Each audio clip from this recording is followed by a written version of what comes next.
To the striptease dancer in the golden mask, because murder made her blood run cold the night the heat wave struck. From the pen of Raymond Chandler, outstanding author of crime fiction, comes his most famous character in The Adventures of Philip Marlowe.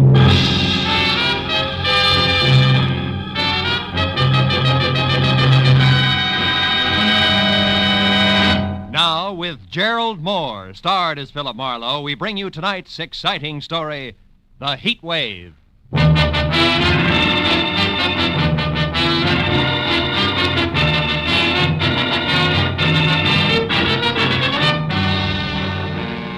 Spring was only 3 weeks old, but the sun bore down on Los Angeles with the middle of the summer vengeance. At noon, it was 102 in the shade, and by 3:30, with doors, window, and shirt collar all open as far as they would go, I still sweltered in the kind of heat that wilts both your clothes and your character, as I tried to make sense from the crisp words of a telegram I just received from one Karen Driscoll, Jr., no less, of Nob Hill, San Francisco. It told me to go to the Palace Theater, a burlesque house on Main Street, watch the performance of the featured dancer, get backstage, and take a close look at her face. Then meet the 7 o'clock plane from San Francisco and report what I'd seen to Miss Driscoll, Jr. It was a strange request coming from Nob Hill, but the enclosed $50 money order wasn't kidding, so I perspired my way down to the Palace Theater. There, instead of the usual 30 beautiful girls, 30 sign over the marquee, was a 50-foot gold banner that screamed, "The Heat Wave, who is she?" And the showcase cars that led to the box office were all a circle of question marks that centered a woman wearing a strange gold mask and little else. I bought a ticket and went inside in time for the tail end of the matinee. A baggy-pants comedian was just winding up a corny south-of-the-border routine as I sat down. But there was Manuel, my brother, Manuel Labor. he was the laziest man in all Mexico. Yeah, until he got a job shooting bulls for the government. He shot 800 bulls a day. Yeah, that made him the biggest bull shooter in Mexico City. The comic kicked the crown out of an oversized sombrero in a hybrid hat dance and then galloped off into the wings. After reminding myself that I was here on business, I sat down again as a personality boy in brown flannel and a yellow shirt stepped into the spotlight with his arms raised. Ladies and gentlemen, you're now privileged to witness one of the most unusual and breathtaking spectacles ever presented on any stage.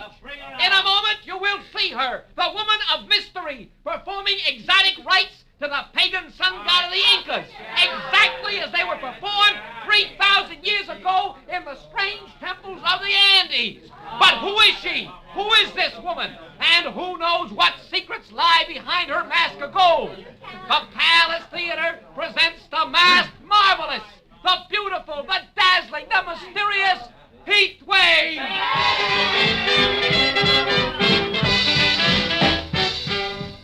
Oh, I had to admit it. This was special.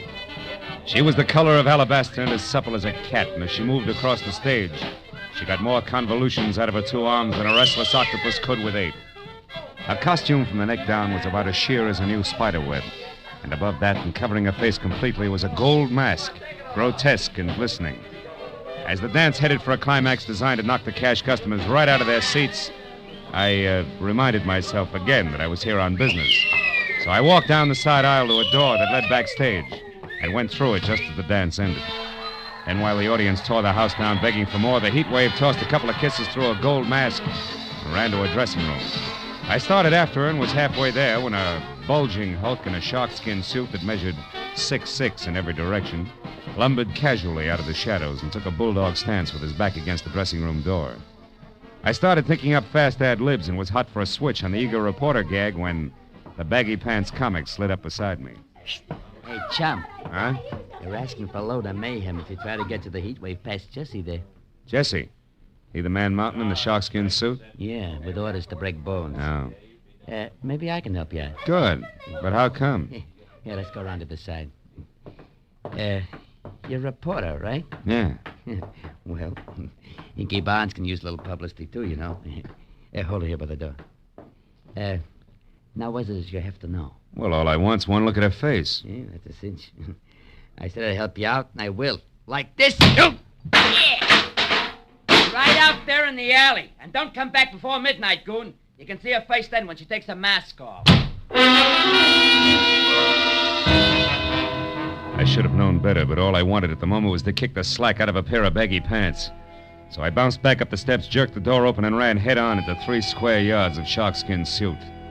It was Jesse. You ain't welcome around here, bum, so stay out. Have you got it? Okay, Jesse, let's say I've got it. Yeah. Also, don't drop it as you walk away.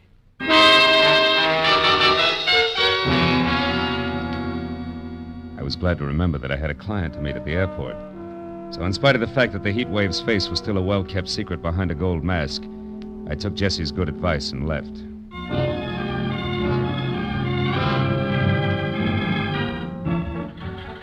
Flight 11 from San Francisco arriving at Gate 4. With Dr. Robert Reamer, please report to the information desk. When the plane taxied to a stop at the airline's gate, it was 7 o'clock sharp. And as the passengers unloaded, a tall, sinuous brunette with arched eyebrows, an imperial gesture, and a hat that had kept some imaginative milliner out of the red for several months had to be Miss Karen Driscoll, Jr. I introduced myself, ushered her to the cocktail lounge, and when a Gibson sparkled in front of each of us, she got down to business. Well, Marlowe, did you see her? Yes and no. I have a photograph here. Look, is this the same girl? It's a headshot. It's pretty, but no help, Miss Driscoll. You didn't see her face then? No. Look, Junior, do I refund your money now or start asking questions? Don't be ridiculous. I must know who that girl is, and I'll tell you why. This picture is of my sister, Midge Driscoll. Oh? Think your sister's the heat wave? Yes. Oh, she's doing it to humiliate me, Marlowe. Tomorrow, I'm being married to a man whose family is distinguished in diplomatic circles. No? And this burlesque heat wave woman is to be revealed at midnight tonight. If she is my sister, can you imagine what the papers will do with that story tomorrow morning? Yeah, some wedding present. But your own sister, I don't get it. Why? Oh, it's an old hate, Marlowe. Midge lost a love affair, and I won it. Years ago. She's never gotten over it. Oh. And she's done things before. The day I was elected president of the Metropolitan Club, she faked an elopement with my chauffeur. The night of my engagement party, she rode a horse into the Flamingo Room. A brawl started, and she spent the night in jail. Last Yeah, I year, see what when you mean. But this heat wave's got a lot of talent for burlesque. A lot of experience in her line. In fact, she's a sensation, let's face it. So what makes you think it's Midge, a hunch? Oh, no. I found the name Tracy Lake in her apartment in San Francisco. He's the manager of the Palace Theater here. I learned that from a newspaper story in which Josh Freeman... Josh Freeman? Yes, the big producer. Oh. He's supposed to be bargaining with Lake for his heat wave discovery. Oh, she's done a thorough advance publicity job, all right. What if she turns out to be your sister? What then? That's my business. I know how to make money talk, Marlowe, and I've more than enough for a polite but firm conversation. Your job is merely to find out for sure, between now and midnight, if my sister actually is this heat wave. I'll take care of everything else.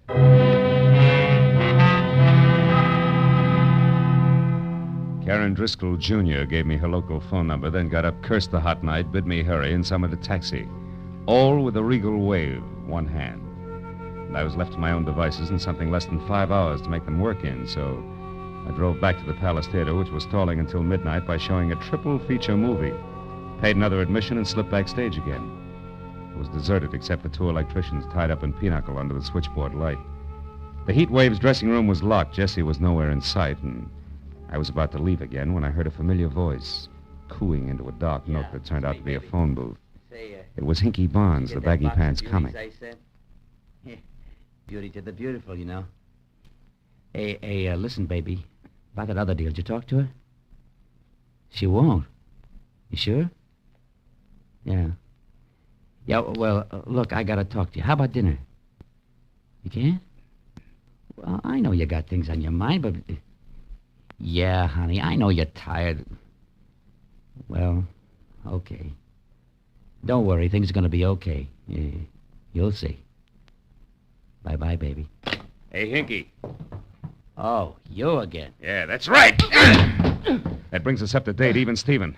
Now get this. First, I'm not a reporter. Second, I represent Josh Freeman's office. And third, I haven't got all night. You mean Josh Freeman, the big producer? Know any other Josh Freeman? I want to talk to Tracy Lake about the heat wave, but I want to see her before I talk. Is she here? No. Well, she won't be back until the big midnight show. Where's Tracy, then? He's home. The Toppert House out in Wilshire. About 2 blocks down from Arthur Murray's. Hey, but listen, tell me something. Is Josh going to make a star out of her? With a talent like hers? What do you think, Inky? I left Hinky with his mouth hanging open and the fire of ambition burning like an alcohol lamp in each eye as I drove out to the Toppet house on Wilshire. Leaning on the bell at Tracy Lake's apartment, I got ready to be a hard-hitting, practical-minded producer's right-hand man.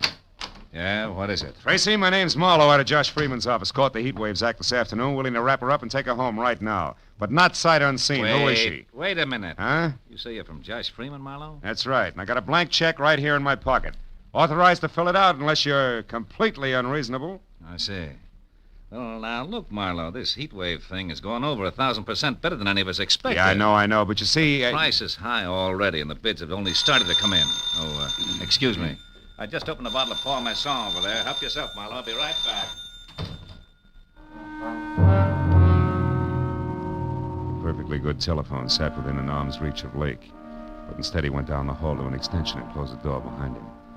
It was distinctly malpractice, but time was running out on me, so I picked up the phone and listened. Is Mr. Ridgely the jeweler? Oh, yes. What is it, Ridgely? The bracelet you selected is ready now. We can deliver it immediately. Fine. It goes to Miss Nita LeVar, 44 Edgewood Terrace. Oh, enclose a card. Don't worry, darling. You're my real heat wave. Sign it, Tracy. Lovely, lovely. And the engagement ring? The sunburst? Yeah, that's for Miss LeVar, too. But deliver that to the theater at midnight. You got it? Yes, indeed, sir. Thank you. And congratulations. Tracy Lake and Nita LeVar. Who might she be?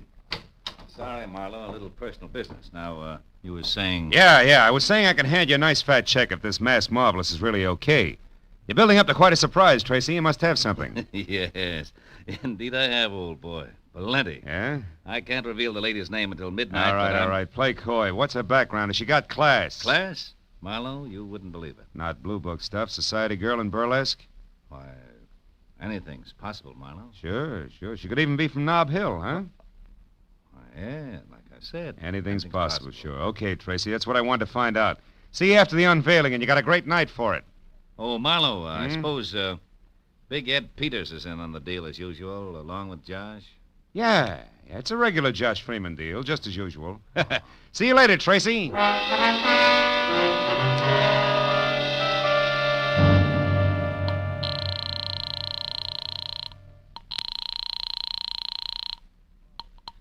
Hello? This is Marlowe, Jr. I just wound up an interview with Tracy Lake. When I threw Nob Hill at him, he turned green. But it's not official yet. The odds are high that it's your sister Midge, all right, who's knocking him dead as the heat wave. I knew it. That horrible, vindictive little tramp. What else, Marlowe? Did you find out where she is? Yeah. She's going under the name of Nita LeVar and staying at 44 Edgewood Terrace near MacArthur Park. But listen, it's not positive yet, so I'm going there to check right now. Where are you calling from, Marlowe? A phone booth at a closed gas station out here on Wilshire. But Oh. What's the matter? What is it, Marlowe?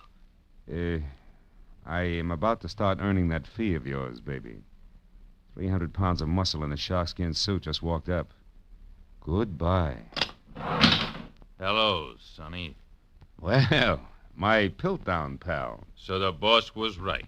You're just a cheap, nosy reporter, after all. It's cramped in there, ain't it? But you're not getting out, bub. Now, wait a minute, Jesse. It's a hot night. Let's not work up a sweat, huh? Don't you worry about that. Mr. Lake pegged you as a phony nosy, and that's bad. What do you mean, phony? You said Big Ed Peters was in on a deal with Josh Freeman. All right, what about it? Big Ed's been dead for 12 years. And you know what? He's still gonna look better than you are 30 seconds from now. Oh!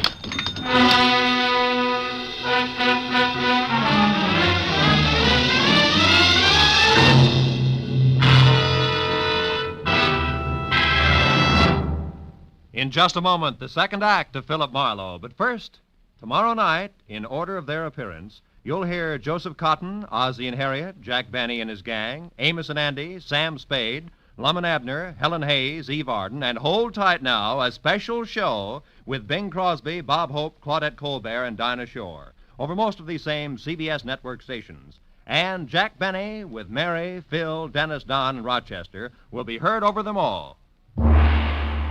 Now, with our star, Gerald Moore, we return to the second act of Philip Marlowe and tonight's story, The Heat Wave.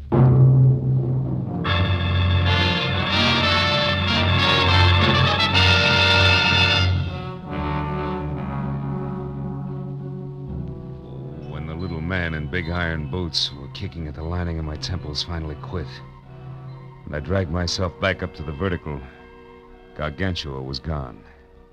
And I was sure of only two things. Tracy Lake did not know that I was anything other than a nosy reporter, and second and more important, it was time for me to head for Edgewood Terrace and the lady known as Nita LeVar.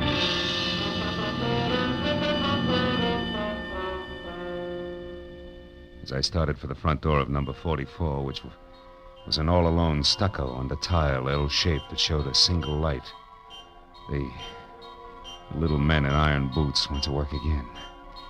It reminded me that it might be healthier if I first found out exactly what was waiting behind the mat marked welcome. So I made a wise circle around to the back, then in closer past a whispering huddle of palms through a flagstone patio that led to a short flight of also flagstone steps. But there, when I was only a few feet from an uncurtained window, I stopped at the sight of something I hadn't expected. It was the body of a woman lying in a twisted heap at the bottom of the stairs. When I moved closer, I saw that the ugly cut on the side of her head that had killed her had come from the jagged edge of the last step. I also saw that the woman was Midge Driscoll. Next to the body, there was an overturned, crushed sprinkling can, which meant that she could have fallen to her death accidentally. Also, it could have meant that if murdered, her killer had overturned and crushed the sprinkling can as well. I was somewhere between the two thoughts when I heard a car brake to a stop in front of the house. Then high heels on a cement walk. I quietly moved around to where I could see something tall and blonde who, in a better light, would have been better looking. Good evening. What? Who's there? Name's Philip Marlowe. Mean anything? Nothing. Then try this. I'm a friend of Midge Driscoll's. Midge? I never heard of anyone by that name. I'll bet. Step up a little closer, honey. Now, wait a minute, Mr. Bright Eyes. Midge! Yeah, Midge. And Driscoll. Name you never heard of, remember? Now, what do you say? Do we play it straight? Yeah. I'm Nita LeVar, Mr. Marlowe. Baby, you're getting in deeper by the minute, and by that I specifically mean that Midge Driscoll here and Nita LeVar are one and the same. Oh, you're crazy. I know my own name. It is and always has been Nita LeVar. That's Midge Driscoll. All right, since you've grown so cooperative, maybe you can tell me why she's dead. Well, it could be that she fell down those stairs. An hour before her unmasking is the heat wave? You know an awful lot, mister. How come? It's strictly business. I'm a private detective with client. We'll talk about that later. Right now, it's time to go in and call the police. And don't tell me you can't find your key. Don't worry, private detective. I won't. Here, catch. Got it.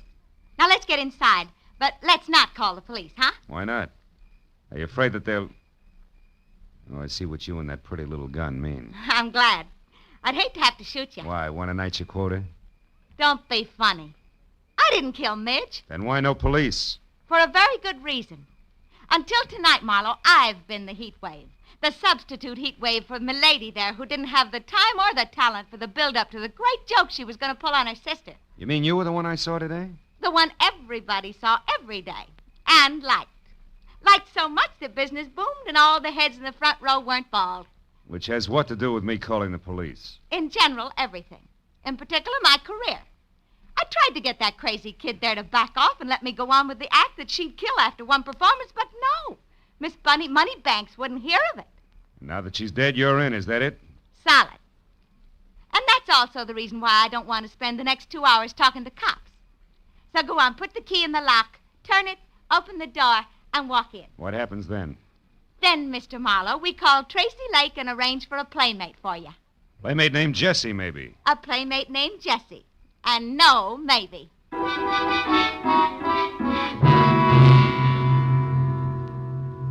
When we got inside, Nita LeVar, who handled a prisoner with the finesse of a Marine Guard detachment, took my gun, threw it across the room, put me into a faraway straight-back chair, and got through to Tracy Lake without once taking her baby blue eyes off me. Then when she told the man she called Darling all about Midge's death, which could have been for my benefit, she placed a rush order for the monster. After that, she hung up, sat down, lit a cigarette, and waited. But a second later, she was back on her feet. When When I said that friend Jessie was fast, she said I should shut up and more. Listen, Marlowe, you do exactly as I say. Coming! Now stay right where you are and don't so much as open your mouth. Who is it? It's me, Nita. Hinky. Oh, good. Come on in, Hinky. Hello, Nita. Hi. I just happened to be going by, and since I knew it was Midge's night, I thought that... Never mind what you thought. Just come in and listen. It isn't Midge's night, Hinky. It's mine. And don't ask questions now. Here. Ooh, what's the gun for, Nita? What's the matter? A private detective, but public nuisance named Marlowe. Marlowe, a detective? Mm-hmm. He told me he was from Josh Freeman's office. Ah, he was lying. Now get this, Hinky. Midge Driscoll is out and back, dead. But why? I don't know why, and I care less. But Marlowe here is crazy for calling the cops, which would leave me at midnight doing my big number for the desk sergeant. Great. So use that gun, see, and hold him here until Jessie shows up, which should be any minute. Now goodbye, and be careful, Hinky. So long, bright boy. Gentle soul, huh, Barnes? Never mind, Marlowe. Save the gab for Jesse. He's a great listener. I doubt if he'll give me the time, considering that I know it's an odds-on bet it'll be a couple of slugs in my belt buckle before he's even in the room. Jesse, kill you?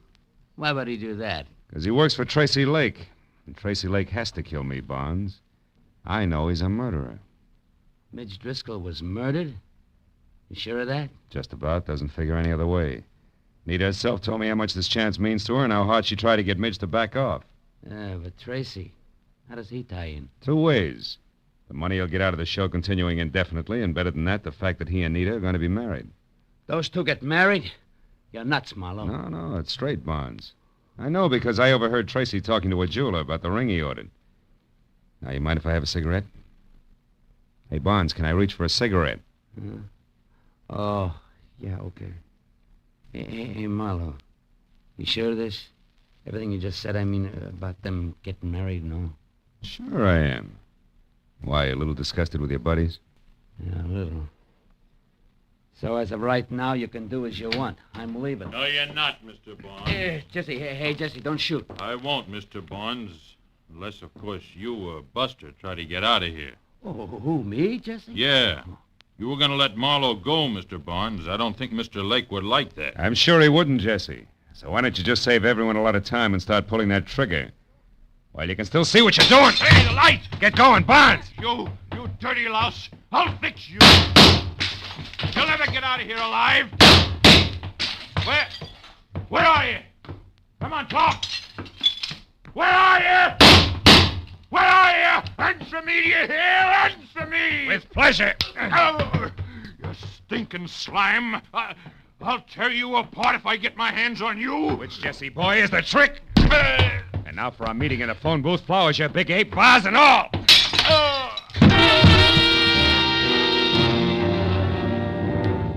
After I got some lights on and found my gun where Nita had tossed it when we first came in, I checked Jesse over once to make sure that he was neither dead nor too alive. Then I started for the door. But there, even as my hand closed over the knob, I stopped. A crazy thought from I don't know where wedging its way into my mind. I turned back toward the room and stared at the flower and vase-strewn form of the ape that covered half the carpet. Then slowly the wedge broke through and there was light, lots of it. The kind in which I could see why Midge Driscoll had been murdered. And more important, why I had to get to the Palace Theater and Nita LaVar before murder happened again.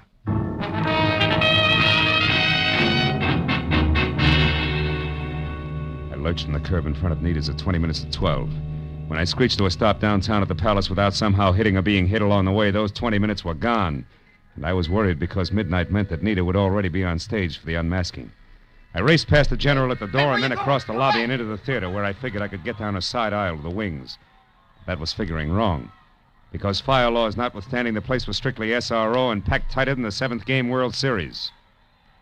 Between the backs of perspiring necks, I could see that Nita, who was across stage from Tracy Lake himself and in the center of a single spotlight that could have opened a supermarket, was still masked. So while I prayed that Lake, who was winding up his spiel, would think of bigger and better adjectives, I ran back to the lobby and around to a flight of stairs that led to the first balcony, where over on one side and near the railing, I found an old man who was daddy to a trio of baby Spots, and the one giant that was on Nita. I shoved him aside just as Lake finished and the maestro took over. And with one hand, I got a good grip on the .38 in my pocket, and with the other, the handle on the big Spot. Hey, what are you doing? Hoping I'm wrong, Dad. But if not, hoping the gun I expect doesn't come from the wings, but... Hey, there, in that side balcony near the curtain, see it? Yeah, it's a gun, all right. Hey, that's Hinky Barnes. Right. Let's give the funny man a big audience and lots of light. You're on, Barnes! Watch out, he's going to shoot at us. Yeah, and us at him. You got him! You got him! Music!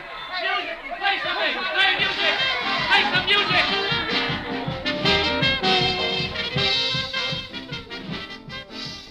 It was 20 minutes of bedlam. Police, music, and 2 quick numbers by Nita LeVar, all of whose shaking was not routine. Before the Palace got back to the quiet business of being a burlesque house, and the show went on.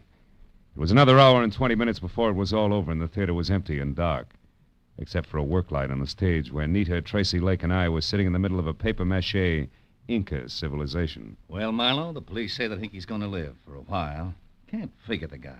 Never knew he felt that way about Nita here. Neither did I. I was always okay to him, and I knew he cared some, but that's as far as it went. With you, Nita, yeah. Though with Hinky, it was something else. Something strong enough to make him kill Midge Driscoll so that Nita would get her big chance, eh, Marlowe? Mm-hmm. But when he found out through me that you two were going to be married, he realized that the murder he had committed was for nothing. And now he was going to make one count. So he turned on you, Nita. How did you find out in time to get to him before he could make a try for Nita?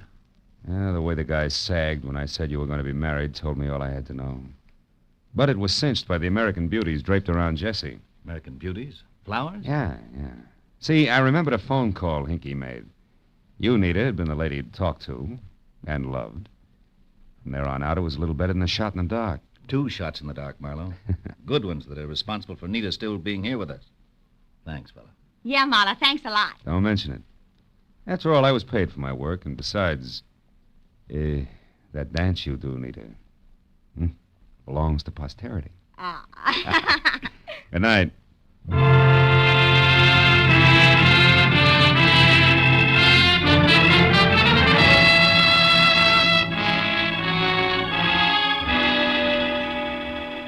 It was still hot in the city.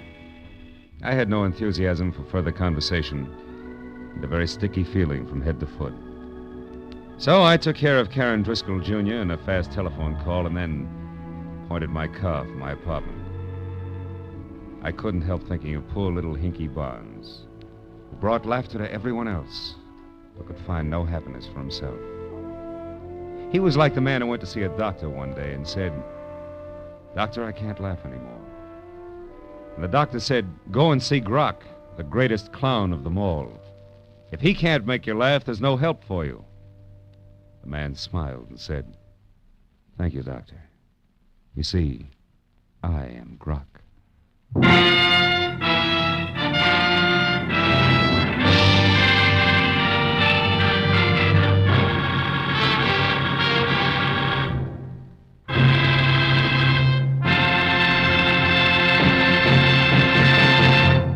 The Adventures of Philip Marlowe, created by Raymond Chandler, star Gerald Moore, and are produced and directed by Norman McDonnell. Script is by Mel Donnelly, Robert Mitchell, and Gene Levitt. Featured in the cast were Vivi Janis, Wilms Herbert, Ed Begley, Elsie Holmes, Barney Phillips, and Byron Kane. The special music is by Richard O'Runt. Be sure and be with us again next week when Philip Marlowe says... It started at dawn in a Los Angeles taxi and wound up that night on a cliff in the middle of the Pacific. All because of a Dutchman with $50,000, a corpse in a lily pond, and an Oriental with a chauffeur who wanted a cloak made of nothing but feathers.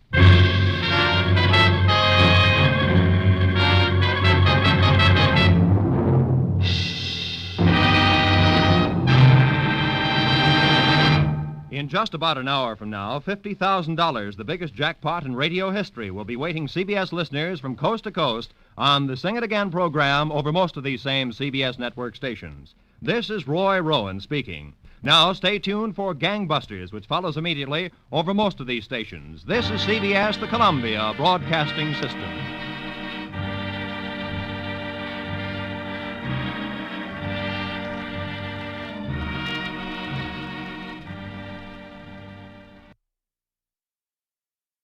For the safety of your smile, use Pepsodent twice a day. See your dentist twice a year.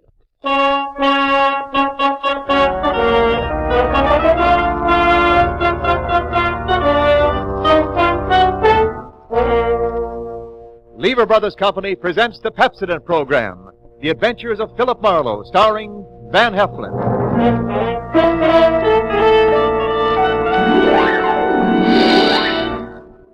Pepsodent presents Philip Marlowe, Raymond Chandler's famous private detective. You've seen him on the screen in Lady in the Lake, Murder My Sweet, The Brasher Doubloon, and The Big Sleep. Now Pepsodent brings you the adventures of Philip Marlowe on the air, and starring MGM's brilliant and dynamic young actor, Van Heflin.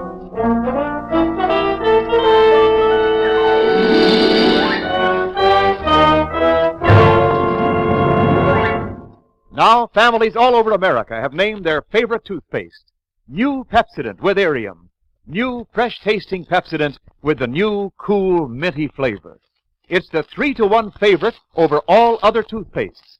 Yes, in a recent test, families from coast to coast compared new Pepsodent with other toothpastes at home. And by an overwhelming vote, by an average of 3-to-1, these families preferred new Pepsodent over all other toothpastes on all these counts. They said new Pepsodent tastes better, makes breath cleaner, makes teeth brighter. Yes, on all these points, families 3-to-1 declared new Pepsodent better than the average of all other toothpaste they tried. Get it for your family right away.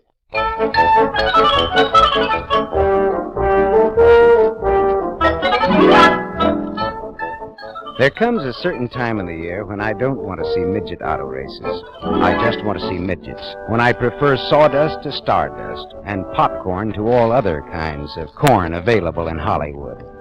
The circus was moving in on the grounds at Washington Boulevard and Hill Street, and I was turning in my usual fine job as sidewalk supervisor. It was exciting. It brought back all the sounds and sensations and convictions of childhood. And then someone had me firmly by the wrist, and I turned to look into a pair of steady, smoky, dark eyes that could be dangerous. Excuse me, sir, but you are a private detective? I'm a detective, but I don't get much privacy. Yeah, my name is Ralph Tassanari. Who told you I was a detective? My feet aren't that flat. Do you know a gentleman named Alcic Anolfi? Well, I know an Alcic Anolfi, yes. He pointed you out. He asked me what was the big idea. What was my angle hiring a private detective? He gave me an idea. When has Alcic Anolfi had any ideas to spare? Mr. Marlowe, besides owning 1/3 of this very fine little circus, I am Tassanari. Of Tassanari, the Swede, and Glorian. Trappisto. The most brilliant aerial act in the business. I own this circus with Glorian and the Swede. Well, where does Alcic Anolfi fit in here? Now, the Swede gets drunk and gambles fantastic sums of money. This circus is worth $250,000. Already the Swede has gambled away much more than his third of the circus. And a partner may sell out his other partners without even consulting them. Oh, you're afraid the Swede will sell you out to pay for his debts? Yeah, and if he did that, I should not hesitate to... Uh-oh. Watch yourself. Alcic Anolfi has made it plain that the gamblers expect payment immediately now. Would you consider giving us your protection during the 3 days we're going to be here? $25 a day in expenses. That's the nut. Cheap enough. I know, but you see, I'm a sucker for circuses.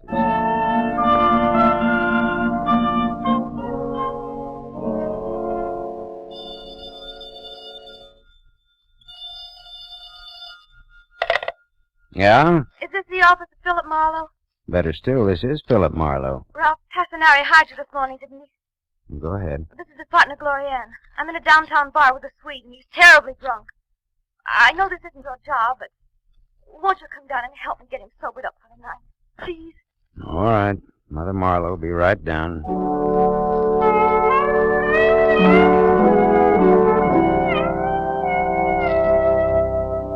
I found the Main Street bar where Glorian said I'd find her and the Swede. The Swede was potted like Grandma's begonia, and with the help of the bartender and 4 professional loafers, we got him into my car. I told Glorian to drive. Yeah, leave me alone, will you? I'm all right. Well, just take it easy. Where shall I drive, Mr. Marlowe? Georgia Street Receiving Hospital. I'll stay back here and wrestle the Swede for the championship. I just left him alone for an hour to do some shopping. I'm telling you something, honey girl. At Tassanari makes any more passes at you, I'll beat him brainless. Oh, please don't pay any attention to him, Mr. Marlowe. He thinks everyone at the circus is in love with me. Okay, now back in your seat. Yeah, and that flip doctor, too. Oh, be still. I'm telling you something, honey girl. One of these days, I'm gonna get absent-minded on that trapeze, and I'm not gonna catch your friend Tassanari. How's that, huh? Don't listen to him, Mr. Marlowe. Well, then tell Muscles to let go of my ear. Yeah, perfect crime. Who'd know if it was an accident or not? And then I'd own half a circus instead of just a third. Please, Mr. Marlowe. He's drunk. Yeah, but drunk or sober, he's got one doozy of an idea there. Drunk or sober. Hey, my wrist, what's that?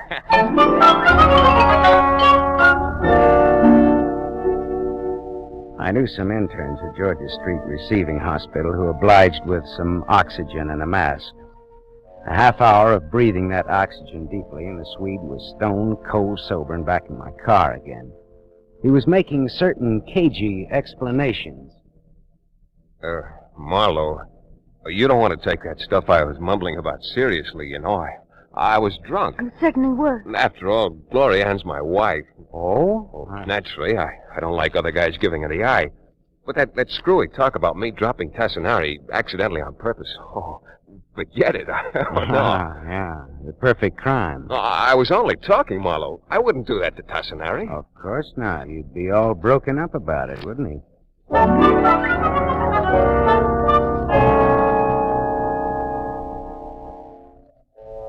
I sat in a field box that evening as the small, neat circus unwound toward the big act.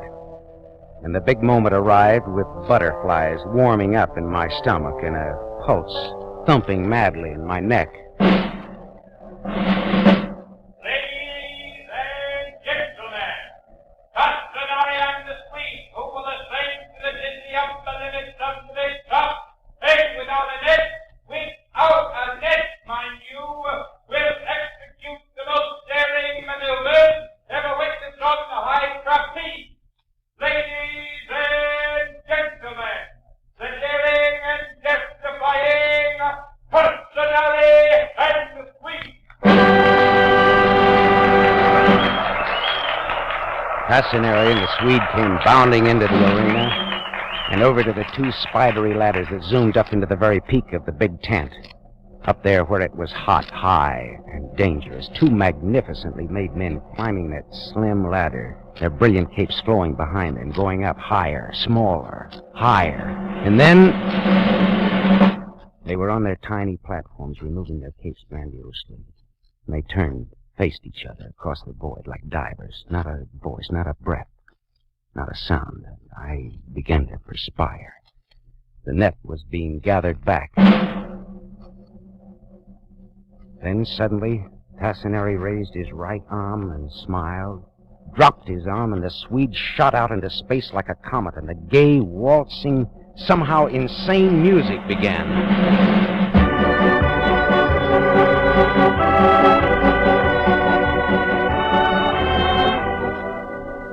It was all the announcer said, at least to me, daring and terrifying. Whirl and spin and contact. Swing, swing, swing, and spin. Spinning and whirling, contact and break. Hands locked to rosined hands. Contact and break. Spin, whirl, cartwheel, and contact.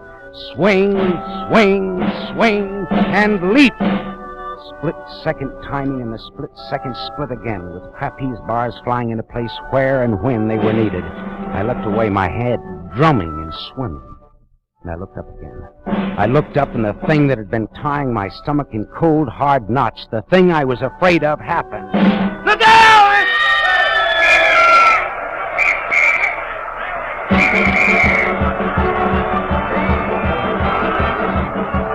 The music played a gay tune. The clowns poured into the arena, grinning happily. I saw the youngish, handsome doctor race across the sawdust, followed by Gloria Ann. Across the arena, I saw Al Sicanolfi get up and disappear into the crowd. I went out, too.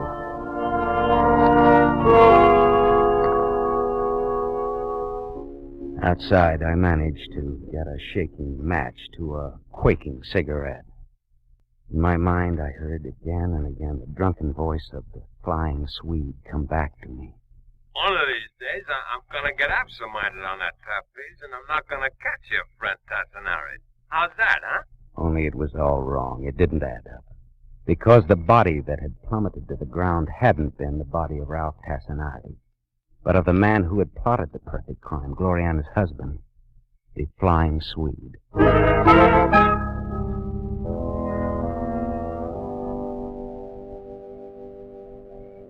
Marlowe. What? Oh. You were in there? Yes, I saw it, Gloria. I think I could kill Ralph for this. You think Tassinari dropped your husband purpose? What do you think? Look, Lorian, I took this job, you know why, and well, all this reminded me of myself when I was a kid reading Tom Sawyer and Huck Finn and believing in them. Well, I still believe in them. I felt the same way about the circus. The last childish illusions a man holds on to so he doesn't get too hard. You're not tough at all, are you? I was going to like this job, and then this happened. Do you know what I'm talking about? Yes, sir.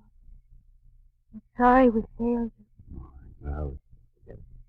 Look, Lorian, the Swede is dead, and you think Tassinari killed him, but it's the perfect crime. You can't prove anything. Look, maybe I didn't love the Swede very much, but he was my husband, and I'm a square. Did you love Tassinari? If I did, it's all over now. I'm going to prove to everybody in circus business, at least, that he killed my husband. Yeah, well, how? You'll see, little boy. Tonight.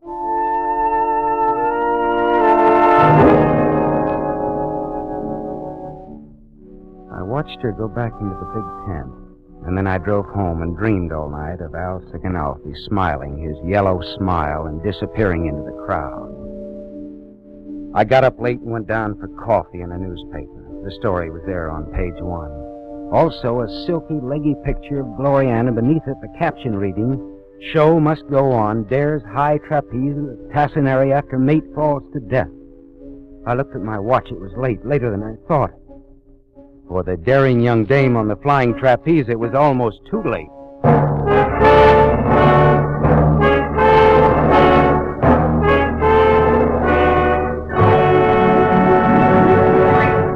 You are listening to The Adventures of Philip Marlowe, starring Van Heflin.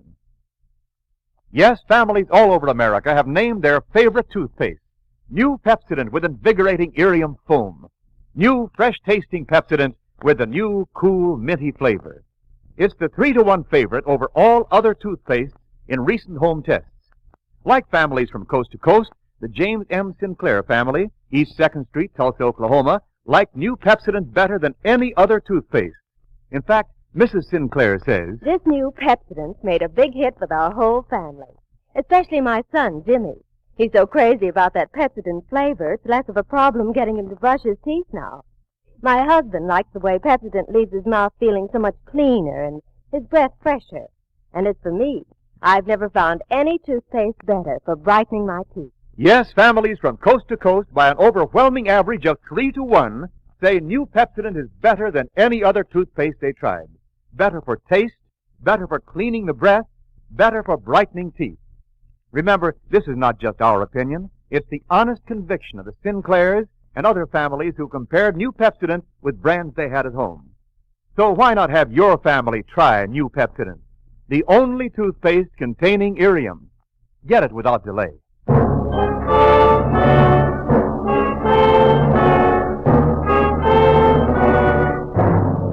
We continue with the adventures of Philip Marlowe, created by Raymond Chandler and starring Van Heflin, who appears by arrangement with Metro-Goldwyn-Mayer, producers of The Hucksters, starring Clark Gable.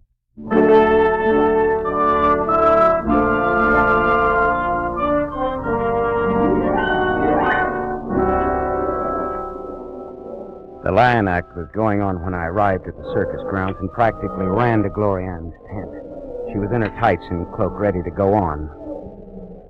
Look, Glorianne, you're kidding. This is a gag. You're not going up there. 1 minute, little boy. Well, you're out of your mind. I'm going up with Tassinari to prove you to kill the Swede. You add that up. My arms are full of bundles. Tassinari agreed to go up with me. Why? Why aren't his nerves shattered after yesterday?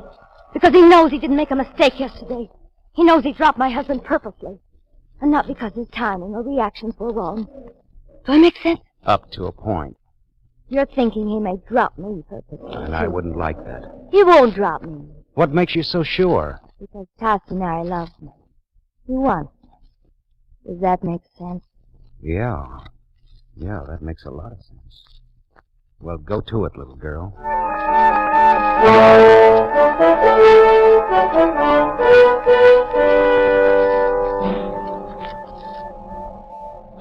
I watched Glorianne, so small and slim and fragile, as she went up that thin ladder. My throat swelled tight, and the butterflies took off in my stomach again.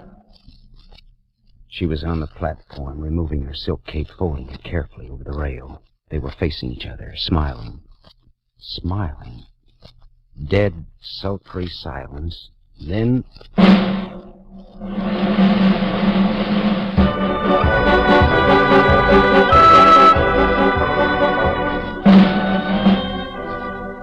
For minutes I sat there, petrified, watching her, cold sweat channeling down my back. For 10 minutes I stopped breathing. I died. Once, only once, I had to close my eyes, and in that second I heard the crowd roar. Everyone was standing up, screaming and goggle-eyed. I groped to my feet, and there she was. Bowing and laughing and throwing kisses into the crowd and at Tassinari and at me. Then she pirouetted and ran up the ramp to her dressing tent. I got there with Tassinari. Her eyes warmed for me and then froze again for Tassinari. Come in, little boy. And you, Tassinari. Tassinari? Ralph also is the name I bear. Today I talked to Tassinari. And I want Mr. Marlowe to hear what I have to say to you. Which is first that I'm through with you. Glorianne. Not because of the accident. Yes. But because it was not an accident. You don't believe that? May I suggest that maybe Alcik and Alfie has a meaty part in this picture? No.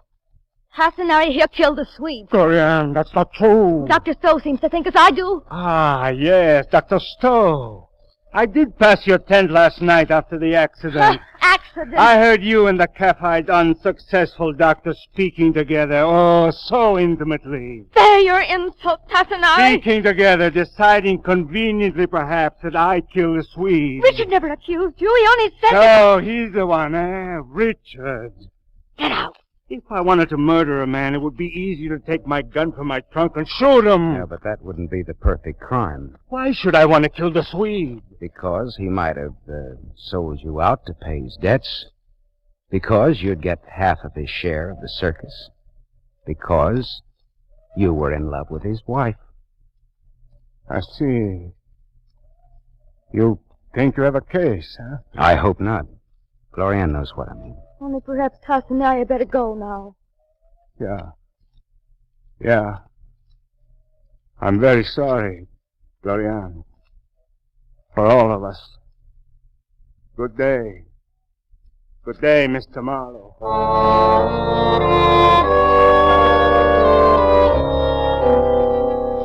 He padded out softly like a panther, resentment and hatred smoldering in his eyes. That was horrible, little boy. I better lie down now. I left wondering if there'd be a show that night, tradition or no tradition. I walked for a half an hour, and then a police squad car came screaming down Washington Boulevard toward the circus grounds. Mad dogs and Englishmen go out in the noonday sun, but Marlowe runs in it. I found a small colony of cops in one of the dressing tents. The man on the cot had taken a lot of pulses in his time, but he didn't have a single one to show for it, not even his own. Good-looking, youngish Dr. Richard W. Stowe was dead.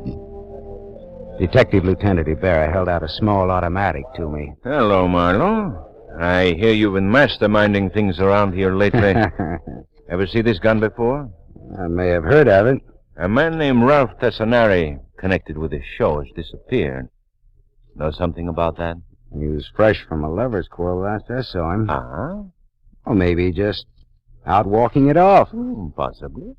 But the dead doctor and Tassinari both went for a pretty little trapeze queen named Glorianne. Was anything stolen here? No. The circus hand who heard the muffled shot came running before anything could have been taken. Well, the gal, Glorianne, how does she feel about this? She's in her tent, heavily committed to a case of hysterics. Marlowe, divvies on any information you get out of her.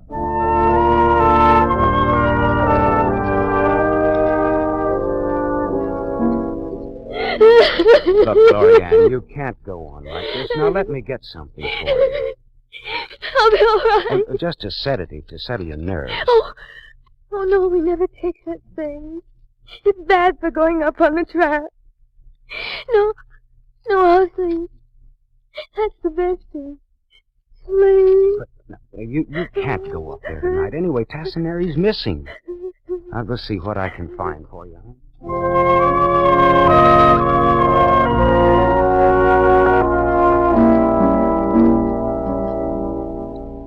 I rummaged through Dr. Stowe's medical bag while Ibarra watched from across the tent.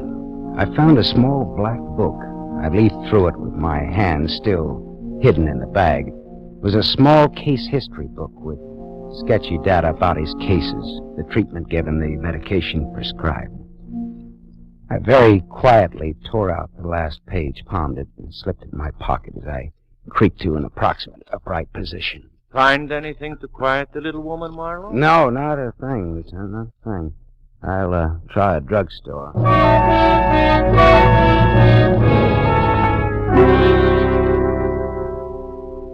Tablets of cyclodone, grains 1.5. 1 tablet with warm water for nerves or sleep. What is it? It's a common sedative, but I can't sell you any without a prescription. Well, can you tell me anything about those drugs? Some, but you will find a lot more in Dr. Torald Solman's textbook on pharmacology. Textbook of pharmacology. It's only in the main library, I think, but it's complete. That'll tell you all you want to know, I'm sure.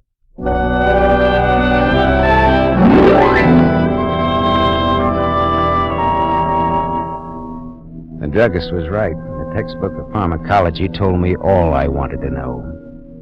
Also, this was a very limited edition. It was probably the only one of its kind that had on the page devoted to cyclodrome a smudge of lipstick in the shape of a woman's fingerprint.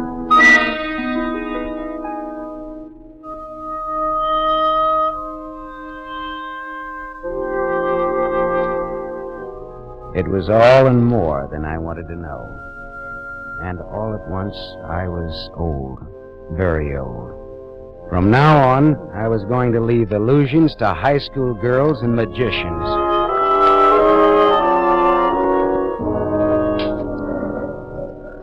Hello, little boy. Back again. I see you're dressed for work, Glorian. Has Tassinari returned? I wouldn't know. But I think I do know who killed the Swede. Tassinari. I gravely doubt that. Well, then who? Not Alfred Amalfi. Glorian, you're a dainty little thing, and that's a particular reason why you should break yourself of little unsightly habits, like touching your fingers to your mouth to turn back pages in books. Are you all right, little boy? Was the Swede all right when he went up with Tassinari last night? Oh, well, of course. Or was he just slightly under the influence of a sedative drug that calms the nerves? Yes, but slows up their reaction time. I don't understand such matters. You admitted to me today that it isn't wise to take such sedatives before your act. But you did get a prescription for such tablets from Dr. Stowe, and you said nothing about them. Well, I was upset after the Swede was killed. I needed something. But according to Dr. Stowe's casebook, you got the tablets before the Swede was killed. And you left him at the bar for an hour yesterday while you did a little medical research at the main library. And that night, the Swede's split-second timing didn't quite split, did it? Of course you weren't afraid to go up with Tassinari today. He didn't miss the Swede missed him. I hated him. You didn't want him. You just wanted the circus, all of it. So you killed the Swede with his own perfect crime. Only it was too perfect. You couldn't pin the murder on Tassinari. You had to think of something more down to earth. Go on, little boy. Make Glorianne proud of you. Dr. Stowe knew that you hated your husband. He knew that you had those tablets. He knew that the Swede didn't make mistakes. Last night, when Tassinari heard you and Stowe whispering together here, Stowe was telling you what he suspected, wasn't he? He was a doctor, and he is furious at the thought of being used in a murder. You're raising your voice. You'll upset me. No. Well, if you didn't shut up the doctor, he'd talk. So you shot him with Tassinari's gun after staging a very nice row with Tassinari in front of me. That would pin it on Tassinari. You let Stowe take you in his arms to muffle the shot. That was particularly pretty. No, little boy, was not. No, it was not. Little boy, you've had a bitter day. Well, it's time that I grew up anyway. That's for my act.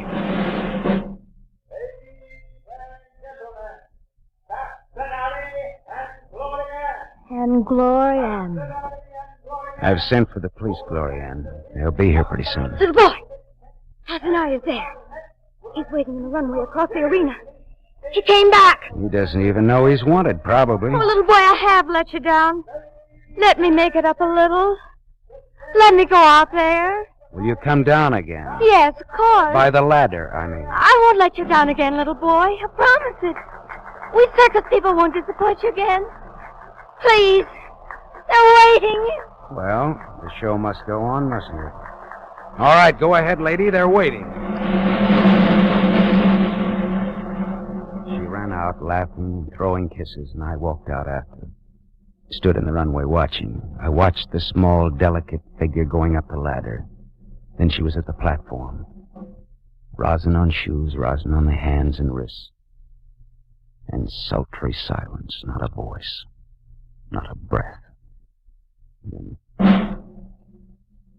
was raising her hand in a gesture of exquisite grace and sureness and smiling at Tassinari. Smiling. And there it was. This was it. There.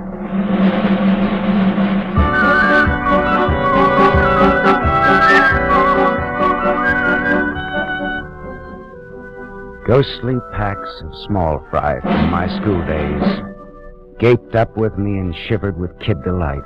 I was a kid again, gawking up at the circus guy and the circus lady, the daring young dame on the flying trapeze, Tassinari and Glorianne, for positively the last performance anywhere on earth.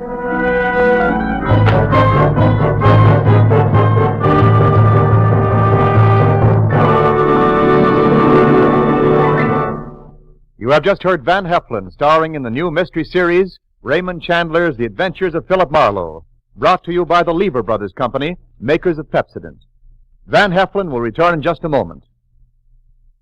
Have you tasted the new Pepsodent toothpaste? Its lingering, minty flavor is so fresh and inviting, families prefer it by an overwhelming average of 3-to-1 over all other toothpastes in a recent nationwide test. They said new Pepsodent tastes better, makes breath cleaner, and makes teeth brighter. Remember, new Pepsodent gives you more invigorating Irium foam. It sweeps dulling film away. No wonder it's the 3-to-1 favorite with families all over America. Get new Pepsodent with Irium for your family right away. Now here's Van Heflin, star of The Adventures of Philip Marlowe. King Leopardi had the hottest trumpet and the coldest eye in show business, and he loved yellow silk, so they called him the King in Yellow.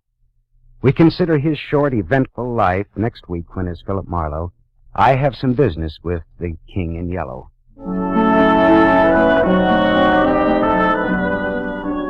Tonight's story was written by Milton Geiger, based on the character of Philip Marlowe, the screen's most famous private detective, created by Raymond Chandler.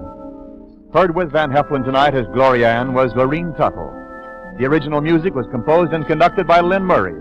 This is Wendell Niles inviting you to listen again next week at this same time to another exciting mystery on the adventures of Philip Marlowe, starring Van Heflin with a distinguished cast.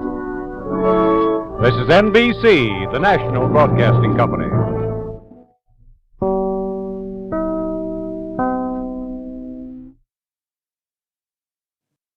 They all knew he was aboard the yacht when it exploded and sank, and everybody called his death an accident.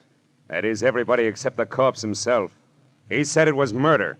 From the pen of Raymond Chandler, outstanding author of crime fiction, comes his most famous character as CBS presents The Adventures of Philip Marlowe.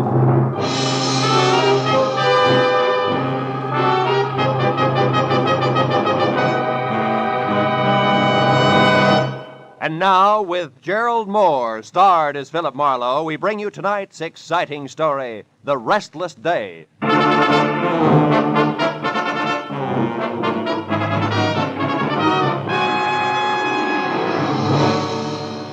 been a long, hard Saturday night that topped off a long, rugged week.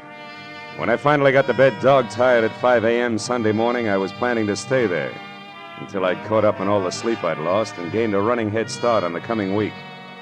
And by 3 in the afternoon on the day of rest, I figured that job was only about half done. But whoever it was that started riding my doorbell had a different idea.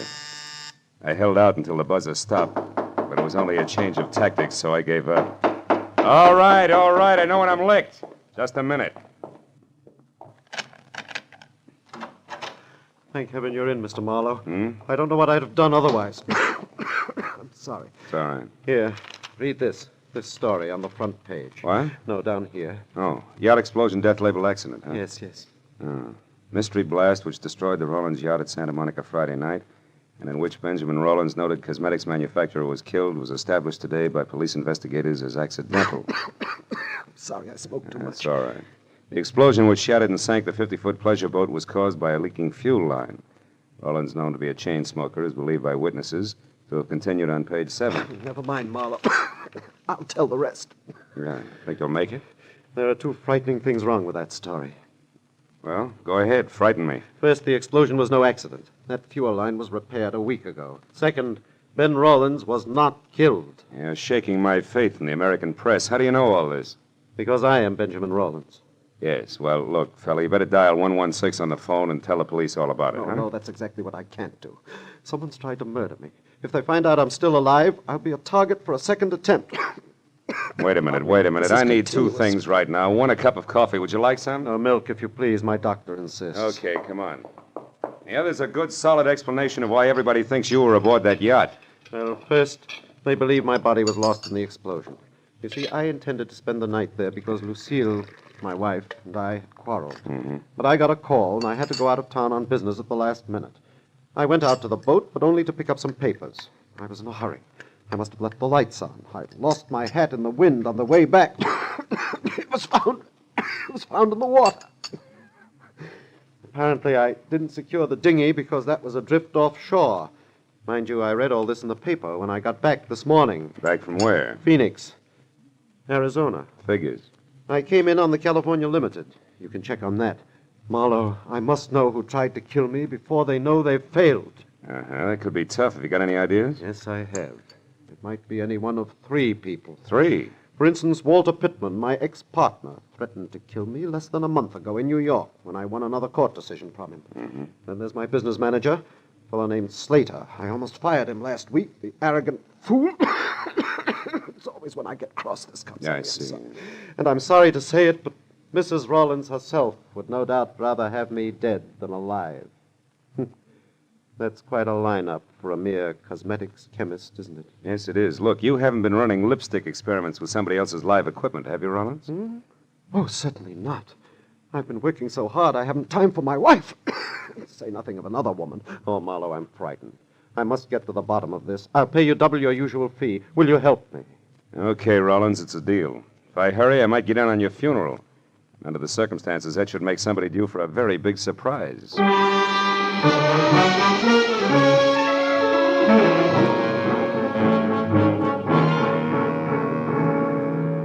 A shave and a shower later, and I checked my wheezing client's credentials, settled him down in my apartment with orders to answer the phone, but not the door, and drove out to Santa Monica, where the not-very-late Ben Rollins had made his home.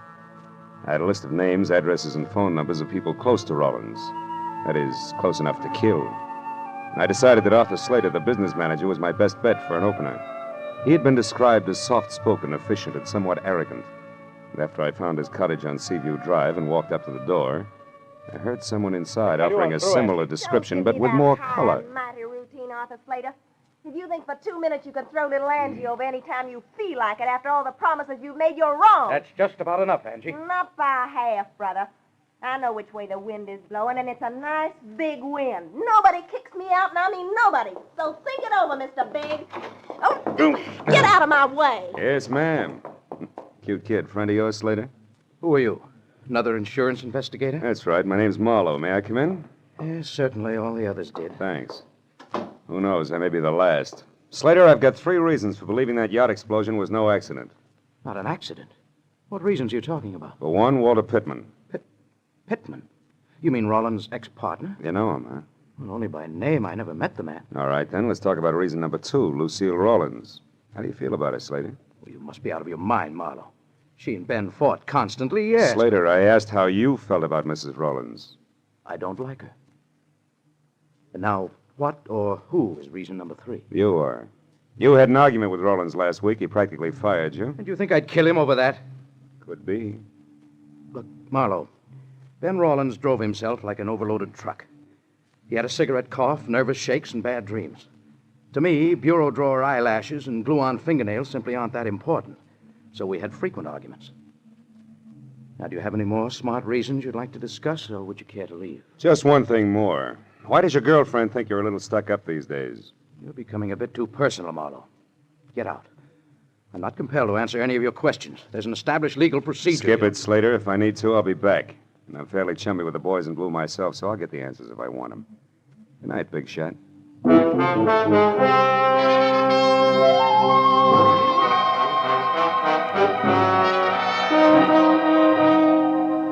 Arthur Slater was like a billiard ball, hard to rub the wrong way. And if he did have an angle, he was playing cagey. So as long as I was in the neighborhood and the trail was hot, I figured I'd have a talk with the Spitfire, Angie. It wasn't hard to trail her. A corner newsboy had heard her get into a cab. The cabbie swore he'd never forget her. Swore again. So finding her apartment was less trouble than unfolding a $5 bill. When I pulled up across the street from her place, I noticed a big car, as big as the average garage and older than last year's college graduate, parked in front. It was a black Pierce Arrow, and someone with a mouthful of cigar hulked behind the wheel. The cigar was pointed at me as I crossed the street. When I went up the stairs to Angie's door, it was still pointed at me. But I forgot about that when the apartment door opened. Angie was relaxed. There were little glints of gold in her green eyes. And the warm lights behind her shimmered on soft waves of hair, a shade of burnished copper. Maybe she was a Spitfire, but at the moment, her damper was down. Yeah? Well, Buster, you got your mouth open. You might as well say something. Angie, who do you think murdered Ben Rawlins? Murdered? My mistake, chum. Good night. Just a minute. This is business, honey. Who are you, anyhow? Philip Marlowe. You ran over me on your way out of Slater's place a few minutes ago and dented my ego. Well, sue me. Who are you working for, Shamus? You wouldn't believe me if I told you. But I will tell you this, sweetheart. The explosion on that yacht was no accident. So I'm checking up on wives who'd rather be widows. Lucille Rawlins? Nuts. She was rolling in dough either way. She hated her job, but she sure didn't have to kill to quit. Get your compass fixed, Marlowe. Wrong way, huh? Well, suppose Lucille were in love with Pittman, maybe. Pittman? Who's he? Shot in the dark. Tell me something, Angie. Your boyfriend Slater has picked up a lot of push lately. How come? Some big deal they've been working on at the plant. And he makes me sick. Gets the first sniff of a success, and suddenly all his hats are too small. Especially his old hats, honey. And you can't blame the guy if he's really on his way up now, can you? Listen, Mac, I'll tell you, him, and the whole world something. Nobody is going to put little Angie on the skids. If there's a heave-ho pulled around here, Mr. Hotshot Slater himself will get it, and right in the neck. So if you happen to be snooping for him, Marlowe, you can putter right back and tell him so. Now beat it. That's not a bad idea. Oh, by the way, what's Angie stand for? Angelica? But don't count on it, brother. Don't count on it.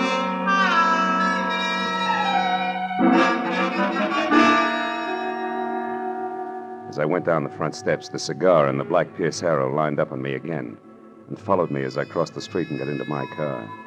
It was still pointing at me as I drove away, but after all, the street was public property and the guy could smoke a cigar if he wanted to.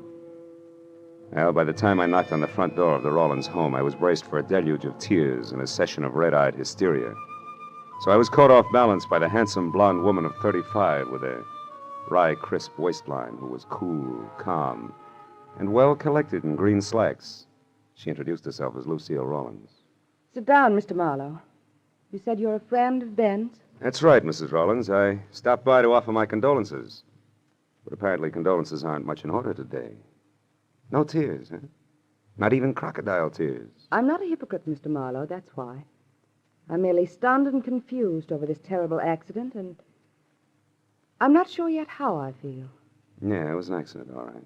Especially since that leaky fuel line that caused it was repaired a week ago. It had been repaired? Oh, yeah. It's interesting, isn't it? Who are you, Marlowe? I'm a private detective, and I know a lot more than that. I know, for instance, that the insurance on the boat alone will keep you in pretty doodads for several years. And that's only a drop in a bucket. Mr. Marlowe, I think you'd better leave. And I think you better climb down off that high horse and listen. Because I haven't even started yet. Ben was a hated man by Pittman, by Slater, and maybe by you. And I can prove he didn't die accidentally, baby, so I'd like some nice straight answers, huh? When did you see Pittman last? I've never seen Walter Pittman. I don't even know what he looks like. Ben and I were married 2 years ago. He broke with Pittman long before that. But you're pretty chummy with Arthur Slater. That's a lie. Why, we hardly spoke until a week ago. You picked a poor time to get friendly, baby. Listen here, Marlowe. Mr. Slater, I ran into each other purely by accident one afternoon last week. I happened to stop in at a small bar in downtown Los Angeles. Mr. Slater was there at a table talking with some man, a stranger to me. When he saw me, he came over. He seemed upset.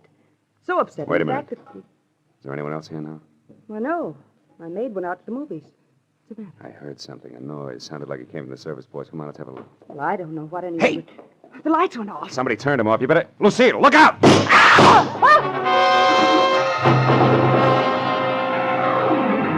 The bullets which had been intended for Lucille had only traveled the width of the kitchen, but miraculously both had missed. Whoever had thrown them moved out fast, because when I got through the service porch and into the backyard, nothing stirred, except the restless ends of a pepper tree. But a second later, a heavy, clanking motor roared on the side street, and I got to the fence just in time to see a boxcar on rubber tires skid around the corner. It was a black Pierce Arrow.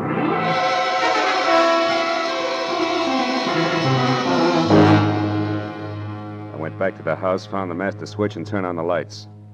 Lucille, her face strained and bloodless, stood in the kitchen door and watched me. A hole had been punched in the back screen door, and on the floor was a strange object which had been used to unhook the lock. It looked like an oversized bobby pin wearing rubber pants, which didn't mean a thing to me. But to Lucille, who stared at it like it was a centipede she just found in a cream puff, it meant plenty. Ben. What? It's like Ben himself was here. Like he wasn't killed at all. What are you talking about? What is this thing, anyway? I don't know. It's part of some new invention he was working on. For the last month, Ben carried 2 or 3 of these things with him everywhere. Look, Lucille, where's your phone? Right there. Oh. But Marlowe, you don't suppose... Who are you going to call? Friend of mine. He'd better be in, too. Marlowe. What's the matter, Marlowe? Busy? Yeah, busy. He's either talking to someone or he's gone out after leaving the phone off the hook. And either way, Lucy, that makes my friend very busy.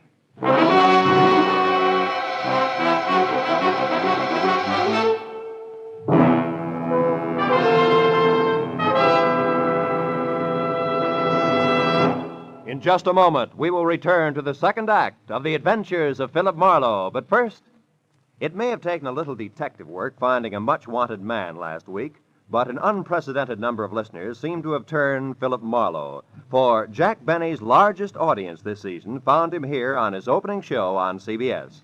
Tomorrow night, Jack will be back with Mary, Dennis, Phil, Rochester, and Don for more of the fun that's made the Jack Benny Show the #1 comedy in radio. You'll find him right here on CBS every Sunday at 7 Eastern Standard Time. And now, with our star, Gerald Moore, we return to the second act of Philip Marlowe and tonight's story, The Restless Day.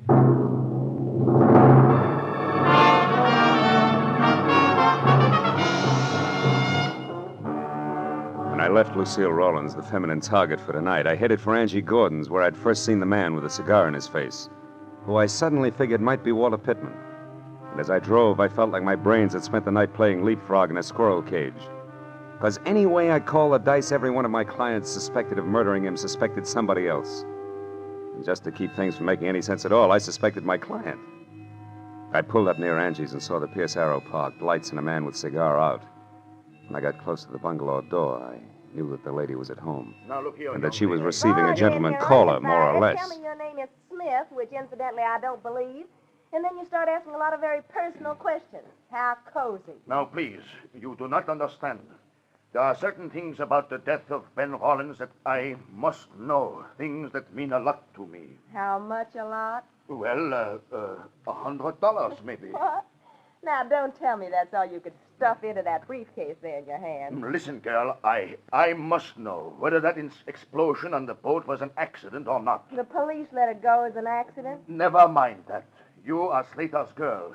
You must know something about him as well as the other one who was here.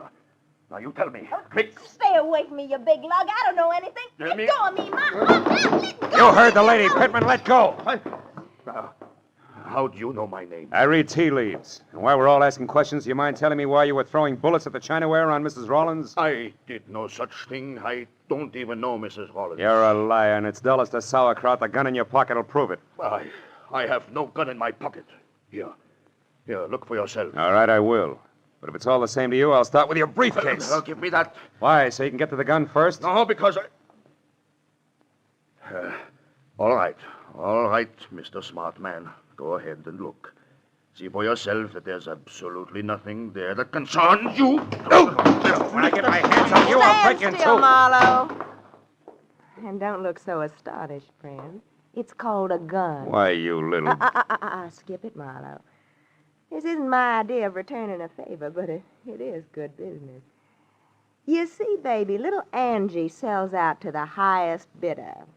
And no matter how I add things up, that isn't you. So exit Pittman, huh?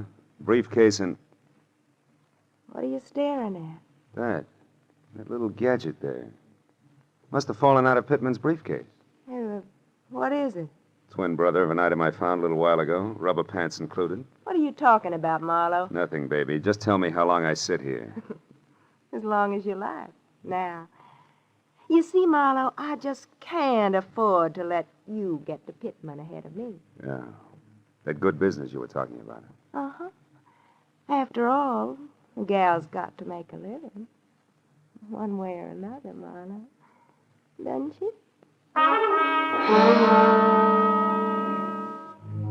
There was room to debate Angie's point, but no time. So I skipped her invitation for a drink.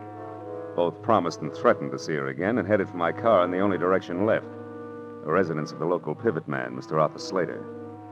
When I got to within a block of the place, I parked and then approached slowly, keeping to the shadows all the way.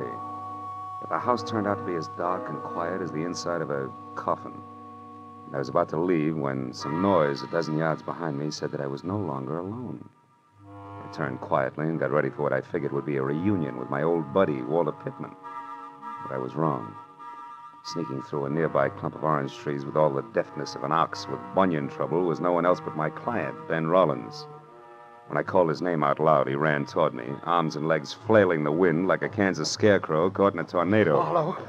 Marlowe, I've been looking all over for you. Rollins, why aren't you back in my apartment where you're supposed to be? I couldn't wait any longer. I was afraid something had happened to you. When you didn't call, I was sure of it. I thought you might be here at Slater's. But I did call, and all I got was a busy signal. Oh, about an hour ago. Why, that was a friend of yours. He wanted to know if you'd play cards with him tonight. Now, do you believe me? No, for the time being, yes. Incidentally, Rollins, do these mean anything to you, these oversized bobby pins? Good Lord, the curlers. Where did you get those curlers, Marlowe? They should be in my safe. Well, I found one at your house and the other in a briefcase that belonged to Walter Pittman. But Marlowe, these are samples of my newest invention, these hair curlers. They can produce a home permanent wave overnight that'll last for 6 months. It's worth millions to me. If you live. Yes. Now, it should be easy to figure out who wanted to kill me. I'm not so sure. If you didn't even know these were missing, why should someone have to kill you to get hold of them? And second of all, how come the shooting's still going on? What shooting are you talking about? Over at your place. Somebody tried to kill your wife there just before I called you. And that brings us right back to your alibi about talking to Ibarra at the time. It's a little too pat, Rollins. Besides, that curler could very easily have dropped out of your pocket. But why should I shoot at Lucille? For the best reason in the books, you wanted to kill her. And when that yacht business almost boomeranged on you, you still hadn't changed your mind. And that led to this whole routine with me double-billed as Patsy and star witness both. Oh, you're out of your mind, Marlowe. I couldn't have set that explosion on the yacht as a trap for Lucille. Why not? Because it was on account of me that Lucille wasn't on the yacht herself that night. What? After we argued, we decided not to spend any more time under the same roof. Lucille said that suited her fine and she'd sleep on the yacht. And we let it go at that till about noon on Friday. Then you got small about things and said the yacht was yours, maybe? That you'd sleep on it? Yes. I was just bickering. Just I know. a minute, Rollins. I've heard enough, and I think I finally understand this whole screwy deal. I'll know for sure just as soon as I can make one single phone call to your house. We'll get back to Slater. Come on.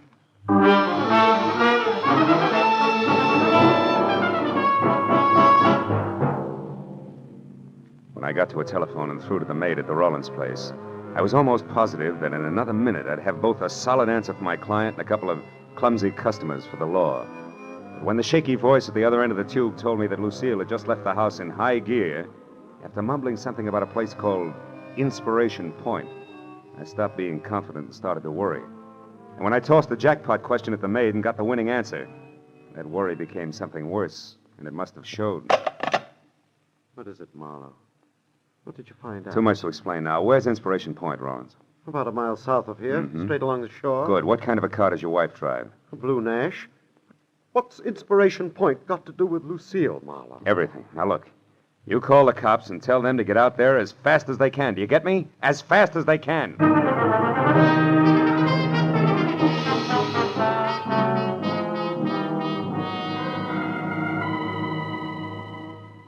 Inspiration Point turned out to be an acre of wind-swept rock that overlooked the cold January sea. After I saw Lucille's empty car, I crept, staggered, and fell down the narrow, winding trail that led from the road to the promontory itself.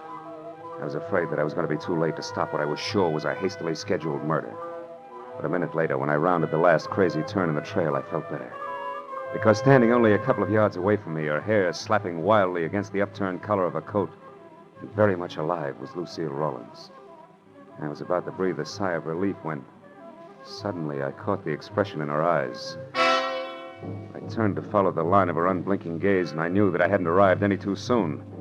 Because the lady was being held at the point of a gun held by Arthur Slater. I closed my hand tight around the cold .38 in my pocket and moved closer. When you called me at the house, you said that my husband was alive and with you. Why did you lie to me? Because I knew that would bring you running. And I had to be alone with you, Lucille, so I could do what I missed doing last time. Last time? You mean the yacht? You did that? Yes. But somehow or other, Ben was out there instead of you. So that accident was a waste of time.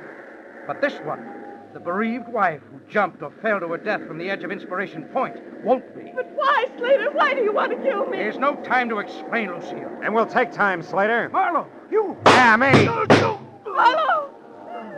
Marlowe, he's going to kill me. Yes, honey, I know. He had to. But why, Marlowe, why? Because he stole your husband's invention to sell to Walter Pittman. He was going to go into business with him. Now, when the cops get here, he's going first to a hospital and then to jail. For grand larceny and attempted murder. Attempted murder?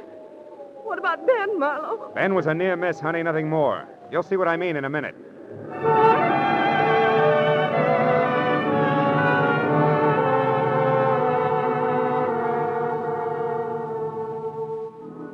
When Lucille found out that Ben was still alive, there were a lot of tears and promises to be good from both parties. And it wasn't until an hour had gone by and the police had already booked both Slater and Pittman, who was picked up heading back for L.A., that Mr. and Mrs. Rollins were in the condition to sit down and talk things over, even with the help of coffee and cigarettes in the Rollins home. Then the whole scheme, Marlowe, was designed by Slater, who, as my business manager, had access to the new curlers. That's right. Knowing how Walter Pittman felt about you, Slater secretly contacted him to handle the manufacturing end, you see? Yes, I'd see. Well, a few changes in the design, and the whole thing would have been patented and on the market while you and Slater... Who pretended that Pittman was a stranger to him. were still laboring away at last-minute changes. And when we learned about Pittman's product, Slater would act as surprised as Ben here. You're so right, Lucille. That was the plan. Oh, but it fell apart. See, it fell apart when you accidentally ran into Slater in that small bar in downtown L.A., do you remember? Yes. When he was with Pittman, the man you described to me as the stranger? Yes, of course. All right. Well, he realized then that with Pittman's product a success, you would sooner or later see a picture of Pittman, the newly rich inventor, and recognize him as the man you saw with Slater before Pittman's product was on the market. So that meant that Slater either had to get rid of Lucy or give up his entire plan. Have you got a match, Mr. No, I'm going to give them up. But Marlowe, was Pittman involved in the murder attempt, too? No. He drew the line at the theft. See, when he found out that you had died mysteriously, he turned up here to check on Slater because he couldn't afford to be mixed up in your murder. I see. But how did you figure all this, Marlowe? Well, after I had tangled with everybody, I was no place. Angie Gordon was looking for an angle. You, Lucille, were getting shot at. Poor darling. Yeah, and Pittman and Slater were not on the same team. At least as far as the business on the yacht was concerned. Nobody seemed to have a clear-cut motive. But when I told you that Lucille herself was supposed to stay on the yacht that night, you had the answer. That was the time. After I called your house and asked the maid the jackpot question, which was, who aside from you, Ben, knew that Lucille was going to sleep on the yacht Friday night? And she said Slater, didn't she? Yeah. Said something else, too. She also said that you had left for Inspiration Point in a big hurry. Yes. Then Slater tried to kill me first on the yacht, second in the house here, and finally out on the point. Mm-hmm. But in the end, it worked out fine, darling. Because the third time was the charm. For us.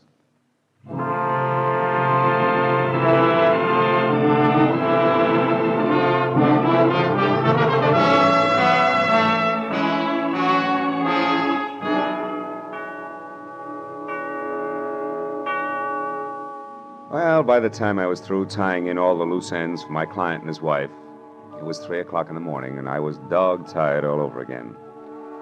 When I got into my car and started away from the place, Ben and Lucille were standing in the doorway waving at me and smiling. So as I drove back toward L.A., I forgot about the sleep I was missing and thought about them. A couple who couldn't get along until one or the other of them had been robbed, dynamited, and shot at.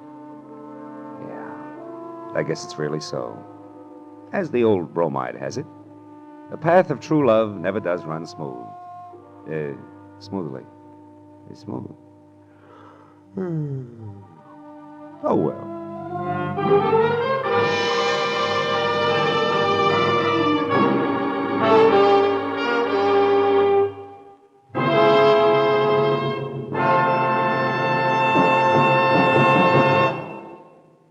The Adventures of Philip Marlowe, created by Raymond Chandler, stars Gerald Moore and is produced and directed by Norman MacDonald.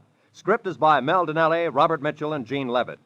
Featured in the cast were Lorette Philbrandt, Edgar Barrier, Virginia Gregg, John Daner, and Jack Moyles. The special music was by Richard Arunt.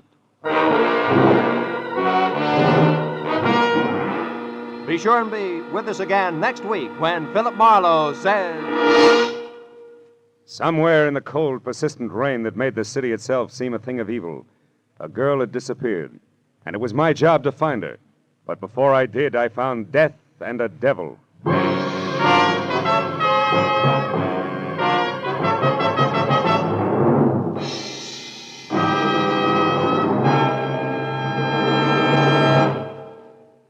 The Jack Benny Show's on CBS Sundays at 7 Eastern Standard Time, and comes right in the middle of 90 minutes of wonderful comedy on CBS's new early Sunday evening lineup.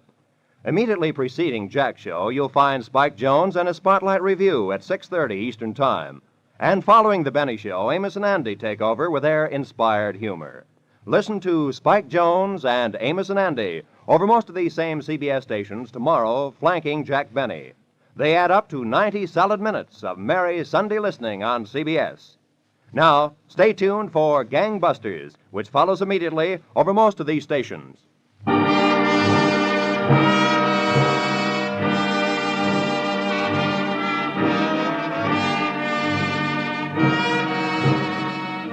This is Roy Rowan speaking for CBS, the Columbia Broadcasting System.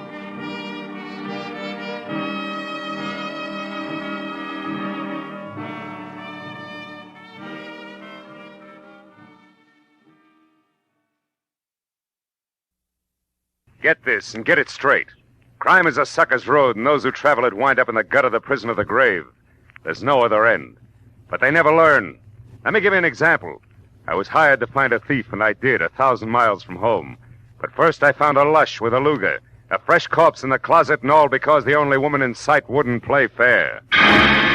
From the pen of Raymond Chandler, outstanding author of mystery, comes his most famous character and crime's most deadly enemy, as we present The Adventures of Philip Marlowe.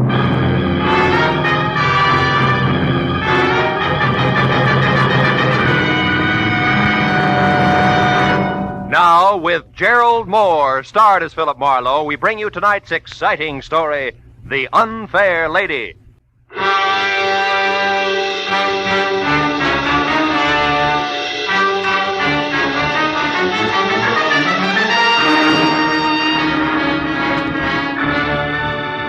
The knock on my office door was soft, almost apologetic. So when I mumbled, "Come in," I was ready for something delicate and about as self-effacing as Uriah Heep. But when the door swung open, I knew exactly how wrong I could be. The gentleman was maybe 40, gray at the temples with shaggy eyebrows and a military mustache, and built like a heavy cruiser with a pair of catcher's mitts for hands. I'm Elliot Flory, Mr. Marlowe. Mr. Ira Bjornson's secretary. Are your services available, sir?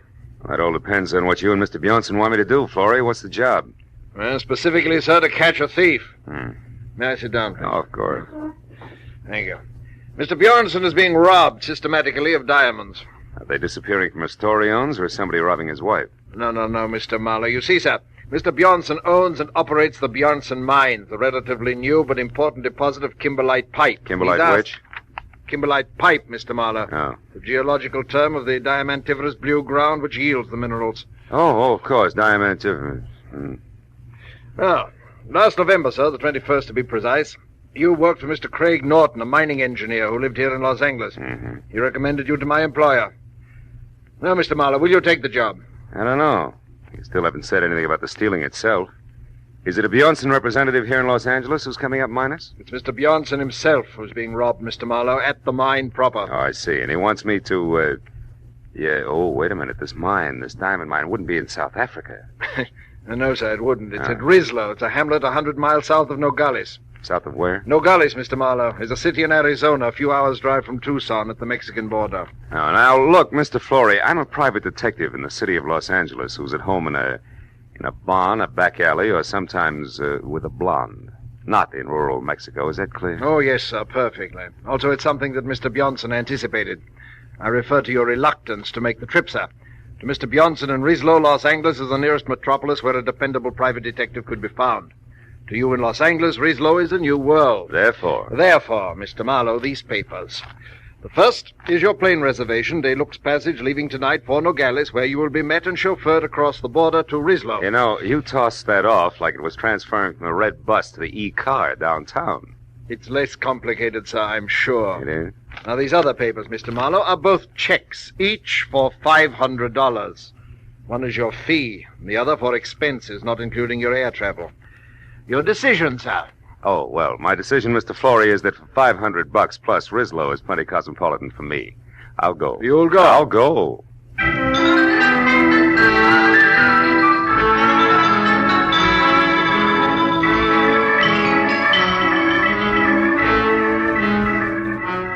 At 8 the next morning, we dropped gently out of the clear sky over Nogales, where I was met by a short, round Mexican who ushered me into a car labeled Bjornson Mines, and suggested that I sleep for the next 3 hours, which was the travel time to Rislo, 100 miles south. So after 30 minutes of panoramic, dry, sandy hills and occasional cactus, I did. When I woke up again, it was better than noon, hotter than Hades, and we were parked at a filling station in Rislo itself, which could have passed for home if you happened to be a prairie dog. It wasn't until I had my eyes wide open that I realized that the man leaning on the running board inches away and staring at me like my eyebrows were on upside down was not my driver. He was shaggy hair all around an unshaven, unpleasant face that was home to a pair of watered eyes that said he was drinking himself to death. And when he talked, I knew it was on cheap rum. You're the new mining engineer, maybe? Yeah, I didn't know it showed. Since you're an American, that means you gotta be an engineer. Oh. No other Americans come out this way. I'm an American myself, you know, from Philly. Good old Philly. Yeah, it's a great town. What's for sale? Hot transits? No, just being friendly. Name's Calder, M.J. Calder. I'm staying over at the Granada Hotel for a while, first floor rear. Why don't you look me up some night, any night along about 8. I used to be an engineer myself. Might chew fat a while. Yeah, we might do that. So, well, I'll look forward to it. So long, pal.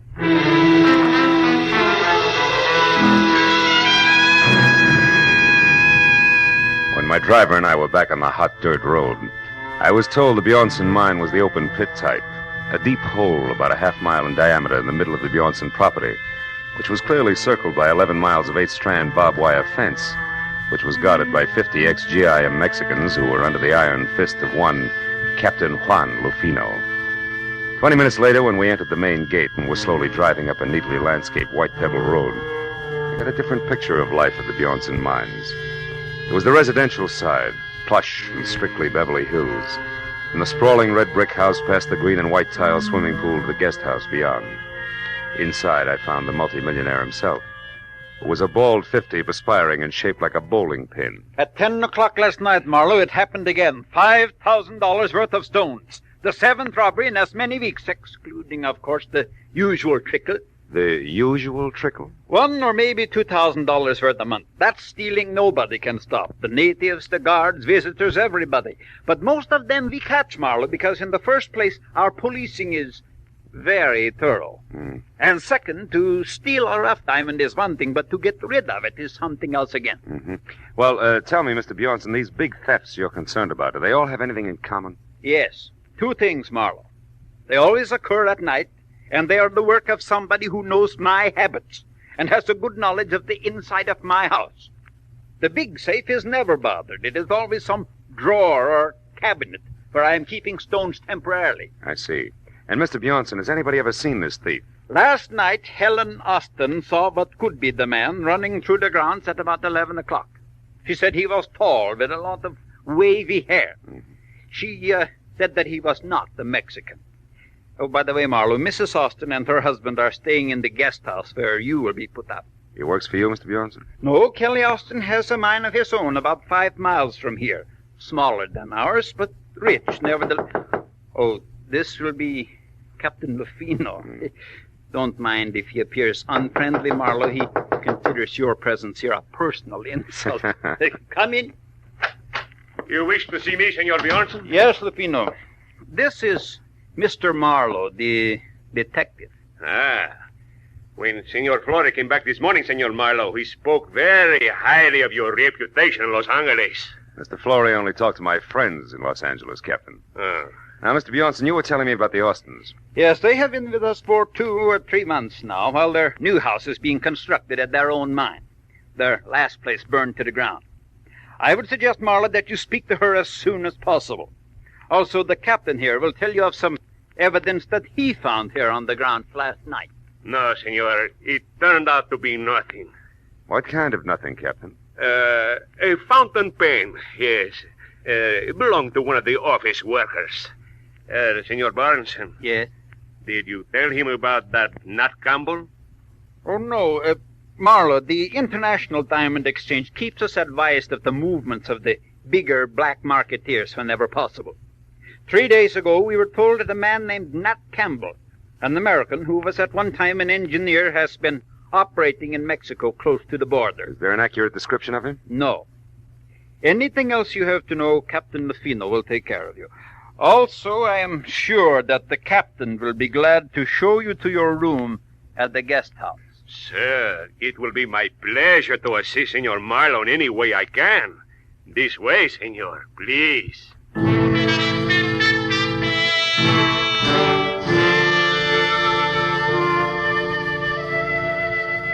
Captain Lufino's interpretation of assist was to hand my suitcase to a boy, point a thick thumb in the general direction of the guest house, and disappear.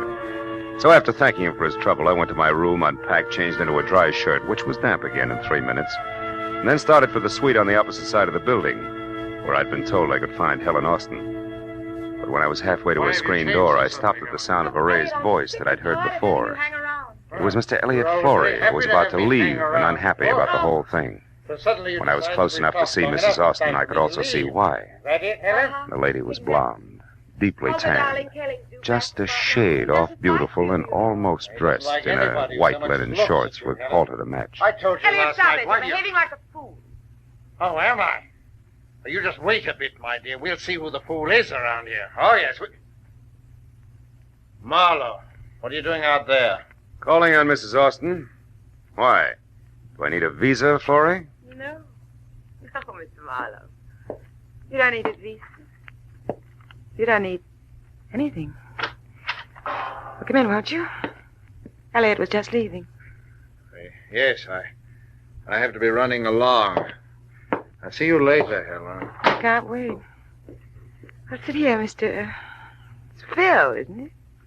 Phil Marlowe? Mm-hmm. Nice name. You know, Phil, I don't often get to see a new face around here, so anything I can do for you will be a pleasure. Mm-hmm. I'm sure the pleasure will be all mine. But aren't you afraid you'll catch cold? Why? Don't you like it? I made it myself. I do most of my things, you know. Riesler styles are too far behind New York to suit me. My husband, Kelly, says I'm clever. Better than that, Helen. Kelly, what? You're resourceful. You startled me. Darling, this is Philip Marlowe. I know. Ira told me you were with us, Mr. Marlowe. Can I be of some help, possibly? No, not at the moment, Mr. Austin. Right now, I'm only interested in knowing if your wife here can add anything to a description of last night's stranger. Can you, Mrs. Austin? Why, no. If there were anything else outstanding about the man, I certainly would have told Ira. No doubt. But what about the run-of-the-mill things? His dress, the way he walked. Like most men, Marlowe, he wore one pair of pants, one shirt. He had only one head. Also, like most men, he smelled of liquor. Rum, maybe? We all drink rum here. How about joining us in some after dinner? Long about 8? Thanks, but long about 8, I've got to be back in Rislow to see Mr. Calder. Ever hear of him, Austin? Why, no. Should I have? I don't think so, no. He'd have very little in common with you people. With one exception. Which is what, Phil? Rum, Mrs. Austin. He's crazy about it.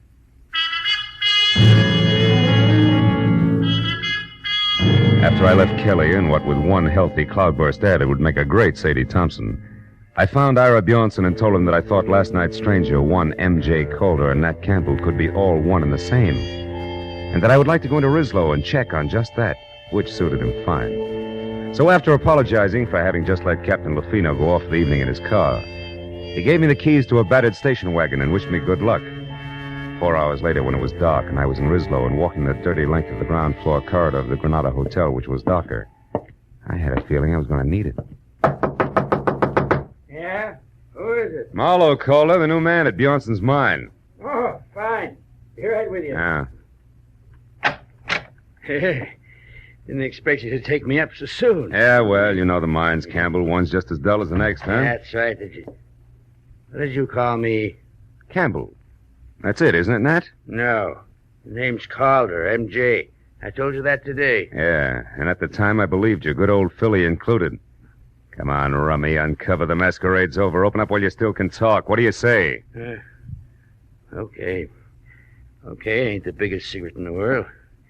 Here, sit down. For keep. Why, you lousy lush! You don't aim any better than you lie! I had enough, I tell you. All right, we'll see. Now, come on, get up. We'll start all over again after we check you once. Your kind usually has a nasty Luger tucked away someplace. All right.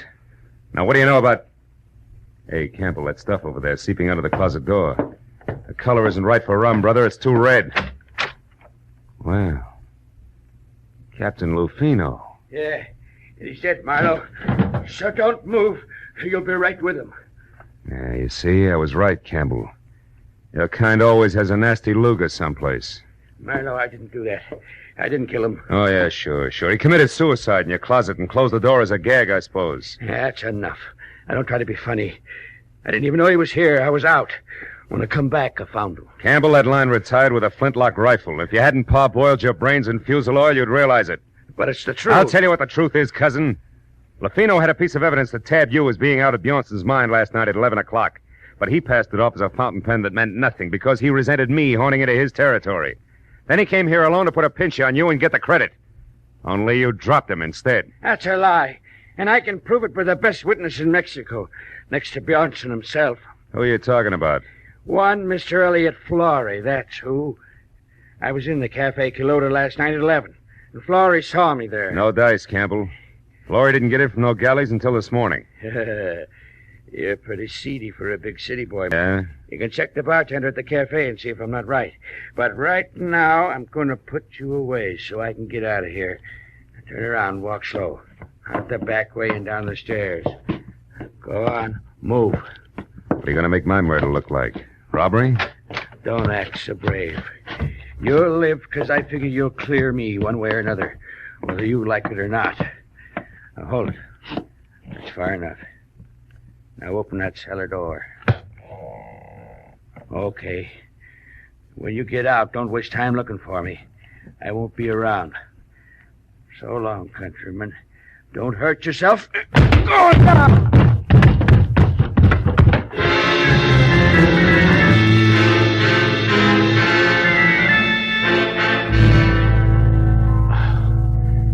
cellar was as light and wholesome as a Parisian sewer. Even with the help of several generations, termites, it took a half an hour to break out. When I got upstairs again, it was deserted except for the late Captain Lufino.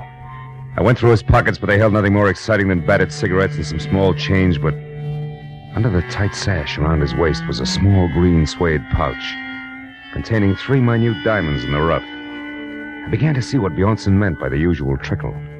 Everybody, including the chief of his own guard, seemed to be in on the act.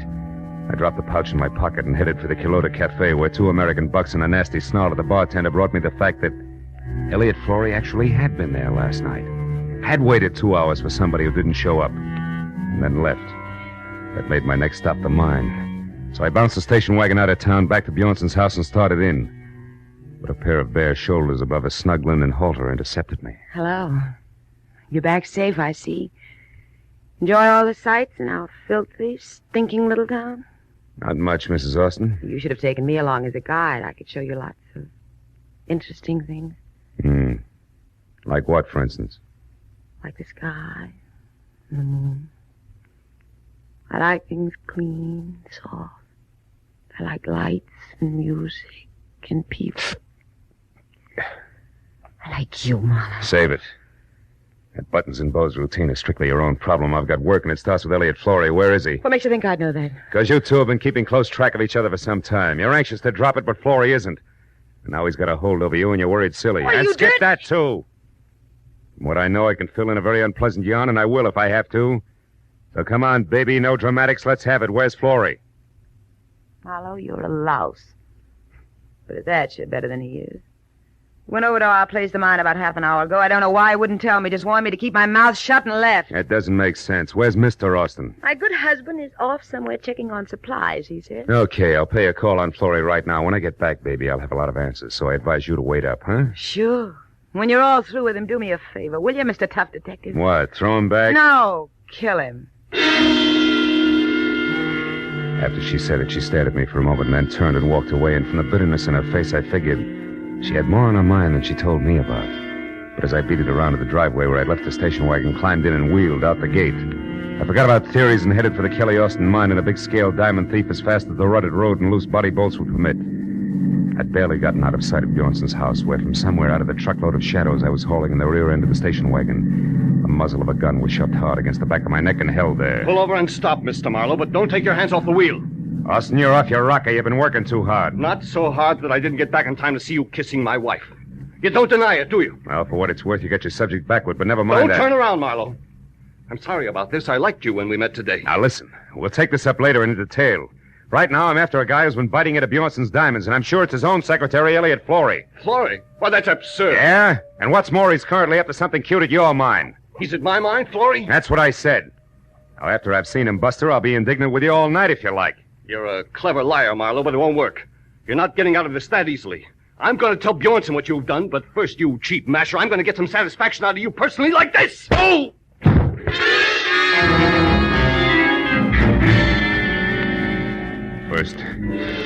First one side of my head and then the other exploded like Roman candles. I fell a long way out of the car door to the road. When I finally stopped falling and started back to my feet, I had a double handful of Mexico in my mouth. All the rest of it I could see looked big and black and deserted. The station wagon was gone, and so was my enthusiasm, and the picture of Marlowe on foot in the middle of the Mexican mountain looked pretty stupid. I trudged back toward the house. But I stopped as a pair of headlights swung out the gate and slashed down the road at me. Came to a sandstorm halt. Marlowe! Marlowe, what happened to you? It's a long story, Mrs. Austin. The less you hear about it from me, the better for all of us. What do you mean? That Kelly, your husband, was watching when you wanted to show me the Mexican sky and the moon. Up there at the house. He was just a teensy bit irate about it. Oh, is that all? That's enough. What about Florey in the mine, Marlowe? How should I know? I got tangled up as a heavy in this corny gaslight melodrama.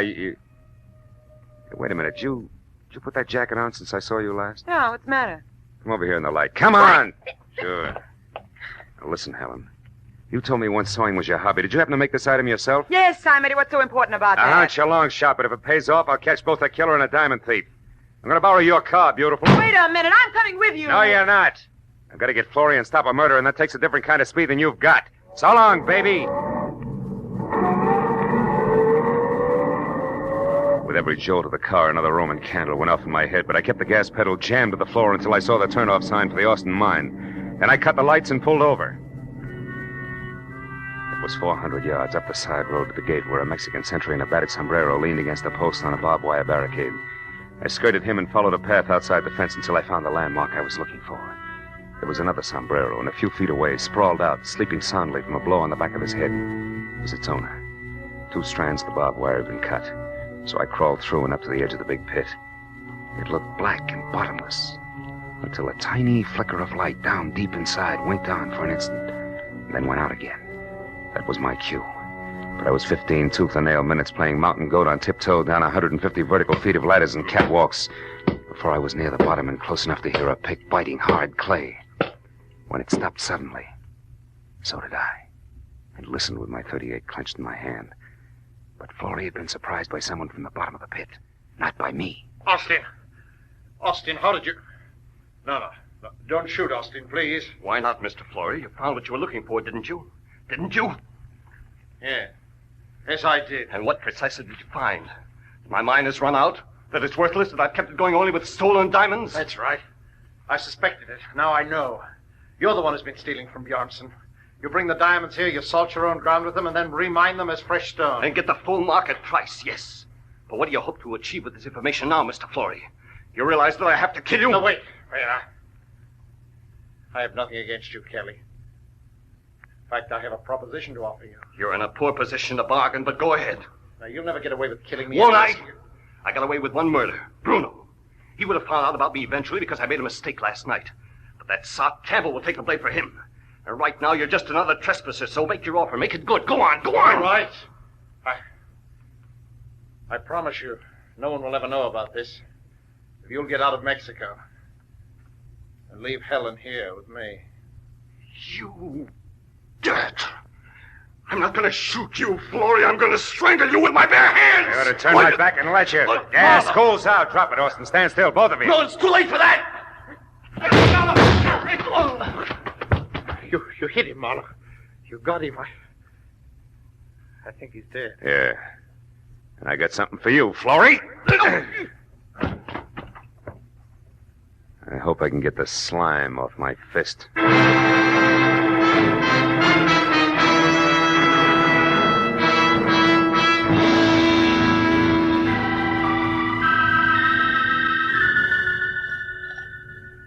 Please, Marlowe, pour yourself another here. It'll help your headache to go away. Oh, thanks, Mr. Bjornson. It's cooler out here than it was inside. It's better now, thanks.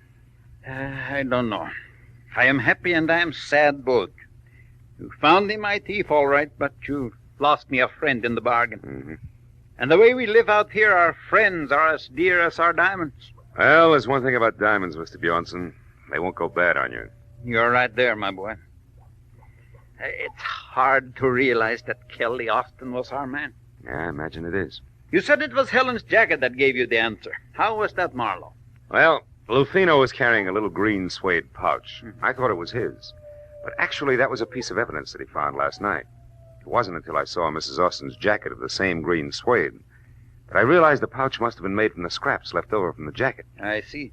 And since the wife sewed the jacket herself, that made the husband the logical owner of the pouch. That's right. You know, in a way, you might say Helen's responsible for the whole mess. How do you mean, Marlowe? Well, it all adds up like this. Helen wanted diamonds bad.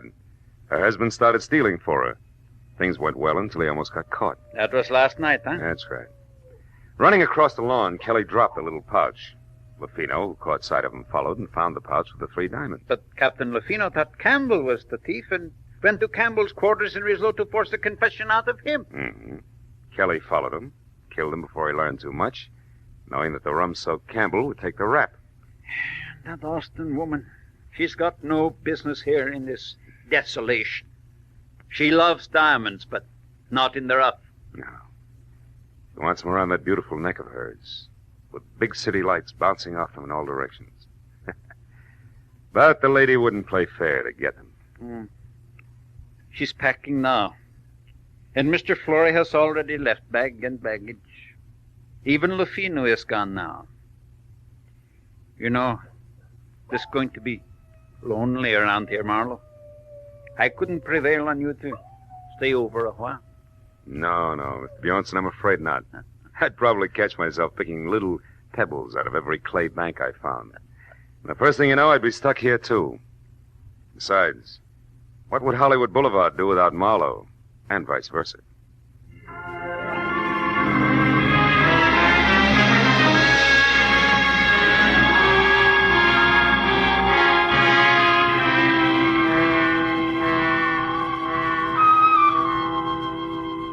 When the driver who was taking me back to Nogales was finally ready, and we started out of the mines, I took a long last look down into the gaping, dirty, lonely pit that was the Bjornson Diamond Field. And then, as we headed north and for the border, I settled back and thought about my own diamond field. The one that stretched out for 50 miles from the San Fernando Valley to Long Beach in blazing brilliance. Yet, in its own way, I knew it was just as dirty, just as lonely, and just as tough as the pit at Rislow. But it was my hometown.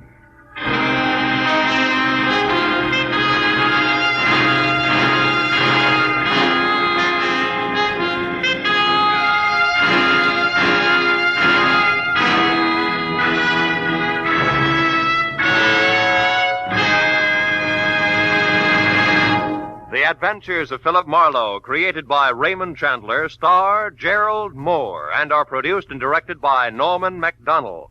Script is by Mel Donnelly, Robert Mitchell, and Gene Levitt.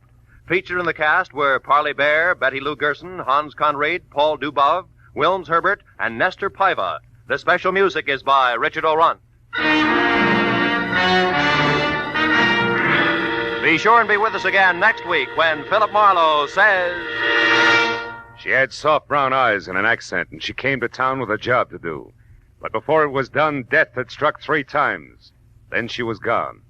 And all because of 30 drops of pigeon's blood worth $50,000.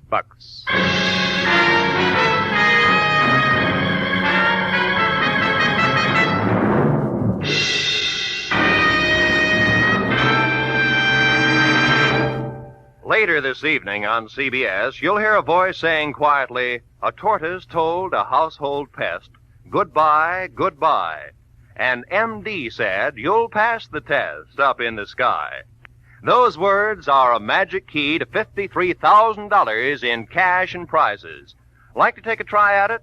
Then be waiting for Sing It Again, CBS's hour-long fun fest of music, laughter, and wonderful songs, later tonight on most of these same CBS stations. This is Roy Rowan speaking. Now, stay tuned for Gangbusters, which follows immediately over most of these same stations. This is CBS, the Columbia Broadcasting System.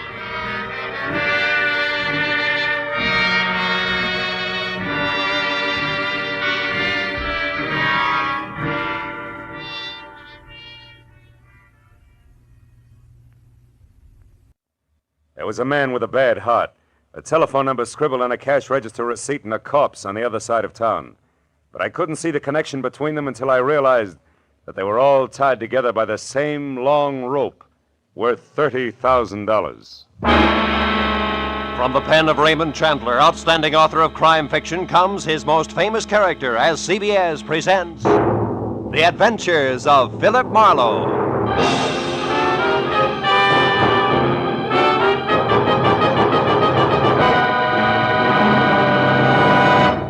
And now, with Gerald Moore, starred as Philip Marlowe, we bring you tonight's exciting story, The Long Rope.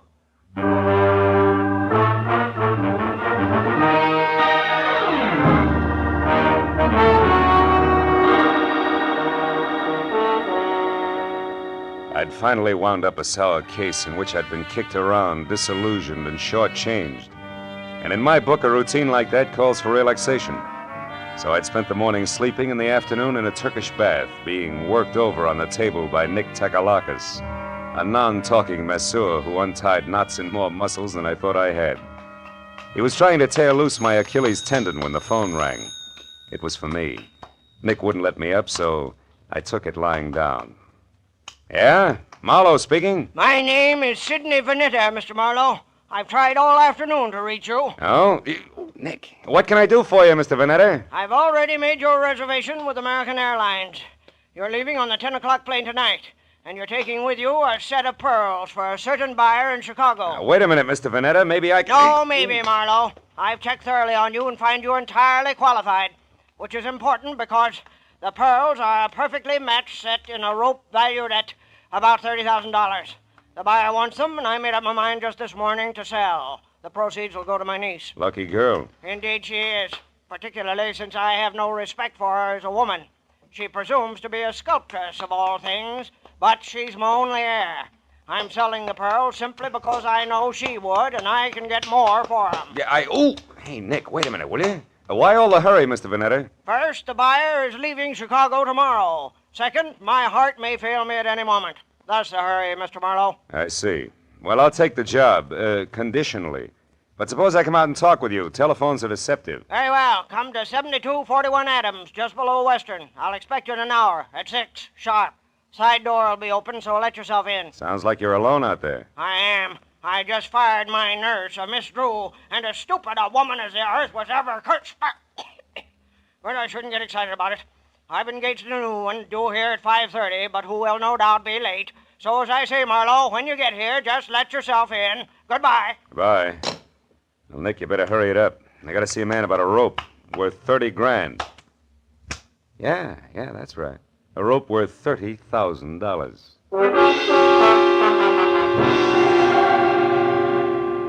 Vanetta's place on Adams was a big, fancy, and dirty gray place. 40 years ago, it had been a proud, expensive house.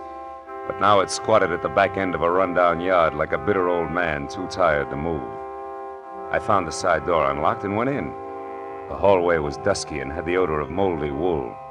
I called Vanetta's name but got no answer. So I poked on in until I heard the snapping of an open fire. It came from the library. A big chair was drawn up in front of the fireplace, and there Vanetta sat, his chin sunk deep in his chest and his eyes closed. I coughed, but he didn't hear me, so I stepped close and shook him gently by the shoulder. All it took was a gentle shake. He sagged forward and poured out of the chair like stiff syrup. Mr. Vanetta was dead.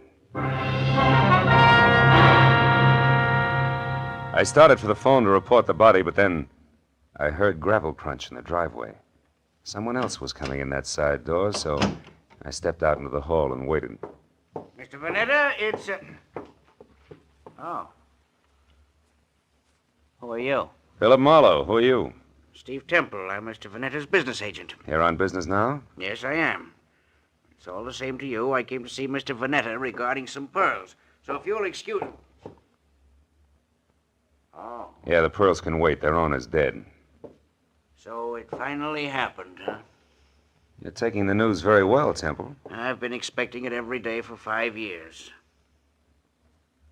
You found him, I suppose? We had an appointment at 6. He wanted me to fly his pearls to Chicago. What are you staring at, Temple? Why, this bottle of medicine here. What about it? Well, for years, he's kept this stuff beside him in case of an attack. Yet, when he actually needed it, it was over here on the sideboard out of his reach. Ironic, isn't it? Very. He fired Miss Drew, his old nurse, today, and didn't expect a new one until 5:30. Say, do you happen to know her name? No one. You mean he's engaged a new nurse? That's right. She's an hour late already. Yeah. Well, for once, that doesn't matter to Mr. Vanetta. Say, Temple, are you acquainted with his niece? Vivian Russell? Of course. She's a sculptress. There's a studio out on Fountain, near Bronson, I believe. She was to get the proceeds from the pearls. Well, I assumed that, although nothing was ever said. She's his only heir. Where would those pearls be now? He kept them in a wall safe behind that picture there, consistently against my advice. Yeah, sure. Opens with a key. Where would that be? He carried it with him on his watch chain. Why? What are you going to do? I'll take a look at the pearls and then have them impounded. Yeah, this must be the key. Now, let's open it up. It's there, that velvet case. As big as an overnight bag. Must be some string of beads. It is, Marlowe. Here, let me open it. There. Right. It's nothing but tissue paper.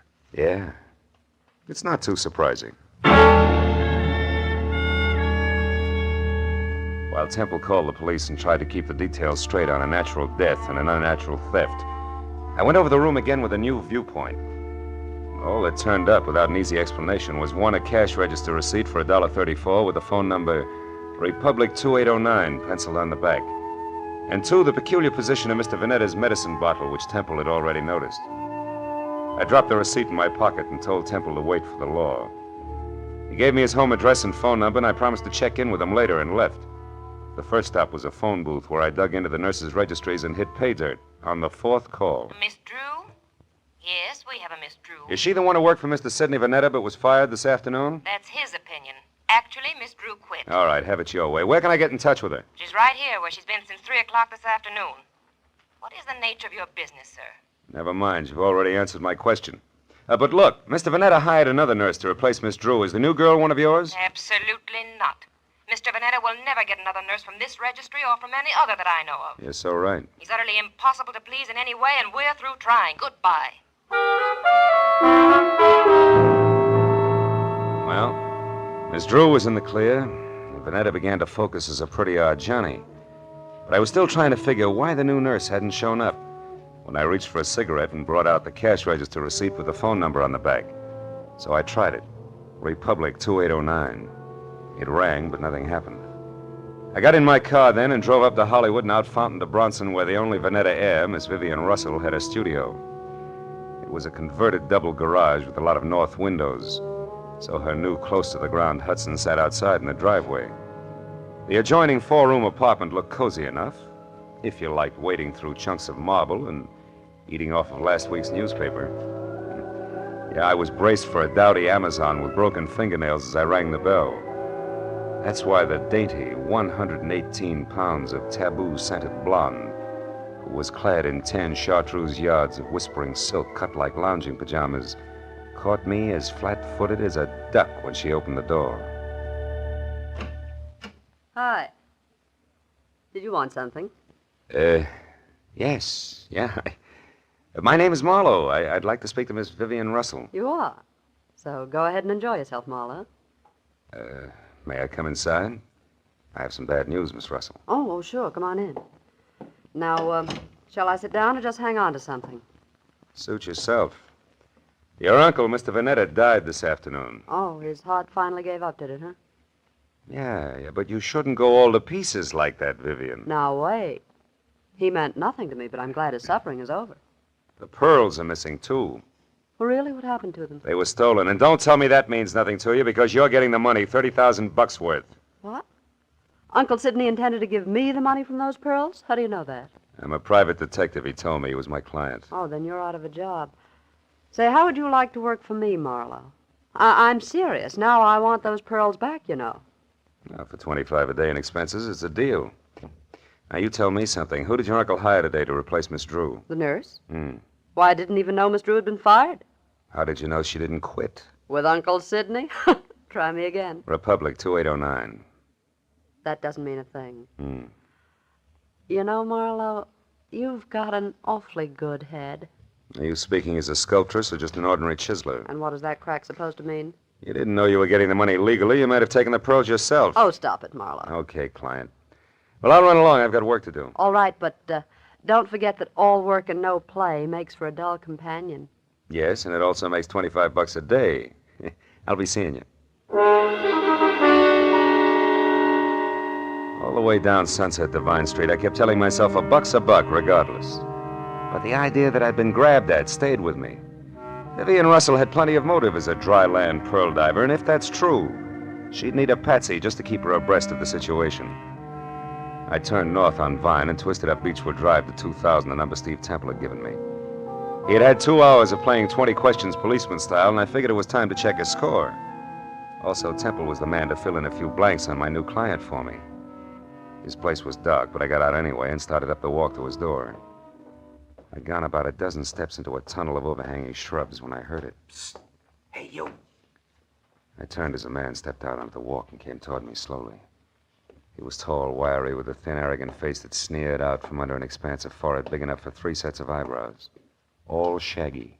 We're gonna have a talk, Mr. Hey, you're not Temple. Now we both know that. I'm a friend of his. What do you want with Temple? I've got a message for him, but it's personal. Who from? Like I say, it's personal, mister. I'll be back later. Come here. I said I'm a friend of Temple's. If you got a message for him, I'll see that he gets it. Well, okay, then. Tell him that some of his friends are too blasted nosy. Go! The guy with the forehead had a great left jab and a pair of hurdler's legs, and by the time I untangled myself from the brush and got out on the walk again, he was gone.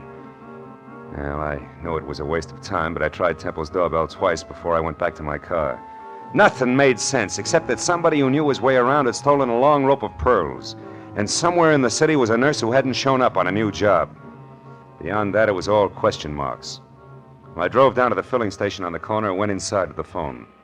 I started to call police headquarters, but instead dropped the nickel in and dialed Republic 2809 again, just on a hunch.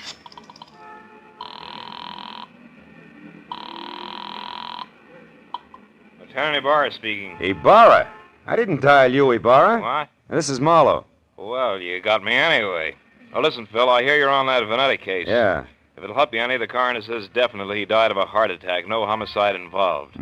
Thanks, Lieutenant. Hey, but look, where are you now? In a flat on the corner of Union and 59th Street. Why? Well, is that phone number there, Republic 2809? Well, that's a great piece of deduction. You just called it. Ibarra, listen, I found that number at Vanetta's place this afternoon. What's going on down there? There's a girl here named Betty Larson. Yeah, she's a nurse, right? No, wrong, Phil. She's a corpse. Oh. Before that, she was a waitress. Just a waitress. Somebody came to her door and killed her for no apparent reason whatsoever.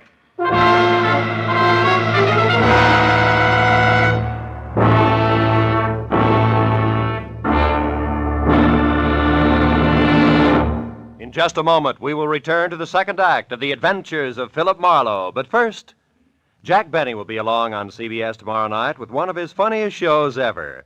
In addition to his regular hecklers, Dennis, Don, Phil, Mary, and Rochester, Claudette Colbert and Vincent Price will pay a call on Jack.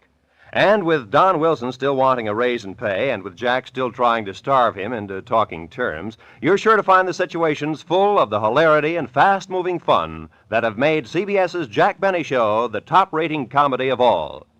Yes, remember, CBS also means Catch Benny Sundays. Now, with our star, Gerald Moore, we return to the second act of Philip Marlowe and tonight's story, The Long Rope.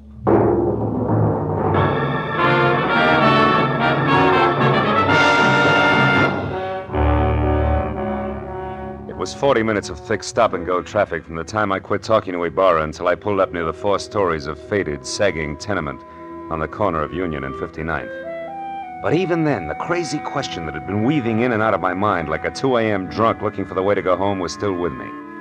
Why was the telephone number Republic 2809 bracketed by a couple of dead people who, as far as I could see, should have had nothing to do with each other in the first place? And right there, for the 10th time running, I drew a complete and unabridged blank.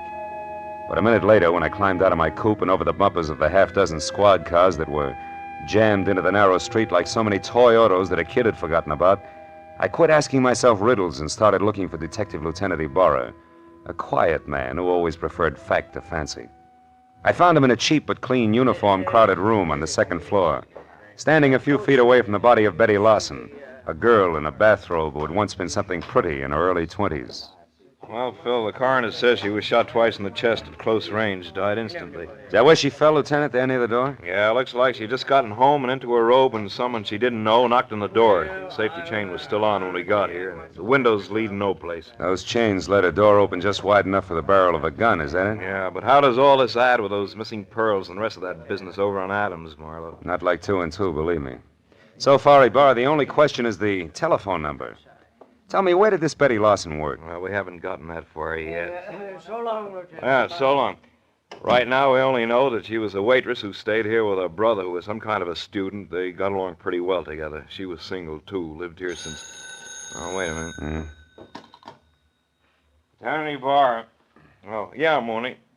Ryan's Cafe, huh? Ryan himself runs it. Okay. I'll check it personally, right? Hey, is that where she worked, Ibarra, Ryan's Cafe? Yeah, but it's funny, Phil. She lived here since early 1947. And Mooney tells me she worked that 24-hour hash house just as long, yet it's way over on the other side of town in Western. Western and where, Ibarra? The 2300 block. Should be near Washington. Washington, which is only 1 block from Adams, and that starts to close the big circle. What do you mean, Marlowe? Well, that the Veneta place is on Adams near Western. Look, Ibarra, how about letting me huddle over a cup of Ryan's coffee before the law steps in, huh? Oh, I got a hunch you want to check, Phil? Yeah, that and a cash register receipt. What do you say? All right, but play it close, fellow. Ryan probably doesn't know about this yet. No? Unless, of course, he squeezed the trigger. Goodbye, Ibarra.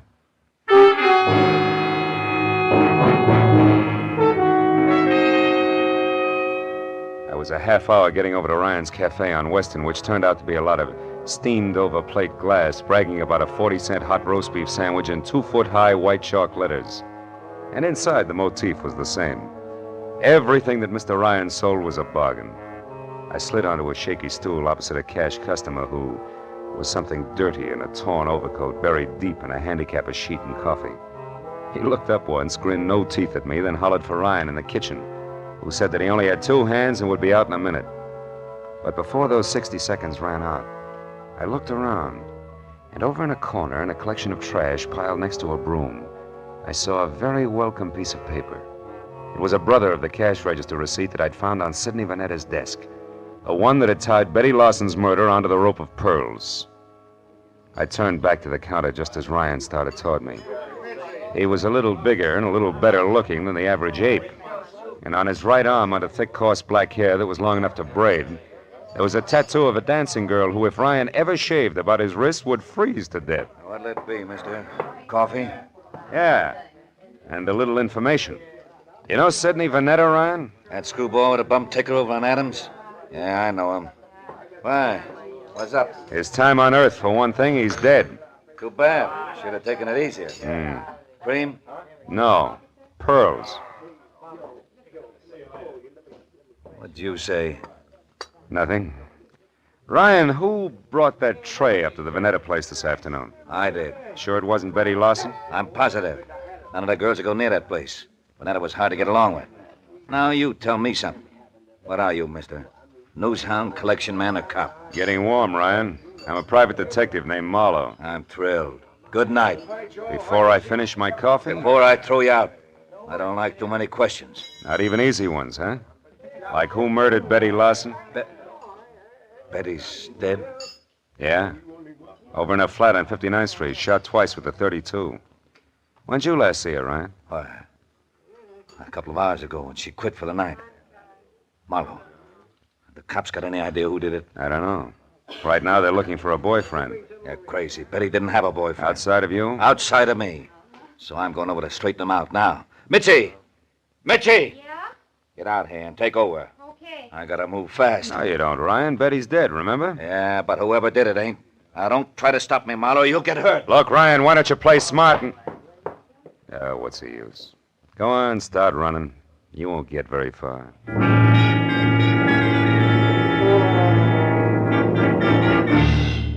For the first time that night, I felt sure of what I was saying.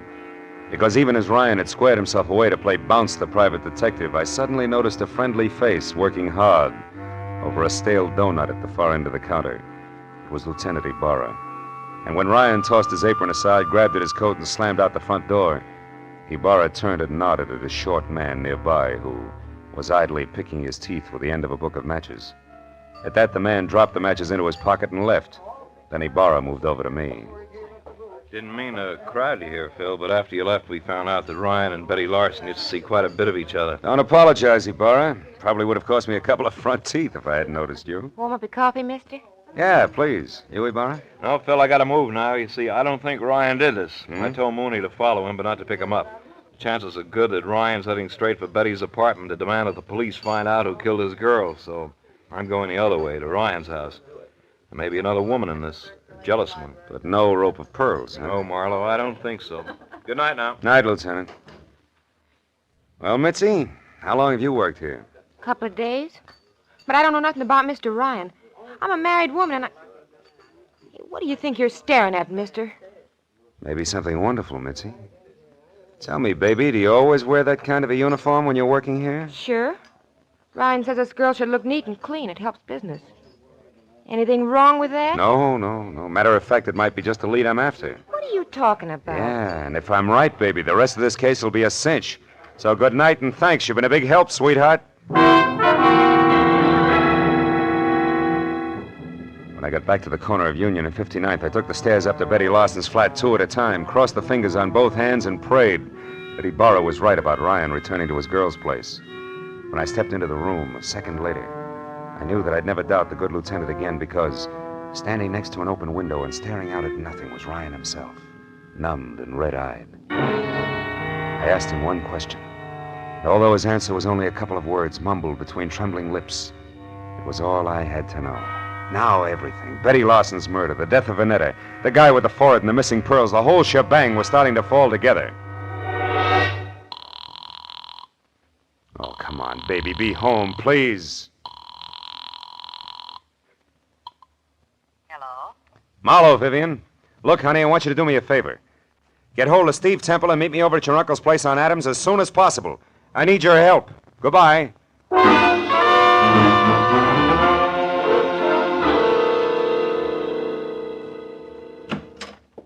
Well, Marlowe, what took you so long? I understood you needed our help and in a hurry at that. I had quite a way to come, Temple. Is Vivian here? Yes, Marlowe, Vivian's here, and that means that we can stop counting noses.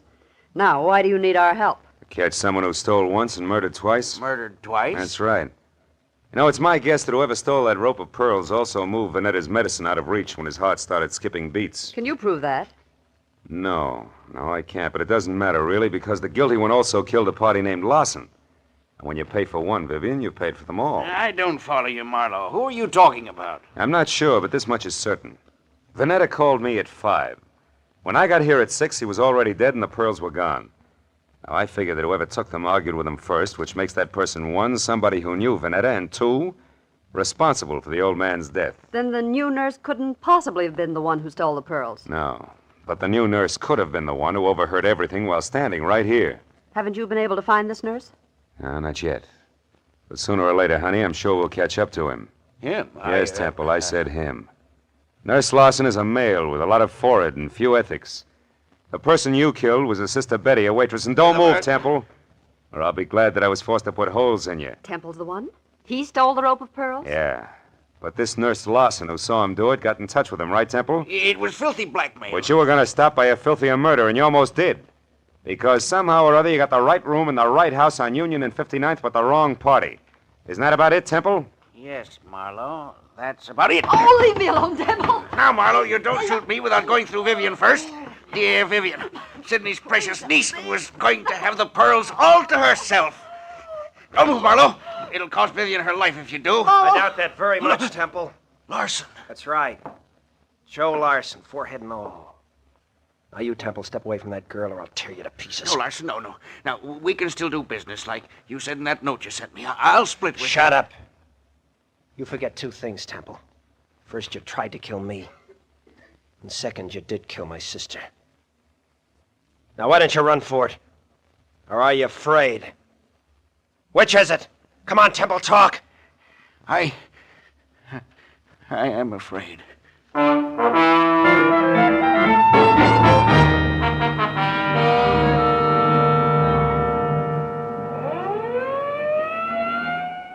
Marlowe, that just about winds things up. Yep. Joe Lawson sent up for attempted extortion, and Temple... Sent up for good. Mm-hmm. Say, Marlowe, when you called a while ago and said that you wanted Temple and me to help you, did you know then that Temple was the murderer? No, I didn't, Vivian. Then I only knew that whoever had killed Betty Lawson had mistaken her for the new nurse, and that the actual nurse was Betty's brother, Joe. Where'd you get hold of that, Phil? Well, it started in Ryan's Cafe, Barra, just after you left. I had nurses on the brain, I guess. And when I took a good look at the waitress there, I suddenly realized that her white uniform, white shoes, and white cap could easily confuse a guy like Temple, who also had nurses on the brain. Well, I can see a killer making a mistake about appearances, all right, but I still don't understand how it is that the telephone number of my uncle's nurse turned out to be Betty's apartment. Because a nurse did live there, honey. Betty's brother was a medical student, part-time male nurse, and full-time bum. You see, Ryan, who brought food to Uncle Sidney, knew that he needed a new nurse, and he sold him on the idea of Joe Lawson, because he wanted his girlfriend's brother to have a job. Oh, I get it. Say, I know what I'm going to do with those pearls. Sell them? To the highest bidder. Oh, no, I'm going to break up that set. Break up the set. Yeah, I'd like very much to get a pair of earrings out of them. Oh, and for each of you, a set of cufflinks. Good night, gentlemen.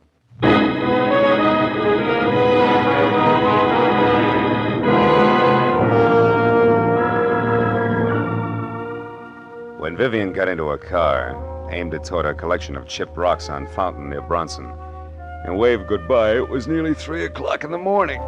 No. After I said so long to Ibarra and started back to my apartment on Franklin, an idea hit me for the first time. A pearl is the result of the irritation of an oyster, a disease. And when you string a lot of diseases together, the result is frequently a plague. But it's from plagues like that I make a living. That's what I get for reading books. I wonder if I'll ever go any place where I can wear pearl cufflinks.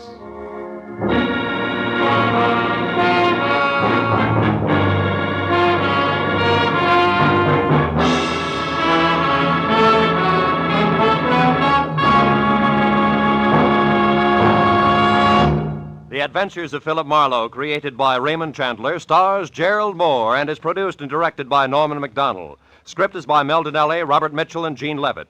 Featured in the cast were Junius Matthews, Louis Van Ruten, Fay Baker, David Ellis, Lillian Baeff, and Ed Begley. Lieutenant Detective Ibarra is played by Jeff Corey. The special music is by Richard Orant. Be sure and be with us again next week when Philip Marlowe says... A corpse that wouldn't stay dead, a pistol with a silencer on it, and a fortune in a black satchel spelled death for the big city boys when they finally got together in lonesome Arizona. Population 802.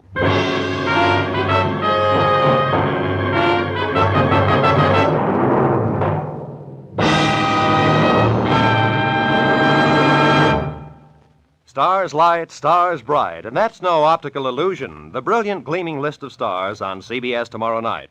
Van Johnson's the star on the Prudential Hour drama. Spike Jones will positively appear in a sketch getting the war paint off Bob Hope's latest movie. Jack Benny will have Claudette Colbert and Vincent Price as his special guests. Amos and Andy, Dashiell Hammett, Sam Spade, and Lum and Abner are the next bright stars in line.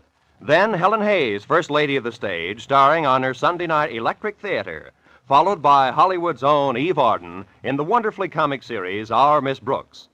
In the next to closing, another bright comedy, Life with Luigi, and the whole star lineup, topped off by the world's most brilliant addlepates, the experts on It Pays to Be Ignorant.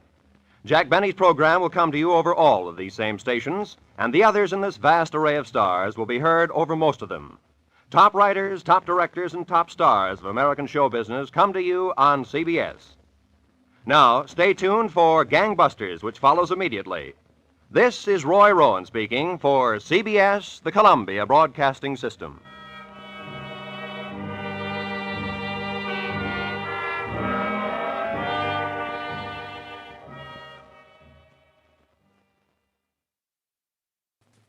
When it started, it was simple, just a lawsuit for damages. But before it was over, it was far from simple, and the damages were murder. All because of a red-headed woman, a ghostwriter with ambition, and a match that burned with a bright green flame. From the pen of Raymond Chandler, outstanding author of crime fiction, comes his most famous character as CBS presents The Adventures of Philip Marlowe.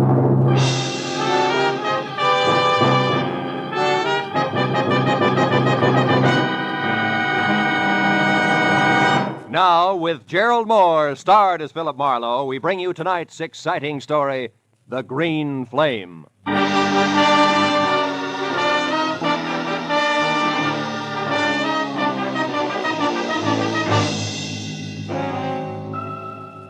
It had been the kind of early start, late finish crowded in between day that had made breakfast coffee, lunch a ham sandwich on the run, and dinner nothing.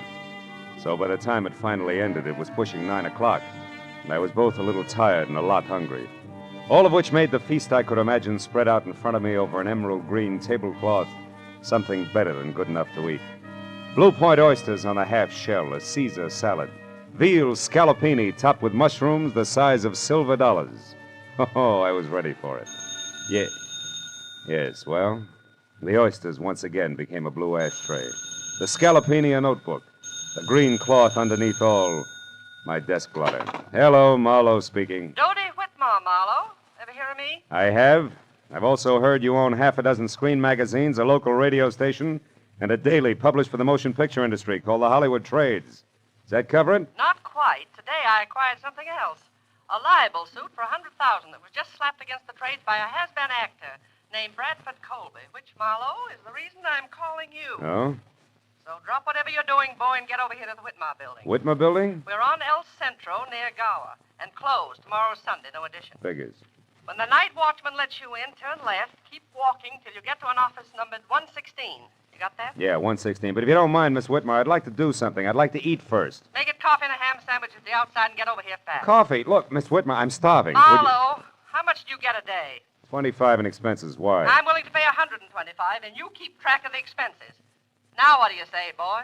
Boy says coffee and a ham sandwich will leave him stuffed. Goodbye, Miss Whitmer.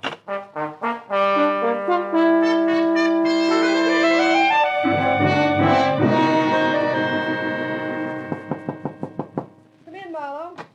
Sit down over here, and if you smoke cigars, don't. I can't stand them. Drink? No, thanks. Marlowe, our A1 gossip columnist, Stanley McGrath, had this to say in today's edition of the Trades. Mm-hmm. The sometimes actor Bradford Colby won't call it quits. When refused a part by an independent producer who's short on funds, Colby offered to hawk all and come up with $20,000 if the producer would change his mind. The producer wouldn't.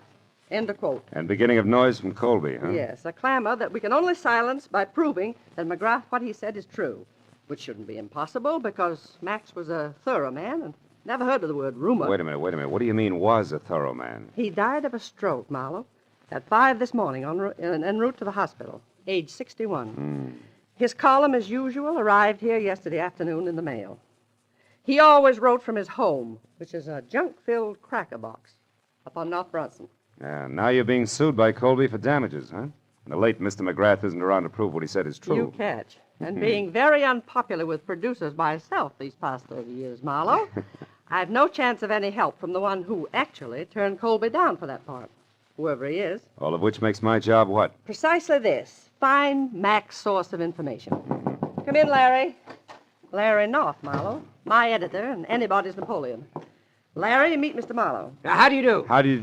Dodie, I've just found out that old Mac's only legman, a queer duck named Leonard Phipps, left town sometime yesterday for San Diego. May or may not be back by now. Where's Marlowe going to start? Well, I At figured... old Mac's place. Larry and I have already checked there, Marlowe. 8312 North Bronson. Maybe you'll grab onto something that we overlooked. Here's the key. Thanks. Mac lived alone. Don't get wrapped up in his notes. That gibberish. And remember, my lawyers are sure that we'll lose this case if we can't prove what Mac said was the truth. Well, yeah, Call as soon as you get a lead, and if I'm out, Larry will be in his office next door. And, Marlowe, don't waste any time. There's a lot at stake, boy.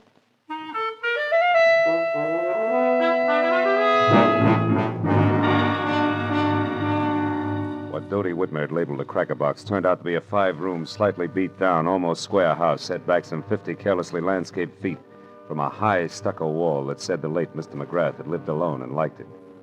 And when I entered and went to his study where I turned on a desk lamp, I saw what my client had meant by junk. There were the odds and ends that a man collects in a lifetime.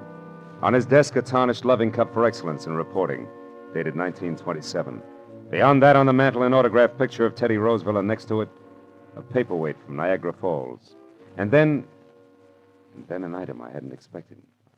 In a shadowed corner of the room, there was somebody else. A tall, gaunt somebody else, wearing horn-rimmed glasses and papers sticking out of every pocket. He was slowly, an inch at a time, backing off from the edge of the circle of light in which I stood. I took one casual step toward the desk and then nailed him. Get your hands off me. Why? So you can start running, Mr. Leonard Phipps? How do you know my name? I'm psychic. I also know you just got back from San Diego. What I don't know is what you're doing here. Now, come on. Talk, fast. Please let go. Leave me alone. I'll talk. I've got nothing to hide from the right party. Who are you? Philip Marlowe, private detective, who's working for Dodie Whitmer, a lady impatient to know which producer McGrath was talking about. In that article on Colby this morning. Now, do I qualify? Yes, of course. We're both after the same piece of information, Mr. Marlowe. No? I want to find that answer, too, and then whisper it into Dodie's ear. Just to save her $100,000? No. just to get a chance to fill McGrath's shoes. And don't laugh, because I've been ghosting that column for the past month now. Didn't McGrath write this morning's column himself? No, he didn't. I did. But the piece on Colby was not mine. McGrath must have added that himself, the fool. Ah, you don't sound like you're happy in your work, Phipps. I wasn't. Mac was a tyrant. I put up with him because he promised sooner or later to let Dodie Whitmore know that I was doing his work. Don't be too bitter, Phipps. Mac couldn't have known exactly when he was going to die. Well, what if he But to could? get back to the subject, have you any idea where we can get a hold of something real to go on? Yes. Yes, I do. Out there in the living room. Oh. Follow me, Marlowe. If you can, in the dark. Come back here! Ow! Ooh!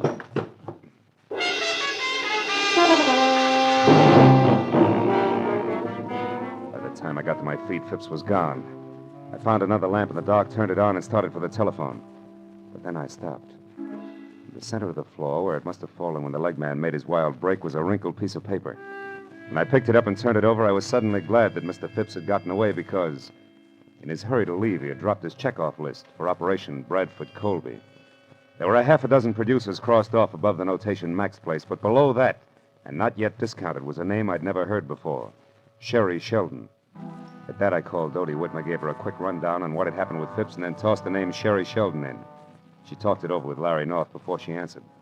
But when she did, I knew that finally we were all getting someplace. Marlowe, this is good. Larry tells me that Sherry Sheldon is the ex-Mrs. Bradford Colby. Oh? And better than that, a redhead with temperament to match. That kind'll talk. Mm-hmm. Any idea where this item lives? Yes, a bungalow on Cherimoya, 5800. 5800, huh? Larry says it's a quiet, dead-end street, but not to let that throw you. Because from what he's heard about the lady herself, she's very much alive. So play it smart, boy. You're probably in the big time now. Good luck.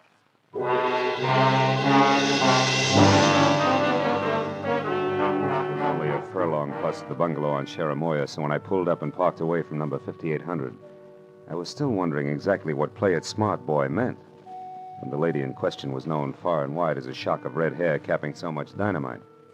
But a minute later, as I walked toward the house, I labeled that thought introspection, dismissed it, and concentrated instead on an acre of tweed jacket that was unfolding out of a long, honey-colored sedan parked a little ahead of me.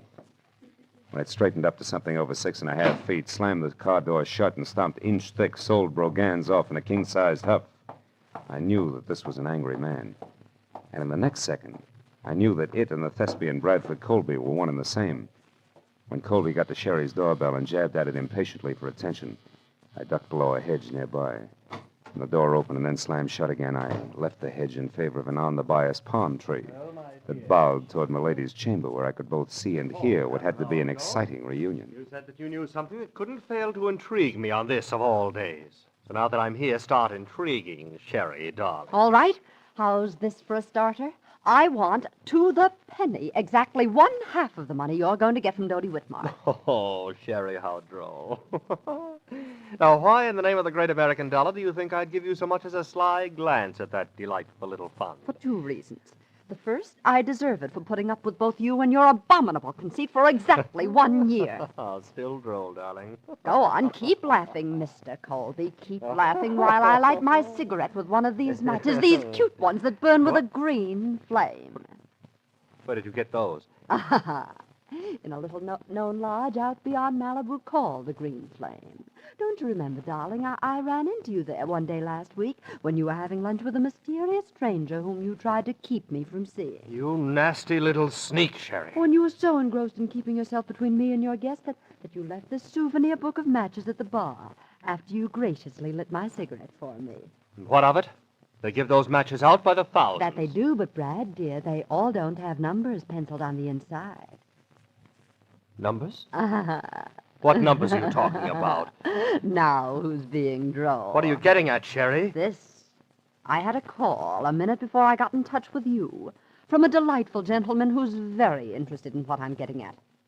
So here, take your stupid book of matches and get out. No. I don't need them anymore. No, wait, Sherry, now please. Brad, I am going to have exactly 1/2 of that easy money that's coming your way.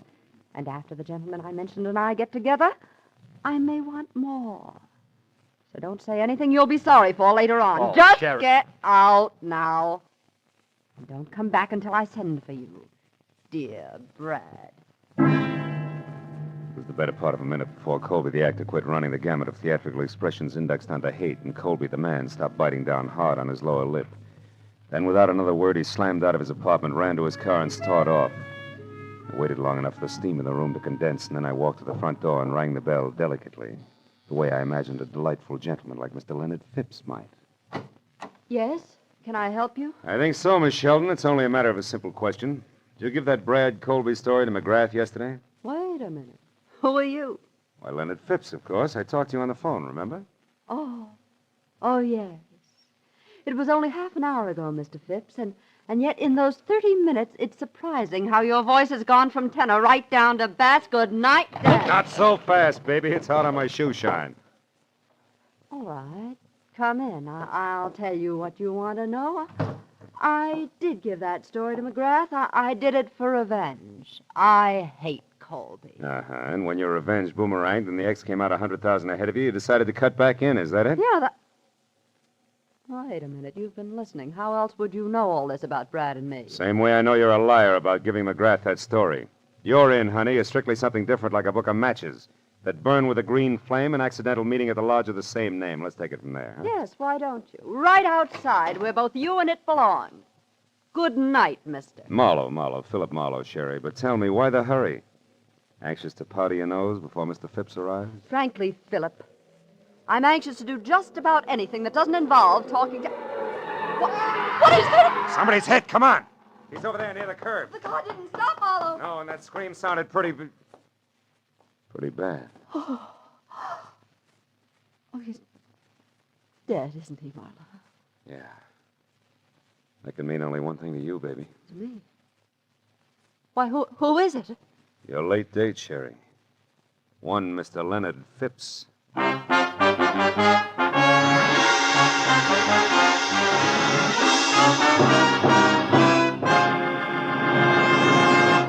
In just a moment, the second act of The Adventures of Philip Marlowe. But first, on a special program, One Great Hour, later tonight on CBS, President Harry S. Truman will be joined by Gregory Peck, Ila Lupino, and Quentin Reynolds to tell the story of what American religious groups are doing to bring relief to the world's war-stricken people.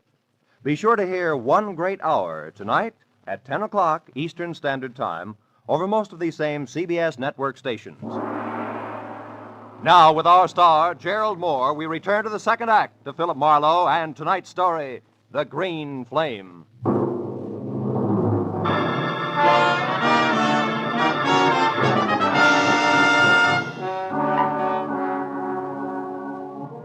As the red-haired, sophisticated eyes stared down at what seconds ago had been Leonard Phipps, the sound of the powerful car that had slammed the life out of him whirred into silence far down the street.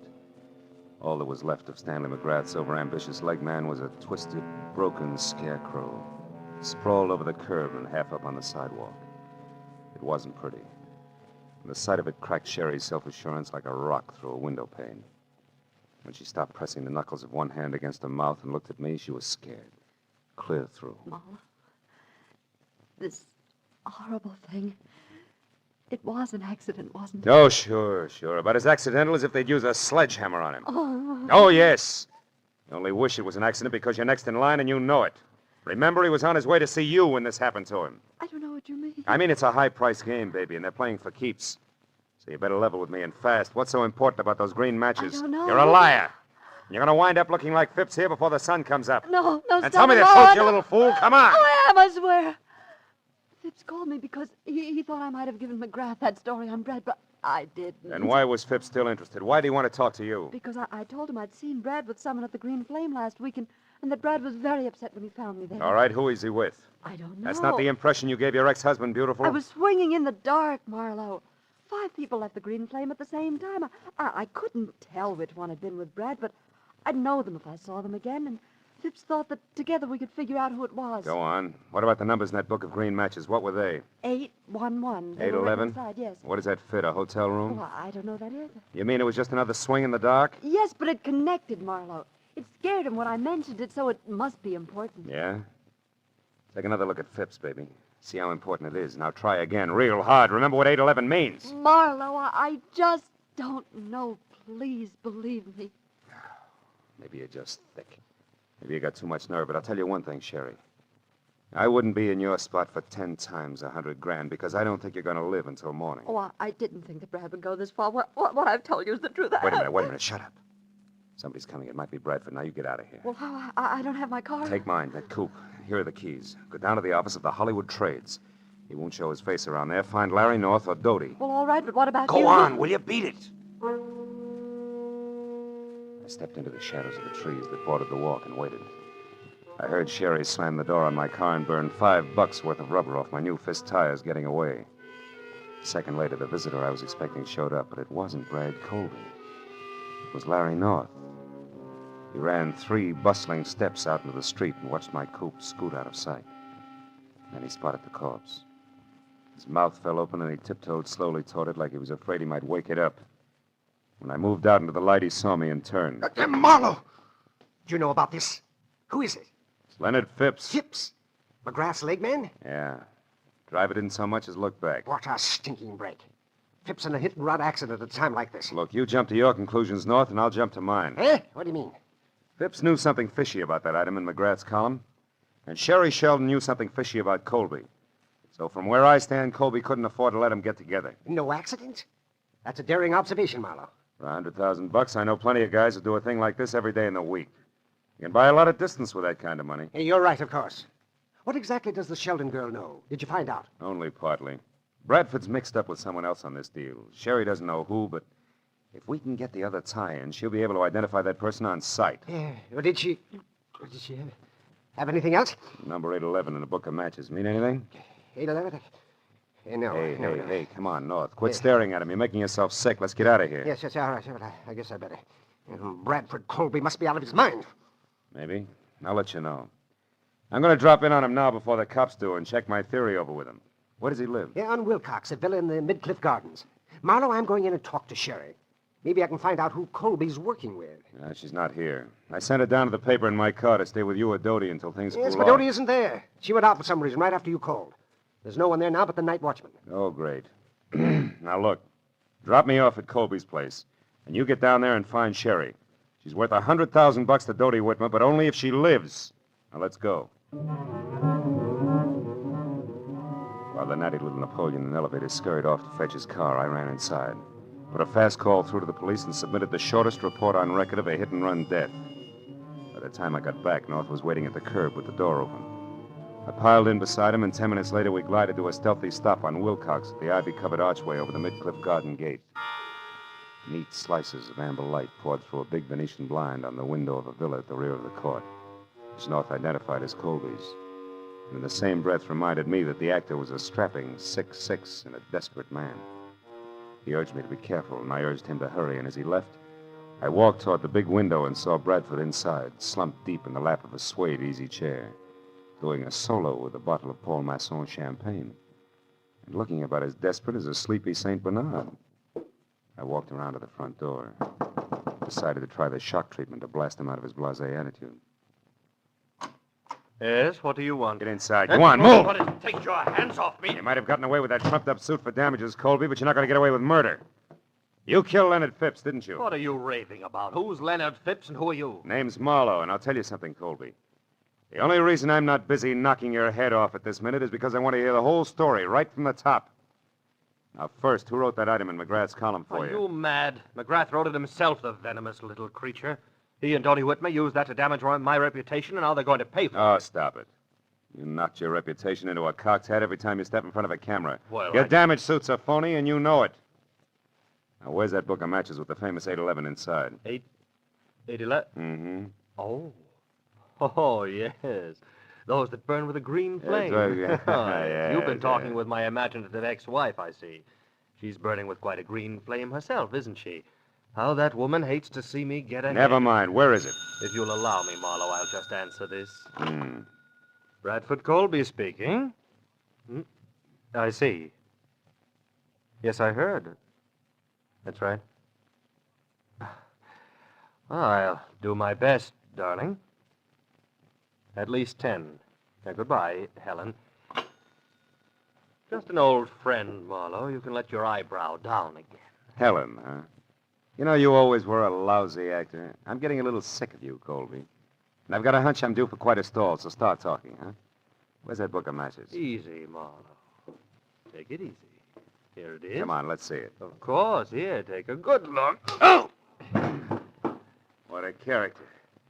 Up to your chin in trouble and you make waves. Lousy snoop! Oh!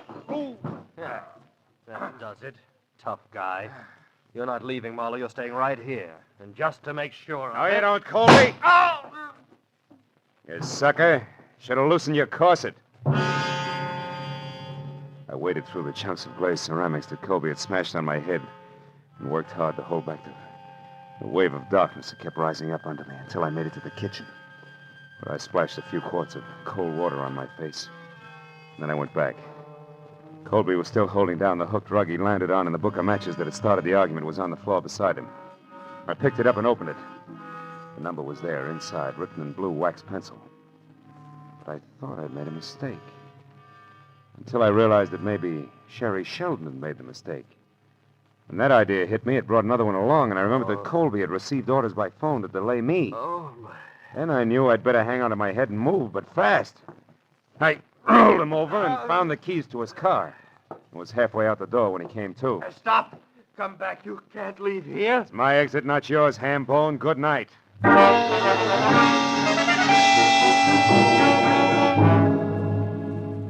It took all of 5 minutes to get from Wilcox to El Centro in Colby's long, honey-colored sedan. And on a hunch, I drove down the alley to the back door of the Whitmer building. The hunch paid off, because I had stopped and turned on the parking lights when the door opened and I saw exactly what I'd expected. The watchman was on the floor, out cold, and the little Napoleon in elevated shoes was staging a big exodus with his arms full of a very limp redhead named Sherry Sheldon. As soon as he saw the honey-colored car, he started talking. Brad, you idiot. I told you to stay home. Did you do it? No, she's only unconscious. There wasn't time. We'll have to finish it someplace else. Put her in the back seat. All right. Here. Now let's get out. Marlowe. Don't move, little man. I'm too tired for any more trouble. I'll shoot first. So you're the boy on the inside with all the brains, huh? You cooked this whole thing up with Colby. He gets libeled and sues Dodie Whitmer for damages, and then you two split the settlement between you. Correct me if I'm wrong, North. You got your chance when McGrath died after turning in his copy.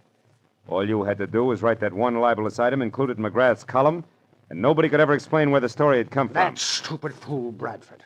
I could never trust him to do anything right. Is that why you killed Phipps? Yes.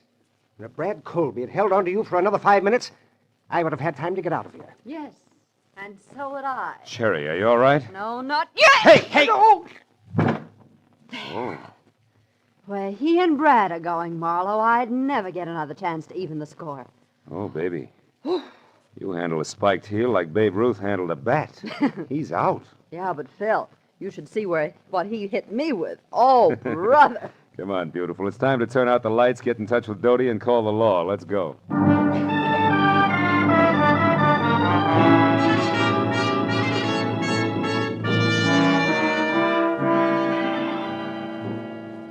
Well, let's go, Sergeant. Yes, Inspector. Thank you, Miss Whitmore. Good night. Good night. Well, I'm glad those cops and the cigars are gone. Here, kids, help yourselves. You both look like you need it. This you can say again. How I need it. Marlowe, you could have slid me through the hole in a lifesaver when you said my own editor, Larry Knopf, was it. Yeah, it gave me a jolt, too, Dodie. Yeah, and me. The hard way. But, Phil, I am sorry about that mistake I made. I could have saved us some trouble.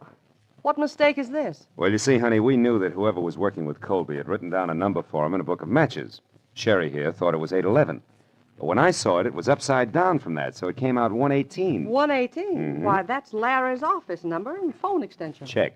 Yours is 116, and his was right next door. I remembered. So 118 was it. That, coupled with the fact that it was written in blue pencil, which is standard equipment for all editors, gave me the tip. Honest now, Phil. Hmm? Did you figure that out, or was it luck? Well, it's a trade secret. Hey, you know something?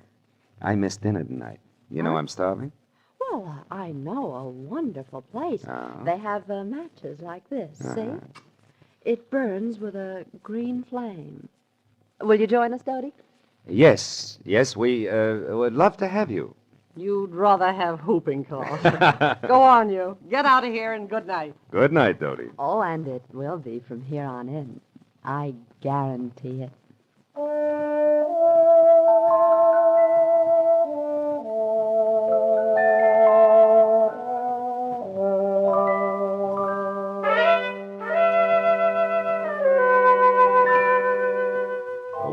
delightful supper was waiting for us at the Green Flame restaurant.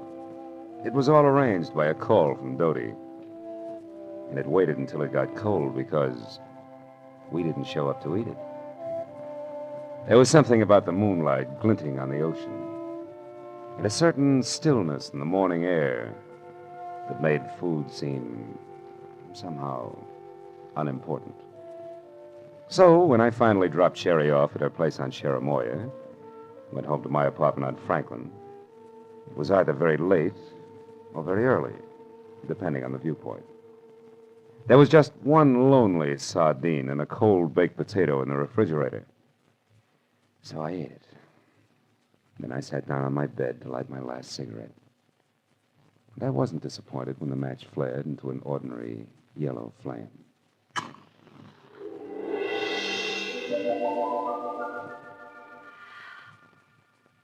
Good night, Phil.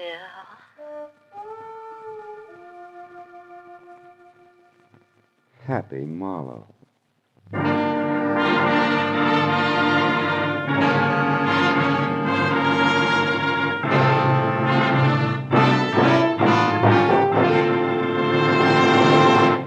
The Adventures of Philip Marlowe, created by Raymond Chandler, star Gerald Moore, and are produced and directed by Norman MacDonald. Script is by Mel Donnelly, Robert Mitchell, and Gene Levitt. Featured in the cast were Fay Baker, Larry Dobkin, Myra Marsh, Howard McNear, and Parley Bear. The special music is by Richard O'Runt. Be sure and be with us again next week when Philip Marlowe says... It was a grim joke that started when 6 heirs came to an ugly house on a rain-swept island to hear a madman's will. But the joke soon turned to murder, and in the end it was hard to tell who had the last laugh.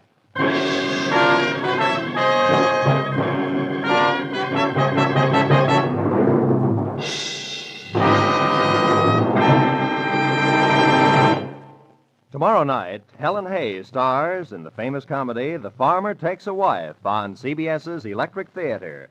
And Eve Arden stars as America's favorite schoolmistress, our Miss Brooks.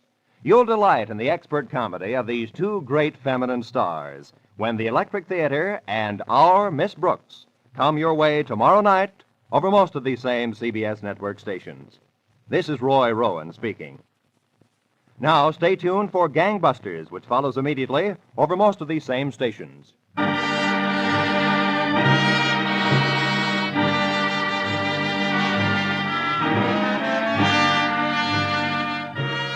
This is CBS, the Columbia Broadcasting System.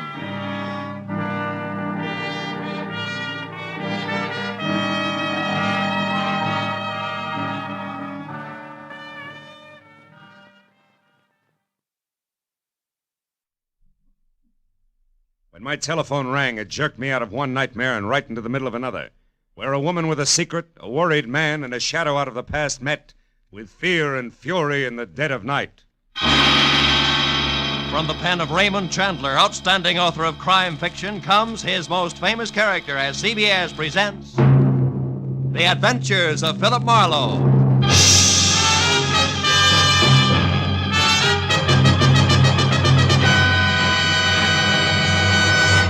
And now, with Gerald Moore, starred as Philip Marlowe, we bring you tonight's exciting story, The Friend from Detroit.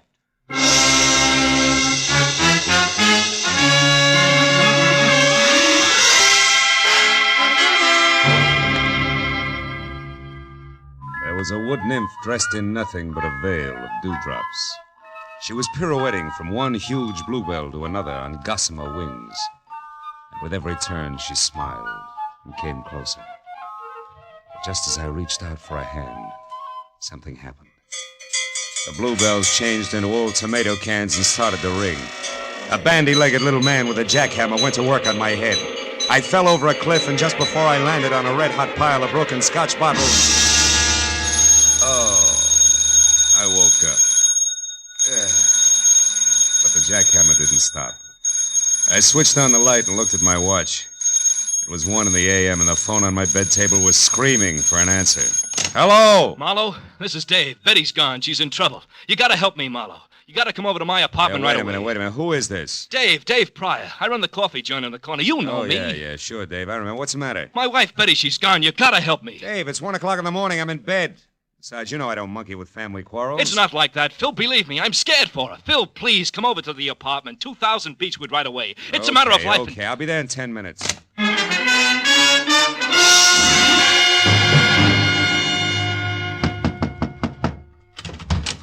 Marlowe, I thought you'd never get here. Look, somebody fired a shot through the door, and when I got back with the aspirin, Betty was gone, All and right, that wait guy a minute, with the... Dave, hold it! I'm not even awake yet. Look, sit down. Take it from the top. Slow. Yeah, okay. Maybe it started this morning at the coffee joint when a fancy guy came in and talked to Betty. She waits on the table. Yeah, I know. What do you mean fancy? Well, a slick dresser, cufflinks, stick pin, all that. I didn't know him, and Betty tossed him off to me as a masher. Maybe he was, but she seemed upset. Slower, huh? Oh, yeah, sure. Well, tonight about 9, another guy came in, a chunky bird with a deep voice. Betty had just got back from shopping, and I was in the kitchen. See, when I heard a tray of dishes fall and Betty came back, white as a sheet, she was scared, Phil, scared stiff. Hey! Oh, I'm sorry. All right. Go ahead. I looked out, and that chunky guy was leaving. Betty insisted he had nothing to do with it, that she was just nervous. Was somebody else in the place at the time? Let's see. Yeah, some Tribune reporter that comes in every night was up at the counter. He was the only one. And Betty stayed on the job till you closed, huh? Yeah, till midnight. But, Phil, she was in a bad shape. Mm-hmm. After we got home here, she sent me out for some aspirin. I was only out for 15 minutes, Phil. When I came back, she was gone. And look, this bullet hole in the glass door to the backyard. Somebody out there shot at her and maybe hit her or something. All right, Dave, steady. Now take it easy. You and Betty have a gun? No. Why? Well, in the first place, the bullet went out through this glass. It didn't come in.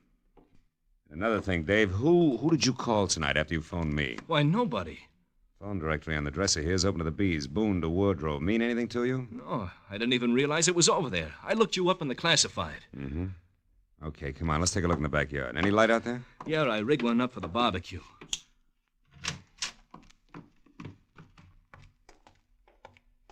Look, Marlowe, Dave, there must take be it something easy. Now, we'll straighten this out, believe me. Let's see. Line of sight seems to run somewhere between the barbecue and the gate. No footprints, though. Maybe... Marlowe. Marlowe, here by the tree. It's a hat. Gray snap brim, initials VR on the sweatband. VR. Mean anything to you? I know. Sure, that's Van Remini's hat. He's the newspaper guy I told you about. Tribune reporter that was in your place tonight? Yeah. Why should he be dodging bullets in your backyard? I don't know. Dave, where's Betty from? Detroit. When she came out here, I gave her a job. And then you both fell for each other and got married, huh? Yeah, 2 years ago next month. And we've been happy, Phil. We've been... Yeah. Now, look, Dave. Why did you call me instead of the cops? I guess I'm afraid she's mixed up in something bad. You know, if it turns out that way, I'll have to call him myself. Okay, Phil.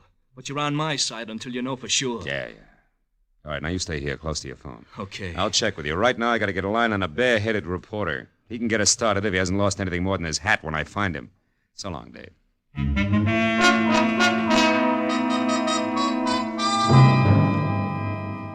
A reporter's hat, 2 strangers, and a bullet hole somehow added up to the fast fate of a hard-working kid named Betty, whose husband's only claim to fame was selling the best cup of coffee in town. It made no sense, but as I walked up the street toward my car, I figured that through Van Remini, I could get to the first answer. I was wrong. The first answer got to me. A thick hedge suddenly sprouted arms. One jerked me around while the other held the cold throat of a .45 against my throat. Your car registration tag says your name is Philip Marlowe. No kidding. How do you suppose that happened? But it doesn't mention your racket. Shamus, maybe? Could be. And you?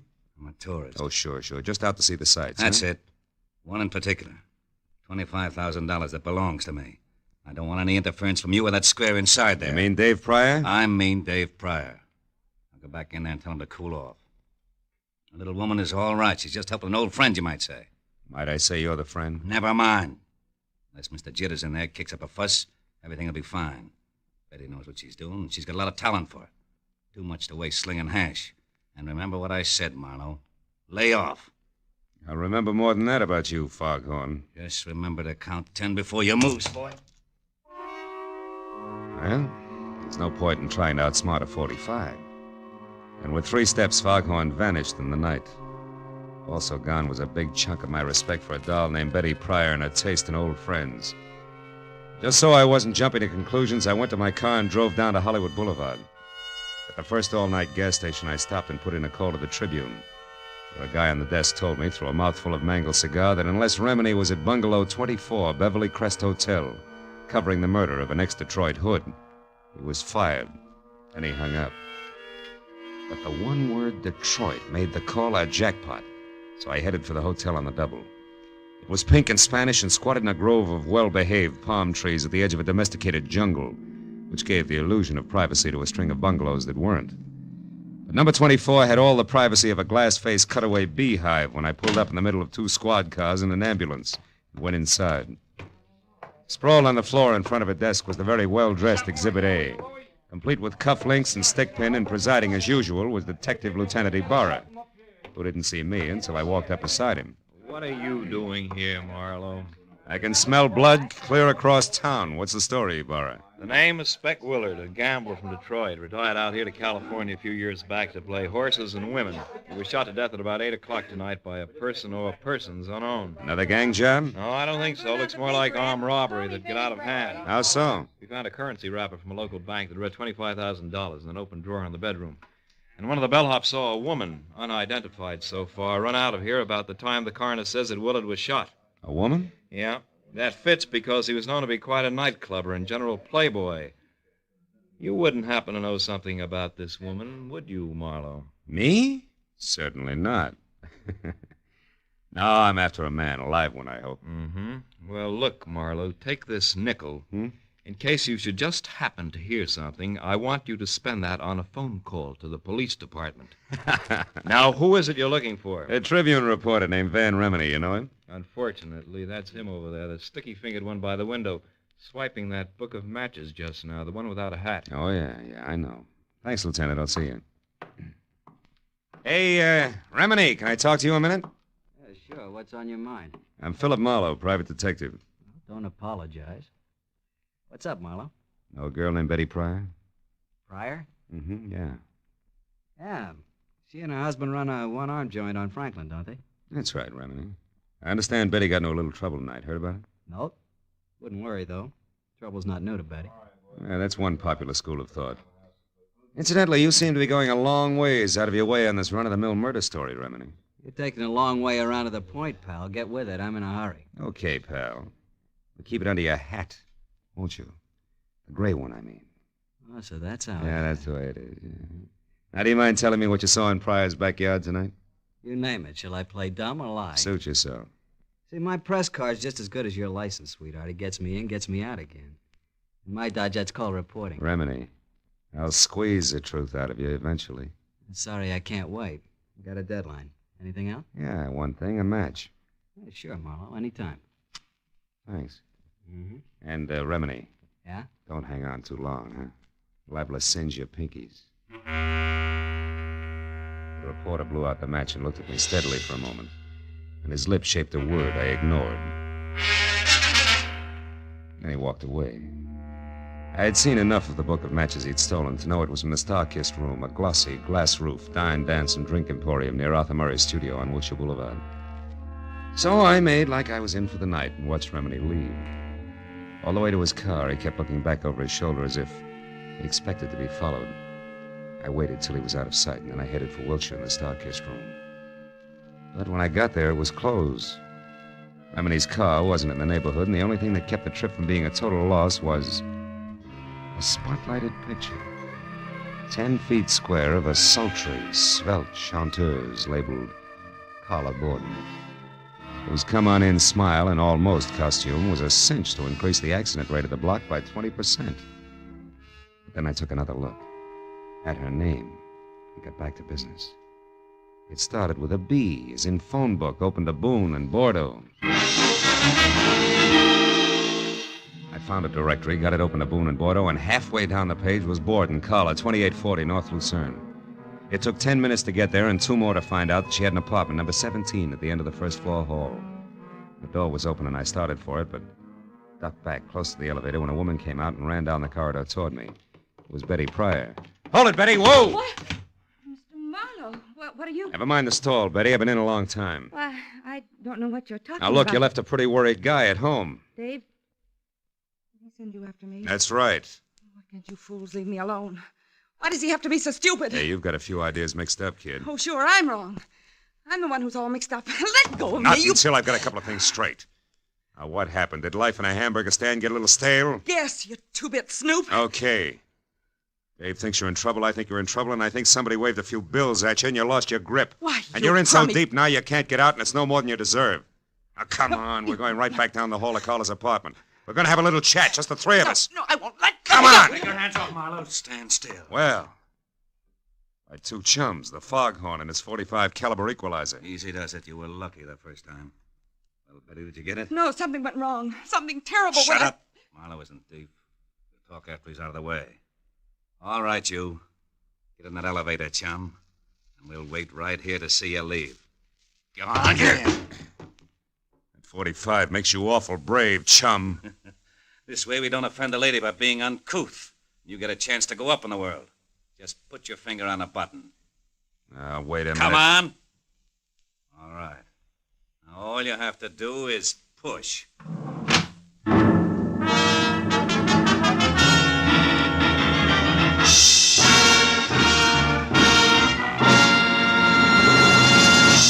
In just a moment, we will return to the second act of The Adventures of Philip Marlowe. But first, the most famous neighbors in radio, the Ronald Colmans, will pay Jack Benny a visit again tomorrow as CBS's Great Sunday Night gets underway with another star-studded group of famous entertainers.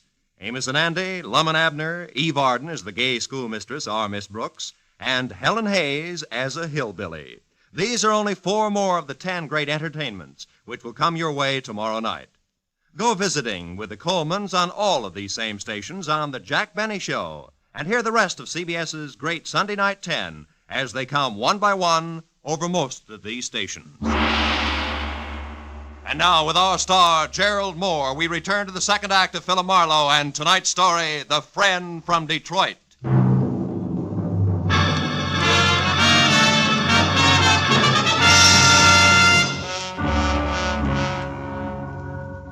My cage on cables was 10 exasperating seconds getting to the next floor. And I was another 10 getting free of it, back down the stairs and out into the dark street where the red splash of a taillight disappeared around a corner. And that was all that was left of Foghorn and company. So I turned back toward Carla Borden's room. When I stepped across the threshold, I found that with the exception of a single bureau that was still intact, apartment number 17 looked like it had just played host to the vortex of a cyclone. The bed, a chest of drawers, another bureau, a desk, everything was inside out. And in the middle of all that was the body of Carla Borden. Blood from a deep, ugly cut on her head, staining the snow-white front of her Angora sweater. I saw something else, which reminded me that this was not the first corpse of the night. The plush leather frame was shaped like an oversized lifesaver, and in it was the picture of a handsome man, all smiles, inscribed, "With love to my very best girl, Speck Willard." It was 10 minutes before I got through to Lieutenant Ibarra, who was still up at the Beverly Crest Hotel. After I told him about Carla and her connection with the late Mr. Willard and Betty Pryor and my connection with Dave, I stopped talking and listened. Marlowe, we just learned that Willard had some kind of a $25,000 caper going with one of his old mobster friends from Detroit, named Joe Lazar. Maybe it's something with a voice and active below bottom? The same, Phil. Anyhow, it looks like they worked out a gambling deal for old time's sake. At the last minute, Willard tried to welch on Lazar and got killed for his trouble. Then Lazar searched the place until he found the $25,000. No. That part doesn't fit, Ibarra. How so? Well, I've run into Lazar twice tonight. I know he and the money are still strangers. Oh? After what happened here with the team of Betty and Lazar getting to the singer Carla, I figured they're still looking for it. Also, I figured Carla was somewhere near when Lazar killed Speck Willard, and that she took the money and... Call you later, Ibarra. I got clumsy company in the hall outside. All right, ballerina, get your foot out of that bucket and come on in with your hands up. Well, the man with the very long nose for news. What brings you around, Remini? For one thing, the fact that you got no corner on brains, Marlowe, and for another... Who did that to her? Our mutual friend, Betty Pryor, and her running mate. I believe they were looking for $25,000. Did she and Joe Lazar get the money, Marlowe? No, they... Remini, how did you know the man with Betty was named Joe Lazar? Haven't you heard? I'm a good reporter, Marlowe. The kind that keeps eyes and ears open and mouth shut. It isn't until I know the whole story. Which, as far as you're concerned, is precisely what? That I happened to be... You happened to be? That I happened to be in Dave's restaurant early this evening, where I recognized the only other cash customer as Joe Lazar, an out-of-work mobster from Detroit.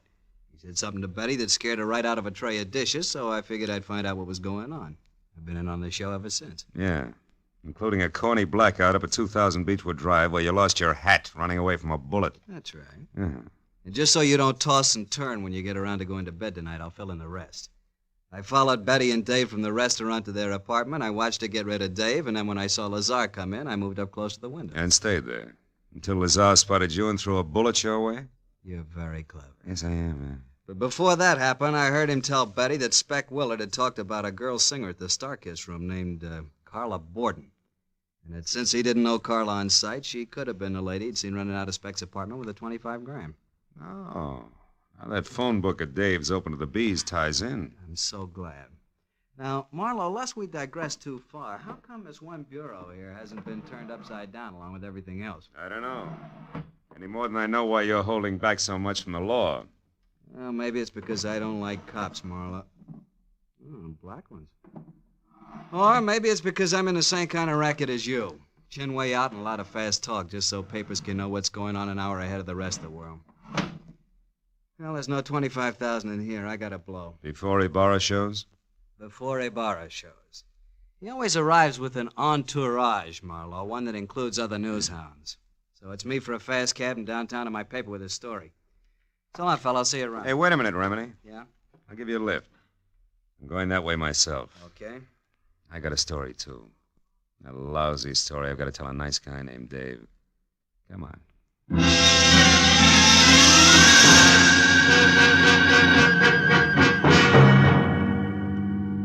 All the time we drove, Remini half-faced me and smoked one cigarette after another while he rattled on about Joe Lazar.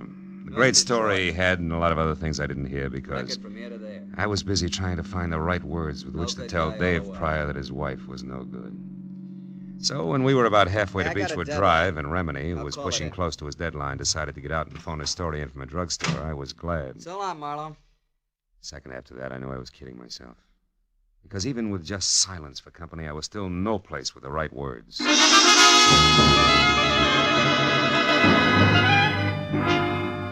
minutes later, when I stood in front of Dave on the steps to his house and stammered out the facts just as I had run across them, I forgot about words, right or wrong.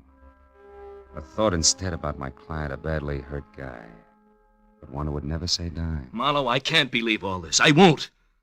Tell me, where's Betty now? I don't know, Dave. Now, look, maybe we ought to head for police headquarters because sooner or later we're each going to have a story to tell Lieutenant Ibarra. Come on, my car's over here. Okay, Phil. I guess that's the only thing to do, all right. Yeah, I guess so. Here. Better have a cigarette, Davey. Oh, thanks.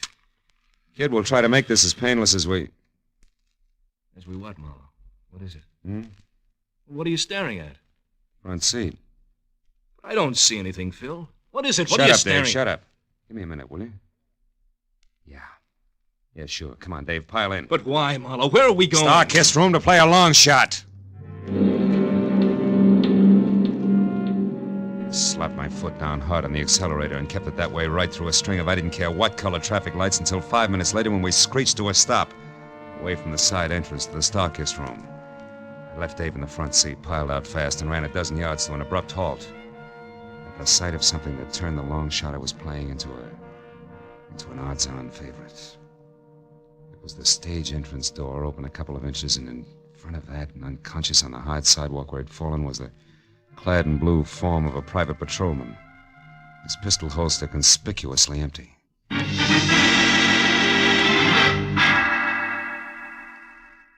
Inside, I slowly picked my way along an L-shaped corridor until I saw a shaft of bright yellow from a flashlight that was moving away from a door marked Carla Borden. It brought me up short and flat against the wall. But then as the man on the other end of the beam of light moved away from me, I got a very steady grip on the .38 in my pocket and started after him. A minute later, he entered the main room of the club, and it was there, as he started across the glass-ceiling dance floor, that I recognized the very self-confident gait of a very self-confident guy. That made the next move mine. Bar's closed, Remini, and don't move, Buster. I'll blow your head off. Ah, Looks like you're making news this time, good reporter. Or isn't that package in your hand the 25 grand you just found in Carla Borden's dressing room, huh? The same Carla Borden you murdered not an hour ago in an apartment on Lucerne, where you first thought the money was, where Betty Pryor surprised you before you could finish searching, where you later returned in the role of an all-American newsboy so you could get to that last bureau. All right. I've heard enough, Marlowe. But I'm not going to stick around for more details. You make a break and I'll shoot, Remini. Try it, Eagle. Stop, Remini, stop! Marlowe! Nice shooting, Marlowe. But don't turn around because where I'm standing it's dark, and where you're standing it's light. Now throw your gun away, fella. Come on, toss it! That's better. All right, Betty. Get over to that dead newspaper guy and get the money. And we'll take care of the private detective here. What do you mean, take care, Joe? I can't go along with murder. Spec Willard's death didn't seem to bother you any. Shut up, Marlowe. Spec Willard. Joe, you killed... Yes, I killed Spec, that Welcher. 8 o'clock tonight. And I had to stay undercover, but still get my hands on the money. So I came to you for help. I didn't tell you about the killing because I didn't think you'd play ball if you knew about it. Now, all that's history now, and I'll still go to your dear husband, Dave, and talk lots about the kind of cheap kid you used to be in Detroit if you don't get moving. Now, what do you say, Betty? I say no, Joe. I also say I made a mistake in the first place, letting you use me to run your filthy errands, just so the guy I love wouldn't have to know about the kind of people I once ran around with, before I had any brains. All right. That's the dumb way you want it. That's the dumb way it'll be. Taking care of 2 years isn't much harder than taking care of one. What about 3, Lazar? Dave, stay back! No, Marlowe, no. I've stayed back too long already. I've stayed back while Betty has been risking her life to protect what we've got. If you take another step, I'll shoot, kid. I warned you for the last time. Stay back. No, Lazar, I won't. You stinking scum, Lazar! Oh, Dave, you're hit. Yeah, but I'll be all right. I'll be all right now, Betty.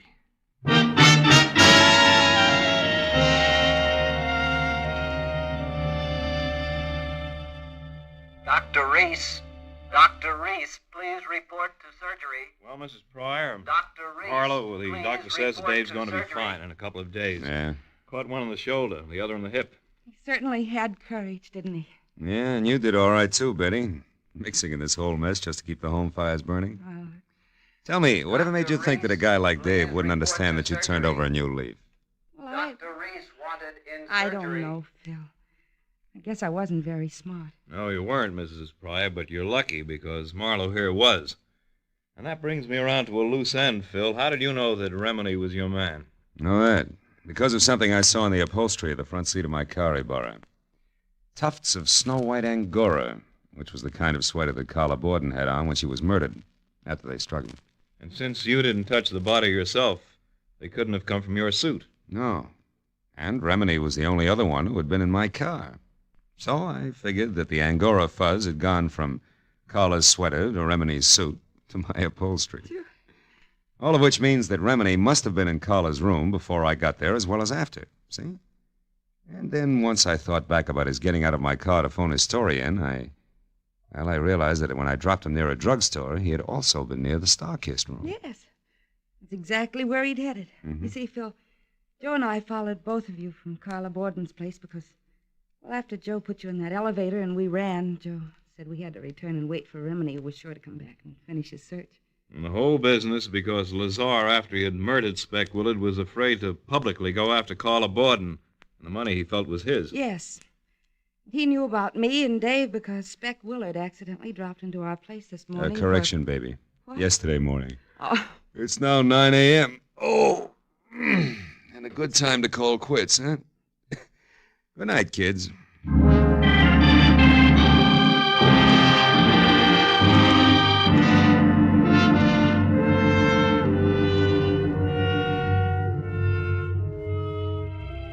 Well, by the time I got back to my apartment on Franklin, it was 10:30 in the too bright morning.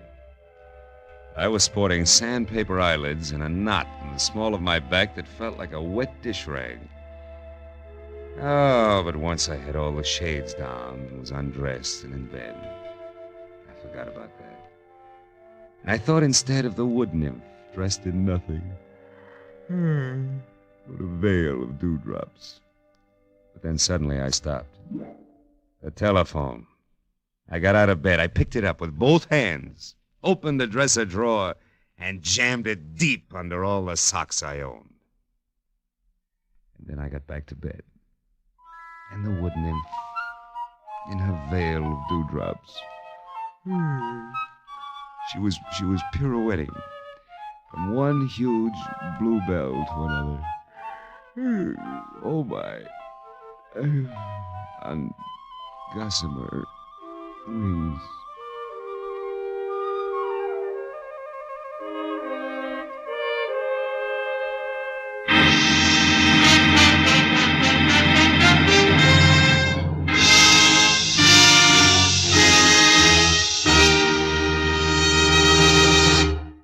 The Adventures of Philip Marlowe, created by Raymond Chandler, stars Gerald Moore, and is produced and directed by Norman MacDonald. Script is by Mel Donnelly, Robert Mitchell, and Gene Levitt. Featured in the cast were Virginia Gregg as Betty Pryor, Peter Leeds as Dave Pryor, Harry Bartell as Van Remini, and Ed Begley as Joe Lazar. Lieutenant Detective Ibarra was played by Jeff Corey. The special music was by Richard Orant. Be sure and be with us again next week when Philip Marlowe says... It was a hunt through a jungle of city streets, with danger waiting at every intersection, until halfway through, when the hunters became the hunted, and death brought an end to the game.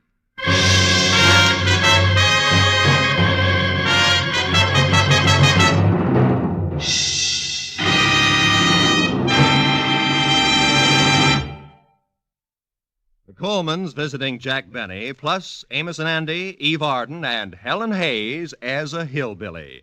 Yes, that earlier announcement about CBS programs tomorrow night sounded great, didn't it?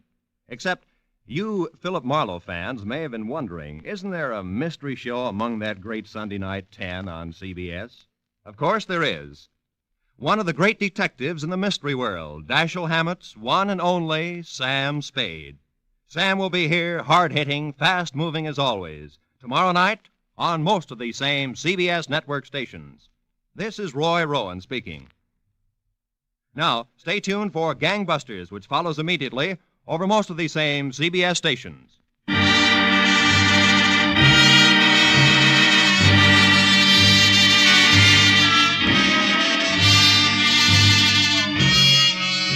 This is CBS, the Columbia Broadcasting System.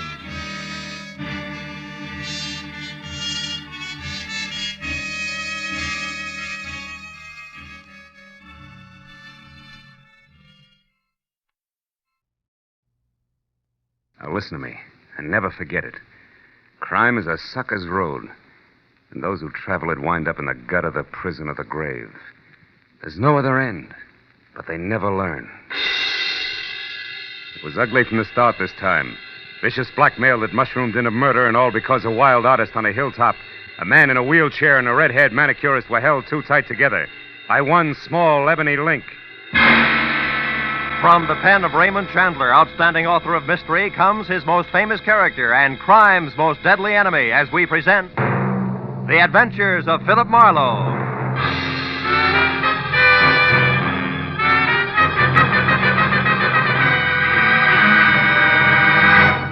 Now, with Gerald Moore, starred as Philip Marlowe, we bring you tonight's exciting story, The Ebony Link.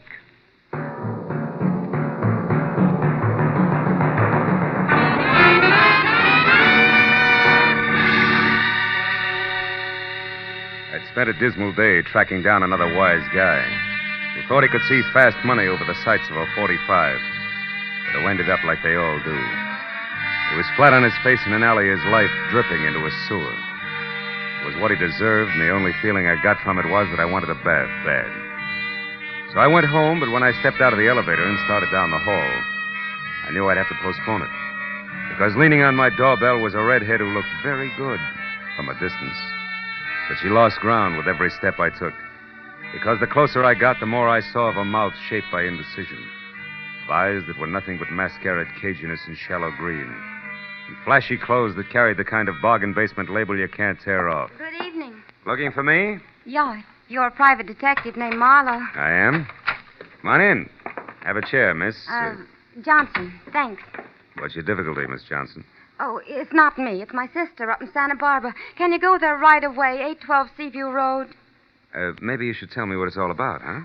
Well, she loaned a gentleman friend of hers some money. Okay. That's enough of the sister act, baby. What's the gag? Gag? Why, I don't think I understand. Number one, there's no 812 on Seaview Road. It runs into the ocean at the 600 block. I know. I used to live there. But Number two, when picking a phony name, Johnson is the second most popular in the book. Yeah, but and number three, baby, me hiring out as a patsy of any kind is lousy for my business. So you better... Stick 'em up. Oh, no. I mean it, and I'll shoot if you follow me. Okay, kid. Just don't slam the door on your way out. She backed out fast, pulling the door closed as she went. And I gave her 5 seconds head start and then looked in time to see the top of her hat disappearing down the stairs. But before I could follow her, the elevator gate slid open and a dapper man with a square face I'd seen somewhere before hailed me. Certainly glad I found you, sir. Remember me? Ramsey, Mr. Ivan Pack's chauffeur. Oh, yeah. He wants to see you, sir. Says it's very urgent. Yeah, but Well, okay, Ramsey. Where's Mr. Pack now? Waiting downstairs in the car, sir. I'll Oh. show you. We tried your office first, but it was locked. We're afraid you might have gone out of town. You aren't going, I hope. No, but it was close. By the way, how is Mr. Pack these days? Still confined to his wheelchair? Yes, sir. But he gets around fairly well with me to help him, of course. Mm-hmm. What's the matter, Mr. Marlowe? Looking for someone? Not exactly, Ramsey. Chances are she ducked out the back way and still running. Oh, I beg your pardon, sir. This way, Mr. Marlowe. Here we are. Oh. Hello, Ivan. Get in, Marlowe. Thank goodness we found you. Well, just drive around the block, Ramsey. Yes, sir. He said it was urgent. Is it really that bad? Yes, it is. Roll up the glass there, Marlowe. It's best if even Ramsey doesn't hear this. Okay. That's it. Marlowe, I'm being blackmailed again. Huh? It happened 6 months ago for $10,000. This time it's $50,000. Brother. What have they got on you, Ivan? What's the lever? The lever is that I happen to love my wife, Leona. That I happen to feel it's my duty as a husband to protect her reputation and shield her from heartbreak. I still don't get it. Marlowe, I tell you this because you're the only person I can trust. Leona spent a year in prison back east when she was a kid, but that's nothing to be ashamed of all your life. I know. Take it easy. I'm sorry. Bluntly, I can't afford to throw that much money away. On the other hand, if I don't pay, they threaten to expose Leona as a jailbird. She couldn't stand that, Marlowe. Mm-hmm. I know her. She ran away the first time this happened. She said she wouldn't be that kind of burden to me. If she finds out about this new demand, she may do something even more desperate. Blackmail's always tough. Who's doing it? I don't know. It's more, all we have to go on is this letter. Let's see it. Here. It's got an L.A. postmark. The stationery is a high grade that doesn't match that cheap envelope. Mm-hmm. The top of the page has been cut off, see? Yeah. Strange backhand, too, huh? Hey, this demands a payoff by 12:30 tonight. Why didn't you give me more time? I just got the letter this afternoon. Yeah. Look, Marlowe, I realize what you're up against, but try, will you? Find out who wrote that letter. I have two alternatives. Pay him or kill him. Well, I'm no killer. I'll pay if I have to. But maybe, with luck and your help, we can find a soft spot in his armor. What do you say? Well, I'll try. Don't take any bets, Ivan.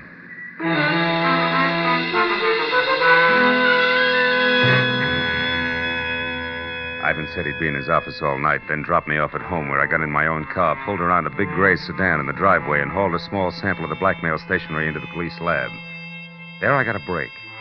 The boys had it classified in 30 minutes, and after another 30, handed me the names of 2 business houses and 12 hotels in the city that used it. It's too many to check in the time allowed, so I called Ivan Pack and started down the list.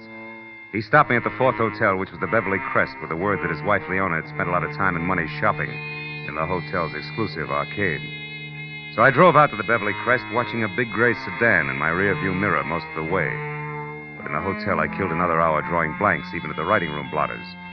Until, on the way out, I got another break. The beauty shop was closing for the night, and inside, slipping a coat over her manicurist's uniform, was a redhead. The same redhead who had tried to sack-track me to Santa Barbara.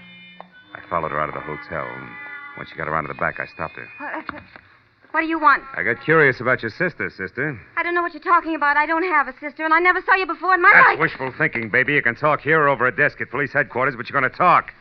Now, which is it? Wait a minute, no cops. All right. Okay, Marlowe, sure. I'll talk. I got a sister in Santa Barbara, all right. She's a mermaid. She comes up once a year to fish for seagulls, and she wanted you to bait the hook. Come on. Straighten it out. You're smack in the middle of a lot of trouble, and it's getting deeper fast. Believe me. No, I'm not, wise guy. You're in the middle. In fact, you got trouble right behind you. Stop it.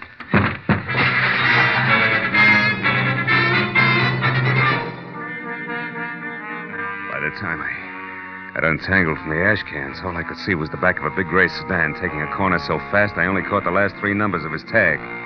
440. But as I stood up and dusted myself off, I saw something black and shiny.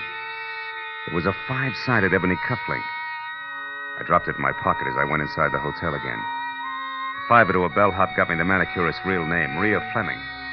But even a 10-spot failed to raise her address, so I called my client again, tried Rhea's name on him. When that missed, I asked permission to go and see Leona about it. That got me 60 seconds of argument, 10 of dead silence, and finally a very reluctant okay from Ivan. 20 minutes later, I pulled up at 94 Camden Drive. In front of a house sprawling in Spanish that was home to Ivan and Leona Pack. And the delicate, dark girl with the shy gray eyes who answered the door was Leona herself. Yes? I'm Philip Marlowe from the Sequoia Credit Adjusters, Mrs. Pack. I'm told you patronize a manicurist, Miss Rhea Fleming at the Beverly Crest Hotel. Why, yes, occasionally. Is anything wrong? Oh, no. Nothing serious at all. May I come in? Oh, of course. I'd like to ask you a few questions about Miss Fleming. Well, I really don't know her very well. Oh, I understand that. But you might know where she lives, for instance, huh? Well, I did happen to drop her off one evening Oh? at the corner of Sunset and Mariposa, I think. Oh, won't you sit down, Mr. Oh, Marlowe? thanks. Where did she live before she came to Los Angeles? I have no idea. You don't, huh? Well, do you happen to know if she writes in a heavy, angular backhand? A heavy... Mm-hmm. Mr. Marlowe, may I see your credentials? Why, of course, if you wish. No, don't bother. It's happened again, hasn't it? Ivan's received another letter, and I'm... Who are you, really? Private detective working for Ivan? Oh, that's a cheap trick, I admit it. But we wanted to keep this from you, Leona. I won't let it happen to Now, wait a him. minute, I wait a minute. won't. Listen to me. Ivan's doing everything possible to stop this business. Now, give us a chance. You're running away now. It would be the worst thing you could do to it. It's so terribly unfair, Now, Marlowe. we're on your side. Don't you understand that? And you're in a position to help us if you will. Marlowe, is it Rhea Fleming? Well, she's in on it, but not alone. She doesn't have the brains. But whoever is behind it belongs to this ebony cufflink. Ever see it before, Leona? Think hard. No. No, I haven't. Oh, it's too bad. Well, do you happen to know anybody who drives a big gray sedan? The license number ends in 440. That might be Bruce Moracek, Moracek, who's he? an artist Ivan hired to do a portrait of me. Mm-hmm. Picture isn't finished yet. It may never be. Bruce is too temperamental and exacting. But why did you ask about him, Marlowe? Oh, because I've been tailed by a gray sedan since I first started in this mess. Oh, it couldn't be Bruce. I'm sure of that. Now, we'll see. And, Leona, until you hear from me again, promise you won't do anything rash, huh? Where are you going now, Marlowe? Put some pressure on Rhea Fleming. Her character has all the sterling qualities of mud pie, and I think she'll crack just as easily. So long, Leona. I'll call you. In spite of what Leona had said, I still thought there might be more to Bruce Moracek than ever got on canvas. And when I was out of the house and halfway to my car, I knew I'd have a chance to find out because across the street, a door flew open on a big gray sedan. Better than 6 feet of swarthy but handsome man clambered out and rushed toward me. It wasn't the lock of black wavy hair that dangled dashingly over one eye, but the fact that his hands were curled into very large fists. It gave me a definite them or us feeling about him, and the closer he got, the more certain I was that I'd have to let him have it first. And when he got within reach, I did just that. Ha! And while you're thinking that one over, chum, try this. How long have you had on that polo shirt? Speak up. All day. Confound you. But you don't have to knock me down to find that out, you idiot. No, it was faster that way, and I'm not through yet. You've been tagging me all night, and I don't like it. How come? You wouldn't understand. Try me. Come on. I haven't got much time. All right. Until yesterday, I was working on a portrait of Mrs. Pack. Yeah? She's an exquisite subject, but I quit because it became impossible. Mm-hmm. She's being so upset by something or someone she doesn't even look like the same person from one day to the next. And that's supposed to explain why you've been tailing me all over town? I told you wouldn't understand. A portrait artist is not only a painter. He isn't, huh? He must be a psychologist, a doctor, even a detective, if necessary, when his subject's beauty is being destroyed before his eyes. Oh, come on. It's true. So I followed Mr. Peck to you and you to the Beverly Crest Hotel because you are up to something. I want to know what it is. Mm-hmm. Naturally, it wasn't you who put the slug on me at the hotel, huh? The what? The slug. Slug. No. I saw you walk around to the back, but the time I got there, a car was driving off. I thought you were in it, so I tried to follow, but I lost it. Yeah? And then I came up here. Well, let me tell you something, Moracek, for your own good and your subjects. If you're on the level, go home. And if you're not on the level, brother, you better get out of town while you still can. Good night. I looked back just before I turned the corner, and Moracek was still standing where I'd left him. So I drove out to Sunset and down to Mariposa, where I parked and started walking. And I was more than an hour ringing doorbells, interviewing kids, husbands, and homemakers, and running down false leads before I finally found the mailbox labeled Rhea Fleming, rear, in a brown stucco 2 blocks south. I hacked my way through the underbrush hugging the front house to a converted guest cottage in the back numbered 8811. I didn't bother to knock. I just walked in. Hey, darling, I was beginning to think you'd never get... Marlowe, get out. Get out of here or I'll scream. I scream louder. Who's the boyfriend you're expecting, Rhea? I don't have a boyfriend. It wasn't your grandfather that piled me up at the hotel tonight, baby. It's your last chance. Who was it? I don't seem to recall the incident you refer to, Marlowe. Now, listen, jerk. You're in a rotten blackmailing game right up to your earrings. And what's more, your extortion letter went through the mails. You get that? That's a federal rap. You can't beat it. I'm going to see that you don't because I'm sick and tired of fooling with you. You're too stupid to realize when you're licked. Federal rap. I didn't know that, Marlowe. Who are you calling? Cops, of course. I'm through. I'm putting you out of circulation right now. No, wait. Don't do that. I'll tell you who's with me. Okay. It's... No, I can't. Rhea, come back here, you fool! No, Joe! Rhea! Holy smoke. Rhea, who was it? Who did this?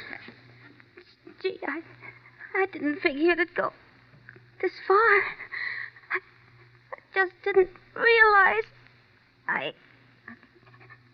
No, I guess you didn't, baby. One down and one to go.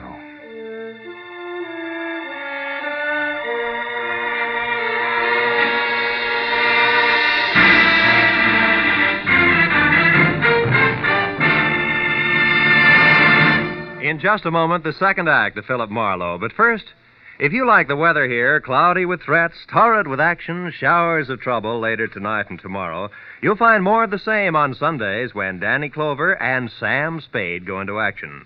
Danny Clover is the thoroughly human, fast-thinking detective of Broadway Is My Beat.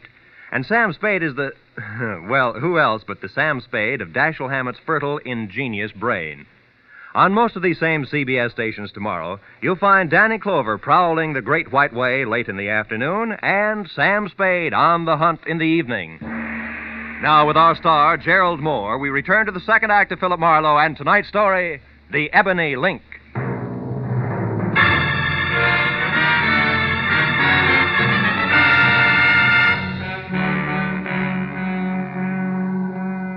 As Rhea Fleming's face relaxed in death, the gaping, frightened people who make up every street scene began to gather. And as each newcomer timidly edged forward and then caught his breath at the sight of the dead girl, and in a small, tight voice asked whoever was standing next to him what had happened, only one thought kept running through my mind. Leona's blackmailer and the murderer of Rhea were one and the same. So leaving my card with an old, toothless biddy who demanded to know why I was running away before the police arrived, I piled into my car and headed for Ivan Pack's office on La Brea. I pulled to a stop just as a chauffeur named Ramsey darted out of the building and into the family limousine, parked at the curb, and pulled away fast. But since Pack was the man I wanted to see, I dismissed the thought of a not-so-merry chase, went to the door, and knocked. 5 minutes went by before my client wheeled himself out of an inner cubbyhole and opened up. And another 5 while I brought him up to date, blow by blow, the redhead's violent death included. Murdered Marlowe? Yeah. And for my money, the noose fits whoever she's working for, who was also the party that dropped me in the alley behind the Beverly Crest Hotel, and this ebony cufflink and doing it. Ever see it before? Why, no, I haven't. You sure, Ivan? Sure it wasn't once holding a lot of fancy shirt together for one Mr. Moracek, maybe? Bruce? Well, why him, Marlowe? Because he's been tagging me all night. Say, tell me, Ivan, how well do you know him? I met him about 6 or 7 months ago at my club. I don't remember who introduced us. Yeah, well, that fits. The blackmail started just about that time. Now, look, just to make it a little tighter all the way around. You can't recall who recommended him to you as just the right man to paint Leona's picture, can you? No, I can't. Uh-huh. But on the other hand, Marlowe, neither can I recall having heard anything bad about him. No. Now, look, you say he's been following you all night. Close enough to do a time step. What are you getting at? Just this. Was he around the place where the girl was killed? Well, to my knowledge, no. But that shouldn't mean too much because the murder happened after we had our little run-in. So he'd naturally be careful about my seeing him. Well... Besides, Ivan, he was going to commit murder, so it's a cinch you'd arrive and depart from 8811 Mariposa without fanfare. Mariposa? Yeah. 8811 Mariposa, Marlowe? Yeah. But that's the address I just saw on a slip of paper in Ramsey's desk. There was a phone number, too. Wait a minute. Your chauffeur has Rhea Fleming's address? Yes. Here, get hold of my wheelchair. Sure. It's that far desk there, just inside that partition. You know, Ivan, when I pulled up outside here, I saw Ramsey leave. You know where he was going? Yes, he was going to dinner. Unless he hasn't eaten in 5 years, I don't think that's where he was going. He lurched from the curb like it was on fire. Here you are, Marlowe. The top drawer on the right. Toward the back. I see it. Yeah. 8811 Mariposa, all right. Phone number and nothing else except this. What did you find, Marlowe? A cufflink, Ivan, twin to the one in my pocket. And maybe a murderer who isn't named Marachek. You mean Ramsey? Yeah. Oh, no, that couldn't be. Why not? Ramsey's been here with me for the past 2 hours. So you mustn't discount Morachek or anyone else just because of this cufflink and the address. Well, in that case, no. But I can include Ramsey along with the late Miss Fleming as at least one accomplice on what's fast getting to be a very elaborate setup. Ivan, do you know where Morachek lives? Yes, at his studio. Lookout Mountain Road, just off Laurel Canyon Boulevard. Laurel Canyon. Well, I don't know the exact address, but you ought to be able to get that from Leona. Yeah. Well, I'll get in touch with you later, Ivan.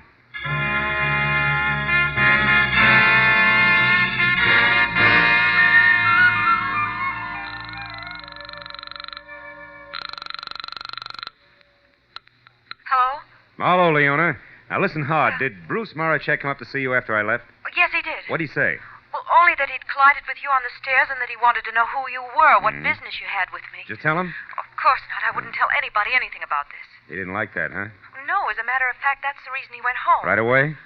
Within 5 minutes. He said he was going back to his studio and would be there all night if I needed any protection. But why? Is it because of something you found out at Rhea's place? No, it runs the other way. It's what I didn't find out. She was murdered, Leona. She was... Rhea? Who could have done it, Phil? Whoever's blackmailing you, I'm positive.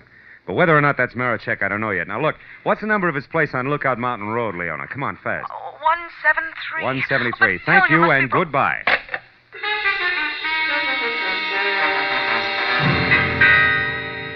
I was 20 minutes wriggling through the thick Hollywood traffic to Laurel Canyon, then another 10 climbing Lookout Mountain Road, which was an abrupt spiral of macadam that belonged in the Alps. So when I parked away from the bay window with roof that was numbered 173, and started up through the junior jungle that led to the front door, it was exactly 10 o'clock. And considering the zest of my last meeting with the artist, a good time for me to be careful. So when I knocked on the heavy oak that showed splashes of yellow at the threshold, I did it with the barrel of my .38. When I got no answer, I tried again, louder. It was then that Morachek replied, but not as I had expected, because he was behind me. And his greeting was a fist the size of a cannonball coming at the side of my head. Fast! Oh! And now, Marlowe, I'll take your gun here. And if I have to use it, I will. No doubt. It worked before. Huh? What are you talking about? Come on, Buster, get off it. You act like a paint. Let's not waste each other's time. All right. Then inside, Marlowe, where we can get to the point fast and in privacy. Go on. All right. The door is not locked, detective.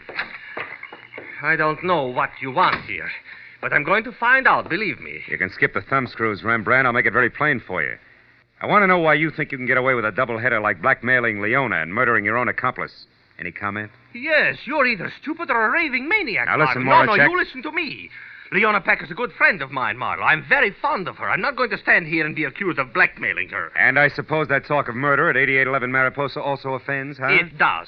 And until you mentioned it, Marlowe, I didn't even know Leona's trouble was blackmail. And as for a murder at something or other Mariposa, I have been here painting since I last saw you. Which who will swear to? Nobody. Ah. But if you will step over here, you can see that this canvas is fresh, that the paint is still wet. It was my chance. The second he got in front of his canvas, he forgot he was holding my .38 in his hand. And as he talked, he pointed with the barrel like it was a paintbrush. When I was close to him and my right foot was against one leg of the easel, the time was right. Marlowe, are you satisfied? Not quite! Mr. Morachek. Now, since I'll also use this gun if I have to, get up. Stand over there against that wall. Come on. You're going to get a chance to tell that story again, Bruce boy, but this time to the police. And I... Hey, Morachek. What? That painting there. That's Leona, right? Huh? Of course that's Leona. Does it look like a battleship? No comment. But also, Morachek, it looks like a lot more, and by that I mean the answer to who's both the blackmailer of Leona and Rhea Fleming's killer. Now I think I know. Apologies and farewell, Buster. You're nothing worse than a sucker. But Marlowe, I don't understand. Where are you going? To Leona's place. Friend Ramsey is due there at the moment, and that may mean murder again. So long, Rembrandt.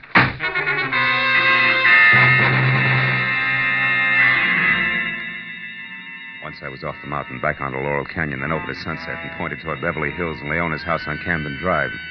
I kept my right foot heavy on the accelerator and my mind working just as fast. Because no matter which way I added things, I was still basing a lot on a little. And a few important points shy of figuring the whole deal. 5 minutes later, when I was parked and walking toward the door of number 94, nothing was any clearer. But then, it didn't seem to matter because when I glanced in a side window as I reached for the doorbell, I saw Leona sitting alone on the edge of the couch like it was going to blow up any minute. Her face, which was frozen in the half-crazed expression of the condemned man watching his executioner sharpen an axe, told me that Brother Ramsey was already present, and probably out of my view with at least a gun in his hand. But since I'd gone this far on what I knew to be a very sorry case, I decided to play it chin out and hand tight over 38 in pocket. Who is it? It's me, Leona Marlowe. Oh, 1 minute, Marlowe. I look a sight. Not a bad one, though. Alone? Yes. Yes, come in, won't you? I've been expecting you. Yeah. Well, I just left Moracek, Leona. I was wrong about him being your blackmailer, I mean. Of course you were. That's what I tried to tell you on the phone, Phil. What finally convinced you? A picture. You mind if I sit down? I've been doing a lot of running around tonight. Oh, of course. What picture, Phil? Oh, the one he did of you. I can't say much for it, though. No, it isn't too good, is it? Mm-mm. But, How'd it tell me the boy genius, wasn't it? yes, I'm interested. Oh, you should be, Leona. It was the blouse you had on, remember? A white one with cufflinks. Cufflink? Mm-hmm. Ebony ones, like this. One I showed you when I was here earlier. One you said you didn't recognize. The one out of the set you must have given Ramsey as a present after Bruce Moracek was through painting your picture. The one that says the blackmailer of Mr. Ivan Pack is you, Mrs. Ivan Pack. No. And you killed Rhea Fleming, too. No, you're wrong, Marlowe. Why would I kill Rhea? For the same reason you denied recognizing the cufflink. You didn't want me to get to Ramsey, so No, you you're killed wrong. Rhea before she could name him No, when I I was at the didn't cottage. kill her. And then you still couldn't get me to Ramsey because if I pressured him enough, I'd have to find out his game was cutting in on you. Because he knew you were blackmailing yourself. I heard enough. You're smart, Marlowe, very smart. But how do you think you're going to prove all this? How? Answer me. All right. Ramsey figured you killed his girlfriend, Rhea. We sent him flying up here from Ivan's office to I demand a didn't bigger kill her. cut, or maybe all of the 50 grand. I don't now know that you've anything graduated about from it. blackmail to murder, I've been waiting and watching You're for him to make a wrong, move. Marlowe, you're But wrong. since he hasn't, Leona, he must be dead. Here, in this house, he isn't, probably in this no. room. And that No, Mrs. Pack he's you won't be able to not. explain away. Now, where is he? Where, Leona? No.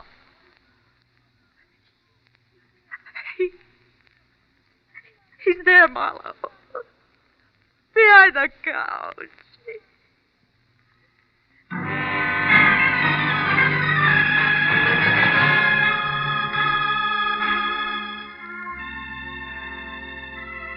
I called Ivan Pack and told him he wouldn't have to pay the blackmail money and why. There was a long silence before he said goodbye, and I went to police headquarters where an uncomfortable hour and a half went by before homicide was satisfied and Leona had signed a complete confession. So by the time I got over to my client's office on La Brea, where I knew I had to go, it was almost 12:30, the hour originally set for the payoff. When I was inside and sitting next to the man in the wheelchair whose watered eyes never left my face, it was exactly that, straight up and down. A little clock in the corner of the room said so. Well, Marlowe, I just saved $50,000, didn't I? Maybe a little more than that, Ivan. Maybe unhappiness for years to come, huh? Yes, I suppose so. Leona wanted two things, Ivan. Your dough and Bruce Moracek. She didn't get either one. The 10 grand you paid the first time and the money she was going to get tonight would be a bait to catch a starving artist. But I was wrong about him. He wasn't interested except as an artist. And your chauffeur and your wife's manicurist knew enough between them to try to get a piece of that dough for themselves. Yes, I owe you a lot, Marlowe. Oh. After all, I just said I saved $50,000, didn't I? Even though I lost a wife. Good night, Marlowe. I'll talk to you tomorrow. Sure. Night, Ivan.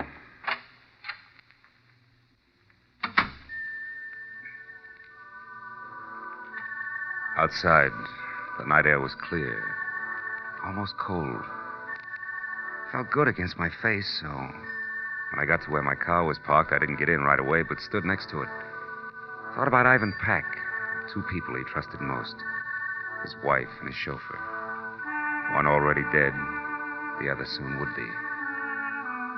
I reached into my pocket for a cigarette and came out and stayed with the cufflink. The ebony cufflink. Jet black, clear through. I dropped it into the gutter where it belongs, then got into my car and went home.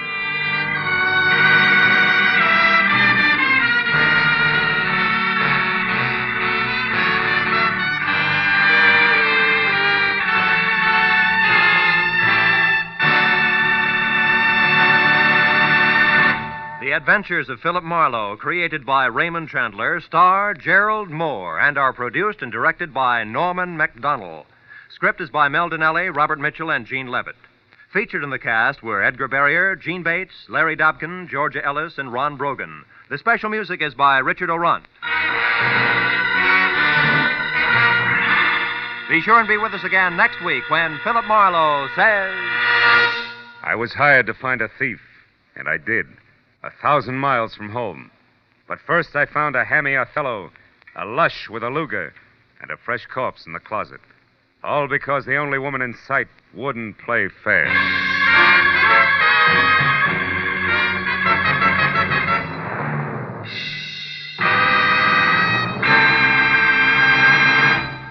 There's gold in them trills when just a little bit later tonight, Sing It Again comes along, offering a grand prize of $52,000 to some lucky CBS listener. Phone calls will be going out to listeners from coast to coast asking for answers to the merry, tuneful riddle songs, which, if you solve one correctly, gives you a chance at the fabulous Phantom Voice Award.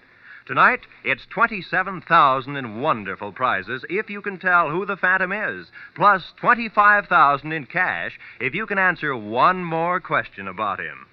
So stay tuned to CBS for Sing It Again, which comes along later tonight, and for Gangbusters, which follows immediately over most of these same CBS network stations. This is Roy Rowan speaking.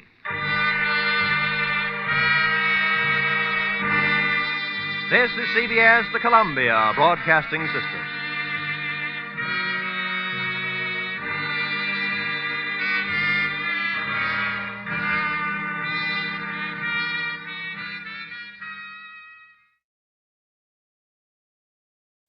A corpse that wouldn't stay dead. A pistol with a silencer on it and a fortune in a black satchel. Spelled death for the big city boys when they finally got together in Lonesome, Arizona. Population, 802. From the pen of Raymond Chandler, outstanding author of crime fiction, comes his most famous character as CBS presents The Adventures of Philip Marlowe.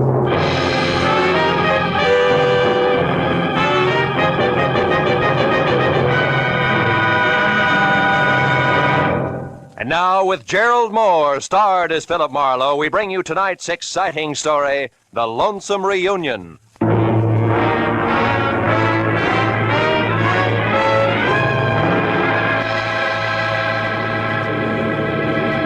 At 8,000 feet on a clear afternoon, you can see enough Arizona real estate to become an authority on the subject.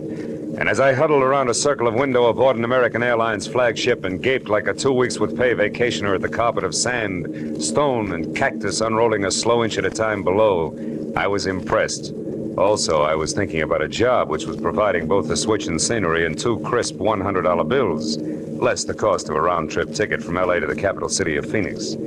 But then, at the thought of money, I stopped sightseeing and started to think about the work ahead and how easy it had sounded that morning in my office when Kay Gordon, who was something pretty and blonde but slightly tarnished for 28, had hired me, all in one breath. Marlowe, my brother Joe Gordon is in a room at the Granada Court Hotel in Phoenix, Arizona. In one hand, he no doubt has his usual smelly cigar. In the other, a small suitcase filled with a mess of papers, all legal, all proper. You fly there, pick up the suitcase, fly back. For that, $200 cash. Yes or no? Yes, on one condition. The papers, do I get to see them? If I look, I go. All right, you look. Good, I go. Goodbye. That was the way it had started an hour after breakfast. Lunch was alone, and at the airport, dinner would wait until I'd seen Mr. Joe Gordon, a man who was willing to pay a lot for a little. My plane dropped out of the sky over Phoenix gently at 3. At 3:15, I was in room 111 of the Granada Hotel and only 36 smelly inches away from the usual cigar. The man behind it was heavy, pale, and maybe 40. And like his sister, Joe Gordon was overbearing in a hurry. This, Marlowe, is the bag. These, the papers. Stocks, bonds, and mortgages. In themselves, worthless to anyone else. They're non-negotiable. But as information to my competitors, they're priceless. Satisfied? More or less. Meaning what? Exactly what is your line, Mr. Gordon? Oh, I'm a broker. One who bets on long shots. When they come in, I don't like to split with the boys who sit on their hands. Anything else? Yeah. I've got some time to kill before I fly back. Do I take the bag now or later? You take the bag now, Marlowe. Okay. And don't let go of it until you're with my sister in L.A. I'm paying you money to stay away from my enemies, not to shop for trinkets. Oh, and incidentally, my enemies also play rough. So watch your step and act smart. Real smart.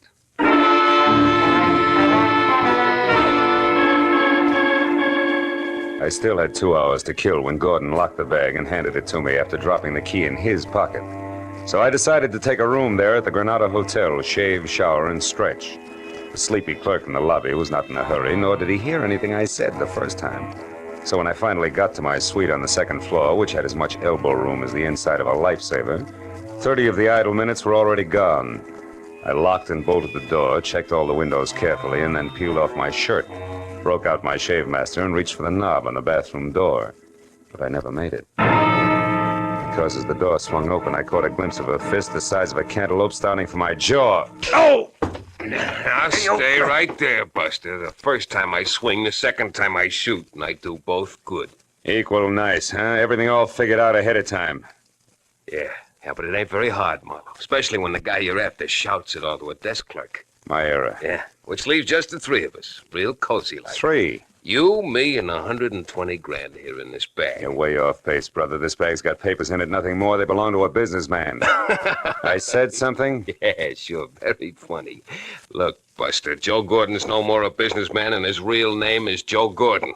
So after I leave, you go back to Sam Dietrich in room 111 and tell him that Marty Stopka says thanks. For what? For the $120,000 I've been waiting 2 long years for. And also tell him and Gigi Ganther, who might still be around, that Stopka had it all figured.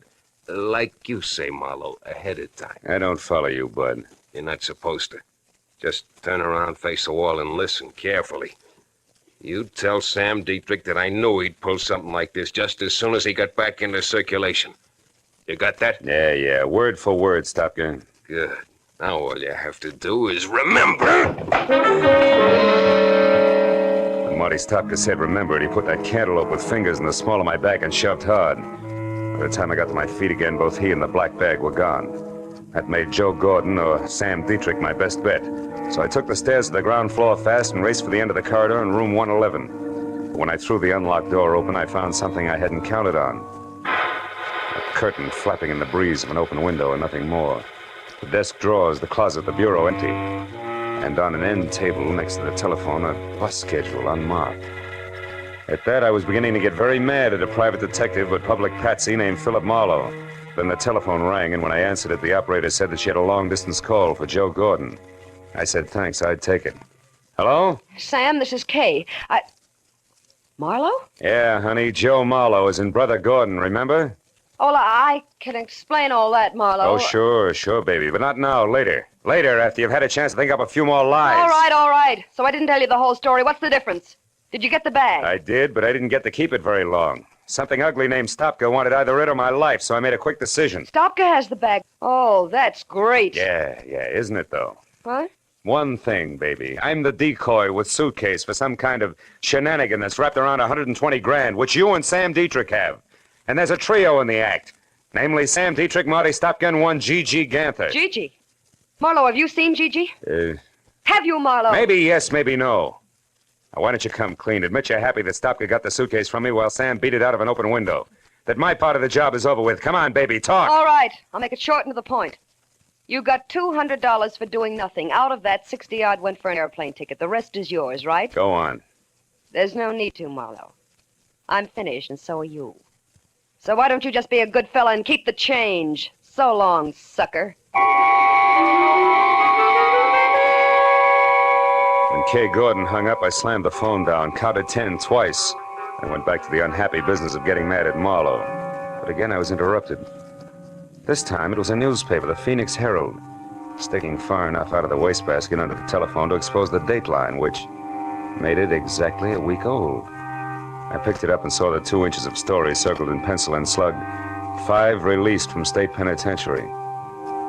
Sam Dietrich, 41 of Los Angeles, who was arrested in Lonesome, Arizona for the armed robbery of a general store in February 1947, also was released today. Now everything was beginning to add, with one high-priced exception. Very few general stores in towns called Lonesome keep $120,000 in the till, even on a busy day. So I headed for the office of the Phoenix Herald and the chance that I could learn something about the cash involved from newspapers that were 2 years better than 1 week old.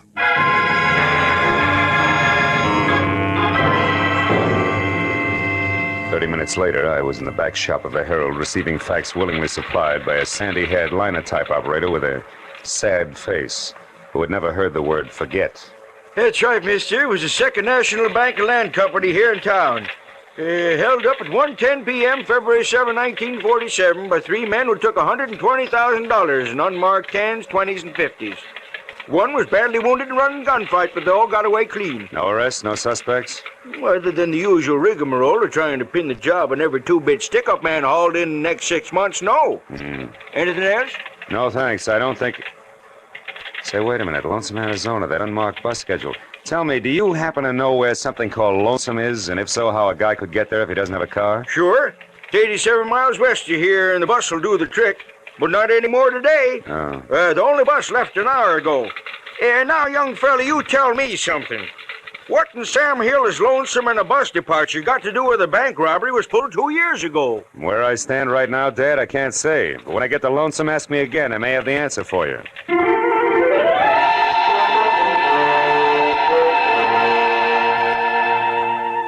I was 30 minutes renting a car and an hour and 30 minutes getting to Lonesome. Population 802. I drove without seeing anything that could possibly be mistaken for Sam Dietrich. And I was about to turn back when I saw something that brought my right foot down hard on the brake. It was a brand new green Nash standing outside a motel.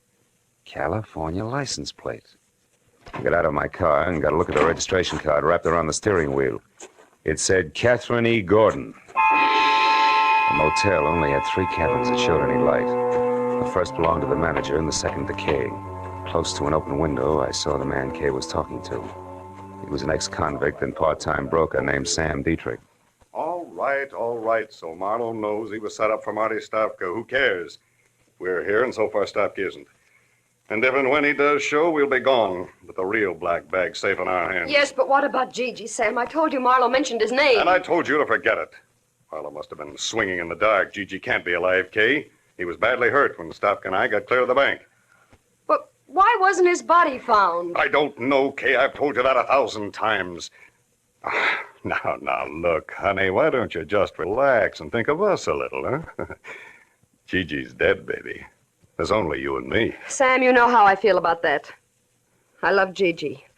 It's the only reason I'm helping you. I don't want anything to do with this money. I only want to know for sure about Gigi. Okay. Hey, did you get a line on Leland Mills, the name that was on that mailbox 2 years ago? Yes. He owns the place and lives there alone. A once upon a time small ranch on the last block in town, coming apart at the seams. Mm-hmm. What about Mills himself?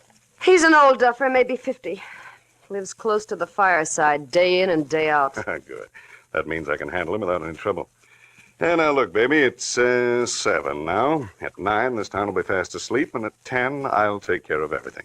So, why don't you just curl up there on the couch and think about nice things? Huh? Oh, nice things like what? Well, like the money I hid at Leland Mills' place 5 hours after the boys and I took that bank. The $120,000 that's soon going to be back here with me where it belongs. I took my cue and left because one Leland Mills was a man to be forewarned while 10 o'clock was still 3 hours away. I was 10 minutes finding his place, which was on the edge of town, and another 2 locating the doorbell, which was the kind you pull to start a bunch of jingling inside. It was 3 pulls later before the door creaked slowly open and what had to be Leland Mills stood in front of me. He was shaggy, gray hair curling on the sides of his neck, a face with 1,000 crisscrossed wrinkles and dirty old clothes. Everything I'd expected with one exception. Gripped firmly in both hands and pointed directly at my head was a long rifle. Who are you? Mr. Mills? Maybe. Well, I'm a private detective named Philip Marlowe, also someone who knows that there's $120,000 in cash hidden here on your grounds. $120,000? To the penny, yes. 2 years ago, Mr. Mills, a Phoenix bank was robbed by three toughs named Dietrich, Stopka, and Gigi Ganther. Gigi? That's a queer name. It's not important, old man, but this is. Now, somehow or other, that stolen money was hidden here, in or around your place. And tonight, one of those men is due back to collect. That, of course, means trouble for you. You think we should call the law? No, not yet. If we play it smart, we can get the dough spotted first in at least one of the three. All right, Mr. Marlowe. If you're sure of what you're saying, I only hope you are. Oh, I'm sorry about this gun here. I don't like poachers on my land. Yeah, we all have our pet peeves. Now, Mr. Mills, I want you to sit tight till I get back, and no matter what happens, don't open that door for anyone. Have you got that? Mm-hmm. Yep. Where are you going? To town. To check on the only two things that can possibly give us any unexpected trouble. One, a nasty man named Marty Stopka, and the other, a guy I've never even seen. The elusive Mr. Gigi Ganther.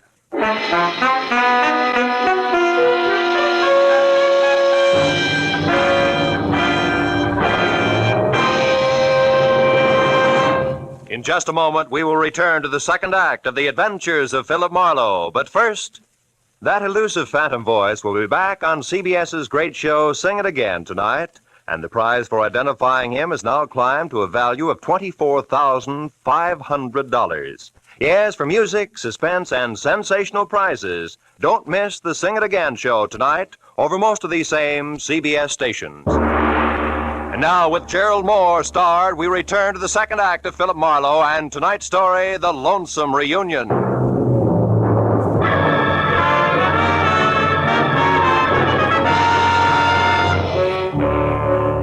I left Leland Mills standing in the doorway and worried my way back to town. If Stopka and Gigi Ganther had no more trouble getting to Lonesome than I did, a reunion about as quiet as a truckload of hot dynamite was due to take place any minute. I passed the motel where Kay and Dietrich had holed up and saw that her car had been moved into the stall between cabins and draped with a blanket to hide its California plates. So they were thinking along the same line that I was. At the hub of town, I parked and started to case the lively spots on Main Street, which took me all of 10 minutes at a slow walk. But a short side-of-the-mouth conversation with a couple of resident sports revealed that the local underground stemmed from the Red Dog Cafe, a warped wood two-story wiki-up on the one side street in town. It was operated by a hard-bitten blonde, 160 pounds of Western motif, complete with Stetson, red flannel shirt, Hickok belt, blue jeans, and the name, Flora. She sat at a table at the back of the barroom, lending a cynical ear to nobody else but my old pal, Stopka. I walked up behind him, and when he turned around, I hung one on him. A good one! Hey! Sloppy, you jackass! What do you think you're doing? Sorry, Flora, nothing personal. Now that's enough! Now stop it, you hear me? No rough hustling in my joint. Come on, handsome, I mean you. Me? Why, Flora, how can you say that? I just came in to ask my old pal here some questions, that's all. Here we go, pal. Come on, sit up in that chair. Okay, let me alone. See, Flora? It's the only way Stopka here knows how to start a conversation. Bring him another beer, will you? His old one got spilled. Sure, bright boy. When you see the you dude tourists, leave your beefs outside next time. Now, look, Stopka, I want to know what happened 2 years ago on that highway out here. You guys split up, didn't you? You better talk, Stopka. All right, we split up. The heat was on bad, and Gigi was half dead already from a cop slug in his back. Dietrich had all the dough, right? What do you think? I left him and Gigi off outside of town. I took the car to try to suck the cops away from him. We were supposed to meet later. But you kept going to save your own hide, didn't you? Certainly. It's going to pay off, sucker. You'll see. Uh-huh. Since the money was never found, you figured Dietrich hid it around here, and he's coming back to dig it up. Is that it? Keep guessing, Shamus. Maybe we ought to loosen your jaw again, Stopka. That's all, you two! Now turn loose of him, handsome, and by Sadie, I'll plug you. Well, a real genuine 44. What museum just swiped that from, Flora? Never mind. Got a legal right to defend the peace and quiet of my joint, and after 22 years in this dodge, I know how to do it. Now, I asked you nice once, now I'm telling you. You, get out. That back door there. Yeah, sure, I'll go, sister. Thanks for nothing. Hey, wait a minute, Flora. Don't let that lug get away. Shut up! Now, you sit down right there and count up to 50. Then you leave by the front, quietly. Okay, you win. 1, 2, 3... Flora, look out, he's back. What? Sorry, Eddie. You buzzard, mate! I'll leave this cannon on the back steps. So long, Flora. Now beat it out the back door and into an alleyway between the shacks. Stopka was still in sight, but walking fast, and when I took after him, he saw me and started to run. There was a hard, flat sound, like someone striking wet sand with a hammer. Stopka faltered and lurched up on his toes as if he'd suddenly changed his mind about running. At the same instant, on a wall, even with him, I saw the shadow of a man, holding a pistol with a long, awkward barrel. The hard, flat sound came again. Stopka curled up on himself and fell. And the shadow slid off the wall, disappeared. I ran for the wounded man, but by the time I got to him, there was no trace of the gunman. I rolled Stopka over. He was hit hard, slipping away fast. Silencer. Gigi always used a silencer. That punk Gigi. He's dead, huh? You wise guys never know when to quit, do you? You're in real trouble now, handsome. Hey, wait a minute. I didn't do this. How come I couldn't hear the shots, a silencer? Yeah, that's right. Trademark of a guy named Gigi Ganther. All I saw of him was his shadow on that wall there. Say, what kind of law have you got in this town, Flora? None. Except the highway patrol, they stop in every night. Okay, call him. Get him over here. This guy's Marty Stopka, wanted for a bank job, nearly 2 years old. No kidding. Who are you, his trainer? I'm a private detective who's got no business here, except I don't like to be pushed around. Now listen, do you know Leland Mill's place at the edge of town? Sure. Well, you get the cops out to Mill's place by 10:30, do you understand? That's where the big attraction's going to be, if I can keep Gigi and his silencer from interfering again. Now let me down, beautiful. I won't let you down, handsome. For a city boy, you're all right.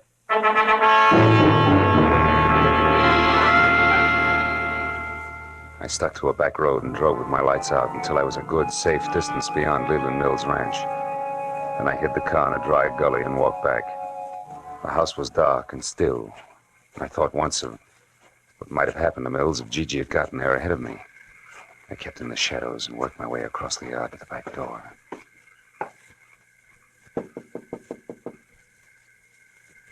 Who's there? Marlowe, open up. I was beginning to worry. It's pretty near 10 o'clock. Yeah, I know. Seen anybody so far? No. Nope, not a soul. Been watching close, too. Did you find them men, that G, that Stopka? Yeah. Stopka's dead and his killer's due to show up here any time now. Oh. We're going to have our hands full. Hey, wait a minute. Is that a car? Sure sounds like one. Yep. There, you can just make it out. Turned in down by the culvert and stopped. Yeah. I think a man got out. Yeah, there he goes, across the field there behind your shed. It's Dietrich. I'm going out now, Mills. You stay here. No, I'm going too. That fellow's heading right for my water tank. All right, he's heading for your water tank. Don't get excited. You'll tip our mitt. I get this, Mills. You've got to stay here and watch for Gigi. He's bound to show up, and when he does, you better have that rifle of yours handy because he's a killer. Do you understand? Yep. Sure, I understand. Don't worry, Marlowe. I'll keep my eyes open. Don't you worry about a thing.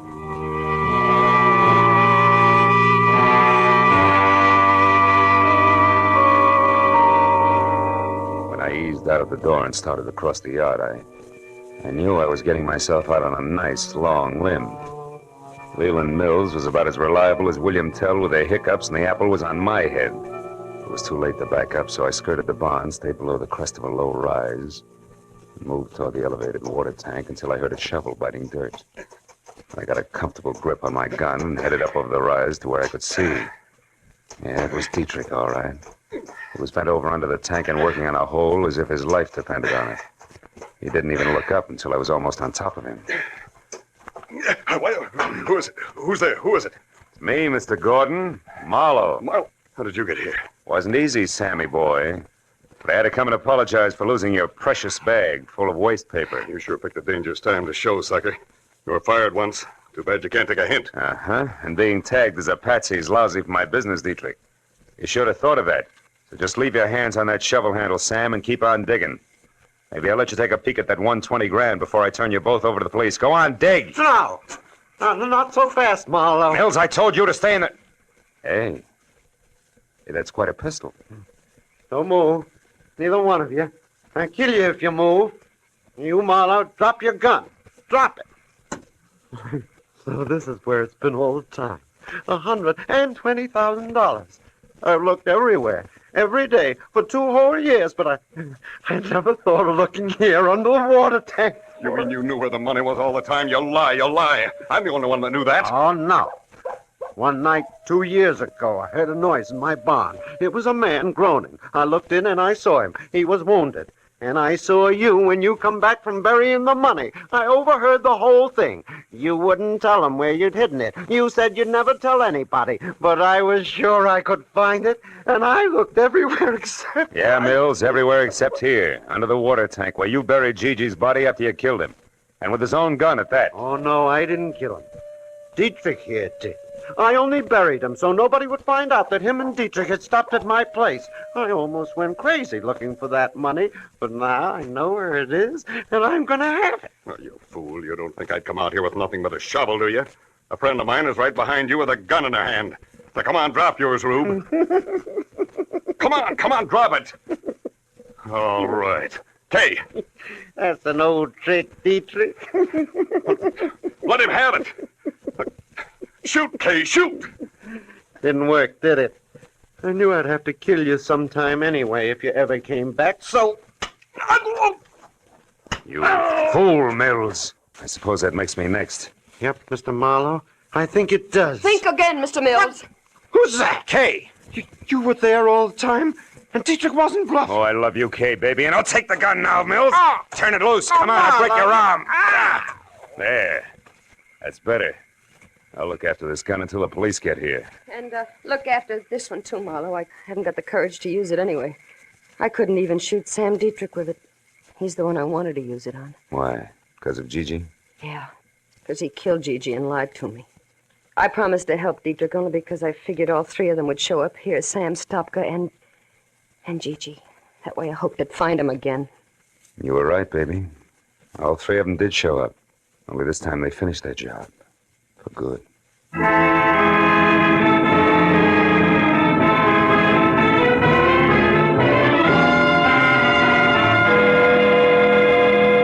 It was 10:30 on the nose when we got back to the house. And the highway patrol had just pulled up. So the question and answer period started, and by the time it was over, all the field work finished up. 4 hours plus had gone by. It took some fast conversation, a lot of promises to stay handy, but finally, Kay was left with me. After all, her only real mistake had been falling in love with the wrong kind of a guy. When the last patrol car drove away, the desert was suddenly very still. The stars were small and sharp in the clear sky. The air was cold. Maybe that was why Kay Gordon trembled. Marlowe, I'm sorry about all this. I got you into it, remember? Mm-hmm. You also got me out of it, Kay. Well, I can forget about Gigi, now that I know for sure what happened. And all because of a jerk named Leland Mills. No, Mills was a desperate guy, Kay. After he buried Gigi, he just about went nuts trying to find the money. When he finally realized Dietrich was the only one who could lead him to it, he shot Stopka and would have killed anybody else. Keep him from interfering with Dietrich until he uncovered the hiding place. You know, in a way, Marlowe, it was a horrible trick of fate. They both picked the same place to bury things. Not really.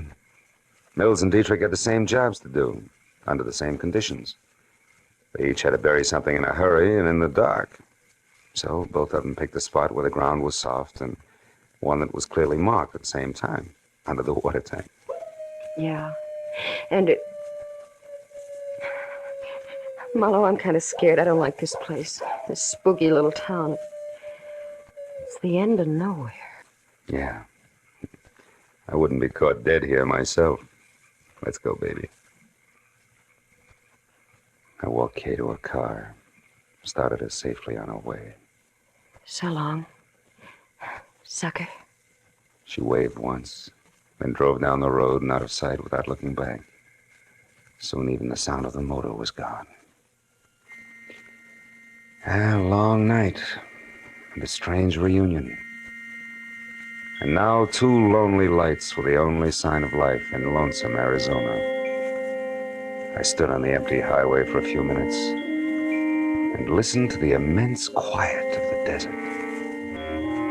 Then I went back to my rented car and headed for Phoenix and a plane for home.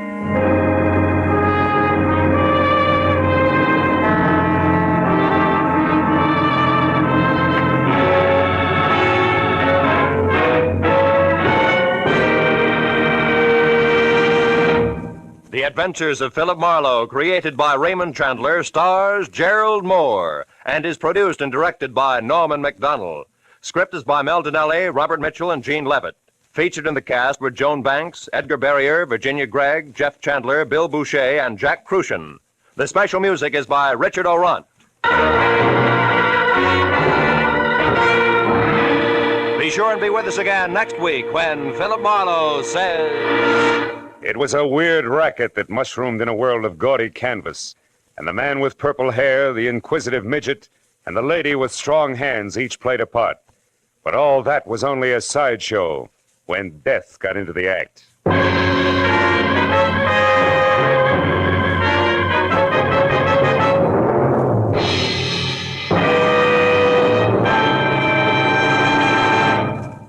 Across the nation, communities and the parents of Boy Scouts are observing Boy Scout Week, agreeing with the boys themselves that adventure, that's scouting. Now stay tuned for Gangbusters, which follows immediately over most of these same CBS network stations. This is Roy Rowan speaking for CBS, the Columbia Broadcasting System.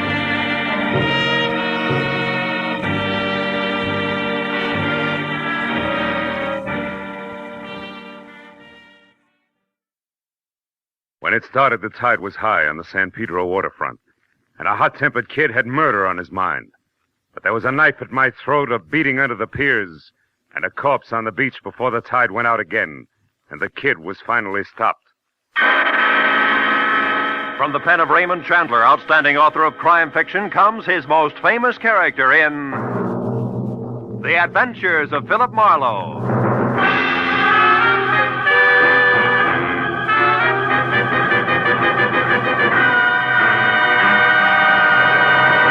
Now, with Gerald Moore, starred as Philip Marlowe, we bring you tonight's exciting story, Night Tide.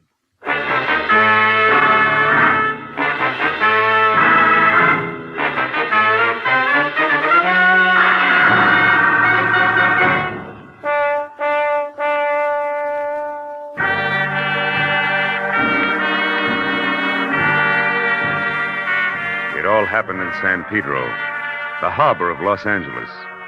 The lights on the ships were fuzzy through the wet mist that creeps up out of the ocean every night. And I drove slowly looking for the establishment of Mike Basso, my new client. One side of the crooked street was nothing but the smell and the sound of oily salt water sloshing through the pilings beneath the piers. And the other side was a tangle of warped, dingy buildings, equipped to satisfy the thirsts of reckless men who never get beyond the waterfront of any port. The foghorn out on the breakwater began to bellow as I parked near a U-shaped pier, labeled Basso Docks Private, and walked past a line of moored fishing boats to a squat two-story office. The bottom floor was dark, but the second floor had lights on. So I started up the steep wooden stairs and was halfway to the top when I caught the voices. I don't want dumb excuses, Sharky. One I'd already heard over the phone when I was hired. It was my client, Mike Basso. But you'll make them jump, or I'll get somebody who can. These boats got to be handled faster. Why, even the crook Johnny Dyke was better on this job than you are. Johnny Dyke? Why, I oughta... Get out of my way. The big guy with the Latin jaw shoved past me and stomped down the stairs. So I went on up into the office. Mike Basso looked like a block of concrete, his 220 thick pounds hunched over a scarred roll-top desk. As I walked in, he swung a heavy bulldog head around and glared at me. You never heard of knocking first, I guess. You Marlowe? That's right. The moose that just left here got me all out of the mood for courtesy. That's Sharky, my crew pusher. Yeah. Good man, but slow. Come here. Sit down. We got other business. Have a drink cognac. Thanks. Okay? Now, there's a hothead punk by the name of Johnny Dyke. I sent him to prison 3 years ago for stealing money from me. I made it as tough as I could for him. Any special reason why? Sure. Because I trust a fellow who works for me. Uh-huh. Johnny Dyke used to have Sharky's job, but he took advantage. When the police grabbed him and found my money in his own house, he squealed like a pig and said he was framed, like all cheap punks do. How does this get around to you wanting a private investigator? Because Johnny Dyke is out of prison. Got out yesterday on parole. And he's back in town now. Hey, you. What you looking at? Your clock. How come it says 11:30 or 20 to 8? It's electric. It was turned off last night, and I didn't start it yet. Now, look. I was here with Ed Giles when he heard some noise on my private launch out there. He went down to see about it, and... Who's Ed Giles? My general manager. While he was gone, the lights went out in here. That's when I got clubbed on the head. And when I went down, I got kicked around. Plenty. I'd be killed right now, but Sharky happened to come along, and the guy was scared off of me. Well, did you happen to see who it was? No, Ed Giles did.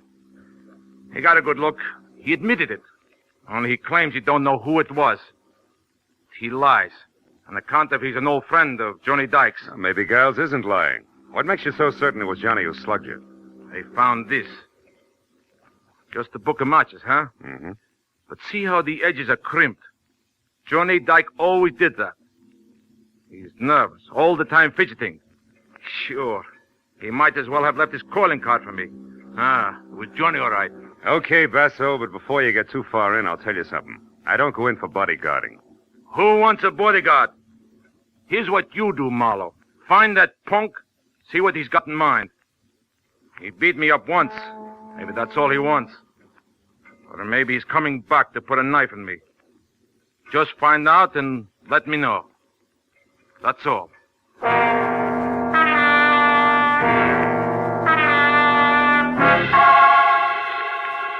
I looked out at the fishing boats along the pier, gently nudging each other, while Mike Basso told me that Johnny had a blonde wife named Christine, who ran the Albatross Cafe, and that Ed Giles lived alone in a house at 43 Terminal Road.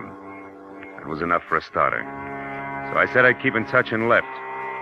As I walked off the pier, the blinking neon light from a sign across the street made a swirling green veil out of the mist between me and my car. So I almost got up to it before I saw her, leaning lazily against the door on the driver's side. A girl in a tight black silk dress, cheap fur jacket, and double ankle-strap spikes. She smiled with one corner of her red mouth as I walked up to her and stopped. Hello, sugar. Hiya, sweetheart. The name's Ginger. Oh, that's too bad. Ginger always gives me hives. Don't be like that. What did Mike Basso have to say? Yeah, we were talking business, baby, that's all. Say, tell me, which way to Terminal Road? It intersects about 10 blocks down. Mm-hmm. What's the number? 43. Oh, you want to turn right then. Ed's place is a cozy, secluded one by the water. Oh, thanks. You know Mr. Giles, huh? Yeah, he's around Mike all the time. He's nothing. Well, I'll see you around. So long, handsome.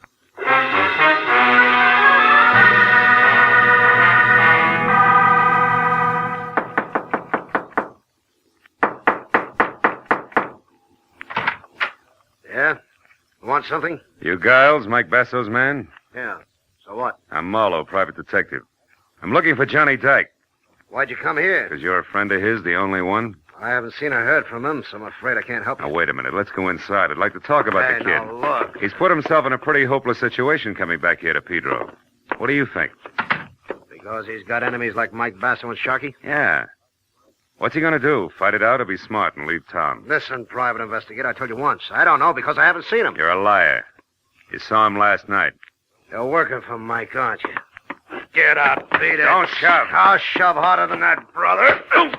Okay, Giles. We'll try it the hard way. Now, where's Johnny? I don't know. Come on, get up, get up. Let's play again. You saw him last night, didn't you? Didn't you? All right. I saw him about 11:30. I was standing on the deck of Mike's launch when I heard a commotion and looked up. I saw Johnny jump down the stairs from Mike's office and run off the pier. I haven't seen him since, and that's the truth. Okay. Sorry I had to make a squeal on a friend. Now, where's the Albatross Cafe? The Albatross? Yeah. On the corner of Front and Castle Avenue. But look, can't you leave Chris out of this? She's a good kid. She's been through a lot already. Think Johnny's going to leave her out of it? Besides, it's for her own good that I want to see her. Yeah, I suppose you're right. But I'll tell you something for your own good, too, Marlowe. If you find Johnny Dyke, don't push him too hard. He was tough before he left. Now he'll have rawhide for brains. Depend on it.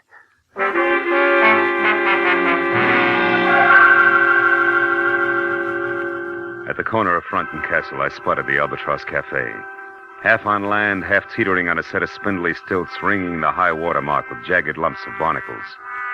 I parked down the street and started back when the door swung open and the lantern-jawed moose Sharky lumbered out. I watched him cross the street without seeing me and disappear between two buildings. I waited a couple of minutes and then I went in. Took a booth near the front. Place was neat and clean, even to tablecloths. A soft, brown-eyed blonde in a crisp peasant dress picked up a menu and came over. Good evening, sir. Chris? Yeah? Oh. Well, Chris, it's probably not on the menu around here, but how about a double order of plain facts, straight? What are you talking about? Johnny. You remember Johnny Dyke, your husband? Who are you, mister? Private detective named Marlowe. All I want to do is talk to him, Chris. Just talk. Is he here? No, I haven't seen him. He hasn't even called me. How do you feel about this bird known as Sharky? He's a lout. Oh? He always crowded Johnny, and now he's got his job. I hear he knows something. Have you seen him lately? No, I haven't. That's funny. He just left here. Okay, so I'm a liar. Maybe you're just blind. I've heard that love does that, baby. Maybe. Is there any skin off your nose? Nope. Cigarette? Then how about a match for me, huh? I suppose so. Let's see. Yeah. Here. Thanks. Hey, these are cute. That crimp border around the edge, especially. The one put there by somebody's jittery thumbnail, huh? Listen, Maybe your eyes are bad. Maybe not, Chris. But you better do something about your nerves. They're shot. Good night, baby.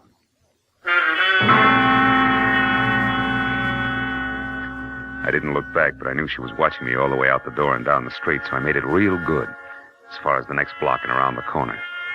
Then I doubled back fast and stayed in the shadows until I got within sight of the Albatross Cafe again. And in time to see a man ease out a side door and slip out of sight among the pilings under the building. I moved in closer and found a rickety trail of greasy planks that led out through the forest of slimy pilings under the piers. I'd have felt better on a tight rope, but it was home ground to Johnny Dyke. I felt my way slowly along the slippery planks. And from behind a piling, an arm like steel springs snapped under my chin while a hand pressed the point of a long, thin knife with a curved white handle up against my throat.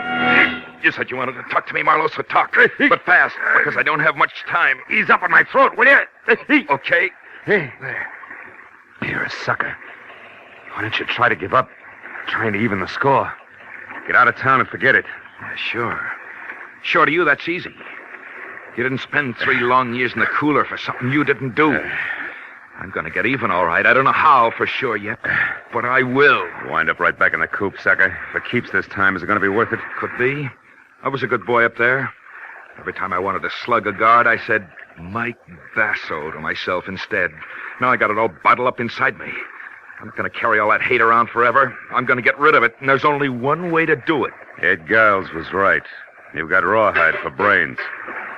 You better put the knife away, Johnny. I think we got visitors. Sure we have, Marlowe. Rats. Big ones. The piers are full of them. You should feel right at home, Just punk. don't sleep too long, pal. Oh!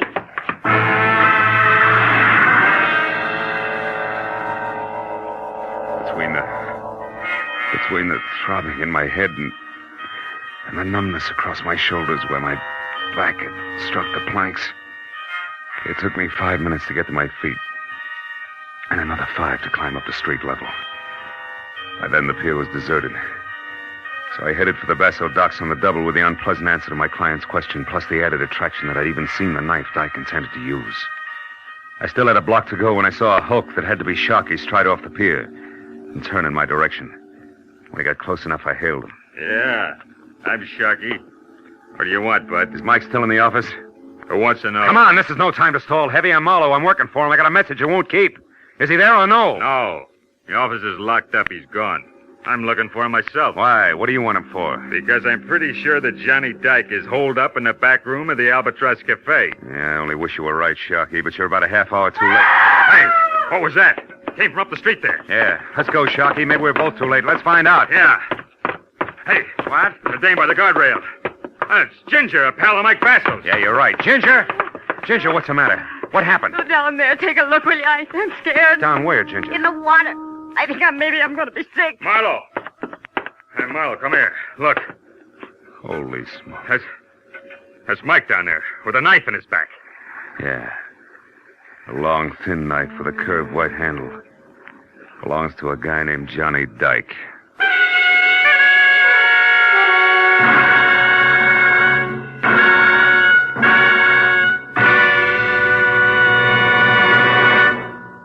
In just a moment, the second act of Philip Marlowe. But first, he may be a close neighbor of yours. At least he lives quite near you. You go to the polls, you elect him, you bid him farewell, trusting him to represent you in Washington.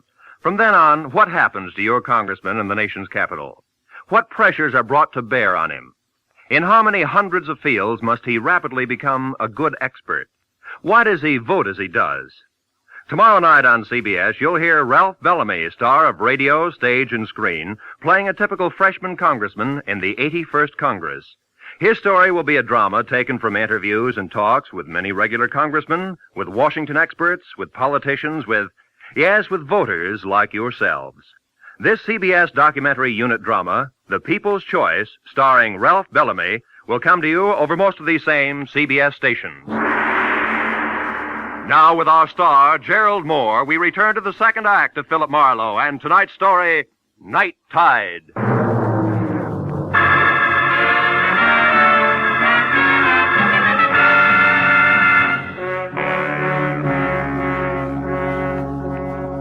Lying with his face muzzled into the sand and the rest of him half submerged in the shallow, lapping water, Mike Basso was violent death at its ugliest. Ginger turned and walked slowly away from us, trembling like a wino caught in the morning sun. But I told Sharkey to go get the police. And I headed for the Albatross, where I figured I might get a lead on Mike Basso's murderer. When I got there, I skipped the formality of the front door and quietly moved around to the back, where I entered without knocking and made my way along a narrow, dusky corridor as far as a half-open door labeled Private, where I met Christine Dyke talking on the telephone. She looked up and gasped at the sight of me and then slammed the phone down abruptly.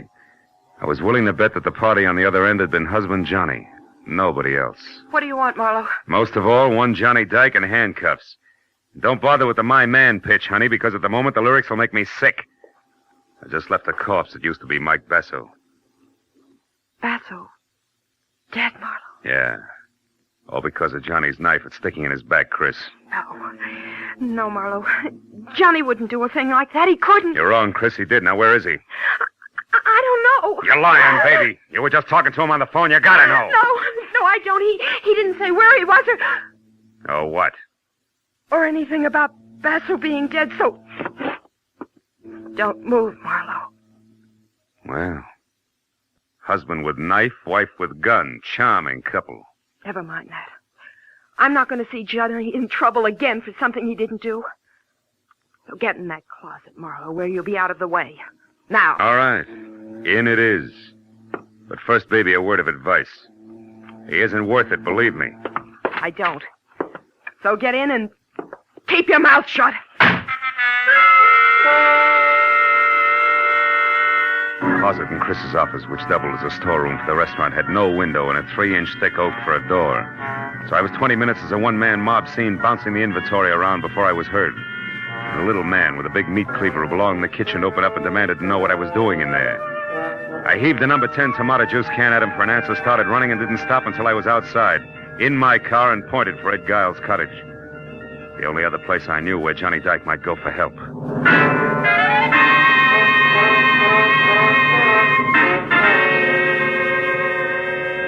I came to a stop at the house and found Giles himself standing on the outside steps looking puzzled at a pair of taillights that were blinking out of sight. I knew I was too late. Yeah, Marlowe, it was Christine. And all upset about getting her hands on $500. Said I had to lend it to her for Johnny's sake. She say why? No, only that he needed help. Murderers usually do. Your boy Dyke just killed Basso Giles. A knife in his back. Johnny? Johnny killed Mike? About an hour ago over on the beach. Tell me, did you give her the money? Ah. She ran out of the house before I even got to my safe. Without saying anything? Without saying a word, Marlowe. I wouldn't even know she was gone yet if I hadn't heard... Heard what, Giles? The desk drawer in the living room. Come on, Marlowe, quickly. I heard the drawer open when I was inside near my safe. I wonder what she was looking for when I called for it. You got no answer. You ran outside after her. Is that it? Yeah, and I... Hey, Marlowe, they're gone. The boat keys.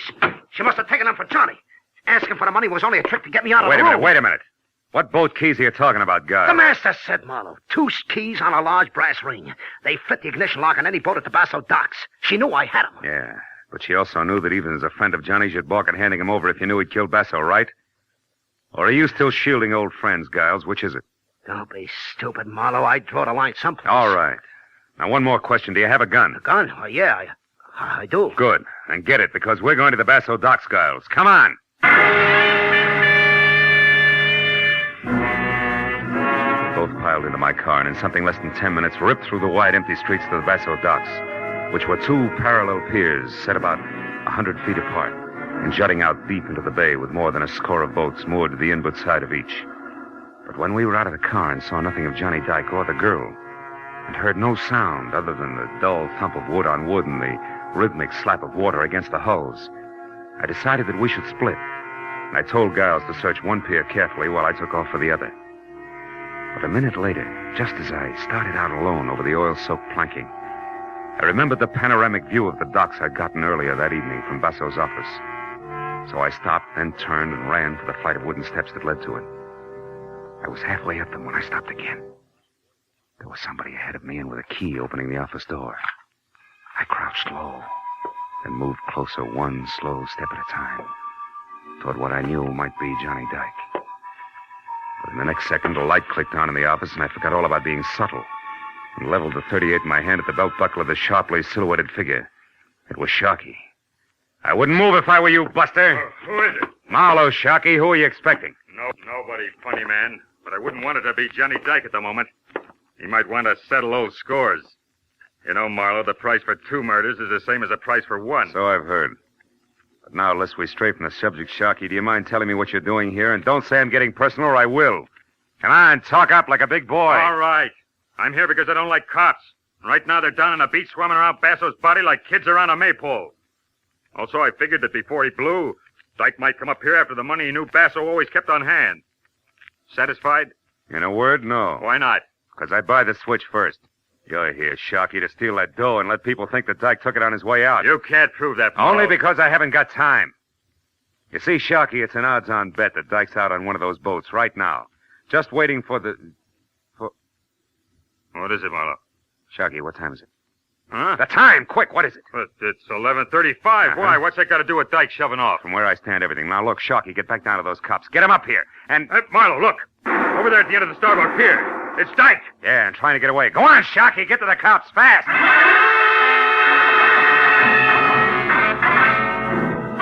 I took the wooden steps back down to the docks 3 at a time and then raced across the starboard pier and out on the length of it until I was close enough to the end, where I could see Johnny Dyke climbing over one of the boats. I was about to call to him to stop when I saw something else. Standing almost opposite me in the shadow of some nearby rigging, gun in hand and taking careful aim at Dyke, was Ed Giles, his finger slowly closing on the trigger. It was too late for words, so I followed suit and fired before he did. Got him high in the shoulder. You fool, Marlowe. It's me, Giles. Dyke is out there. I know. But the man who murdered Basso isn't. He's right here, Giles. What do you mean, Marlowe? But I just found out you're a liar about seeing Dyke last night from the deck of Basso's launch. You couldn't have. So what? So you weren't shielding him, Giles. You were framing him. Framing him so that you could get rid of Basso and pin his murder on Dyke, who you'd also get rid of while playing public citizen who's helping the private detective apprehend a killer. Well, what do you say, Giles? Is that it? You're a smart guy. Figure it out for yourself. Come clean, Giles, or I'll blow your head off. All right. All right, Chris and I framed Dyke. Chris? Yeah. What are you giving me? Honest, Marlowe. We figured that we'd be in the clear with the money we took from Basso. And with Johnny well tucked away in a big, strong prison. You dirty louse. Keep talking. So we took advantage of Johnny's loud mouth and incidentally you as well. With Basso gone, I was going to step into his spot. You're the one with the loud mouth, Giles. Well, Little Red Riding Hood. And I went for your line. Funny what a sucker a smart guy can be. He wasn't the only sucker, baby. Johnny! Stay back, Johnny. Shoot if they move an inch. She's got a gun. Shoot him, Chris. Shoot. Come on. Get away, Johnny. Get away from me. Shoot him. You wouldn't shoot me, Chris. Please get You away wouldn't from shoot me. your own Shoot husband. him. The man you talked into running away until things quieted down. Shoot. The man you'd move heaven and earth to help. so he could be shot in the back. But you can't shoot me while I'm facing you, can you? You cheap, filthy, double-trusted little scout. That's enough, Johnny. Cut it out. Okay, Marlowe. Okay.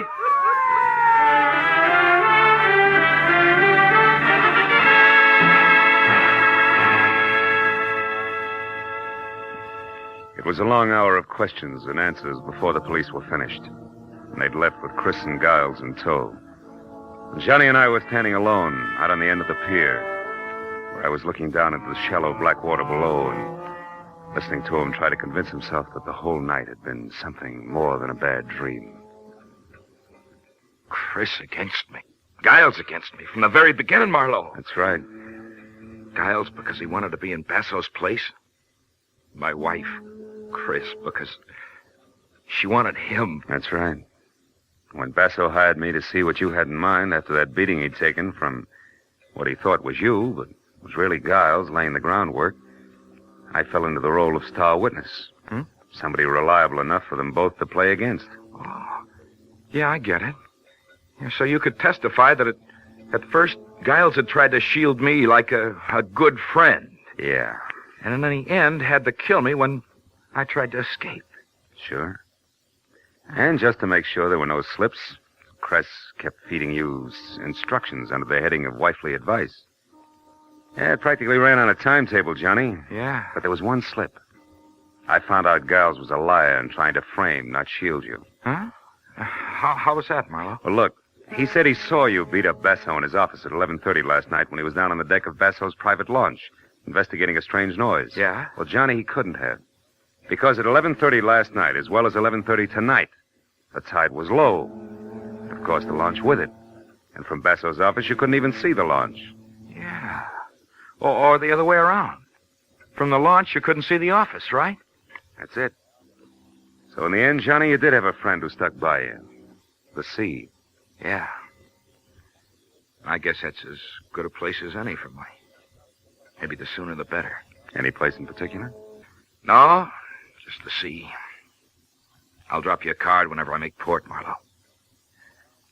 After all, I really had two friends. I won't forget that. So long, fellow.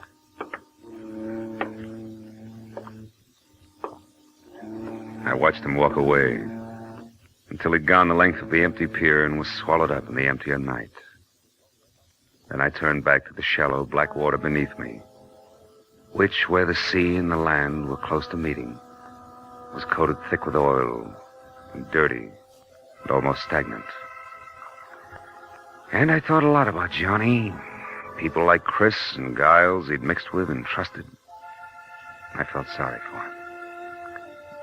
But then I looked up a little, away from the water at the pier and out toward the open sea where it was deeper, cleaner. The further I looked, the cleaner it seemed to be. Then I remembered that was where Johnny Dyke was heading. And I felt better.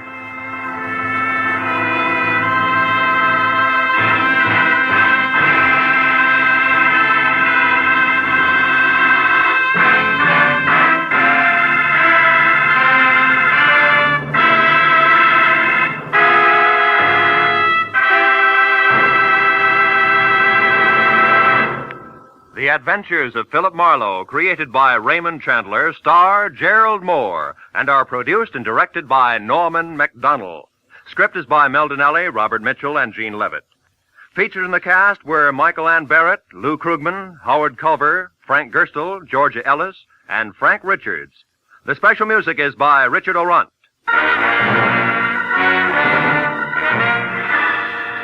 Be sure to be with us again next week when Philip Marlowe says... I was hired to find a thief, and I did. 8,000 miles away from home. But first, I found a hammy Othello, a lush with a Luger, and a fresh corpse in the closet. All because the only woman in sight wouldn't play fair.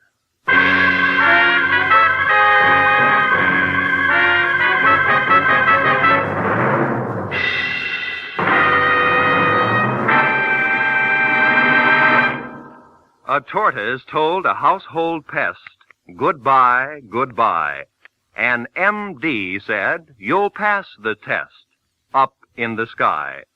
This is the newest Phantom lyric on CBS's Saturday Night Sing It Again program. And later tonight, over most of these same CBS network stations, you'll hear the Phantom himself singing them. $51,000 ride on solving the Phantom's identity and answering one more question about him. $26,000 in wonderful prizes for telling who he is. $25,000 in cash for answering the extra question. How's for listening in tonight? Phone calls go out to CBS listeners throughout the nation. This is Roy Rowan speaking. Now, stay tuned for Gangbusters, which follows immediately over most of these same CBS stations.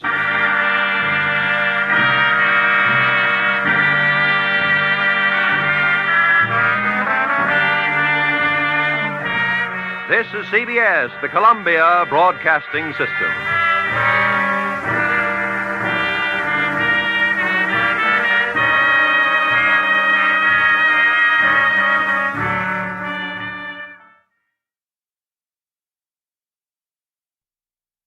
They were born at the same hour on the same day of the same parents, and they were identical in beauty and talent. Only one was deadly, but the other was not. And I couldn't tell which was which until I found a green purse, a fresh corpse, and a pair of dancing hands. From the pen of Raymond Chandler, outstanding author of crime fiction, comes his most famous character as CBS presents The Adventures of Philip Marlowe.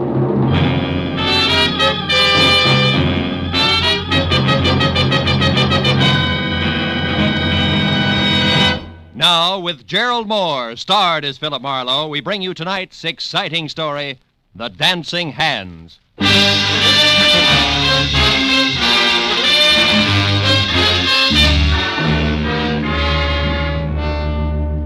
The telegram I found stuck in the mail slot when I got back to my office after a long and roundabout day read.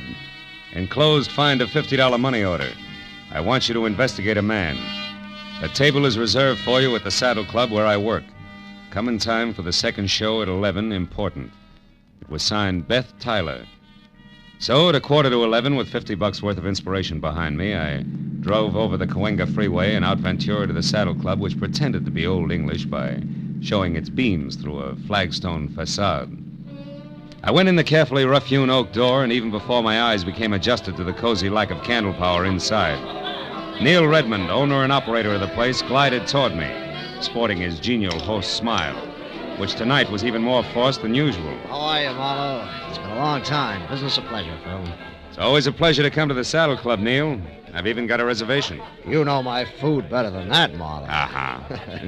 Just don't let it get rough, will you? Come on, I'll find your table out front. I want you to see this show. A pair of twins in a twin piano act that's sensational. Yeah? Edie and Beth Tyler. Oh, here, how's this? Fine. Incidentally, Edie will be the one on the left. Well, if they're twins, what's the difference? Plenty. Edie may be Mrs. Redmond one of these days. Oh. Redmond, but you are wanted on the phone, sir. Get the number, George, and I'll call back. This gentleman said you would talk to him, sir. It is Mr. Paul Cedar. All set. Oh, yeah. Excuse me, Marlowe. This is important. I better take you. Redmond reacted to the name Cedar like a punch in the nose. But I figured that was none of my business, which was more than I could say for a flabby, dough-faced character at the next table, who followed the nightclub owner all the way out of the room with a pair of watery red eyes, which he deliberately avoided turning in my direction. But at that point, an MC stepped out on the stage, and so I stopped worrying about Flabby in favor of a first look at my client. The Saddle Club is proud to present its second show of the evening, featuring the incomparable piano stylist Edie and Beth in Dancing Hands. Here they are, ladies and gentlemen. Bring them out. The curtains parted on the stage, set with an oversized full-length mirror, which reflected a grand piano, a black vase of yellow flowers, and a tall brunette with a wry, crisp waistline, who touched up a piled-high hairdo, put on a pair of long black gloves, checked her hemline, and sat down at the piano. Then she ran through an involved arpeggio while her reflection in the mirror looked on in admiration. It was an old but cute routine, and the illusion was perfect because the Tyler twins were practically identical. I took another look at Flabby, whose face was pushed up in a nasty leer. He stood up, dropped his cigarette into his drink, and tossed a crumpled bill down on the table, just as the lights went out for the trick part of the act. On the dark stage, 2 pairs of purple hands danced over 2 glowing silver keyboards, which would have been good except that the pair of hands on the right, which belonged to Beth, suddenly stopped in midair and hit blue notes like a 9-year-old at her first recital. When the lights came up again, my client's face was as white as Middle C, and the flabby character, oozing a victorious smile, was on his way to the door. Well, they wrapped it up fast after that, and Beth ran into the wings, leaving Edie to take the bow alone. The band took over in a hurry and brought things down to normal, so as couples moved down to the dance floor and George the waiter headed for my table, I sat back and waited for that message from my client. Here you are, sir. Compliments of the house. Oh, thanks. Any message with this? No, sir. Just that Mr. Redman had to leave. Oh, thanks, George. I sipped the double scotch and wondered if I should take the initiative and contact my client. When the message I'd been waiting for came, good and loud, I jumped up, shoved my way through the gaping dancers to the dressing room hallway behind the stage. A gang of club personnel was bunched in front of a door, obviously locked, labeled Edie and Beth Tyler. It was one of the twins, wasn't it? Hey, what's the matter? It's one of the twins. She screamed. We got to get in. That door's locked. Well, break it down. But Get out of the way. It's Edie. It's Edie. All right, now, wait a minute. Hold it. She's all right. Clear out and give her a chance. Come on. Outside, everybody. Beat it. That means you two. Come on. Out. Here, Miss Tyler, take it easy. You're all right now. Come on, sit down. Tell me what happened. I don't know for sure. I was worried about Beth. I came back and didn't see her anywhere. Then I heard a noise in here. It was dark. I came in and someone grabbed me. A man? Yes. I don't know who it was. Mm-hmm. I screamed. He knocked me down, then locked the door and got out through the window there. Who are you? Oh, I'm Philip Marlowe, a private detective. Your sister hired me to investigate a guy. I was to meet her here after your number and find out about it. Any idea what's up? No, I can't imagine. But, gee, Beth has been terribly upset ever since last night. Oh? What happened last night? Well, for one thing, my purse was stolen. Mm-hmm. But I don't see why that should upset her. Gee, there was nothing in it but $12 and my makeup stuff. Where's Beth now, do you know? No. I haven't seen her since she ran off the stage. I'm not even sure she came in here. No, she was here, all right. She dropped one of her gloves. You're still wearing both of yours. Where do you girls live? Maybe she went home. Well, Beth has a cottage out on Hazeltine, 4179. You don't live together? How come? Well, gee, Mr. Marlowe, just working with Beth is hard enough. She's so sarcastic. Okay, I'll wear my thick skin. One more thing, Miss Tyler. Do you happen to know where Neil went? Neil's gone? Mm-hmm. Gee, that's funny. He always stays till the place closes. Oh, he must be coming right back. I'll take a look. Then I'm going out to see your sister. Sarcasm and all.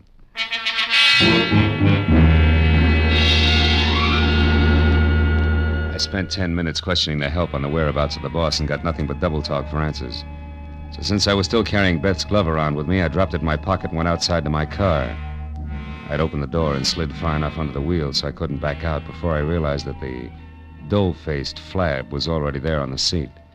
His right hand wrapped around something blunt and menacing in his sloppy jacket pocket. You better come on in. What are you doing in my car, blubber boy? Don't get sassy now, mister. And the name is Sippy. That's no improvement, and it's no answer. All right. I saw you inside making with the big talk, so I says to myself, he's an interested party. I should look him up. Maybe we can do business together. All right, stay over there. What kind of business? I'm particular about the gutters I crawl in. It has to do with the twins inside there. You can get in touch with me later for further details. I got an angle, mister. You'll see when I leave. Yeah? When you tried to work that angle, you got to the wrong twin in the dressing room. Did you know that? I don't know what you're talking about. Mm-hmm. Okay, Sippy, where can I reach you? You'll find out if you really know what's up. Don't try to follow me, though. I'll be seeing you. When Sippy slid out of the car and beat it, I made one move after him and then stopped cold. Because lying on the seat where he'd been sitting was a green leather handbag with the name Edie etched on it. I snapped it open. It had been stripped of everything but the scent of Amia and a smudged slip of paper that read, Number 9 Arrow Motel, Lancashire Boulevard. So that was Sippy's address, and he had the stolen purse. But the why of all the commotion over 12 missing bucks was still the number one question mark. And I figured the best place for an answer to it was at Beth Tyler's. So I drove out to Hazeltine. But even before I stopped at number 4179, I heard the piano. I walked to the door and stood there a moment, listening. I eased it open, slipped inside. Soft, indirect lighting accented the figure of the girl at the piano. The little waves of iridescent crimson chased themselves over the smooth satin gown as she played. Glossy blue-black hair fell to her shoulders. Beside her, a burning cigarette sent a single plume of smoke into the still air. Just for a moment, I found it difficult to remember that she was my client. Oh? You're looking better, Beth. You're Philip Marlowe, I suppose. Yeah. I dropped by to return your glove, among other things. Just put it there on the table with the other one. Where did you get it, Marlowe? In your dressing room at the club. Your sister tangled with an unidentified man who was hiding there after you left. While we were on that, why'd you shove off so fast? I was scared. How'd you know I'd find you? You're a detective. Remember? Mm-hmm. Look, if you want to burn up your retainer playing hide and seek, it's your business. Now, who's the guy you want me to check on? The flabby one who made you blow up tonight? Yeah, that's right. Why? Because I think my sweet twin sister is mixed up in something a little more serious than her usual scatterbrain escapades. And the flabby guy is in on it because he has a green purse, right? How did you know that? He left it with me. Name is Sippy. He lives at the Arrow Motel, number 9. Knows something worthwhile about this business, and he's anxious to sell it. All of which puts him a hop, skip, and a jump ahead of your detective. Now tell me, why is everybody, including Neil Redmond, all wound up over one stolen purse? What's it all about, baby? I don't know, baby. Suppose you find out and tell me. Wouldn't have anything to do with the fact that Neil loves your sister and you love Neil, would it? Marlowe, I hired you to investigate a man, not to pry into my personal affairs. You'll get more for your money if you stop holding out on me. It's my money. Besides, I'm not holding out. Believe me. I'll try. Real hard. Well, as soon as I've got something, I'll call you. Where are you going now? My retainer entitles me to know, doesn't it? Yeah, it does. First to the club to find Redmond and get his side of it, and then I'll probably drop in on our chum, Sippy, at the Arrow Motel on Lancashire. Good. I'll keep a light in the window for you. Oh, sweet.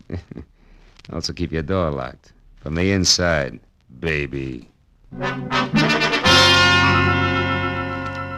As I drove down the dark, winding street toward Ventura Boulevard, I caught a flash in the rearview mirror of a station wagon behind me. It looked like a tail, so I opened up. But it stayed with me. When it swung out into the left lane to pass, it suddenly cut in front of me. I jammed on the brakes as a spotlight slashed at my eyes, and when my front wheel banged against the curb, I was already half out of the car. Stop right where you are, fella. Don't come 1 inch closer, I'll drop you. He switched off the spotlight, and I saw a face the texture of a doormat over an embroidered purple shirt and orange tie. He had hand-tooled, high-heeled boots on and was topped off by a 10-quart cream-colored Stetson. But the doormat face was grim, and the silver-barreled Colt pistol in his hand looked right at home. I followed you up here from the Saddle Club. I don't know what your game is or why you're messing around in what don't concern you, but I aim to find out mighty quick, so start talking. Okay, first I resent being crowded off the road. Second, I resent a spotlight in my face. And third, I don't like pistols pointed at my stomach. So cool off, Jesse James. You're wasting your time and mine. You got it wrong there, friend. Paul Cedar don't waste his time, and you're going to find that out. Paul Cedar, huh? Yeah. Don't tell me you're all excited over a stolen purse with $12 in it. $12? Yeah. Listen, clown, there's 30 grand missing somewhere between Redmond and me, and I'm going to get it. 30,000? Yeah. Redmond's a high roller, and that's okay with me. But he lost it fair and square in my joint over in Nevada, and I've been holding his markers much too long. So if I have to chalk that dough off to experience, it's going to be a pretty unpleasant experience for a certain party. Get me? Yeah, I get you. But you're shoving the wrong way, Longhorn. Somebody's trying to make a fool out of me, bright boy, and I don't stand for that. I'm liable to shove a lot of ways, and hard. So don't get underfoot. You're sure to get stepped on. So long, dude.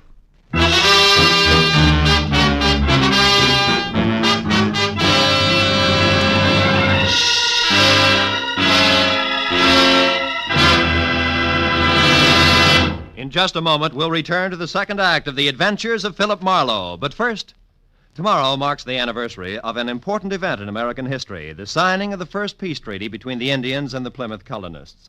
In commemoration of these events, CBS's Sunday night stars, Amos and Andy, will be found with a kingfish burying the hatchet deeper than ever in their hopes and dreams. And CBS's own Jack Benny will be back again tomorrow with his special guest, Van Johnson. Invite some friends over. Sit back and enjoy the Jack Benny program. You can hear Amos and Andy every Sunday on most of these same CBS network stations, and Jack Benny over them all. Now, with our star, Gerald Moore, we return to the second act of Philip Marlowe and tonight's story, The Dancing Hands.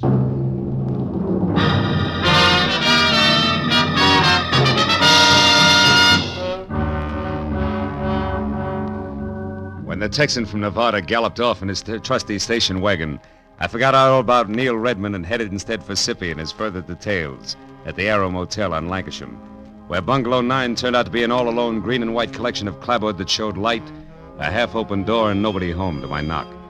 When I tried knuckles on wood again and still got only a faint echo for reply, I stepped inside. There in the center of an ivory white throw rug and clamoring for attention like an only child at a family reunion was a wide and wet circle of red. From there, the ugly splotches that narrowed as they got farther away trailed off until, finally, in the next room, the path ended where I expected it to. The quiet form of Skippy, sprawled over an upset chair and holding his hands tight against the red on his left side. When I got to him, he was going fast. 30 grand. A lot of dough. Didn't know I was shooting that high. And the twins...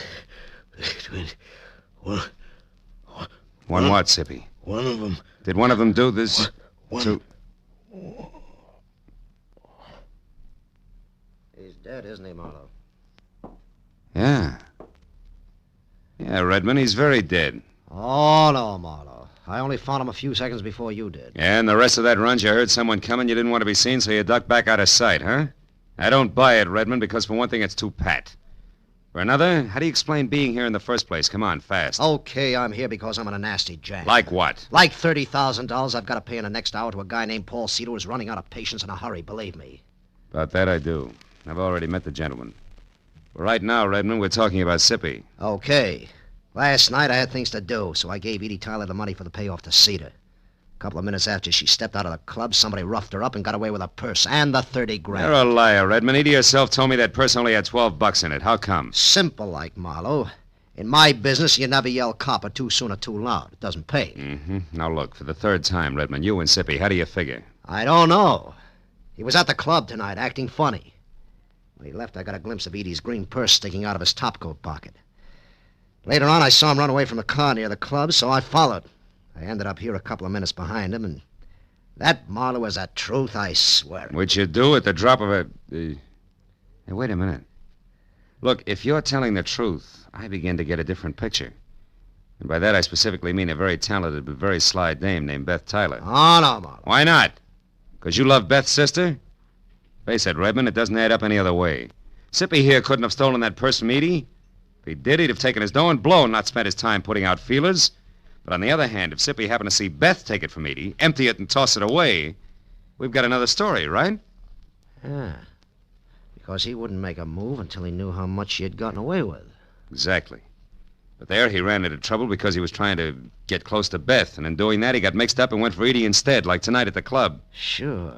And the dying man's words just now about one twin. To which you can add the unpleasant fact that I personally ran off at the mouth when I was up at Beth's an hour ago. So she knew where to come for Sippy. Look, Redmond, it's got to run that way. I'm sure of it. Well, maybe you're right, Phil, but right or wrong, I'm still in the jam. So if you don't have any objections, I'm going back to my club now for a last try at raising that money again before Cedar shows.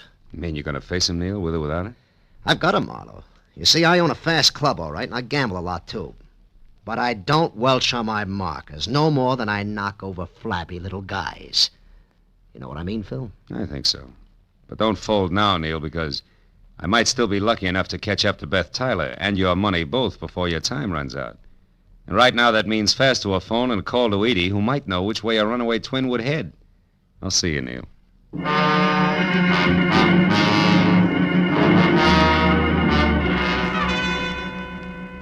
phone was at an all-night mobile gas station a block away. As I dialed Edie's number, a thought hit me. Maybe Beth wouldn't head anywhere. Maybe she'd just stick around. Hello? Edie, this is Marlowe. Seen anything of Beth? No, I haven't. But why? What is it, Marlowe? Well, from where I stand, two things. First, your sister has the $30,000 and $12 that was in your purse last night. Oh? And second, she's just about it for a sloppy-around-the-edges murder. Oh. Now, look, have you any idea where Beth would head if she had to get out of town in a hurry? No, I don't, Marlowe. Oh, well, maybe somebody up around her place does. I'll call you later. Marlowe, wait. Are you sold on this? I mean, about the things you said Beth did? Just about, Edie. But for your sake, let's hope I'm wrong. All the way, honey. Goodbye.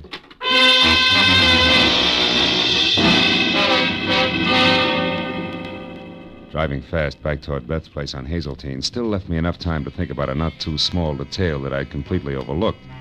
Thanks to me, the entire Los Angeles Police Department knew nothing about what was going on in and around the Saddle Club.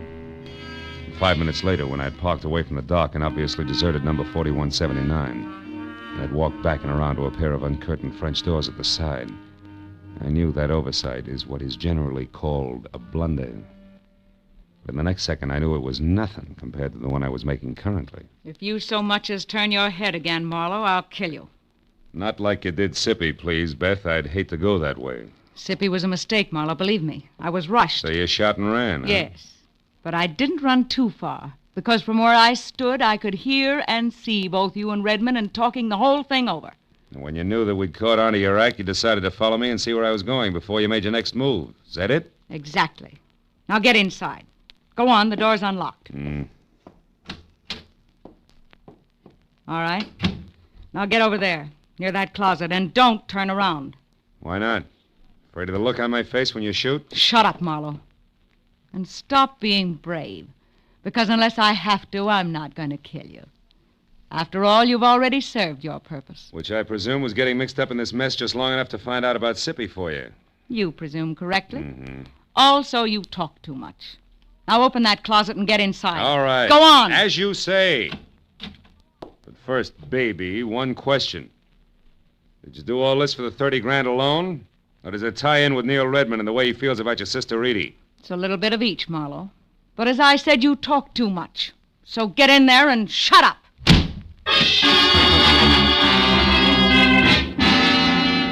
Getting out of Beth Taylor's half-inch thick oak closet was like arguing with an umpire.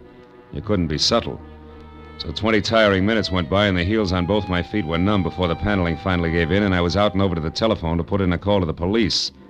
It should have been made a long time ago. But then, even as I was halfway through dialing the numbers, I saw something on an end table nearby that made me slowly change my mind. It was the 2 black gloves that Beth wore in the Dancing Hands act. And while I stared at them like they were alive and beckoning, I thought hard for what must have been a full minute. And then suddenly I knew that my next stop had to be the Saddle Club.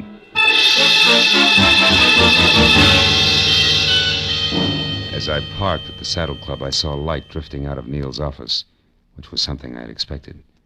Inside, I moved along a dark hall toward what I knew would be the trio of Neil Redmond, the Nevada Texan, and Eddie Tyler. All right, Redmond. The raucous voice of Paul Cedar was anything but happy. Just how stupid do you think I am? But Cedar, I'm telling the truth. Edie had the $30,000, but somebody got it from her when she was on her way to you. That's a stinking line. You know it, Redmond. You never had the money. This whole thing's been a frame to stall me. And one way or another, I'm going to get you to admit that. No, you're not, Cedar. And if you don't drop that gun now, you're never going to do anything ever. Come on, let it go. All right.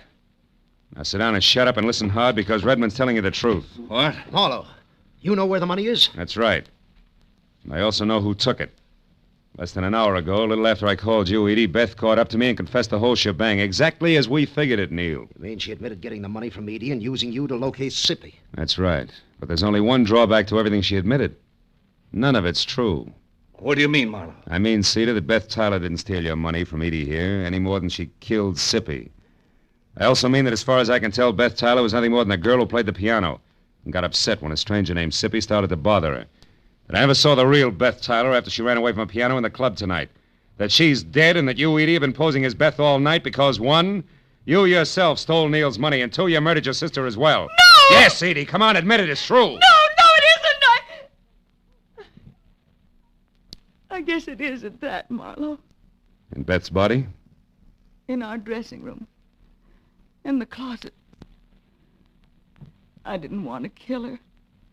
But she found out that I had only pretended to be robbed when there was no one around. And that Sippy had seen me scream and get rid of the purse myself. Sippy, who was only trying to muscle in on a deal, went to her by mistake, huh? Yes. That's how she knew what I'd done. When she confronted me in the dressing room just before you came in and said that she wouldn't stand by and let me do a thing like that to Neil, I lost my temper and... You killed her, Edie. Yes, I did, Neil. And when Marlowe showed up after her scream, I said that someone had attacked me. And then I pretended to be both Beth and myself from there on to get out of the whole thing. And I almost did. But now I'm so sorry. A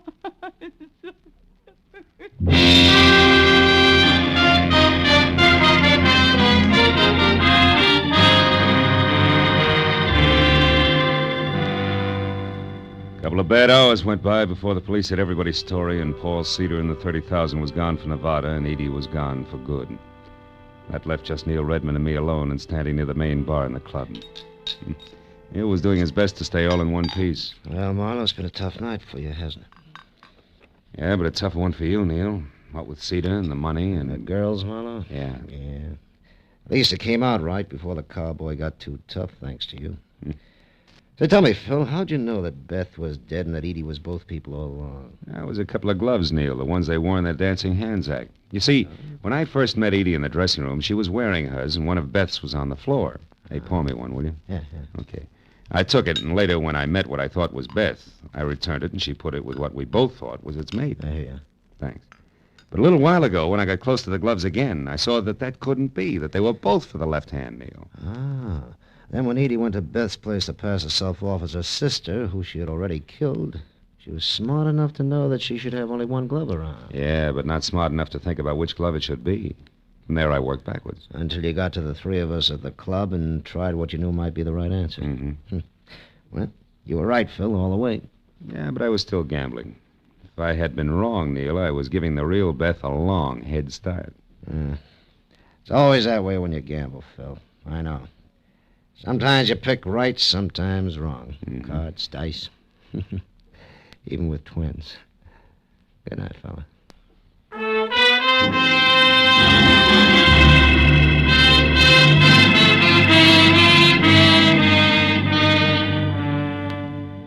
When I finally got to my car, started out of the valley and back toward Hollywood, it was better than 8 o'clock in the morning. And here and there as I drove, I saw people who I'd never heard of and who'd never heard of me, stumbling outside after their morning papers. And I got to wondering what they were going to think when they read about a girl who had killed both her twin sister in a nightclub and a flabby guy in a motel who wasn't much good. Oh, well, it was hard to say. And for myself, I was too tired to think. Or maybe I just didn't want to.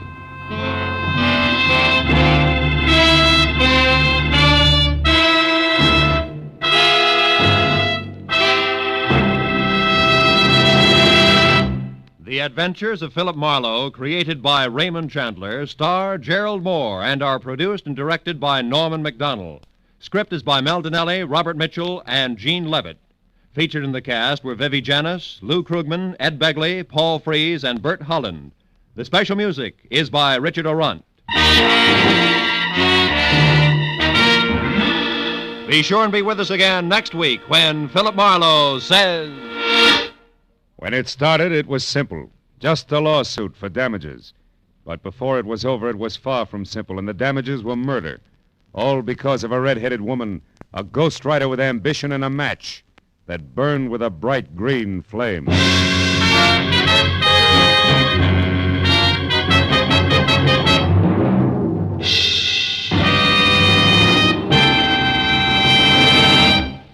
With part of its star-studded Sunday nights devoted to shows named after great personalities such as Jack Benny, Lum and Abner, and Amos and Andy, CBS also goes to famous fiction for one of the brightest, most dramatic of its Sunday galaxy, The Adventures of Sam Spade. Created by the master hand of Dashiell Hammett, Sam Spade cuts a new and deadly caper with mystery, murder, and adventure on most of these same CBS network stations every Sunday. Join him tomorrow night. This is Roy Rowan speaking. Now, stay tuned for Gangbusters, which follows immediately over most of these same CBS stations. This is CBS, the Columbia Broadcasting System.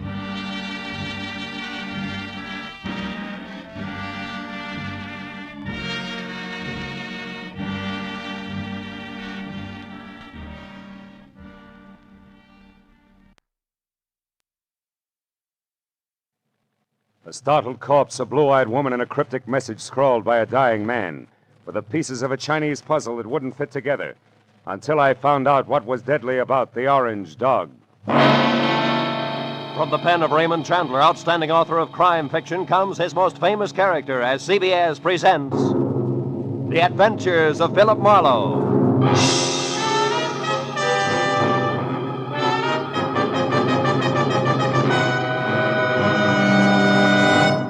And now, with Gerald Moore, starred as Philip Marlowe, we bring you tonight's exciting story, The Orange Dog.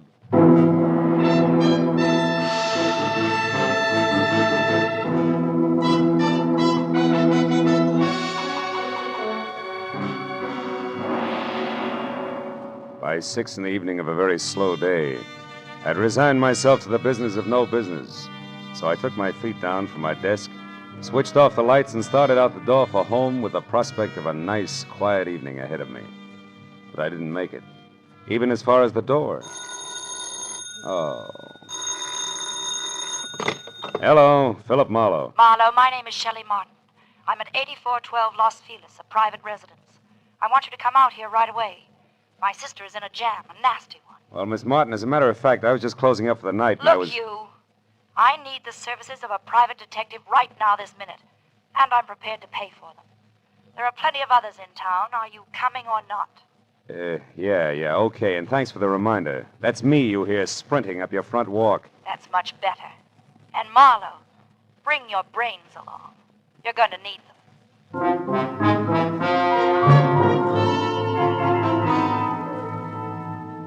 And that was the end of my quiet evening.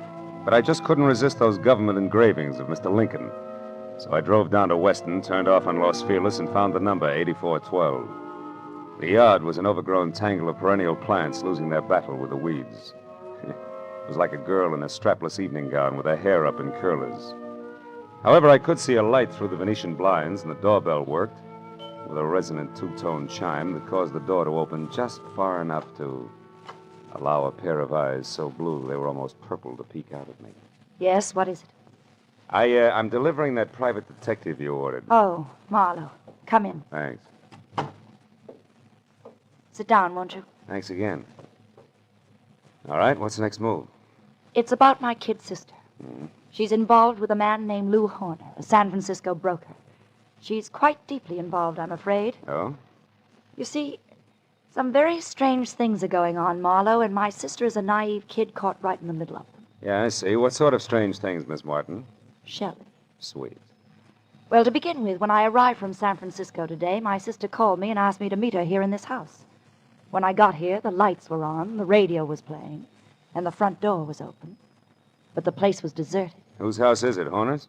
No, I think she said it belongs to a friend of his who's in Europe now. This Horner person uses it when he's in Los Angeles. Well, couldn't they have stepped out for a while? Mm-mm. You know, you don't look the type, Shelley, but maybe you're just panicky, huh? No, I'm not being panicky. All right. Where's the nasty jam? Right behind the couch. Take a look. Okay. But you know, I see what you mean. Who is he, Shelley? How'd he get here? Maybe it's Horner, I don't know.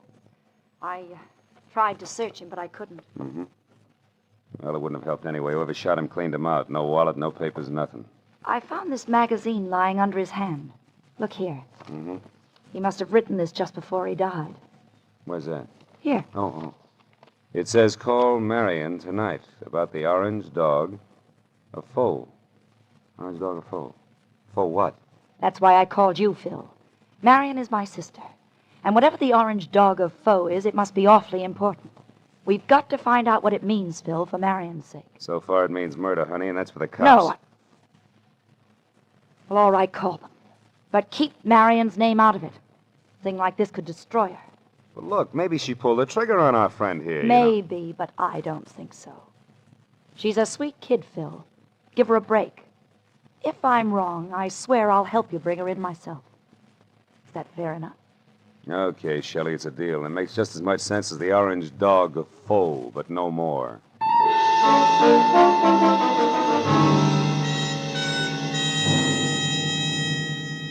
After I checked as far as I could on my client and sent her home, which was to the Villa 12 at the Wilshire Gardens Hotel, I ripped the General Squeegee tire ad with a message scribbled across it out of the magazine, folded it up and stuck it in my pocket. Next, I called Lieutenant Ibarra at Homicide and told him where I'd found a body, probably named Lou Horner, leaving out all the details about Shelley, Marion, and the orange dog. Then I started out the door, but ducked back as a shadow slid across the walk.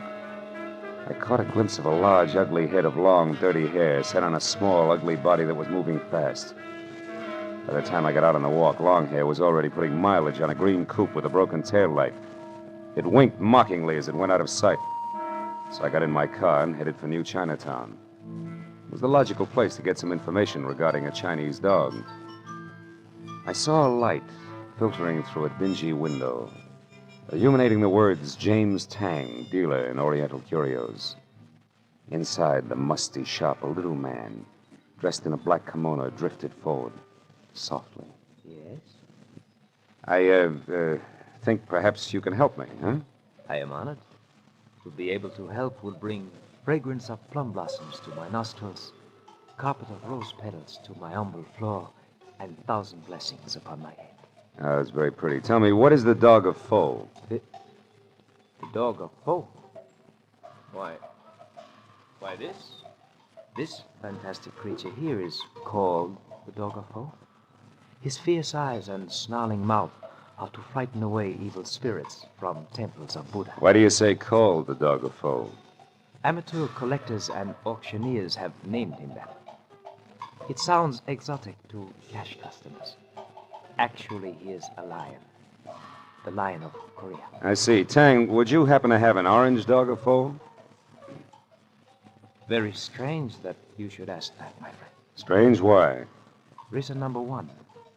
There is no authentic orange dog of foe. That's a good reason. Why not? Because to Buddhists, orange is color of sorrow. The piece you speak of could not possibly be authentic. What's reason number two?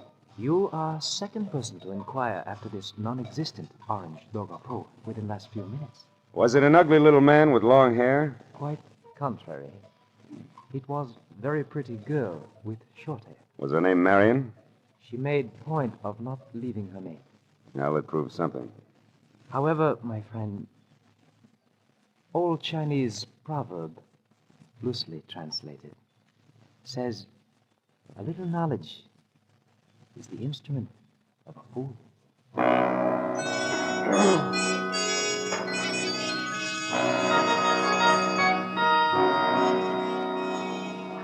There were 9 other curio shops in the neighborhood, so I started making the rounds for the non-existent orange dog of foe and a girl who was interested in one. From the first 3 shops, I got a fast horse laugh in the fact that the girl was still ahead of me. The next 2 netted an insult apiece and a total blank on the dame. And from the 6th, called Saxon's, a glossy, well-ordered place on West 7th Street, the only effect was a coldly curious raised eyebrow. The man in front of me, whom I took to be Mr. Saxon himself, was a gaunt white Russian with a high, naked head the color of warm paraffin. His slender fingers played nervously with each other as we talked. The orange dog of foe. Yes, I have heard of such a piece, I think. It would be porcelain. Probably. This is your business. Who has it, Mr. Saxon? Can you tell me? No, I'm sorry. I believe I heard this orange dog mentioned just once, somewhere down in the village. But I'm sure I could never remember who spoke of it or when. Oh, no idea of its value then, huh? Now that you mention it, I seem to remember the figure 20,000. You mean yen? How much in American money? I am speaking of American money. It would be an importation from China, you know. How could it be worth that much? It's not even authentic, Mr. Saxon. Authentic? You seem to know a good deal more than I about this orange dog. Possibly one would have to see it to appreciate its value. Yeah. Tell me, has a girl been in here tonight looking for this orange dog? A girl? I know. Know anybody named Marion? Marion. No, there is no one in my acquaintance by that name. But why do you ask? Because Marion has quite an interest in the orange dog. I have a feeling they'd make a great team if we could get them together. I see. And what is your name, sir? It's not Fu Manchu, Mr. Saxon. Good night.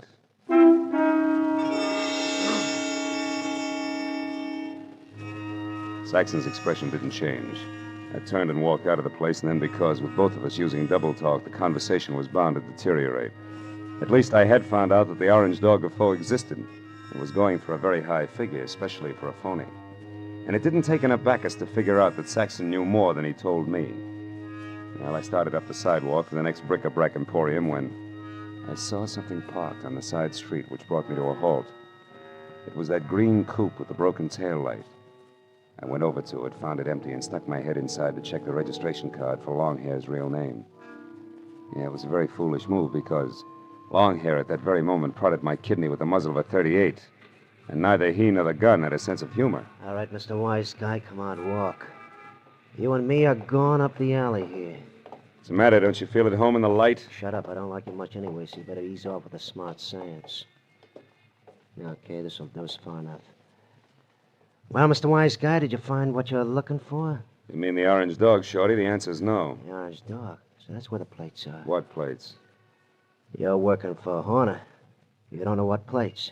Look, chum, when you get your next haircut, have your brains dusted off. Nobody works for Horner anymore. Horner's dead. Dead? Since when? What's the surprise act for? You saw the body. You were sneaking around that house on Los Feliz. In fact, you might have killed Horner yourself. That body wasn't Horner. Why, Horner is 3 times the size of that guy in Los Feliz. He's bald. Also, he's so dumb he can't remember his own phone number. Oh, hold it. I'm looking for Vera Street where they sell those enchiladas. I'm sorry, gentlemen. I don't want to intrude. Hey, quiet. I'll blow your brains out. All right, now, come on, Mr. Wise Guy. Tell me what Horner's got on his mind. You know all right. I saw you taking orders from his girl. You mean Shelley Martin? Who else? Thought maybe you meant Marion. Marion? Who's Marion? Shelley Martin's sister. And don't let it worry you. Marion's got the orange dog eating out of her hand. You don't say. It ain't funny, mister. It's just peculiar. Because Shelley Martin don't have a sister, I know. So it seems like you're a very mixed-up character. In fact, Mr. Wise Guy, you're so mixed up, you're no good to me at all. So get over there with the rest of that.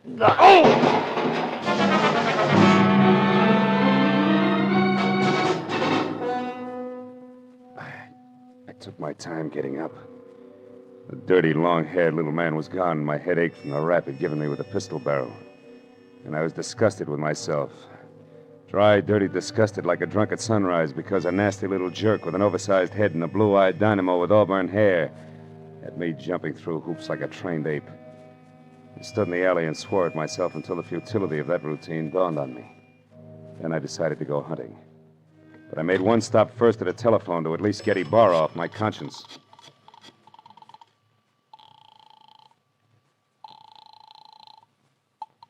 Lieutenant Ibarra. Hello, Lieutenant. I just found out that body on Los Feliz isn't Horner. I knew that an hour ago. Huh? The body isn't Horner's, and Horner is no broke. He's a counterfeiter, a big one. Oh.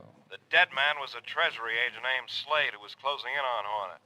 So if you've got anything you haven't told, Phil, you better get it off your chest. At this point, it's a pleasure. A girl named Shelley Martin's calling the signals about now, and she can be found at Villa 12, Wilshire Gardens Hotel.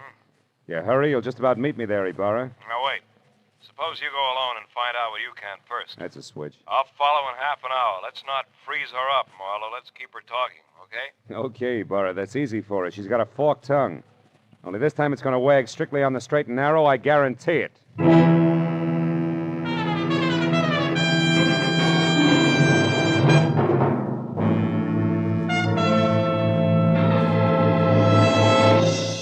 In just a moment, we will return to the second act of the adventures of Philip Marlowe. But first, it's no mystery that hunger and cold confront many families abroad this winter. CARE will help feed and clothe these needy people. CARE, the safe, sure, non-profit way to send supplies to Europe and Asia. A check to CARE for $10 will send a 21.5-pound, 41,000-calorie food package, or a baby food package, or a layette, or a baby blanket package, or material for clothing. CARE guarantees delivery. You get a signed receipt, that your package has reached its destination. Write your check tonight. Mail it first thing in the morning to CARE, C-A-R-E, 50 Broad Street, New York City. And now, with our star, Gerald Moore, we return to the second act of Philip Marlowe and tonight's story, The Orange Dog.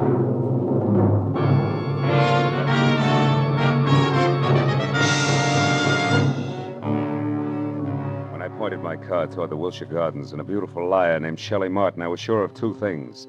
The plates that Longhair had wisecracked about just before he piled me into a row of garbage cans were the engraved kind that counterfeiters use to make money the easy way. And second, both Longhair and Lou Horner were racing for the plates as well as the Orange Dog, which could be one and the same thing. But 20 minutes later, as I pulled up near Villa 12, which was strips of yellow light and raised voices drifting out of half-open Venetian blinds, I forgot about the gentleman involved and concentrated on a lady who didn't have a sister called Marion. I went around to the back of the villa where I found the service door unlocked and the kitchen beyond dark. And when I entered and quietly moved to a spot near the living room where I could see Shelley snapping at a pompous, excitable man with a red face, I figured that a little eavesdropping might pay off. I'm here in Los Angeles. Is there anything wrong with that, Mr. Horner? Yes, everything. Why, I wouldn't even have known you were in town if I hadn't gone back to the place in Los Feliz where I saw you and some man having a delightful little chit-chat over the body of that T-man. Treasury man? Yes. Is that who he was? A meddlesome fool I caught snooping through my papers. Then you killed him, Lou. Of course I killed him. I had to. Now stop asking questions and get out of here. Because this is business, not pleasure, Shelley. And that leaves no room for you. Or Marion? What do you know about Marion? Not enough. But what I do know, I don't like. Look, Lou, who is Marion and what does she mean to you? Marion means money to me, Shelley. Nothing more. So just leave me alone here so that I can make a call according to schedule. A call about... Lou. What's the matter, Shelley? Behind you, Lou. They're in the garden. Lou!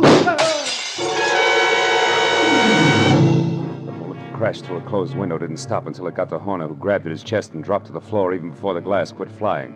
And by the time I got outside to where the shot had come from, I found nothing but a little wind rustling a lot of trees. When I got back to Shelley and the blood over tweed on the carpet, Horner was already dead. Marlowe, the man out there was Henry Peel. Peel? Something in long hair and dirty clothes? Yes, I met him in Horner's office once. Lou said he was a broker from Chicago. Come on, both Peel and Horner are counterfeiters. What? Lou, a counterfeiter? That's right. Never mind the carefully arched eyebrows, honey. They mean nothing. But, Marlowe, I swear I never knew that Horner was anything but a broker. A broker maltreating poor sister Marion? You're a liar, Shelley. About Marion, yes. I haven't even got a sister. But from there on out, I'm telling the truth, Phil. Then tell some more and fast. All right, here it is. Lou Horner's been my boyfriend. And, checkbook? For the past year and a half. But about a month ago, he suddenly stopped being very attentive. And I couldn't figure out why. So you decided to keep your big blue eyes wide open, huh? Exactly. And it paid off. Because I found out that, 1, he had taken better than $20,000 out of his bank account. 2, that he was coming down here to Los Angeles. And 3, that an item named Marion might be beating your time. Yes. And that part of it upset me plenty. Until 10 minutes ago. But then I found out that Horner here was a murderer, and that, Marlowe, I don't buy. 3 cheers for the all-American girl. Oh, skip it, Marlowe. I'll live my way, you live yours. Don't worry, honey. Nobody wants to change places with you. Hey, look. Why does Horner wear a little rubber band on his little finger, do you know? Oh, he had a bad memory. Used every kind of gadget in the books to keep himself from forgetting things, especially numbers. Oh. Oh, for example, that rubber band might mean 10 o'clock. How do you figure? Like 5 and 5. The fingers on each hand, reading from left to right. He used things like that. Oh. Wait a minute. Horner was going to make a call to Marion just now, and the message the T-man left was... Call Marion tonight about the Orange Dog of Foe. Shelley, baby, where's your phone? Fast. Come on, it's 10:15 already. Oh, it's out there in the hall, Marlowe. Oh. But what are you talking about? A line, honey, a line on your ex-sister, Marion.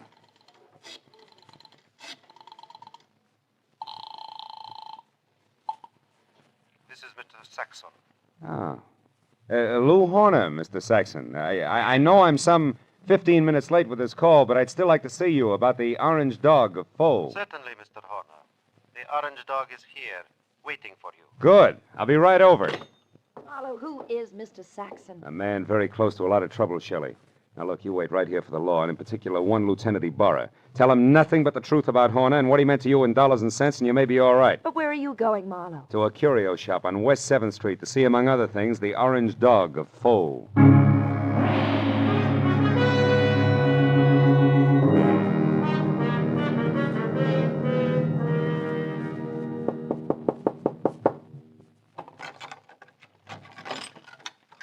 You are the Mr. Horner who called? Yeah. Also the one who was here this afternoon, you remember? Oh, yes. Well, I'm sorry I didn't call you at 10, Mr. Saxon, according to schedule. I hope it hasn't inconvenienced you. No, that's quite all right, Mr. Horner. One moment, sir. What's the matter? Is anything wrong tonight? Seem on edge, Mr. Saxon. I am. So please, Mr. Horner, don't make a single stupid move. What? Wait a minute. Why the gun, Mr. Saxon? I promised not to bite the Orange Dog. You won't even touch the Orange Dog. Now, who are you? Oh, we've been all through that. I'm Horner, Saxon. Lou Horner of San Francisco. No, you're not. Horner would have had no reason to wander around curio shops as you did this afternoon, asking any and everybody about the Orange Dog. Now, once more, who are you, and where is the real Lou Horner? All right, we'll take them in that order. I'm a private detective named Philip Marlowe, and Lou Horner's a corpse.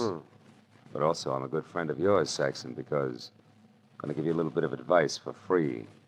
Call it quits, Buster. You're licked. What are you talking about, Marlowe? A T for Treasury man named Slade. Before he died, Saxon, he talked. I see. Yeah, and believe me, he said enough to put you away till Orange Dogs are as popular as lifesavers. And what do you say, Saxon? Do we play it smart? Very well, Marlowe. We will play it smart. My kind of smart. Now, turn around and walk through that curtain there. I want to show you something. Orange Dog, maybe? Yes. The Orange Dog of Foe. I want you to see it for yourself before you die. Saxon said die like it already happened. And after he relieved me of the comforting bulge of the gun in my pocket and marched me to a large, windowless room that was a little darker than the lining of an 8-ball, he told me to stand very still. Then he turned on a single lamp that rested on a large, scarred table, and next to it an ordinary shipping crate and cushioned on all sides by white wrapping paper. I finally saw the Orange Dog of Foe. It was a porcelain lion, pop-eyed and majestic in a crazy way. And also it was colored orange, bright and clear. But now that I'd seen it, I knew that the next move was Saxon's. And I turned to face him. It was then that I noticed the black curtain behind him moved slightly. And Longhair quietly stepped into the room. This Mr. Saxon did not know about. Well, Marlowe, now that you have seen the Orange Dog for your first and last time, what do you think of it? He thinks it's just Jim Dandy, mister. Now drop your gun before I blow the top of your head off. Go on, drop it. It's better. Now sit down there and stay put. You, Marlowe, get across the room. Okay. Thanks for showing up, Peel, before Saxon here ran out of small jokes. Don't kid yourself, Marlowe. I didn't just show up.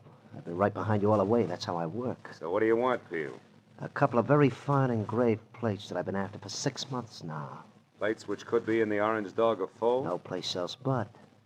Or do you think that maybe the late Mr. Horner wanted as an ornament? But that's all it is. There are no plates in the Orange Dog. It is only a collector's item. And you're a liar, Saxon. And I know the best way to prove that. Marlowe, pick that thing up and toss it against the wall. No, don't. I tell you, there's nothing in it. Toss it, Marlowe. Go on. Okay, Peel. Now we'll see who's right about the plates being here. Nothing, huh, Peel? No. Nothing. All right, Saxon, get up. I want to know what the plates are, so I'm going to count to 3. That's how long you have to live if you don't tell me. No. Peel, believe me, there are no plates. What? 2. Hold it, Peel. Wait. Here are the plates. Here. In this jeweled box. Look, right here, under your nose. Is he out, Marlowe? Yeah, he's out all right. He took the light with him, too. Is there another lamp in here? No, there isn't. Nor is there another gun. Why, you stinking little... Wait a minute, those sirens, Saxon, they're heading this way. Police? Yeah, the police. Looks like sooner or later everybody gets together in the back room at Saxon's, But huh? not everybody stays here, so I'll take this wrapping paper and leave now. Wrapping paper? The stuff that was around the orange dog? Yes, a sample of the best grade of counterfeiting paper made, Marlowe. And that's what Horner was supposed to buy, not plates, those he got a month ago. Still makes you a crook, Saxon, and one who'll never get past the front door. Oh, no, we'll see about that. Marlowe! Keep shooting, Saxon, in the dark. You got 4 shots left. You filthy maggot! Only one now, Saxon. That's number 6. You're through, Saxon.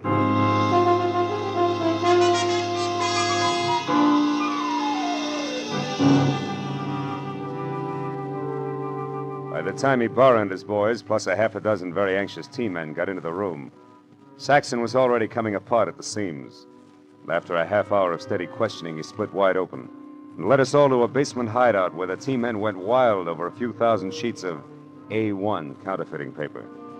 But an hour later, after Peel, who admitted murdering Lou Horner, and Saxon, who was ready for the nearest straitjacket, were both in the lockup, there was still the problem of the glib lass from San Francisco.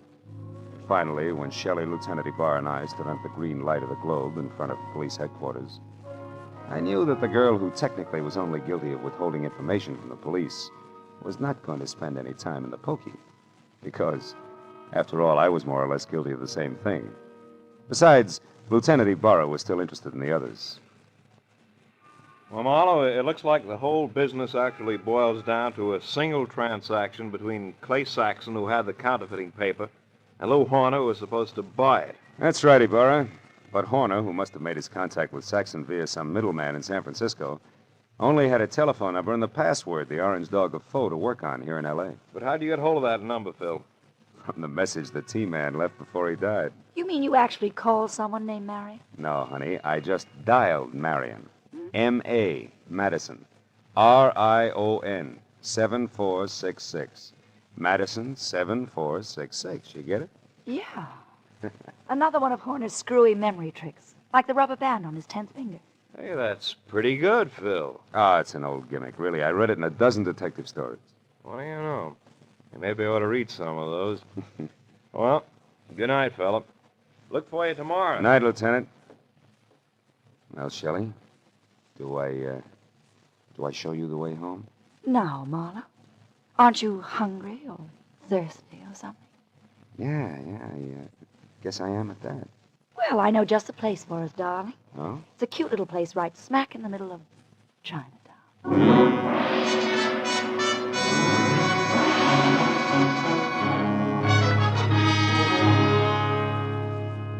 Well, we got through a small Chinese dinner without seeing or hearing from a single orange dog. And when it came time to leave, I was thinking that Shelley wasn't really too bad a kid at that. So when she left the table to powder her nose, I started to make plans. But when she got back, I forgot about them because in the meantime, she'd run into an old friend. Yeah, a rich old friend who was all alone in the big city. I said I didn't mind taking a rain check when she explained that he was from Kansas City and a broker at that. He certainly was overweight. Too much steak and potatoes. Steak and potatoes. Wonder if Lindy's is still open.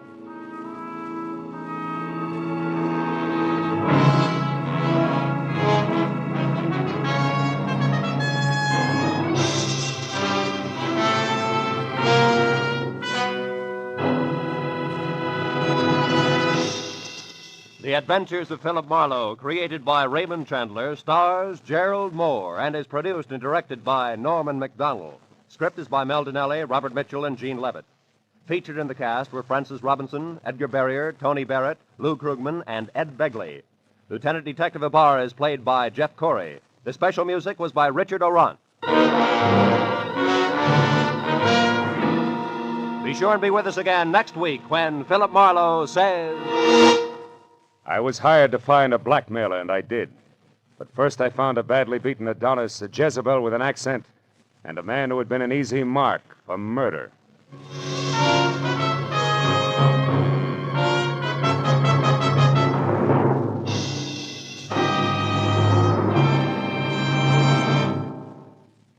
90 minutes of unsurpassed comedy comes to you every Sunday night when CBS brings you The Spike Jones Show, The Jack Benny Show, and Amos and Andy in succession. Tomorrow night, pianist Alec Templeton and songstress Peggy Mann are Spike Jones' special guests. Jack Benny and his gang and Amos and Andy, following in succession, will bring you more of the laughs that make them first for Sunday night fun.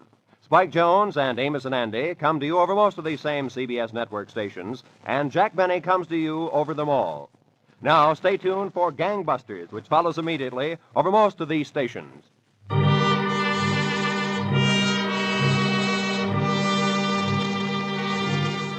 This is Roy Rowan speaking for CBS, the Columbia Broadcasting System.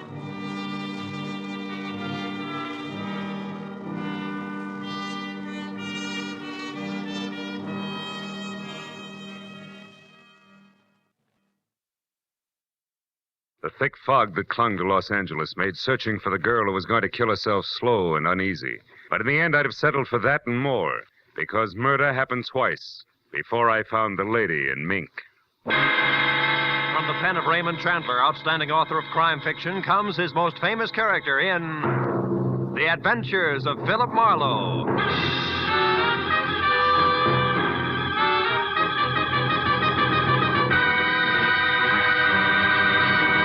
Now, with Gerald Moore, starred as Philip Marlowe, we bring you tonight's exciting story, The Lady in Mink.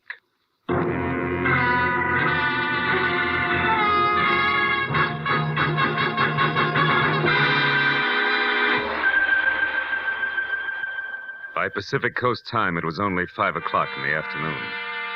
But the dense, billowing fog that was heavy over everything, like a huge, thick hand, said it could be midnight. And Los Angeles could be London in May, December. So when I got out of my car and walked toward the fuzz of red neon that marked the hotel cocktail lounge where I was to meet my new client, Grace Tyler, I felt all alone and a little sorry that I wasn't in some nice, cozy 9-to-5 business that would leave me heading for home now. And maybe an evening with people who like to laugh. But when I was inside the lounge, which was imitation hunting lodge and friendly, I perked up some. My client was young and almost pretty, with dark, shingled hair dressed in somber gray, and wore not enough makeup. Her eyes were swollen and red from crying. When I introduced myself, she tried to come right to the point. Mr. Marlowe, I have to find my sister. She... Oh, take it easy, honey. That won't do it. Who is your sister? I'm sorry. It's all right. Her name is June Drake, Mr. Marlowe, and she's in trouble. I got this letter from her. Here. Yeah. Trapped, no way out, take my own life. Hateful people, this is to say goodbye. Who's this Melnick she mentions? Do you know him, Mrs. Tyler? No, I never heard the name Melnick before.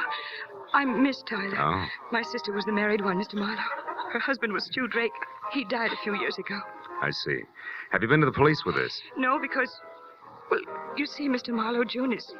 She's different. More full of fun than I am, and, well, she gets around, and sometimes with strange people.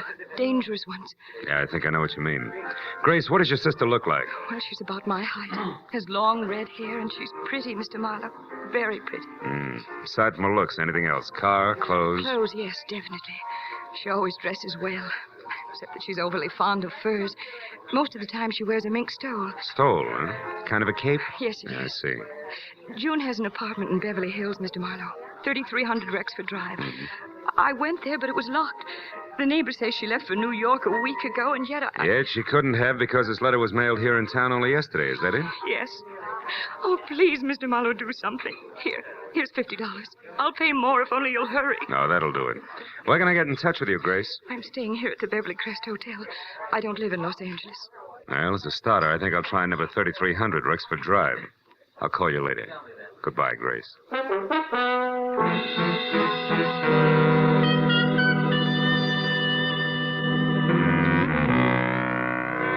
Outside, the fog felt about the same.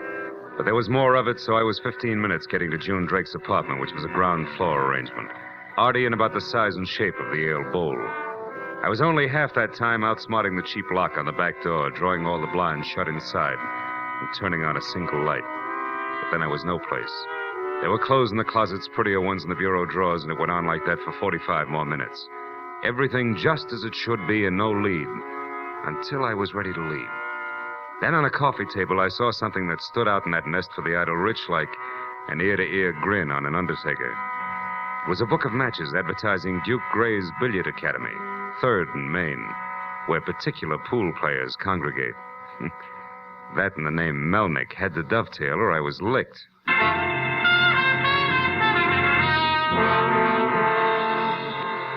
The next hour was a lucky one.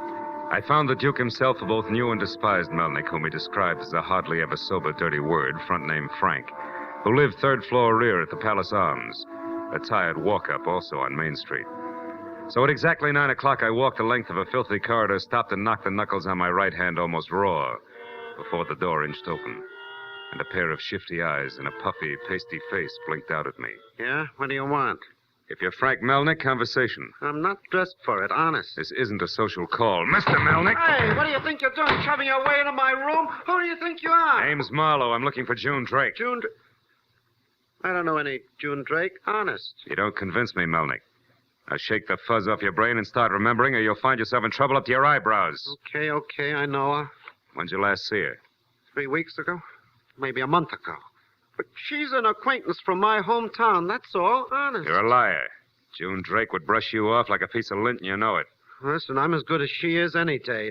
Don't forget that. Get your hands off me, Melnick. Now, get out of here. Go on. I told you once, Melnick, let go! Okay, now start talking. Give it to me straight the first time or I'll get real mad. Come on, get up! Okay. There's a guy named Jaffe, Hugh Jaffe. He's June's boyfriend. That's all I know, honest. All right.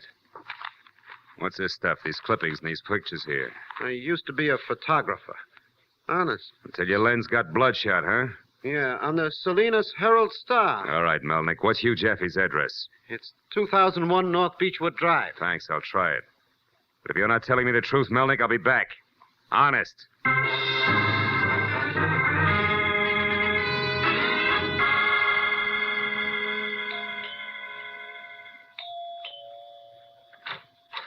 Yes?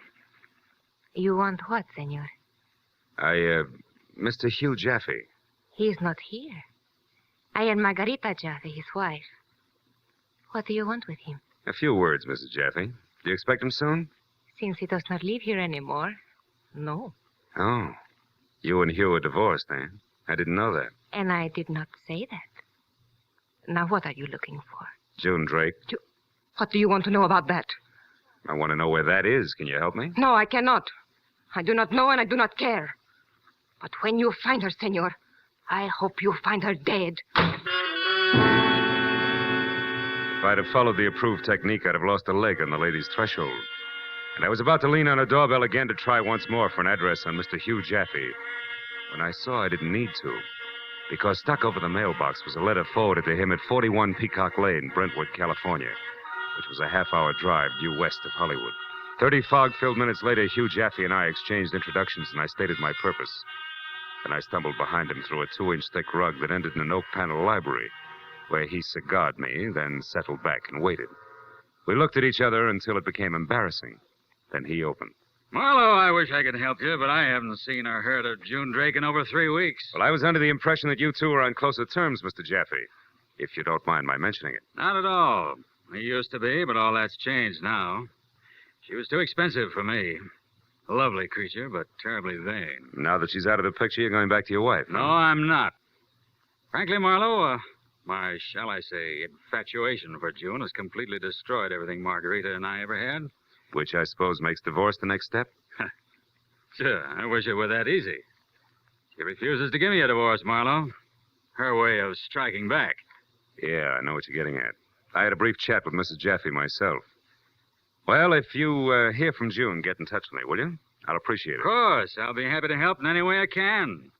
And please, Marlowe, call me if you find her, hmm? Number here is Crestview 89122. Yeah, I'll remember it. Even if I find her dead. Dead? What do you mean? Why that? Well, from where I stand, Mr. Jaffe, June Drake is dynamite. And that stuff can blow up right in your face, huh? When you least expect it. Good night. Sure, it was double talk, but sometimes swinging wide and praying for a lucky punch beats waiting in your corner. Besides, that was as far as I could go on the book of matches.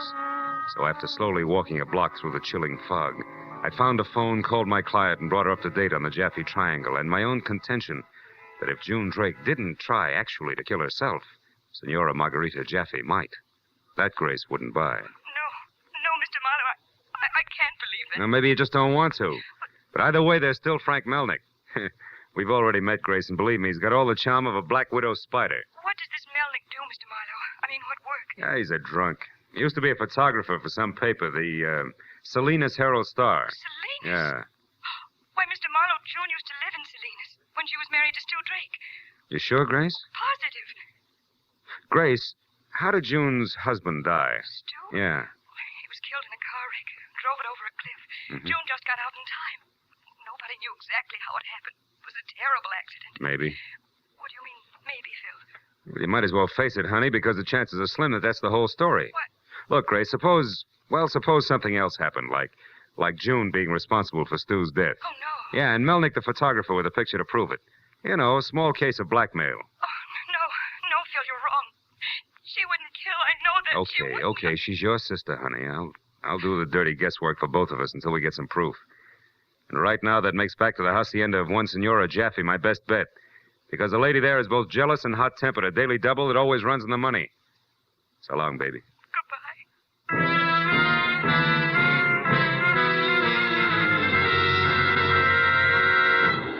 When I got back to my car and pointed it at 2001 North Beechwood Drive again, I was feeling pretty low because no matter which way I added things, June Drake always came out a minus, which wasn't good.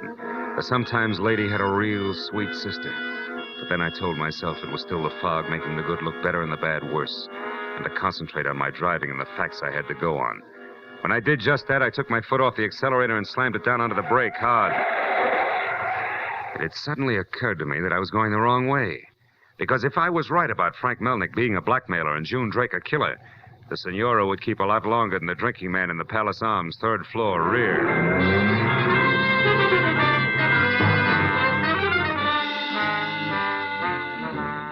I was only 3/4 of an hour getting back down to Main Street, but even as I started up the foul-smelling rickety stairs, a small voice inside kept telling me that I was too late. But a second later, as I moved quietly toward Melnick's door, two other voices, not so small and coming from the room in question, said otherwise. Said that Melnick was still around and as healthy as ever.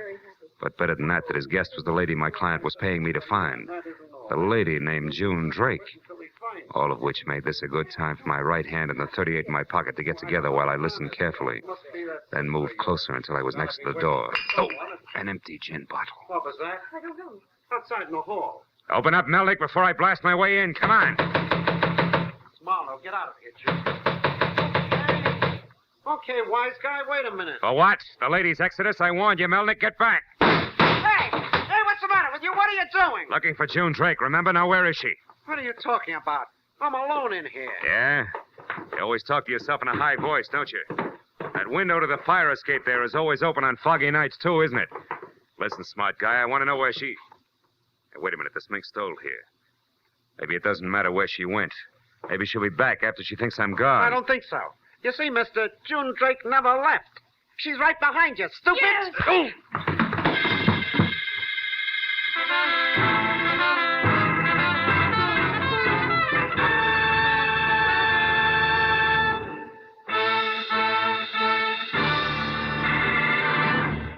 In just a moment, the second act of Philip Marlowe. But first, you'll find both pleasure and a chance for profit when you listen to Sing It Again, CBS's hour-long Saturday night cavalcade of melody, riddles, and prizes. Your chance for the greatest prize in radio, $53,000. When Sing It Again comes your way over most of these same CBS network stations later tonight, be sure you're listening. $53,000. It might be yours. Now, with our star, Gerald Moore, we return to the second act of Philip Marlowe and tonight's story, The Lady in Mink.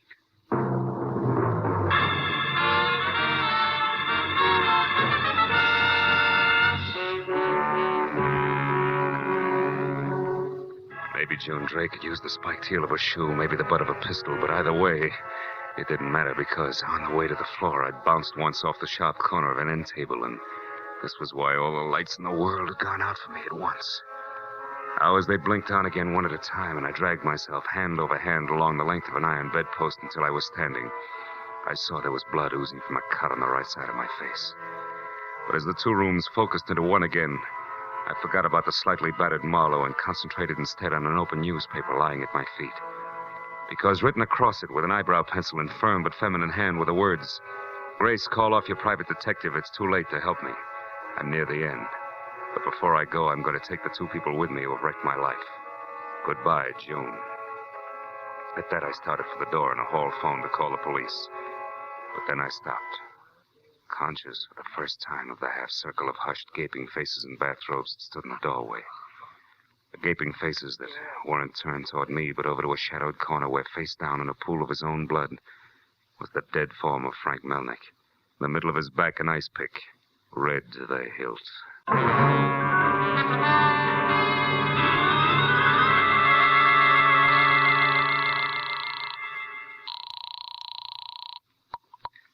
Lieutenant Ibarra's office. Sergeant Mooney speaking. Marlowe, Mooney, where's Ibarra?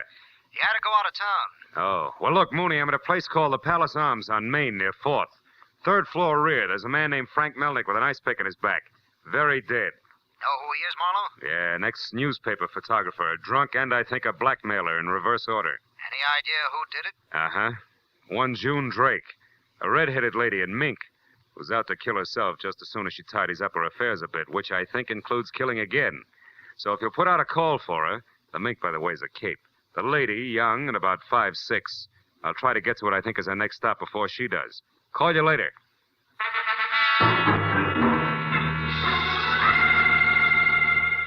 I got through to my client and broke the news. She gasped and kept repeating no in a small, strained voice that kicked at the lining of my insides no matter how fast I talked. So in one breath, I told her that I was going first for Margarita Jaffe, then her husband, either of whom could be next on June Drake's final agenda. Then I gave her the Crestview phone number that Hugh Jaffe had given me. Told her to call me there in an hour, hung up and ran for my car in 2001, North Beechwood Drive.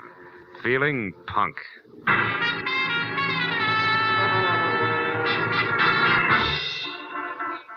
It was a minute better than midnight when I got there, and it was 10 wet, dripping minutes more before the door finally opened. A hatchet-faced housekeeper with a stocking on her head said that Mrs. Jaffe had left a half hour ago, saying something about meeting a woman. And the housekeeper would have said more, but I was already back in my car heading for Brentwood in number 41, Peacock Lane. There, the Oriental houseboy said the boss man was busy playing poker in the den. And something stronger than Esperanto, I made it clear that my business was more important. A minute later, a door opened on the far side of the room. Excuse me, gentlemen. Well, aren't you working a little late tonight, Marlowe? Murder isn't always done during office hours, Mr. Jaffe. Murder? Yeah, with an ice pick at that. Tell me, have you heard from your wife or June Drake tonight? No, of course not. Why do you ask? Because June Drake just killed a man named Melnick. Killed a man? Why, That's what, Mr. Jaffe? that's hard to believe. Why? Because it was a man? Or were you expecting? Don't be absurd, Marlowe. I was expecting nothing like this at all. It's a shock to me. Excuse me. I'll take it myself, Jung, in the dining room. Be with you in a minute, Marlowe. All right, Mr. Jaffe, make it fast, will you? Love to listen on telephones. Joan, listen to me. You don't know much... Wait a minute. There's a private detective here. I think he's listening in on the extension. It doesn't matter anymore. Nobody can stop me now, Hugh. I'm leaving tonight. I only called to let you know that you don't have to worry anymore, that I won't be any Never mind that. Where are you, June? Tell me. I'm out in Santa Monica, the Ocean Way Hotel. But don't try to do anything, Hugh. It's too late. Much too late. Goodbye. Pretty talkative. Marlowe, you heard that, didn't you? Yeah, I heard it all right. You heard that too, didn't you? And I didn't like it, Jaffe, so... Oh, don't bother. This one's mine. I'm expecting it. Hello? Hello, I wanted... Oh, is that you, Marlowe? Yeah. Look, Grace, your sister just called and... Well, it doesn't look too good, honey. Oh, Grace called here. Oh, but Phil, where is she? Do you know? Is she all right? No, she isn't Grace. Any way you look at it. Now, tell me, where are you? At my place, the Beverly Crest Hotel. All right, now stay there. I'll talk to you as soon as I can, Grace. Goodbye. But where are you going? Thanks for your cooperation, Jaffe. It's been a lot of help. I'll also talk to you as soon as I can. Believe me.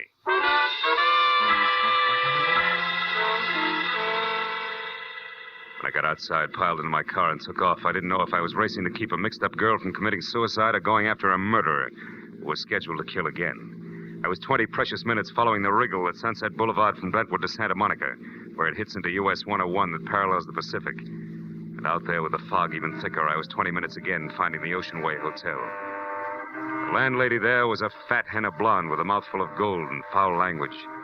She said that she never heard of a June Drake until I lied that I was an L.A. cop and described the girl as a lot of red hair flowing over a mink stole who could be using any name. Then she told me that what I called June had just been a woman visitor a little while ago.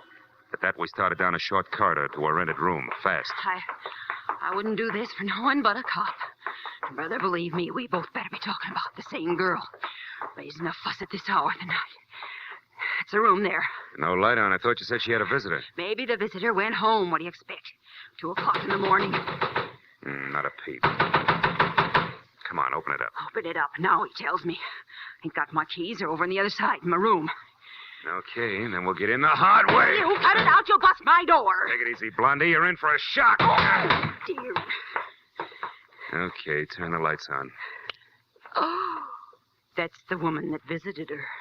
Yeah. Spanish woman known as Margarita Jaffe. Ice pick and all. I better get a little air over here by the window. I don't feel so good. Yeah, and I better get to a phone and... Hey, there's a cigarette over there. It's still smoldering. She may not be very far away. Brother, you said a mouthful. Come here and look. What is it? What do you Across the see? street there. Near the pier under that street lamp. Ain't that the one you're after? Where? Oh, yeah. Uh-huh. Red hair and mink stole She's seen included. us. Right out to the end of the pier. She's running. Call the cops. Blondie, sit tight. I'll see you later.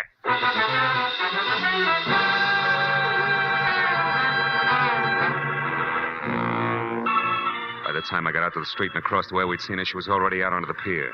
I caught one glimpse of her red hair and then nothing but the fog that swallowed her up like she was made of smoke. I ran toward the spot where she had disappeared and tried to yell over the crash of the waves for her to come back. When I heard it...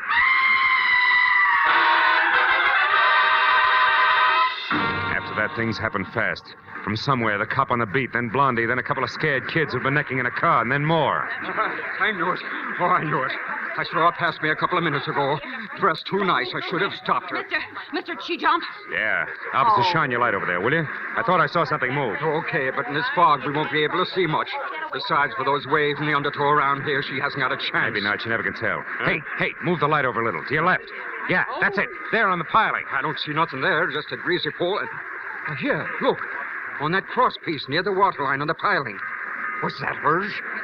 Yeah, that was hers, all right. What is it, mister? That Blondie's a very valuable fur. A stole made of mink.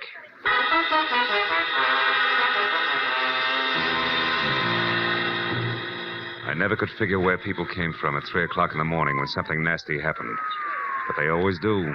Some come to help, some just to stare, and others maybe to see if they can take it. An hour after I'd heard June Drake scream, we'd found nothing but the stole. I couldn't take any more.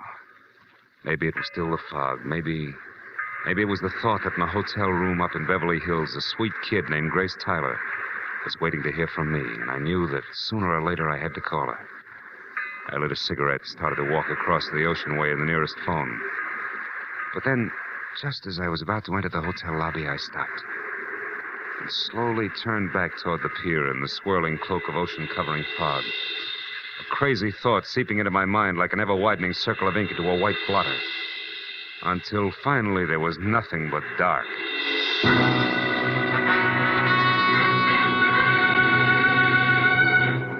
I made my call to Grace and told her to get downstairs into a taxi and over to police headquarters where we had a long story to tell.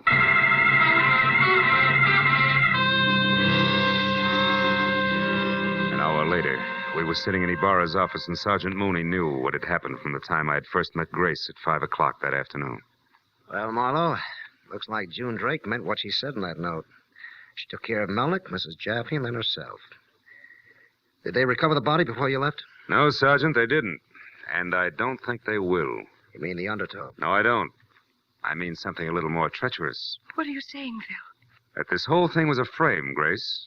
The interested parties, Hugh Jaffe and your sister, June. The object, get rid of the difficult Mrs. Jaffe. The means, have June Drake kill her without keeping her intentions much of a secret, and then have June Drake pretend to kill herself. The result? The police never bother looking for June Drake, and when all is forgotten, June and Hugh Jaffe get together in some other city under some other name. Oh, no. No, Phil, I don't believe that. I don't believe any of this. I can't. I won't. I don't see how Hold you it, please, Miss Tyler. I'm sorry. Go on, Phil. Well, this part's a guess at the moment, but I think it'll hang together. Mrs. Jaffe wouldn't give Hugh a divorce. Jealousy? Yeah, that and one idiosyncrasy. The senora was crazy about money, and since he was doing the running around, a divorce would cost him much more than he was willing to pay. Which means that although Miss Tyler here hired you, you fell into the stellar role of the patsy, the star witness. Who would always be close enough to later tell a story they wanted told, but never close enough to actually catch June Drake, who has already murdered twice tonight. Right. Then, Marlowe, big question. Where is June Drake now? That is something I worked on all night, and I almost had the answer once. I almost caught June at Melnick's flat in the Palace Arms because I surprised her. She thought I was going to Mrs. Jaffe's house at the time, but I changed my mind. Remember, Grace? What? Oh, you must remember, baby. You were there. You're June Drake.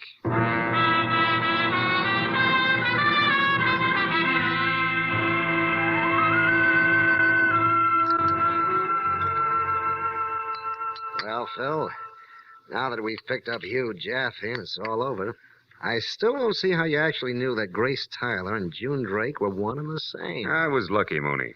When Grace called me at Hugh Jaffe's house right after she called as June, I heard a bell buoy in the background over the phone.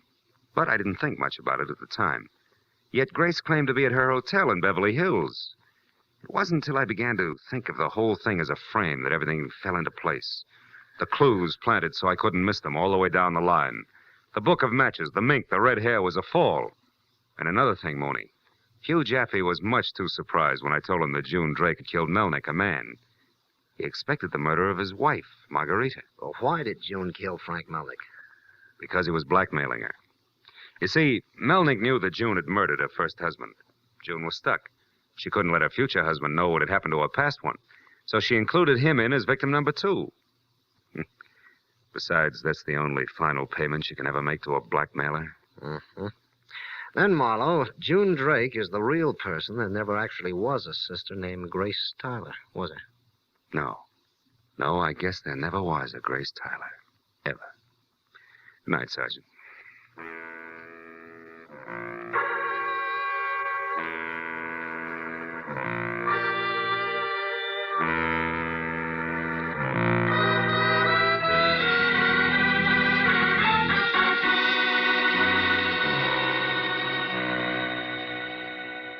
Outside, it was that strange time, between the end of one night and the beginning of the day that follows.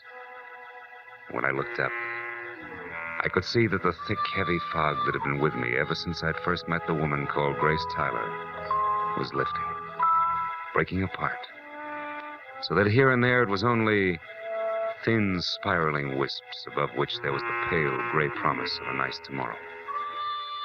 As I walked along, it seemed to me that there was less and less fog, until by the time I'd gone a few blocks, I was sure that I could feel fresh air, cold against my face, and clean.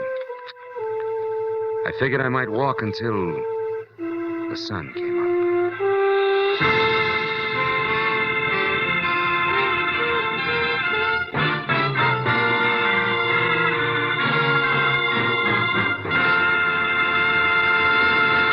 The Adventures of Philip Marlowe, created by Raymond Chandler, star Gerald Moore, and are produced and directed by Norman MacDonald. Script is by Mel Donnelly, Robert Mitchell, and Gene Levitt.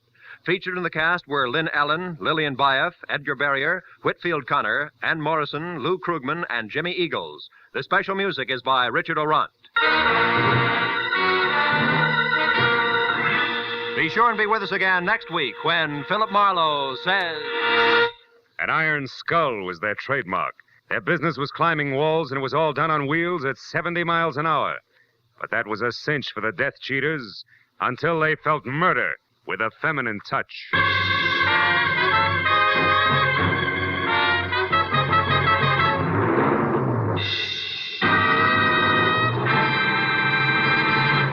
Sunday is a day when CBS brings you the tops in comedy, but it's also a day when you'll find big-hearted Danny Clover patrolling the Great White Way. Broadway is my beat, says Danny Clover, and every Sunday he brings you a new adventure along the main stem. On CBS Sundays, you'll also find Dashiell Hammett's one and only Sam Spade cutting another of his famous capers.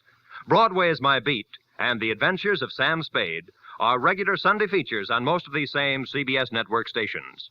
This is Roy Rowan speaking.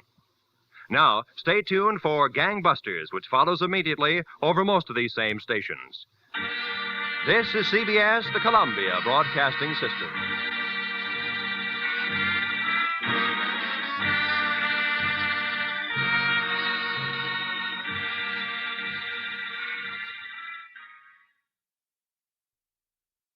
Sounded good, real good. A weekend at Malibu, expenses paid with a cash bonus thrown in. But that was before I knew about the henchman, the redhead, and the corpse. These three and a white Panama hat ruined it all for me. From the pen of Raymond Chandler, outstanding author of crime fiction, comes his most famous character as CBS presents The Adventures of Philip Marlowe.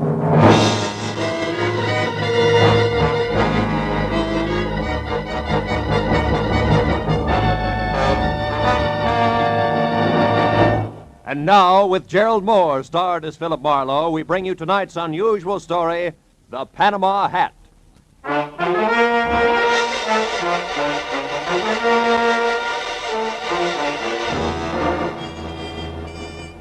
I was sitting in my office bombing the ashtray on my desk with paper clips, wondering what kind of a job a private detective gets when clients stop calling completely. I was seesawing between the picture of me as a well-starched huckster and the more comfortable portrait of Marlowe, author in English tweeds, man of distinction, when the telephone brought me to a rude awakening. Marlowe speaking. My name is Isabel Gordon, Mr. Marlowe. I must see you at once. My husband Bruce is in terrible danger. Could you possibly meet me in an hour at the Pelican Inn? It's a small roadside place on the way to Malibu. I'll explain everything then. Pelican Inn, 1 hour, Mrs. Gordon. The Pelican Inn was strictly a liquor license with chairs, and a bored piano player in one corner grinding away.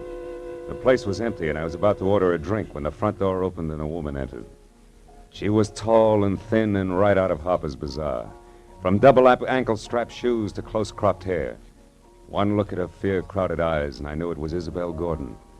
I got up and introduced myself. Then we went to a table, and she started to talk. For 2 weeks now, Mr. Marlowe, my husband Bruce has been receiving unsigned, threatening letters. I'm almost sick with worry. I don't know what to do. Now, wait a minute, Mrs. Gordon. The first thing to do is to get hold of yourself and tell me the whole thing right from the beginning. Yes, all right. Well, first of all, Bruce and I have only been married a little more than a year. We're living with my uncle, Avery Fairchild, on an estate out beyond Malibu. I see. What does your husband do for a living, Mrs. Gordon? Why, he's a photographer. Movie or commercial? Well, at present, it's neither. You see, Bruce has been terribly unsettled since the war. Lost, sort of, and then recently he got interested in photography, and it's been a great help to him. But he doesn't exactly work at it, huh? Well, he's converted one of the rooms in the guest cottage into a studio, and he spends almost all of his time there experimenting with portrait work. But he doesn't actually have a job, if that's what you mean. How does that appeal to your Uncle Avery? Oh, I'll be honest with you, Mr. Marlowe. My uncle thinks the sun rises and sets on me, but with Bruce... It's total eclipse, is that it? I'm afraid so. All his life, Uncle Avery has been concerned only with dollars and cents. He simply doesn't understand or sympathize with an artist's viewpoint. Uh-huh. Now, what about these unsigned letters? Well, Bruce has been getting them for the past 2 weeks. They're always made up of words cut from newspapers and pasted on ordinary paper. That's a cheap stunt. What do they say? Each one threatens my husband's life. Yet both he and Uncle Avery consider them nothing more than the work of some harmless crank, in spite of the fact that for the last several days I've seen a strange man lurking around our place every night. Can you describe him? No, except well, he's about your height and build. Is that all? Yes. No, wait a minute. There is something else. Each time I saw him, Mr. Marlowe, he was wearing a white Panama. Well, that's not much to go on. Tell me, why haven't you called the police? Uncle Avery wouldn't hear of it. He hates publicity, dreads it. That's why I suggested contacting you, a private detective. It's sort of a bodyguard for Bruce, huh? Yes. However, Mr. Marlowe, Bruce is somewhat temperamental, and I know he'd rebel at the thought of being watched over, so I'd rather you posed as a house guest, an old college chum of mine, perhaps. My fee is $25 a day plus expenses, Mrs. Gordon. Oh, any price is all right, Mr. Marlowe. Let's see, it's a little after 7 now. Can you be at our place at Malibu at 9? I think so. But as a fellow alumnus, Isabel, one last question. Where'd you go to college? Southern California. Why? Well, I was afraid you might say Vassar.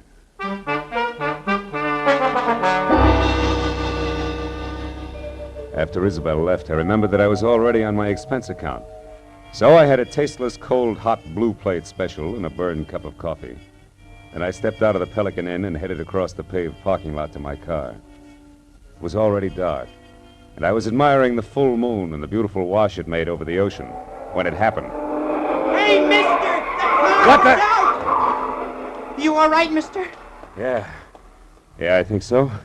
Thanks to your sounding off. That nut was aiming right for you. Yeah, looks that way. Did you happen to get his number? No. What about his face? Can you describe him? No, matter of fact, I only noticed one thing. What was that? The hat he was wearing. It was a white Panama.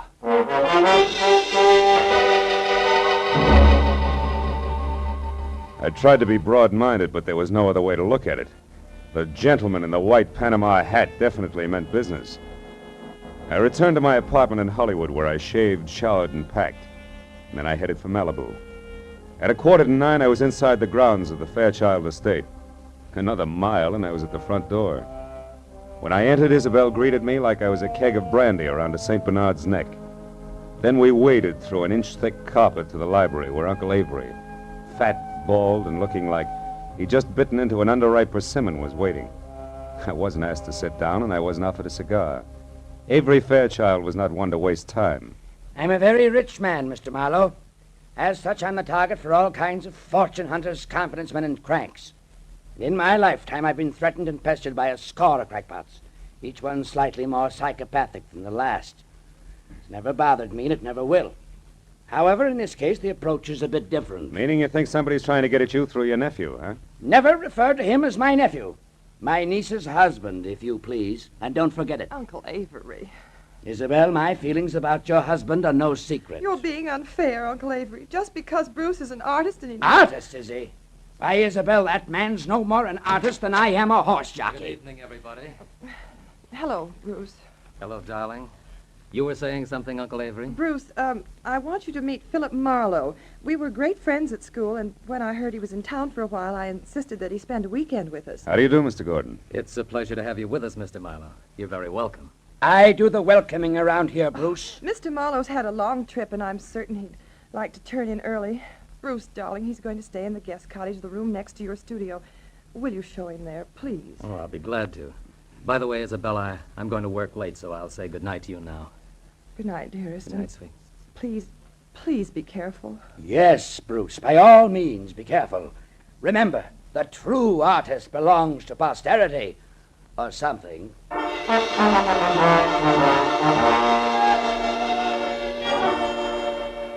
guest cottage was only a landscaped hop, skip, and a jump from the museum that Uncle Avery called home. And as Bruce and I strolled along a flagstone path, I feigned a deep interest in photography. That was all my host needed. He struck at the bait like a shark with malnutrition. Well, Mr. Marlowe, it didn't even occur to me that photography might be one of your hobbies. Isabel never said a word. Well, good for Isabel. I'm strictly a dabbler. Now, tell me, Mr. Gordon, how long have you been at this? Portrait work? Oh, about 6 months. You see, I divide my time between my studio here and a school I attend in Hollywood. That way I capture both the theory and practical experience at the same time. Oh. Well, here we are. Would you like to see the studio? Yes, I would. Here, let me get the lights. Wow. This is all right, huh? Enlarger, 2 cameras, dark room. Are these your pictures? Yes. What do you think of them? I don't know exactly. They're certainly different, huh? They are unusual, aren't they? Yeah. You see, Marlowe, each picture is actually made up of 2 separate studies which are superimposed. I call it interpretive photography. Uh-huh. Now, this one. A splash of light and a bent pipe cleaner? The sun and the plant shoot. It's called metamorphosis. Oh. Well, what about that one there in the corner? A girl's face and clouds, maybe. Mr. Marlowe, you'll excuse me, but that picture isn't ready for display yet. I'm sorry. I didn't mean to pry. I thought it was just another interpretive photograph. Well, it's not. That is, it isn't finished yet. Now, Mr. Marlowe, I'm afraid I've forgotten what my wife said about your long trip. Shall I show you to your room? Yes, please do, Mr. Gordon.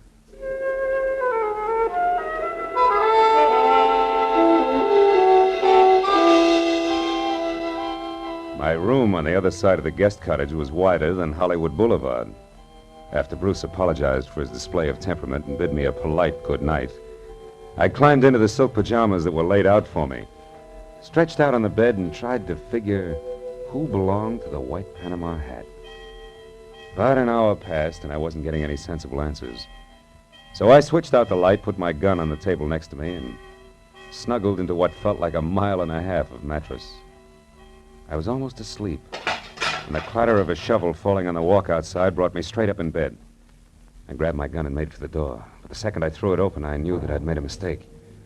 Whoever kicked over that shovel had heard me and met me with a large fist that came straight at my face. Oh!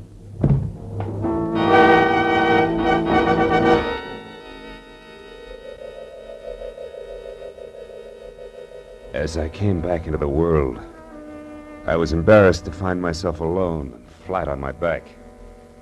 When I started to get up, I felt like the L.A. Dons, water boy and all, had run over my face.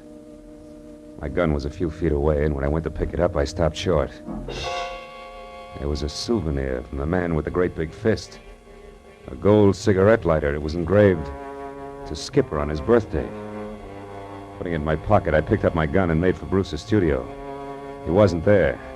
I threw on some clothes and went back to the house and found Isabel in the living room.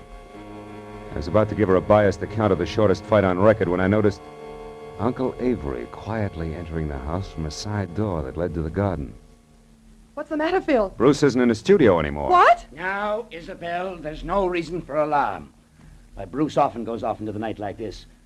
Called it a search for beauty or some such rot. And what was it you were after just now outside, Mr. Fairchild? I was looking for my niece, Marlowe. Isabel, your cousin John telephoned to say he wouldn't be down this weekend. Oh. I didn't know there were to be other guests. Oh, just my cousin, John Martin, Phil. Not really a guest. He comes down often. Yeah, too often to suit me. Oh, Uncle Avery, please. You know that I'm fond of him. Yes, but I don't know why. He's a chronic gambler and of no use to anyone. Living at the Wilshire Gardens when he can't afford it. Driving expensive Oh, cars. you're too hard on him. Skipper isn't Skipper? that. Yes. Do you know him? No. No, I don't. Well, you're not missing anything, believe me. Oh, I do believe you, Mr. Fairchild. I believe your every word. What? Good night, all. I left the house and headed straight for my car with the Wilshire Gardens in Hollywood in mind. It was just a chance that John Skipper Martin might own a white Panama hat. When I got to the prodigal cousin's bungalow, it was dark inside. So I pressed one hand close to my gun and the other against the doorbell. But there was no answer. The side window was open, and I started toward it when a nasty voice greeted me from the shadow of a palm tree. Good evening. Lovely night, isn't it? I hadn't noticed. I've been busy. I know. We've been waiting for you for a long time. We? Uh-huh. Me and my nice shiny revolver here. 38. Oh, I see. Well, you make a handsome couple, and I hope you're both very happy together now. What do you want? I don't want anything. I'm here to give you something. Advice. Look, brother, I've already told you I'm busy, so if this is a heist, let's get it over with, fast. You know, I think you're confused. I'm holding the gun, Mr. Martin. Martin? John Skipper Martin.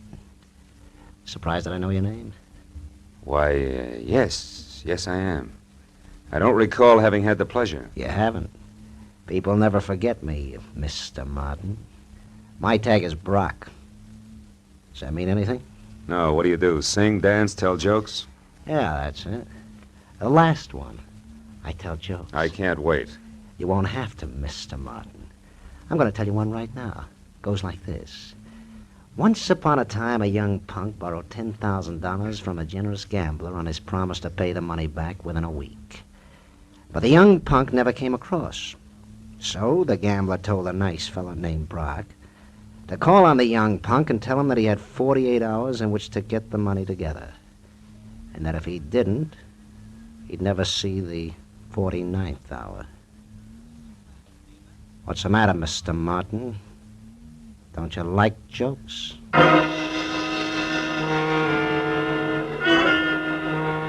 Brock grinned, shoved his .38 into his shoulder holster, and walked away.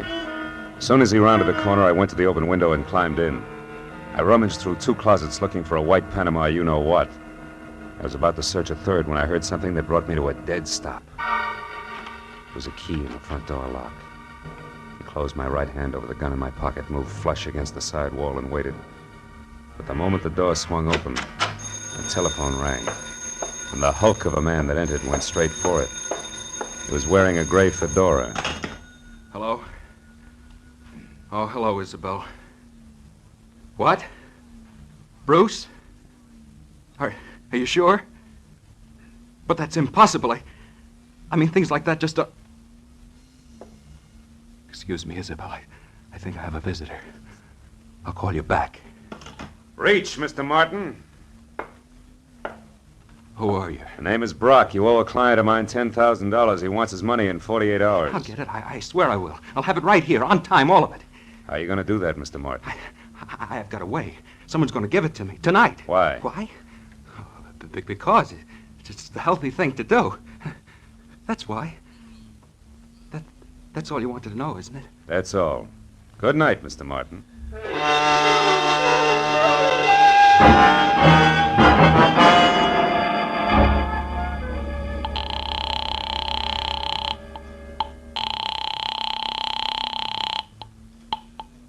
Hello? Mrs. Marlowe, Isabel. I'm calling from a drugstore in Hollywood. Has Bruce returned yet? No, and he won't. He's been kidnapped. What's that? And whoever did it wants $50,000 before morning, or we'll never see Bruce alive again.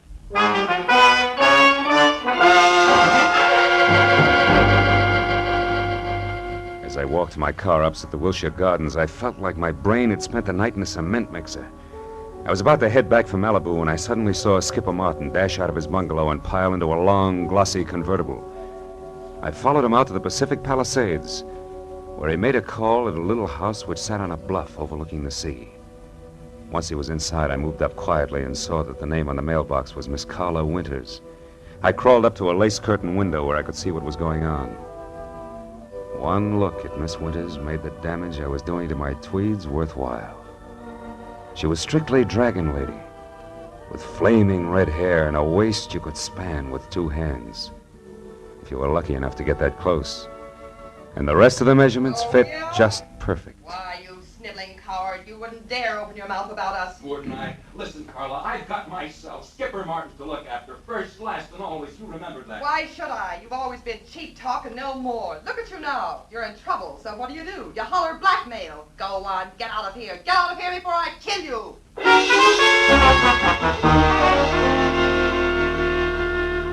When Skipper slammed the front door, stomped to his car, and roared off, I couldn't figure any reason, legitimate reason, that is, for calling on Carla Winters.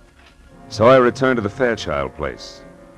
Isabel was somewhere between hysteria and collapse over the fact that she and Bruce had less than $2,000 in their own name. Uncle Avery, of course, was more than reluctant to pay the ransom demanded for the return of a man he'd rather not have returned. But his niece won out. All right, Isabel, I'll give you the money. But understand, I'm doing this for you, not for that no Yes, good... Uncle Avery, I understand, but can you get that much cash at this hour? The banks Who said anything about banks? You know I don't like 'em. Money will be in your hands in 30 minutes. In the meantime, tell Mr. Marlowe here what arrangements you've made with your husband's abductors. 1 minute, Mr. Fairchild. What about the police? The police have already been notified, Mr. Marlowe. They've agreed not to interfere until tomorrow morning. By that time, I suppose we'll have Bruce return to us. To us, Uncle Avery? As a mere slip of the tongue, Isabel. I'm only paying for his return. You take over from there. I don't want him.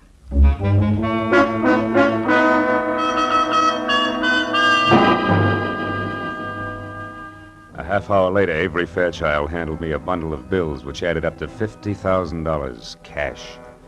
The bills seemed slightly dirty. The old geezer must have had them buried someplace. For a moment, I couldn't help thinking, boy, to get at this place with a shovel sometime. But then I got back to the more pressing matters at hand. I wrapped up the money in a shoebox and I drove north along the Pacific Coast Highway. I covered the 60 miles to the rendezvous, which was a junkyard near Ventura, in about as many minutes.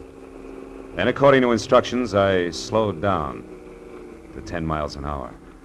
I blinked my lights twice, tossed out the shoebox. I was just about to resume my speed when the headlights of an approaching car fell on a man as he darted back into the junkyard. And I saw what I'd been expecting all the time. A white Panama hat. But I was still playing by the rules. So there was only one thing I could do about it. I slammed my foot down on the accelerator and kept it there until I reached the nearest telephone, where I telephoned Skipper Martin at the Wilshire Gardens. It was just possible that he owned 2 hats. But that little balloon exploded in a hurry.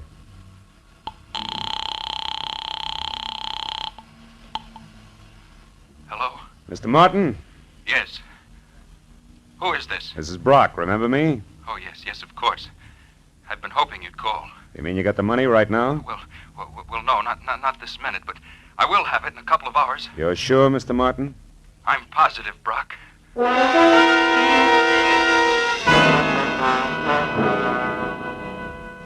Now only one thing figured. The man in the Panama hat worked for Skipper Martin. It had to be. An hour later, I pulled in at the Fairchild estate. And the moment I put my AA over the threshold, I knew that the kidnapper, too, had kept his part of the bargain. Bruce Gordon was back, safe and sound. It happened shortly after you retired, Mr. Marlowe.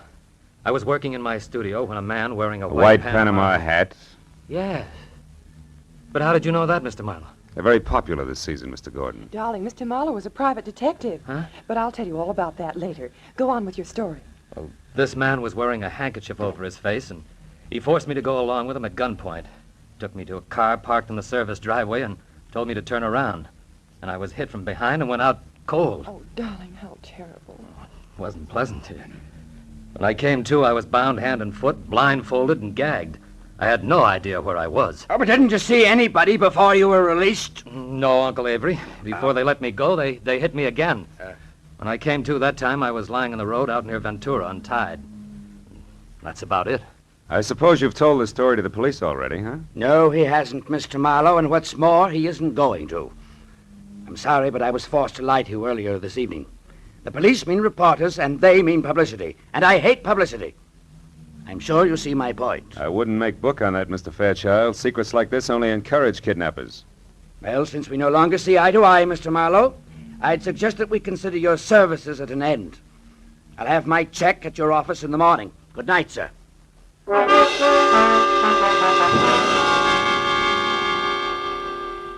Avery Fairchild wasn't the kind of a man you argued with. I threw my coat over my arm, tipped my hat to Isabel, and stepped outside. I hadn't once mentioned Skipper Martin to the family. That might have been a mistake, but I still wanted to look around before I yelled copper. As I walked past the guest cottage, I decided to go in and check Bruce's studio. Maybe the man in the white PH had left a few odd footprints on the ceiling. I tossed my coat in a corner chair and started through the clutter. 10 minutes later, I had found nothing. I was about to leave when I suddenly remembered the picture of a girl in some clouds that Bruce had been so careful to keep out of sight. It hadn't been moved. And when I brought it into the light, I didn't have to look twice. It was the portrait of Carla Winters, the red-headed dragon lady that Skipper Martin had visited. Now things began to add up. At the chauffeur's quarters, there was an outside telephone, and I put through a hurry call to Lieutenant Ibarra at Homicide in L.A. The best I could get was one Sergeant Neely. I'm sorry, Mr. Marlowe, but the lieutenant's out on a call right now. There's some kind of a row uptown. Well, do you know where he is? The address, I mean. Oh, yeah, sure. It's one of those bungalows at the Wilshire Gardens. The Wilshire Gardens? That's right. What's so special about that? Maybe nothing. I'll know in a minute. Thanks, Neely.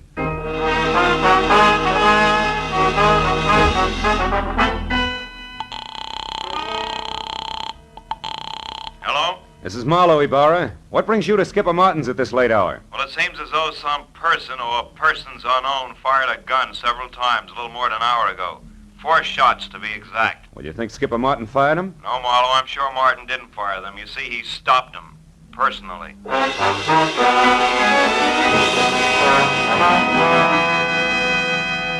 Before I hung up, I gave Ibarra a quick rundown on the whole story. After making me feel like a schoolboy for keeping him in the dark so long, he told me to sit on the Fairchild's front steps until he got there. Well, that gave me a half hour to kill, most of which I spent walking around aimlessly, trying to get something close to 4 out of 2 and 2. But I couldn't. Finally, I heard Ibarra siren up to the front door. I was about to head for him when the chill in the morning air reminded me that my topcoat was still in Bruce's studio. I went back and got it. When I turned for the door again, I noticed a little slip of paper that had been under the coat fall to the floor. I picked it up. I must have held it for a full minute before I realized what it meant. Just a small slip of paper, and yet it made everything, the kidnapping, Carla, the murder, fall right into place. When I entered the living room at the house, one glance at Isabel and Bruce told me that she'd already knew about Skipper's death. Only Uncle Avery, who was not one to shed crocodile tears, hadn't changed.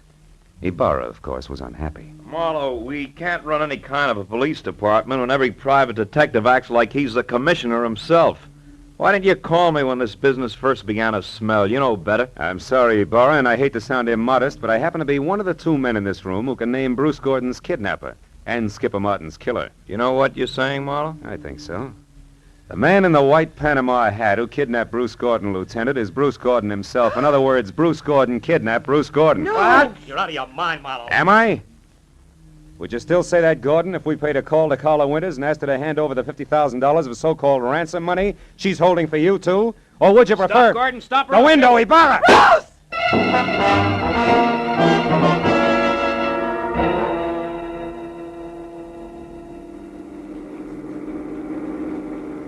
Then, in other words, Marlowe, Bruce, who eventually planned to divorce Isabel and marry Carla Winters, wanted to have a little stake, like $50,000 around first. That's right, Ibarra. But Skipper Martin knew about Bruce and Carla's plans to marry later, and he tried to blackmail them to pay off his gambling debts. That's why he came to Bruce's cottage on the sly. However, he got there just in time to see Bruce leave of his own free will, and therefore knew later that he couldn't have been kidnapped. Which gave him two holds over Bruce. That's right. But he made a mistake when he went to Carla's house and got too demanding, because she told Bruce about it, and before he released himself, he took care of Skipper, with 4 gunshots to be exact. Charming people, aren't they, Ibarra? Lovely. Sometimes I think I should shoot higher and save the state a lot of money. And he almost got away with it. By the way, Marlowe, how do you know? That Bruce was the man in the white Panama hat? Well, I was pretty certain, but I got my proof accidentally. Promise not to repeat this, Ibarra? Yeah? Well, I practically fell over a little slip of paper in his studio. It was a receipt from a department store, and it was made out to Bruce Gordon. For one Panama hat? Uh-huh. Nothing else but.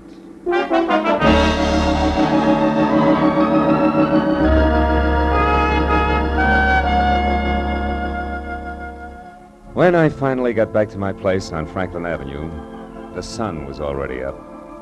And the people who work at nice, sane jobs were beginning to fill the streets.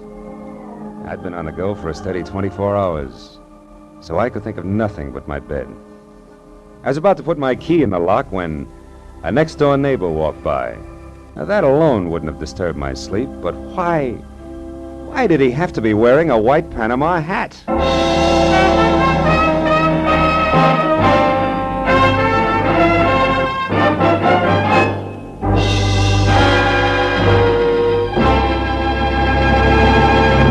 The Adventures of Philip Marlowe, created by Raymond Chandler, stars Gerald Moore and is produced and directed by Norman MacDonald. Featured in tonight's story were Jacqueline DeWitt as Isabel Gordon, Wilms Herbert as Uncle Avery Fairchild, Bill Lally as Bruce Gordon, Shep Menken as Skipper Martin, and Lou Krugman as Brock. Detective Lieutenant Ibarra is played by Jeff Corey. The special music was conceived and conducted by Richard Orant.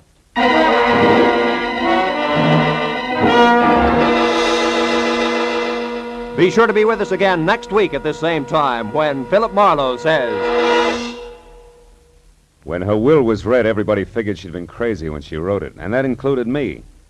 But I changed my mind after spending the night on an island with a pig, a cat, and an ape. Because in reality, they were people.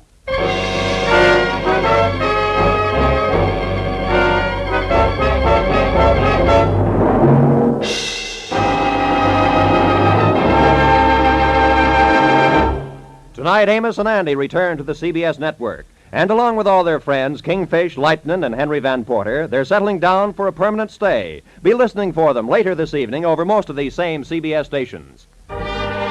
This is Roy Rowan speaking for CBS, the Columbia Broadcasting System.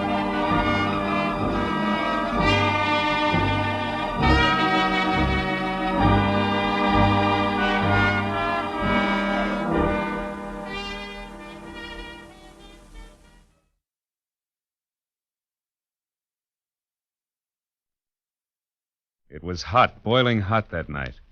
I wanted to grab a beer and turn in early.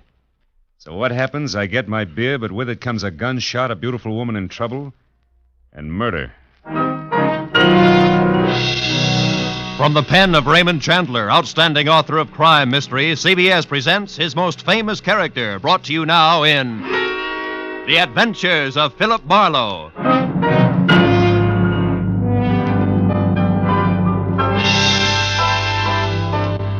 With Gerald Moore starred as Philip Marlowe, we bring you tonight's unusual story, Red Wind.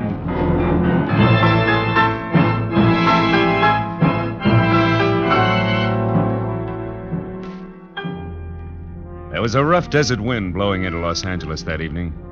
It was one of those hot, dry Santa Anas that come down through the mountain passes and curl your hair and make your nerves jump and your skin itch.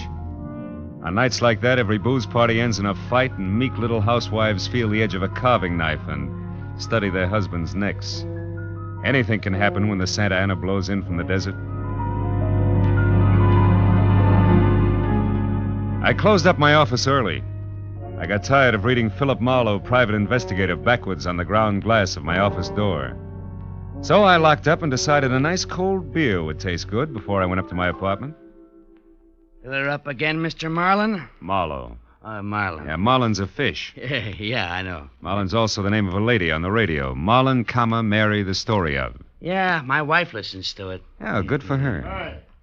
Hey, you bartender. Another rye. Yeah, that drunk again. What do you expect in this business? Autograph hounds? Make it sappy.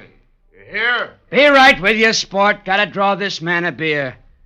Crying out loud, these stumblebums. Hey, Bud. You got another customer, Bacchus? Hey, Bud, you seen a lady in here lately?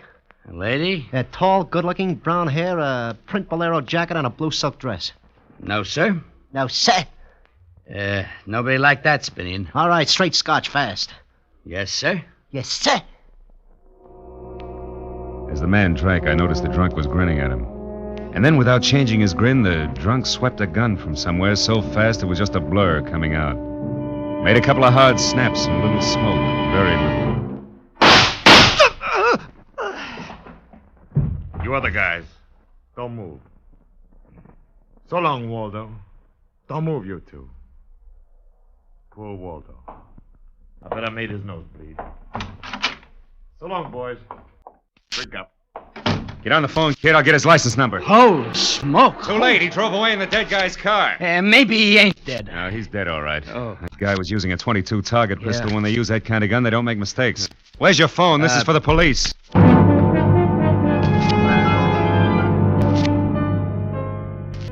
Prowl car boys were there in 5 minutes. Waldo was out of business, all right. Nothing in his pockets told who he was, but he had about $700 on him. And with that kind of heavy coin, you can buy a good 1910 automobile even today. Well, I told the cops what I knew, including about Waldo's brown-haired, pretty girl in the bolero jacket. It was about 9 o'clock when I stepped out of the elevator in my apartment house and almost walked right into a brown-haired, pretty girl in a bolero jacket, waiting for the elevator on my floor. Oh, excuse me. Just a minute, lady. What is it? I'm a great admirer of bolero jackets. What? Now, take the one you've got on, for instance. I'm sorry, but I'm in a hurry. No, wait. If you'll be good enough to let me... Oh, you've made me miss the elevator. It's just as well. What? Well, it's better you don't go out in those clothes. Just what do you mean? Tall, good-looking, bolero jacket, blue silk dress. Mm-hmm. Lady, might I take the trouble of telling you that you're in trouble? Trouble. Yeah, the cops are looking for you. In those clothes. I haven't done anything. Maybe not. But if I were you, I'd have a little talk with me. I've all the I'm in nerve... room 41 across the hall. I know things about you. Well... Good girl. Come along. It took a firm grip on her arm, but I managed to get her to my room. I rustled up some drinks, but when I turned to give her hers, I saw she held a small automatic. She looked at me steadily. I put down both glasses slowly so I wouldn't be misunderstood. Look, sister, I know it's hot tonight and heat does funny things to people, but let's put that little thing away and have a nice cool drink, huh? Don't move. Oh, I'm strictly frozen in my tracks. Stay that way. Okay. But wouldn't you like to know that I'm a private detective? Private detective? I can prove it if you'll let me. That's better. Yeah, I don't like those things pointed at me. I'll have that drink. Oh, good. I don't often give good liquor away like this. I can't afford it. Why are they after me? Well, a man was just shot in a bar down the street. Before he got it, he'd been asking about a tall, pretty girl with a bolero jacket. What did he look like? This man. Oh, he was tall, about 5'11". Slim, dark brown eyes with a lot of glitter. Dark suit, white handkerchief in the breast pocket. And he must have seen you early at night to know how you were dressed. Am I getting anywhere? He used to be my chauffeur. You had an appointment with him, didn't you? I... He asked for you, didn't he? Yes, I had an appointment with him. He'd stolen something from me when he left 3 days ago. I was going to buy it back from him. Why didn't you tell the police? I couldn't tell him. It was valuable, wasn't it? Valuable enough for Waldo to steal. $15,000. Peanuts. But it wasn't the value. You see, it meant something to me. The man I loved gave it to me. And now he's dead. He was shot down over Germany. I'll go back and tell my husband that. He probably hired you. He did? How much is he paying me? And where is this husband of yours? He's at a meeting. This late at night? He's a very important man. The hydroelectric engineer. Never mind about him. What about Waldo? Why was he knocked off? You mean he's dead? Waldo is dead? Yes, sister, he's dead, very dead. Screaming won't bring him back. I'm not going to scream. Who would that be? There's a dressing room behind the door. Hide there. Take your glass with you. All right.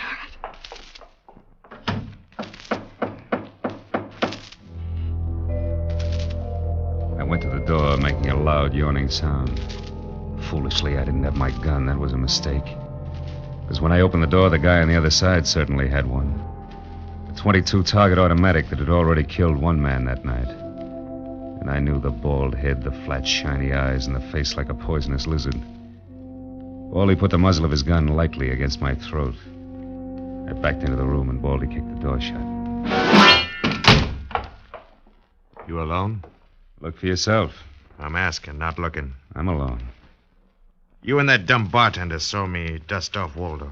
What did Waldo do to you? Who's asking? Just making conversation. He stooled on me on a bank job we did together. Got me 4 years in Michigan Penn. How is he? Dead. Huh. Well, I'm still good. Drunk or sober. Tell me why I came here, pal. You heard the barkeep and me talking. I told him my name and where I lived. That's how, pal. I said why. Skip it. The hangman won't ask you to guess why he's there. You're pretty tough at that, ain't you, pal? But you're slamming off. All right. But, could you get that gun out of my neck and try somewhere else? Just any place. This better? This suits you all right? Yeah, just so it isn't my neck. Say when, pal. It's your party. I leaned against the gun weakly. The door of the dressing room showed a crack of darkness. The crack widened.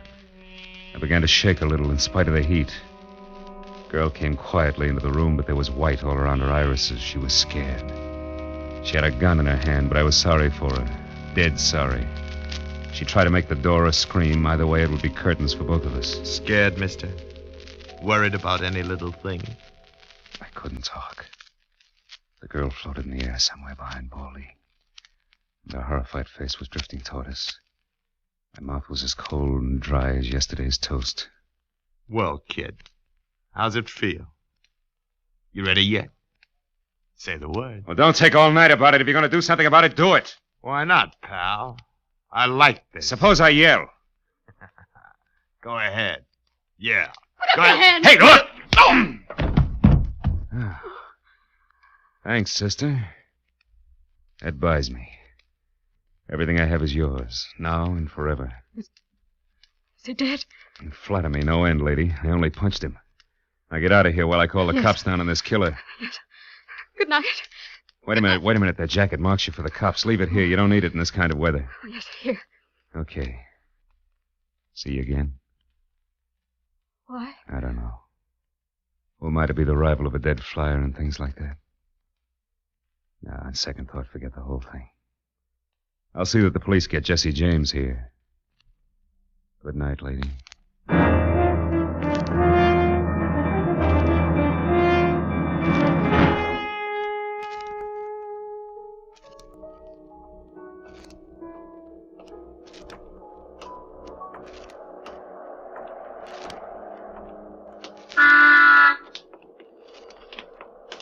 Yeah? You mean me? Yes, please. Oh, you again. Get in. I want to talk to you. You want to know what happened at headquarters? Yes. I went down to headquarters with the law and gave them the story. I left you out of it. Oh, thanks. You saved my life. So no one knows anything about you. Incidentally, neither do I. My name is Mrs. Frank Barsley. 212 Fremont Place. Olympia 24596. Is that what you wanted? I guess so. Well, there it is. Now, why'd you really come back? I wanted my pearls. Oh, no. Pearls, too? Yes. All right, tell me about the pearls. We've had a murder, a beautiful mystery woman, and a sadistic killer, and an heroic rescue. Now we will have pearls. I was to buy them back from the man called Waldo. Well, I saw everything that came out of his pockets. There weren't any pearls. Could they be hidden in his apartment? It's possible. Waldo lived on the same floor you do, in this apartment house. And why didn't I know him, at least by sight? Well, he just moved in last week. He managed to get a sublet. Sort of amateur magician on the side, huh? It's, getting rather late. Yeah. What about your husband this hot, mysterious night? He's still at his meeting. Good. Why did you say that?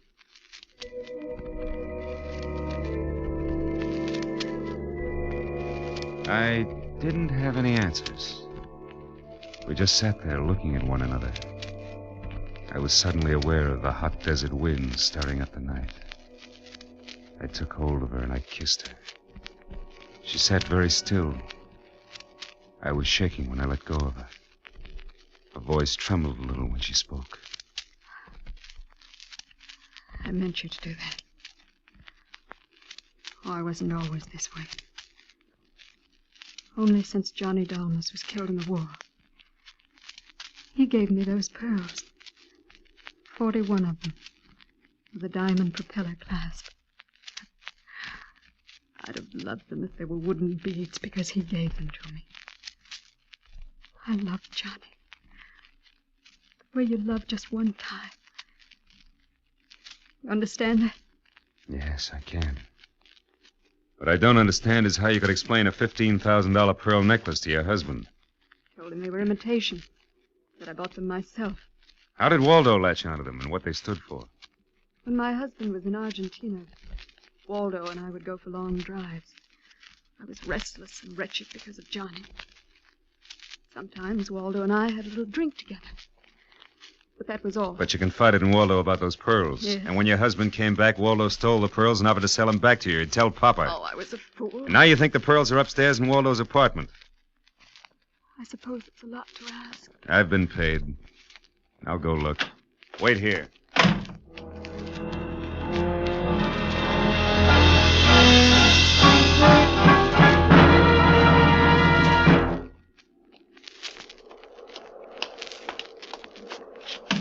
Was I gone long, No. Lola? Well, No. no pearls? No pearls. Oh. There was a man in Waldo's room. Man. You know a guy named Leon Velasanos? No, not by name. I don't know him. Mexican, South American, about 45, small, iron gray hair, very neat. Fawn-colored suit, wine-colored tie. No, I don't think I know such a man. You say he was in the room? Yeah. What did he say? Very little. In fact, nothing. He was dead.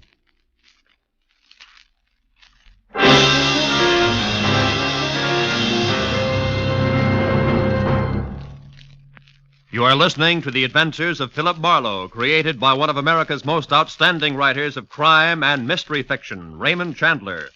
Our story for today, The Red Wind, continues in just a moment. But first, a message of interest for all young men. How would you like to be up there in the wild blue sky, flying America's mightiest bombers, fastest fighters, and newest jet jobs? Believe me, it's a great feeling to know that you have the skill, the courage it takes to become a pilot officer in the United States Air Force, the Air Force that's second to none. Keep your eye on the local newspapers and your nearest Army Air Force recruiting station. An aviation cadet recruiting team will be in your community soon. If you're between the ages of 20 and 26 and a half years of age, single and a high school graduate, plan to see the aviation cadet interviewing team. If you pass the mental and physical examination, you'll be accepted for the 52-week aviation cadet training program. When you graduate, you'll be a second lieutenant in the U.S. Air Force, the mightiest of all.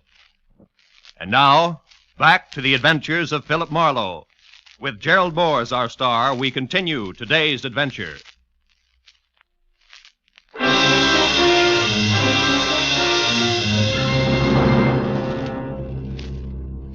I sat with Lola Bosley in her car, listening to the hot wind gallop around in the midnight streets.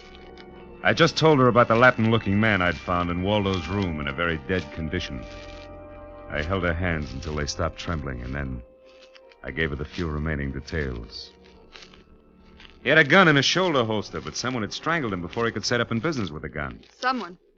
You mean Waldo? Maybe. You see that convertible coupe 2 cars ahead of us? Oh, it's been there for hours. There before I parked here to wait for you. Well, Leon, the guy in Waldo's room, came in that car. But according to the key container he carried, it isn't his car. Well, whose car is it? Does it matter? Yeah, it belongs to a lady, according to the tag on the car keys. Eugenie Kolchenko, West Los Angeles. Never heard of her. Mm-hmm. Well, you better go home now. What are you going to do? I'll drive that flossy convertible around and wave at my friends. Impress people. You run along now. Me, I've got another date.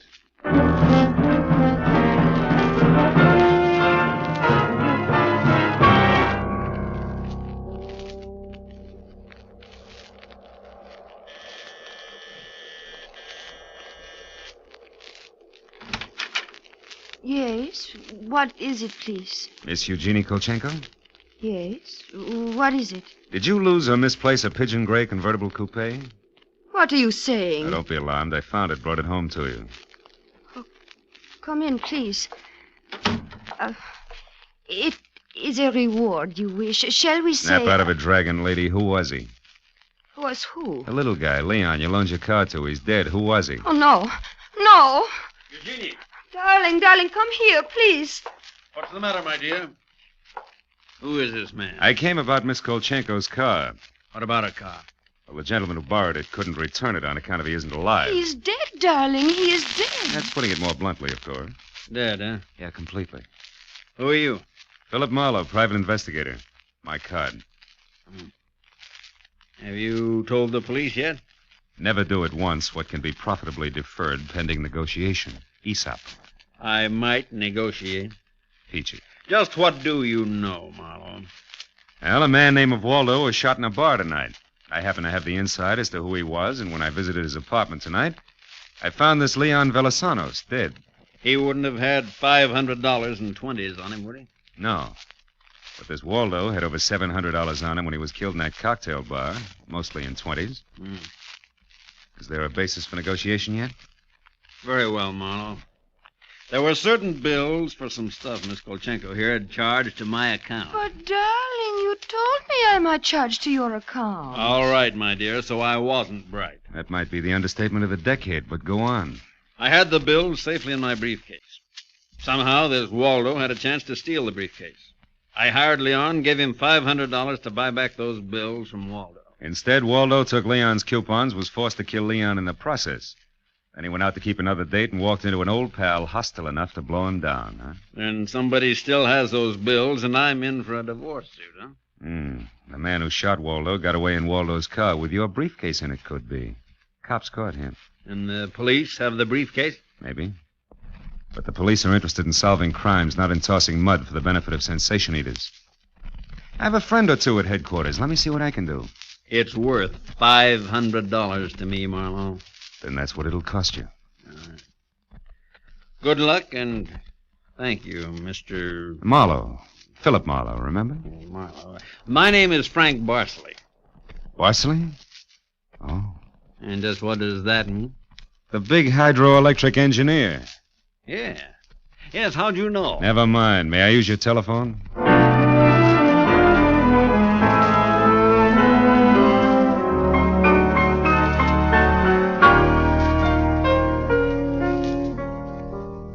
Someday I must tell you about Ibarra. Oh, he's a soul of the earth, Ibarra. Detective lieutenant over at Central Homicide.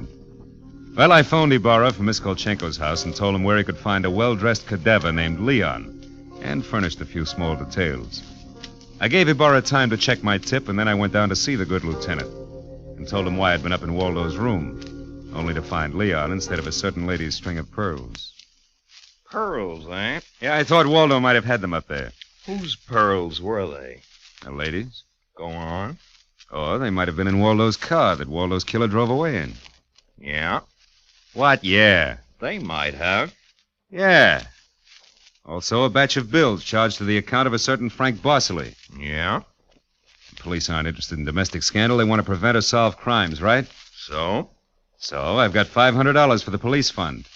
If those pearls and those bills are returned to their rightful owners. Quit your kidding. It's a valuable necklace. Yeah. There's your necklace. Take it away. On the level, Ibarra? Just tell me straight what it's all about. All I ask. Sure. Well, you see, this Waldo was blackmailing a wife with the pearls and her husband with the bills. Bosley, that's the guy's name, sent Leon to get the bills from Waldo. Waldo killed him and then stepped out and got nailed by that guy in the bar he'd stool pigeoned against once. Well, if Bosley's name stays out of the papers, I get $500. It goes to the police fund. Thanks. We'll keep them out. I'm not in this case for money. I just want to get back the bills and the pearls. Sure. And like you say, Marlowe, the police aren't in business to sling mud. Look, you can deliver the pearls to the lady yourself if you like. No, you better take them to her, Marlowe. You see, except for that diamond propeller clasp on them, they're phony. Phony? But look, Marlowe, I know pearls. Real pearls feel gritty between the teeth. These are hard and glassy. Try. Yeah. They're phony. All but the clasp, Marlowe. All but the clasp. I took the pearls and had them appraised the next morning at a gilt-edged place in Beverly Hills. Phony, all but the clasp. An imitation as good as these couldn't have been made that fast. These were the pearls that Waldo had stolen. I took the glass pearls to a dive on Melrose and had them duplicated for $20. I had the jeweler attach the diamond clasp to the $20 duplicate string of pearls. Then I called up Lola. Hello, Lola. Okay, you're in? Oh, Mr. Marlowe.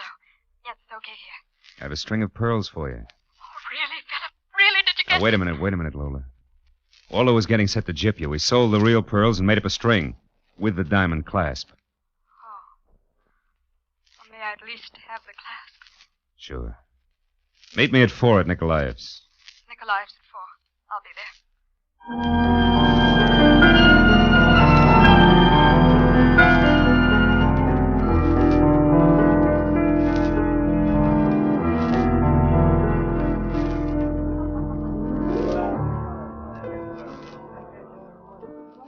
There you are, Lola. These are the pearls the police found in Waldo's car. You were right. They're not my pearls. I'm sorry, Lola. No. Still have the clasp that Johnny gave me. Well, I'm happy if you are. Happy? No, not quite happy. See, this morning my husband told me we're to separate. Oh, I'm very sorry, Lola. You've been very kind. That's all right. This is goodbye, I suppose. Yeah. You'll never get over Johnny Dalmas. Goodbye, Lola. And if anybody ever bothers you again, let me know, huh? Name's Marlowe. Philip Marlowe. I'll remember. Philip Marlowe.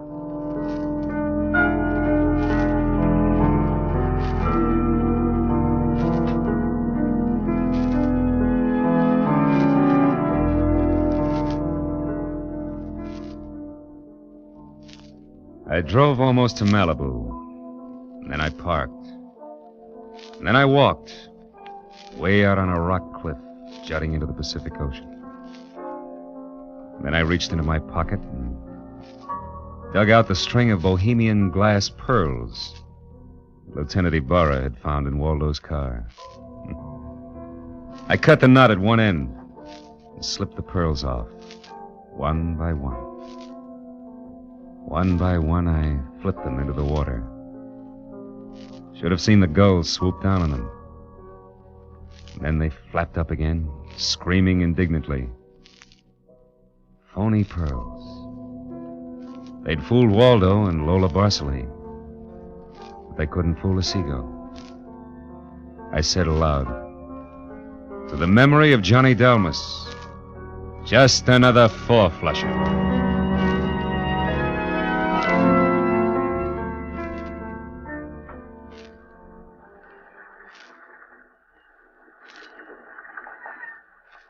I listened a while to the wheeling seagulls. All at once, I realized that the wind had died. The Santa Ana had blown itself out. The red wind was done. It was over. It was cool again.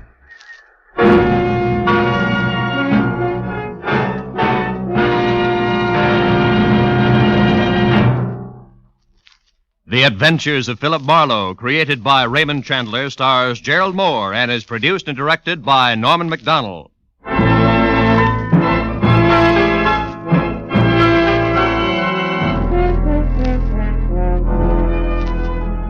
In tonight's story, Red Wind, Lola was played by Peggy Weber, and Barry Kroger was Baldy.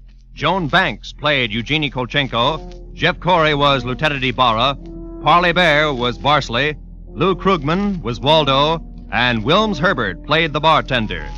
The special music was conceived and conducted by Ivan Ditmars.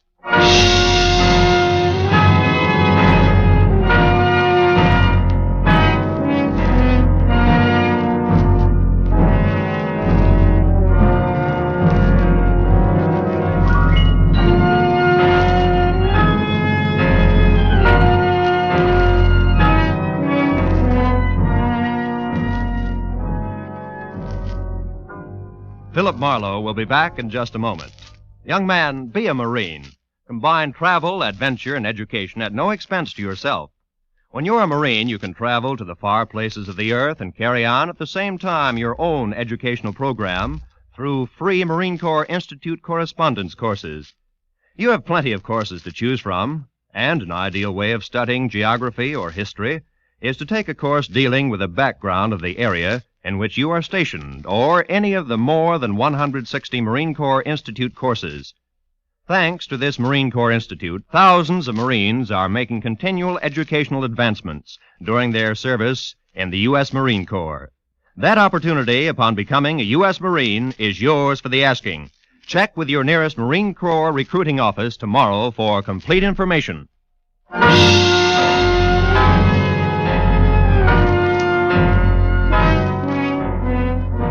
Next week at this same time, be sure to tune in for another adventure of Philip Marlowe, when Marlowe says, I was low, very low the night I set out searching for the girl with the strange hazel eyes. The fog which hung over Los Angeles didn't help. And I felt even worse when I found her. For by then I had death on my hands.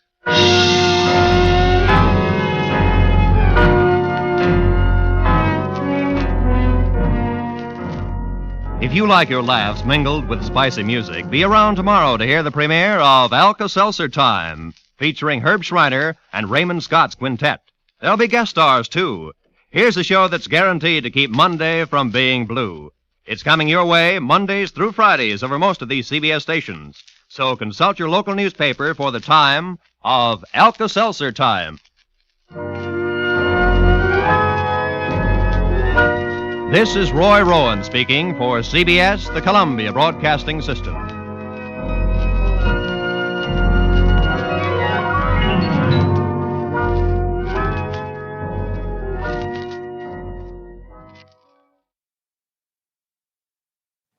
I was hired to find a blackmailer, and I did. But first I found a badly beaten Adonis, a Jezebel with an accent, and a man who had been an easy mark for murder. From the pen of Raymond Chandler, outstanding author of crime fiction, comes his most famous character as CBS presents The Adventures of Philip Marlowe.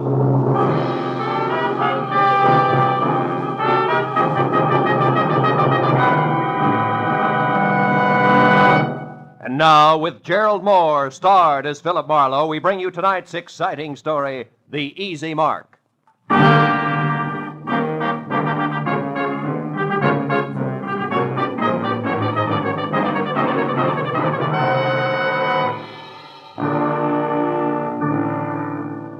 I'd spent a dull day on a duller subject, which was don't get caught with your income tax return down at midnight, March 15th.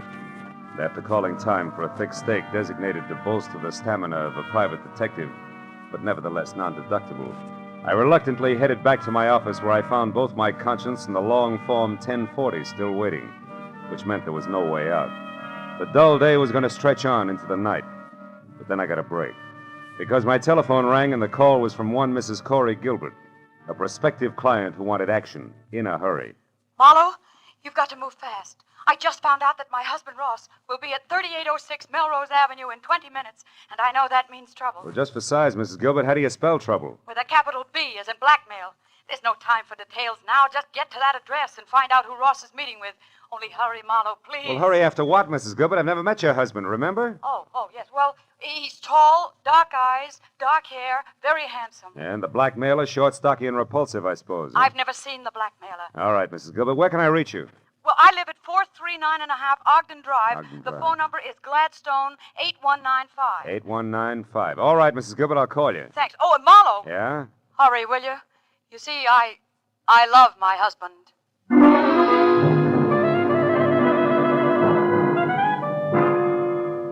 I was a little more than 20 minutes finding the address on Melrose. But when I finally pulled up and parked away from the place, I figured being late didn't matter because number 3806 turned out to be an unfinished house set deep in an acre of building materials. I was about to head for a telephone and get an explanation from a confused lady named Corey Gilbert when a lot of noise from what would someday be a living room changed my mind. Then I knew that my client had the right address after all, because there in the pale light of a slice of moon, taking the last of an awful beating from a thin man with a thick beard and a lot of muscle, was Ross Gilbert. Dark eyes and dark hair, like she said, but no longer very handsome. Don't hit me again. Stop worrying, Gilbert. I'm almost through with you except for this. A present from Nanette. And just one more from Nanette.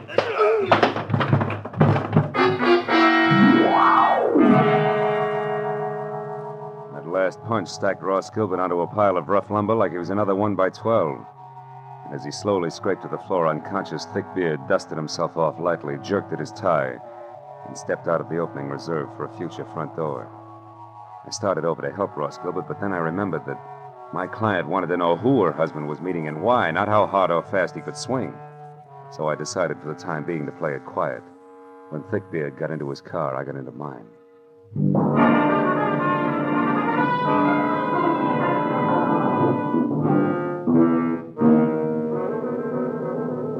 I followed him all the way to Beverly Hills, where he pulled to a stop in front of the Camden Arms Court. I parked, lights out, and watched him strut up a flagstone walk and knock on the door of a bungalow, number 4, which was dark. When he knocked again and it stayed dark, he took an envelope out of his pocket, wrote something on it, and jammed it into the mailbox. Then he got back into his car and started away fast. I walked up to the bungalow and helped myself to Thickbeard's empty envelope. On one side, scrawled in pencil and smudged, was the telephone number Sunset 31676. On the other, payment delivered okay, plumber. Plumber, huh? I shoved the message into my pocket, struck a match, and started looking for a name on the front door. But then a cab pulled up, and a moment later I had help. I can be of some assistance, perhaps? Yes, I was just... Oh. Nanette? Oui. Nanette Lamarck. But I do not know you, monsieur. No, you don't. I think if you will stop staring and begin talking, we will do much better. Who are you? Philip Marlowe. A friend of Plummer's. He asked me to deliver a message for him. Do I go on? Of course, Mr. Marlowe. But please come inside. It is so much nicer there.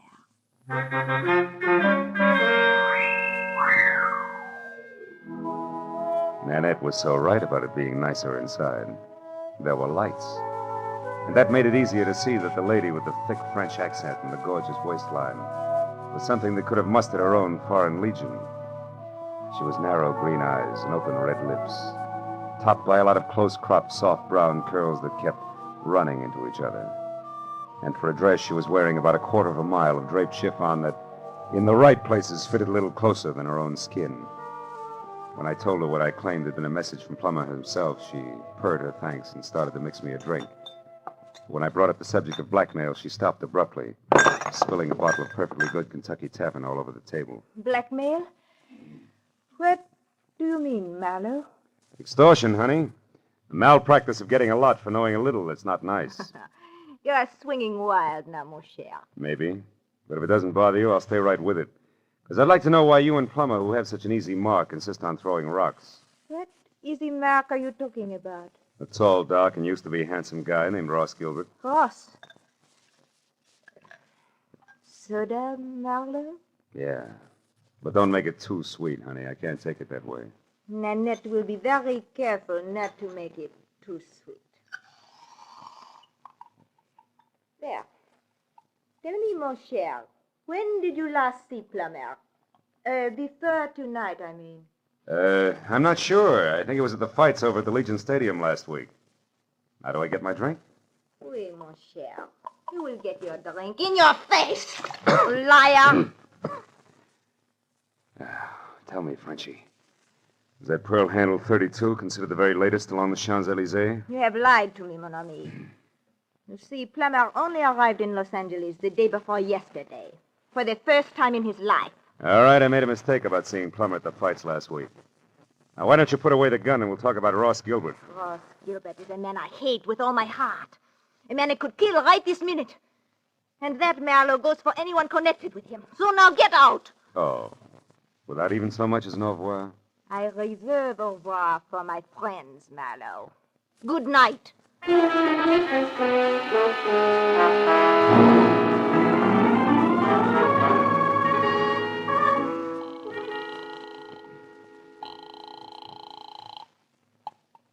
Hello? Marlowe, Mrs. Gilbert, is Ross all right? Ross isn't here, Marlowe. What happened to him? He ran into an ugly beating at that address on Melrose. Something nasty from out of town named Plummer is responsible.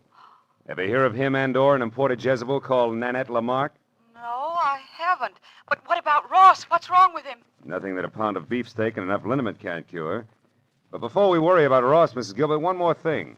It's a phone number I found on the back of an envelope that belonged to Plummer. Number is Sunset 31676. What? Somebody you know? Yes, someone I know very well. It's the telephone number of my ex-husband, Emery Marsh. Emery Marsh, huh? Fancy dress designer on Wilshire? That's right. But what's he got to do with all this? Emery only met Ross once in Mexico, a party at Ensenada. Yeah, well, look, Mrs. Gilbert, why don't we postpone collecting Ross until I find out a little more? Where does your ex-husband Marsh live? In Santa Monica. But there's a good chance that he's still at his place on Wilshire. He does most of his work at night. Well, then Wilshire Boulevard's my next stop. I'll try to make it a quick one. Goodbye.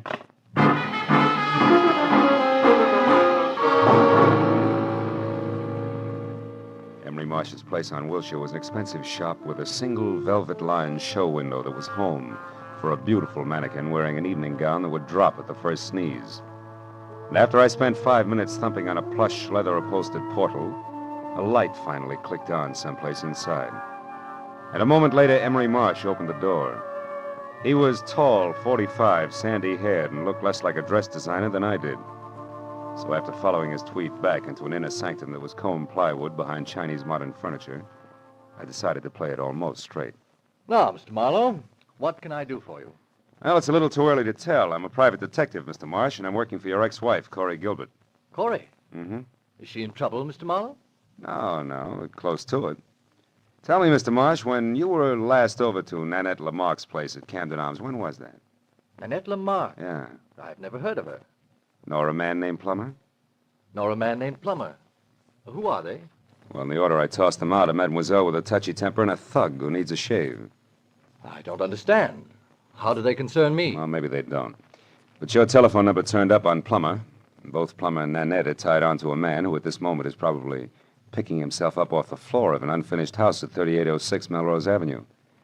His name, Mr. Marsh, is Ross Gilbert. Gilbert? Yes, that's right. What do you know about him? Well, very little. I only met him once at the Riviera Pacifico. Riviera Pacifico. The hotel at Ensenada in Mexico. Matter of fact, it was the same night that he met Corey. Which didn't make you very happy, huh? No, you've got it wrong. Corey and I were already divorced. The three of us meeting was nothing more than an accident. Oh. And when Ross and Corey parlayed that accident into marriage, were you still smiling? Better than that, Mr. Marlowe. When that happened a month ago, I was grinning. You see, until then, I had been paying Corey $1,200 a month alimony for 2.5 years. And Corey gave all that up for love and Ross Gilbert, huh? Ross Gilbert isn't exactly a pauper, Mr. Marlowe. No, I guess not. Blackmailing a pauper doesn't add up. What did you say, Mr. Marlowe? I said putting the bite on somebody who has nothing is like sucking a lollipop with a cellophane on it. You get action but no results, you see? Oh. Now tell me, why does the word blackmail come home to roost, Mr. Marsh? You wouldn't happen to know who the guilty party is, would you? No, Mr. Marlowe. And what's more, if I did, I certainly wouldn't keep that sort of thing to myself. Oh, no, I don't think you would. Well, thanks anyway, Mr. Marsh. You've been a big help. I'm glad. And if I can be of any further help, don't hesitate to call on me, Mr. Marlowe. Please. No, I won't, Mr. Marsh. You can depend on it.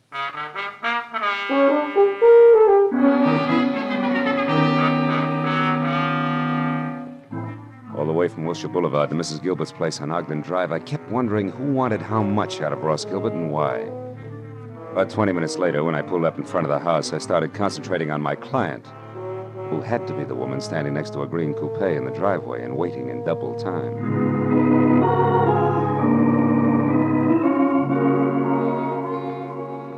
Corey Gilbert was long, flowing blonde hair draped over shoulders that at the moment looked like they were carrying the weight of the world.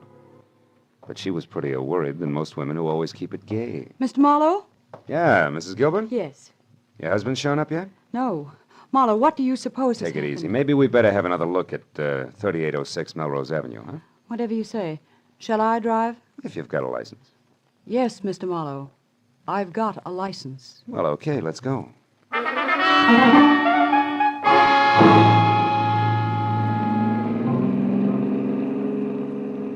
The way we took off in Corey's Nash, I wasn't sure whether her license was for driving a car or an airplane. And while she kept its 83.5 AAA on the accelerator, she talked about her husband and why she was worried. By the time we were near the place, I knew all about the party in Ensenada, their whirlwind courtship, and what a fine guy Ross Gilbert was. When we got out of the car and started over the last 100 yards toward the unfinished house, I'd learned everything Corey knew about the blackmail angle, which wasn't very much. It started last week, Marlowe, when we got back from our honeymoon. Ross wasn't himself at all. He was worried. He forgot how to laugh. He argued with me over any and everything. Where does the blackmail come in? I don't know. He wouldn't tell me what was wrong. Then this evening, just before I called you, I overheard him talking on the telephone. That's when I caught the word blackmail and this address. Now, maybe Ross will be able to fill in a few of the blanks for us. Oh, he was over here in this room on a pile of lumber when I... Ross! Plumber must have done a lot more damage than I figured. Ross! Ross! Take it easy, baby. Marlowe, what is it? Is he... I'm afraid he is, Corey. That man! He beat him to death! No, Corey, that round hole in Gilbert's chest wasn't made by a fist. From where I stand, it looks like a .32 caliber bullet.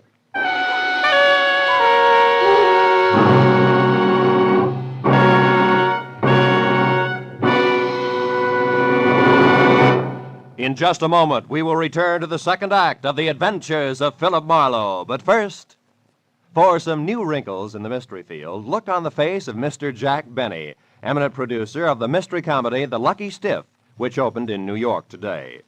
Although Mr. Benny's stars are Dorothy Lamour, Claire Trevor, and Brian Donlevy, Jack's face is covered with new wrinkles because he couldn't be in New York to sell the tickets himself.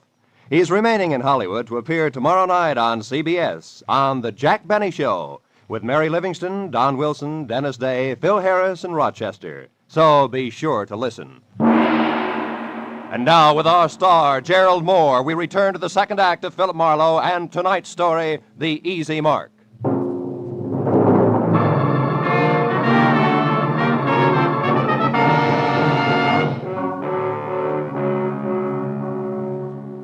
Corey Gilbert's face went sickly white, and her mouth twisted on the brink of hysteria as she stared at the dead man. I turned her away from it and led her to a window. She did the fastest job of pulling us off together I'd ever seen. And I went back to the body. On the way, I noticed a folded scrap of paper on the floor. It was a page torn out of a desk diary, but all that was written on it was the address of the unfinished house we were in. I looked down at what had once been Ross Gilbert. Setup didn't make any sense. A victim of blackmail had been beaten up by a total stranger, and then, a little while later, murdered. Somebody had killed the goose that was laying the golden eggs, and it didn't figure in any direction. Well, I just about decided to go through his pockets when a sound from Corey changed my mind. Marlowe, come here, quick. What is it, Corey? There's someone out there. I saw a shadow move. Get away from the window. Marlowe, there, running. Why, it's a woman. Yeah. And quite a woman. What do you know? She's crossing the street now. Who is it, Marlowe? Who is she? Character as French as Milani's 1890.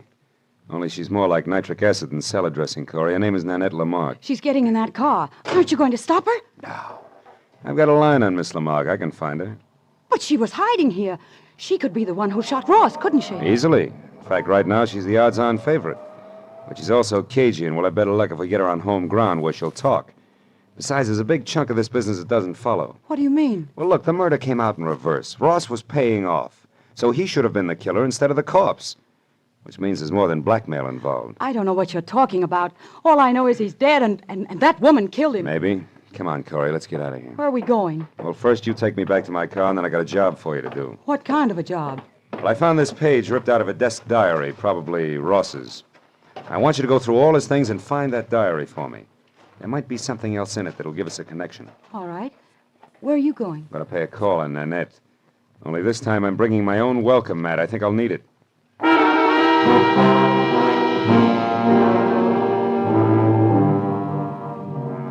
After Corey dropped me off, I called Lieutenant Ibarra at Homicide, reported the body, and then I got into my own car and drove out to Beverly Hills again, to the Camden Arms Court.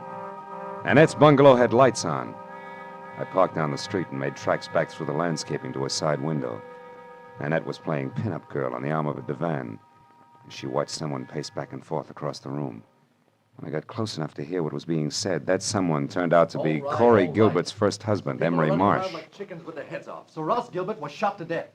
But I've got to know the truth about one thing, Miss Lamarck. My entire life's work is at stake. Can't you understand? All right, Monsieur Marsh. Do not break out into tears, I will tell you.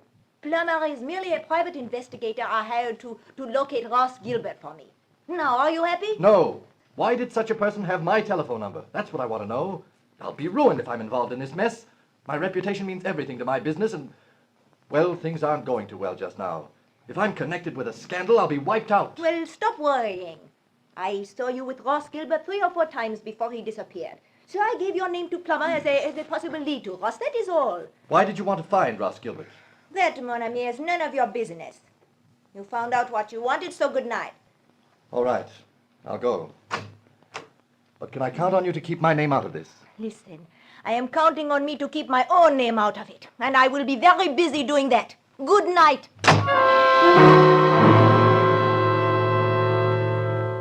I plastered myself up against the side of the house and watched Emery Marsh leave. He looked anything but happy over the result of his interview with Nanette, but I figured I had the benefit of experience to work with and less to lose than he had. So I waited until he was out of sight, and then I stepped up to the door, braced myself, and tried my luck. You again. Yeah, and I want to talk to you. Get your foot out of my door. Oh, get out of here. Get out. Not until we've had a nice, quiet chat, Nanette, and I think we'll take up where Emery Marsh left off. What? Look, just who exactly are you, Marlowe? Your boy Plummer and I are distant fraternity brothers, but there the similarity ends. Just another chief private detective. Ooh! Okay, baby, if that tough stuff's the only language you understand, we'll talk that. Don't stop it. Leave me alone. Now get over there. Sit down. Oh, you ape. I'd be nice to me if I were you, Nanette. Because I just love to see a rope around that lovely neck of yours. And what's more, I can almost put one there. You're in a mess right up to your accent. So start making answers beautiful and keep them straight. First, why did you put Plummer on Ross Gilbert's trail? Because he double-crossed me, that is why. Double-crossed you how? He ran away from me. He was mine, all bought and paid for, you understand? Not exactly. When I met him, he was flat broke. I bought him every decent stitch of clothes that he had. Gave him everything he needed to be a gentleman because we were going to be married. And then he ran out on me and took everything with him that he could lay his hands on. Go on. Nobody does that to Nanette Lamarck. Nobody. So you hired that licensed thug plumber to find him and beat him half to death, right? Exactly. Well, go ahead, baby. The story doesn't end there. Tell me the rest, the good part. About how you waited until Plummer got through with him, and then you went down to that unfinished blueprint out of House and Gardens and killed him. No, that is not true. I did not do that. Why, I could not. It's no bigger lie than the rest of it. Where's that pearl handle 32 of yours, Nanette? And don't reach for it. Just tell me. What do you want with I want to see if it's been fired. Now, where is it? Call it, Jack. Oh, fine. Plummer. Miss Lamarck might not like for you to see her gun. Oh, I thought you would never get here. Who's this character, Miss Lamarck? Another private detective. Marlowe by name. No kidding. Well, we got a lot in common, haven't we, Jack? Yes. We've each got 2 arms and 2 legs. And the name is Phil. Oh, that's the way it is, huh? Well, listen, Jack. You got no business here in the first place. For 2 cents, I'll chop you down. You're even cheaper than I figured. Why, and you you can put big- away that big, nasty gun, too, because I got you cold. That envelope you stuck in Nanette's mailbox tonight had a slip of paper inside from one of your old clients. Huh? What are you talking about? Can't you guess? Hey, you want to see it? Well, yeah, let's have a look at that. Okay. Take a good look. Come on, drop the gun, Plummer. Come on, drop it. My arm! All right, now, fold up. There's your bargain basement detective. Nanette, you didn't get your money's worth, did you? Now, shall we take a look at that pearl-handled gun of yours? It is over there in my bag. Thanks. Clip's full, and that smell sure isn't gunpowder. Of course not. I did not kill Ross. Why, I was not even inside of that building where he was. Yeah, I know, but you... Wait a minute. Say that again. I said I was never inside that unfinished house where he was found. When I drove up, you were already there, so I left. Yeah, I know. And Plummer's gun is... fully loaded. Hasn't been fired either. Baby, you've just given me a great idea. An idea? But I do not understand. Never mind, I'll explain it to you later. And incidentally, you better be around. Right now, I've got to find out one more thing, and then maybe I'll pop this whole shebang wide open.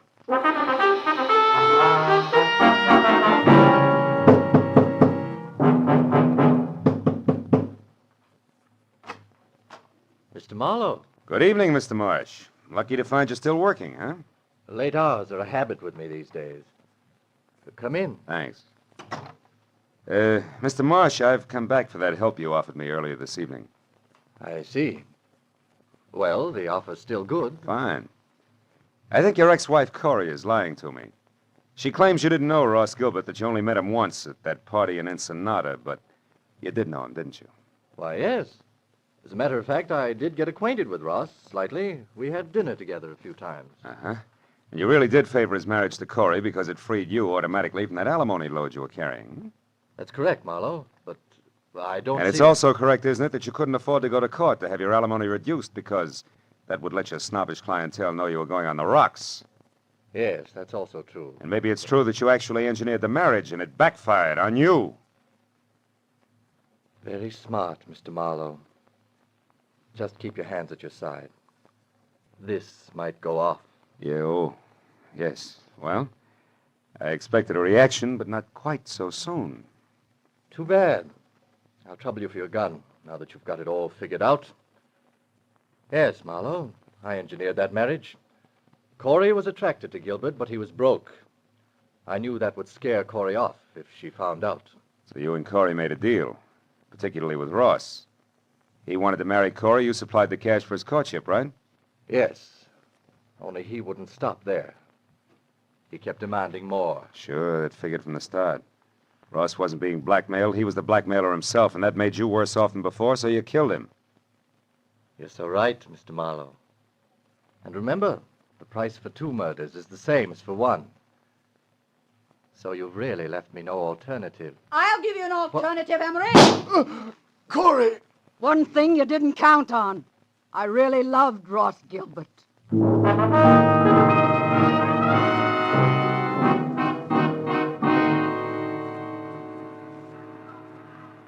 Well, I guess that winds it up, Corey. Emery's in the hospital, and Nanette and Plummer are both in the clink. Too bad I only hit Emery in the hand. I never could trust my aim. It's always been bad, in a lot of ways. It was good enough tonight, baby. Lucky for me you showed up when you did. Say, what made you come to Marsh's place, anyway? Well, that page from the desk diary paid off, Marlowe. Only we made a mistake. No? It didn't come from Ross's diary. It came from Emery's. I finally remembered his handwriting. Mm-hmm. Now, you tell me something, Marlowe. Yeah. How did you know Emery was guilty? Oh. Well, he made the oldest slip in the book. When he was talking to Nanette, I overheard him say that Ross had been shot. Emery had no way of knowing that Gilbert was dead or how he'd been killed unless Nanette told him. And for a while, I thought she had, but then I found out that she couldn't have because she'd never been inside the house where we found Ross. So it had to be Emery. Sure. I see. Well, Marlowe, what does a gal say at the end of a night like this? Thanks or something? Just thanks will be enough. I got to do my income tax. Can I give you a lift? No, I'll walk a while. I've got some thinking to do about marksmanship. But call me sometime later on, will you? Just to see if I'm shooting in the right direction. You can count on it, Corey. Thanks. Good night, Phil.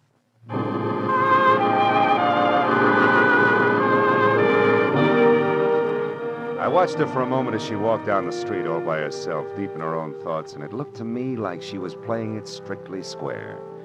I almost wanted to follow her. The first time in a long time, I felt like I wanted to get to know a client better. But March 15th can slip up awfully fast, and that long form 1040 was still unfinished and waiting for me in my office. So I decided to go back and work on my income tax and play it strictly square, too. After all, that's really the easiest way in the long run. Yeah, I keep telling myself.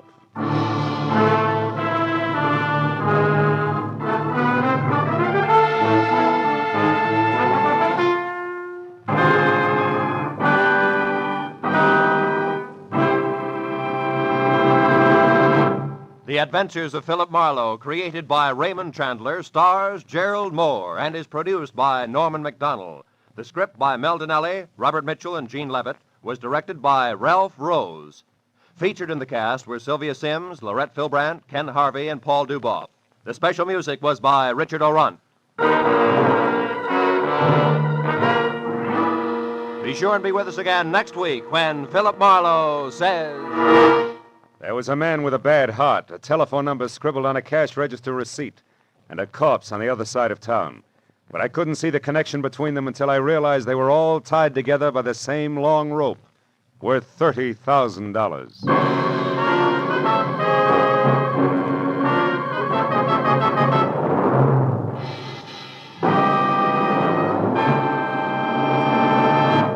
Next Wednesday evening, February 2nd, CBS will bring you a moving, powerful drama of a reporter who took an assignment he eagerly sought, only to find it came too close to home. Its title is Mind in the Shadow. Its star is Eddie Albert, and its story tells how the reporter set out to reveal the shocking facts about our mental hospitals, and then learned that his lovely young wife might have to enter one. Based on actual documentary evidence of conditions existing today, you'll find Mind in the Shadow, a revealing story of something which could happen to you. Hear Mind in the Shadow, starring Eddie Albert, next Wednesday evening, over most of these same CBS network stations. Now, stay tuned for Gangbusters, which follows immediately over most of these same stations.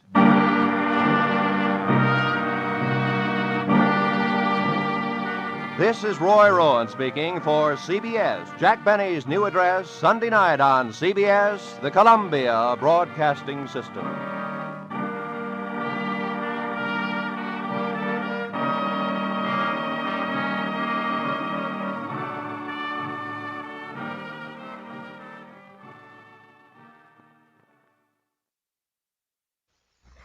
For the safety of your smile, use Pepsodent twice a day. See your dentist twice a year.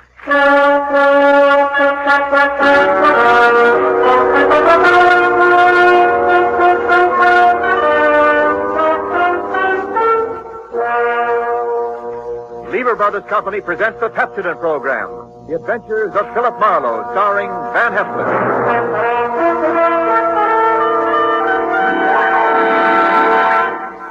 Philip Marlowe, the screen's most famous private detective, created by Raymond Chandler, brought to you on the air by Pepsodent, and starring MGM's brilliant and dynamic young actor, Van Heflin.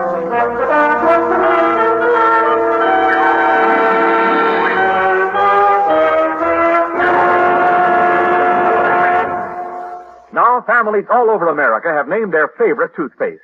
New Pepsodent with Irium. New, fresh-tasting Pepsodent with the new, cool, minty flavor. Yes, in a recent test, New Pepsodent was preferred 3-to-1 over any other toothpaste. It's true. With families all over America, New Pepsodent is the favorite, 3-to-1. Families from coast to coast recently compared New Pepsodent with the toothpaste they were using at home. They preferred New Pepsodent by an overwhelming average of 3-to-1 over any other brand they tried. These families, 3-to-1, said New Pepsodent tastes better, makes breath cleaner, makes teeth brighter. Yes, in a recent survey, families 3-to-1 said New Pepsodent tastes better, makes breath cleaner, makes teeth brighter. Get New Pepsodent toothpaste for your family right away. Now, the adventures of Philip Marlowe, starring Van Heflin.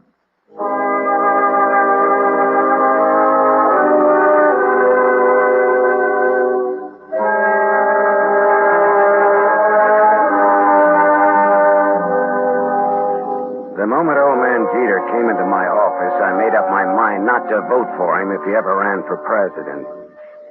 He was tall and thin with straight, compressed white lips. He wore a neat pinstripe flannel suit with a small rosebud in the lapel. He carried an ebony cane, and he wore spats. He looked a smart 60, and unless his ulcers got nasty, I gave him another 15 years, which was pretty big of me.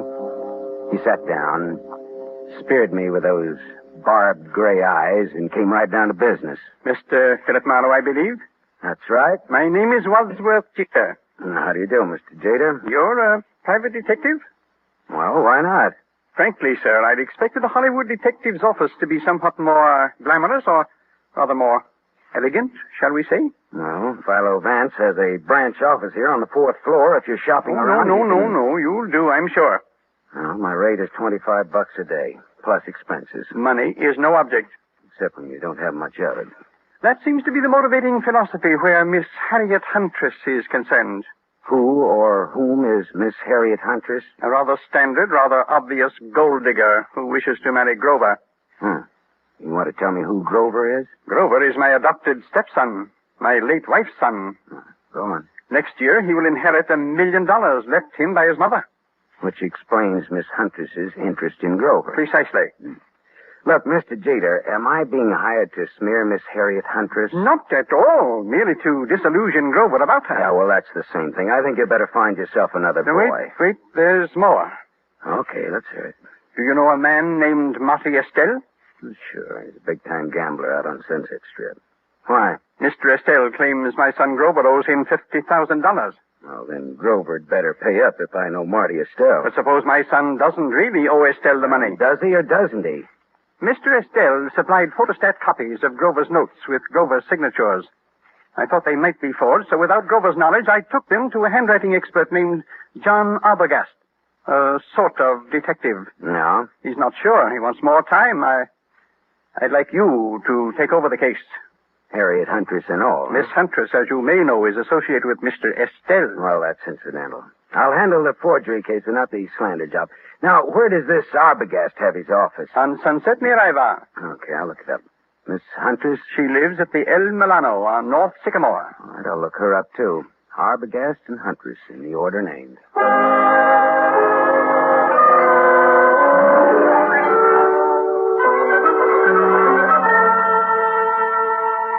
There was no snooty secretary to prevent me from walking right into John D. Arbogast's extremely fat presence on Sunset near Ivar.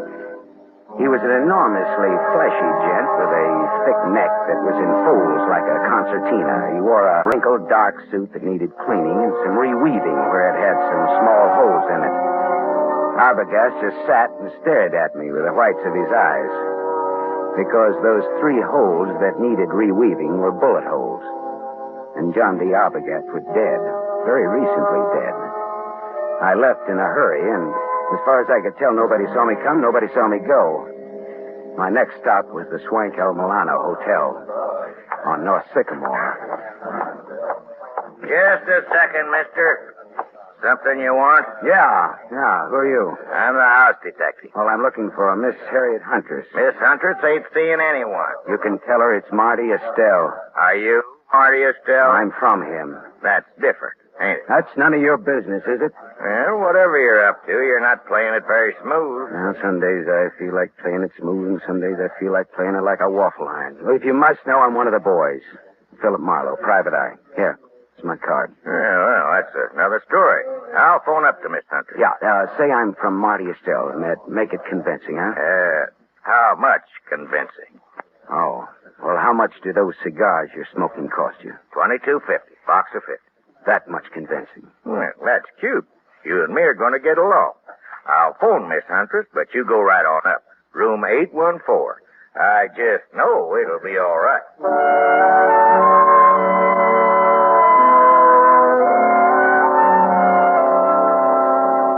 Harriet Huntress was too tall to be cute, too beautiful to be really cheap. Her green eyes were wide set, and there was plenty of thinking room between them. Her hair was a dusky red, like fire seen through a haze. The green eyes were that much green ice as she sized me up in the doorway. Well, what's the big message, Sonny? I'd have to come in. I never could speak very well in public. Come in. Never could speak very well on a dry throat either. There's the scotch. Help yourself. Thank you. So, you're from Marty Estelle? No, not strictly, not even loosely. Not at all, in fact. What's your racket? No racket. Marty'll love to know you used his name. I'm shaking in my shoes. You're some kind of detective, aren't you? Yeah, right. Philip Marlowe. Hey, it's good scotch here. I'm glad you like it. Now, what's your business? All right. How much will you take to give up Grover? You look smart, but you talk stupid. Old man Jeter's pretty tough. His idea is that you get nothing. You get smeared. I don't see it that way. How much? How about $50,000? How about $500? How about talking about the effect of the rain on the rhubarb? Now, look, sister. Suppose we skip the footwork, considering the sobering fact that a man named John D. Arbogast has already been murdered in this little case. Does that have anything to do with me? I don't know. He was hired to analyze some notes Grover gave Marty Estelle. He was killed just after I took over the case. Do you think Marty Estelle works that way? You know him better than I do, does he? Have you told the police yet? No, I thought I'd see if I could make a deal with you first. I'm going to tell you something. My people were nice people who never got involved in murders. Old Jeter ruined my father. My dad shot himself and my mother died of the shock. I'm going to fix Jeter for that someday, even if I have to marry his son to do it. Adopted stepson, really. There's no relation at all. It'll hurt Jeter just as hard. And the kid will have $1 million next year. I could do worse, even if he does drink too much. You wouldn't want Grover to hear that now, would you? No? Turn around and have a look, Gumshoe. I turned fast. He stood about 4 feet from me. Big, blonde, powerful. Whiskey in his brain and blood in his eyes. I can say anything I want around Grover. It's all right with him. Isn't it, Grover? That's right, Harry. He's trying to break us up, Grover. What do you think of that? I think maybe I better break him up. That's what I think of that. She laughed, and that made me mad. I turned to growl at her. It was a dirty look. It was the look of the month. That was a mistake. The big guy hit me. I went over sideways. It wasn't a hard punch, but my head hit a desk going down, and the desk got the decision. It gets dark fast in Southern California, but seldom that fast.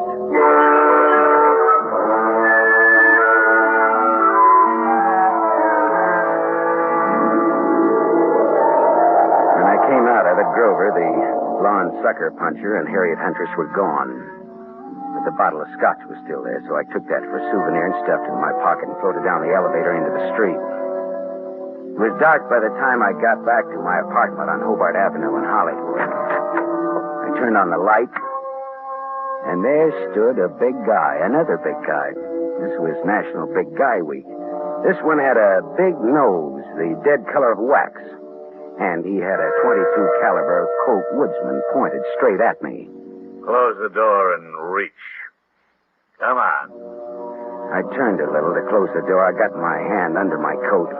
Then I turned back to Wax-Nose fast. I had my Luger out. We stood there facing each other. Wax-Nose didn't seem at all impressed with my automatic. I just came to tell you to be smart. You're looking at a Luger, mister. I know. Men of distinction carry Lugers. Me, I pack this small bore because I can shoot. If you think you can take me, go to it. Now, look, what's the game? Maybe you can take a hint, and maybe you can't. Maybe, maybe not. What is it? Lay off old cheaters, boy. Well, I wouldn't think of contradicting anyone who uses a Colt Woodsman 22 with the front sight filed off. Must think he's pretty good. I am good. Yeah. And that's why I say, okay, pal. We'll see. Speaking of 22s, do you know anybody named John Arbogast? I meet such a lot of people. Well, this one was fat and shot 3 times with a 22. I don't remember shooting no fat guys today. So long, chum. Remember what I told you. Lay off Grover. So long, chum. Yeah. Swell. Ah, shut up. Yeah. Mr. Marlowe? Oh, Mr. Jeter. Well, your son or your adopted son or your stepson or whatever he is poked me in the jaw today. He is both my stepson and my adopted son. Well, both of them poked me in the jaw. My word, where? In Miss Huntress's apartment. You spoke to her? What did she say? She wants 50 grand and no dice. I offered her 500. Just as a gag. Just as a gag. Mr. Marlowe, perhaps you underestimate the importance of this matter to me. Listen, Mr. Jeter, there are some very unusual angles to this case. For example, a gunman just stuck me up in my own apartment and told me to stay off of this case. What? I don't see why this case should get so tough. Good heavens. Listen, Mr. Marlowe, my chauffeur, Waldo, will pick you up in my limousine. I want to talk to you. All right. Well, tell Waldo to park on Hobart facing Franklin. He'll be around for you in 20 minutes. Good. Just give me time to drink my dinner. Bye-bye.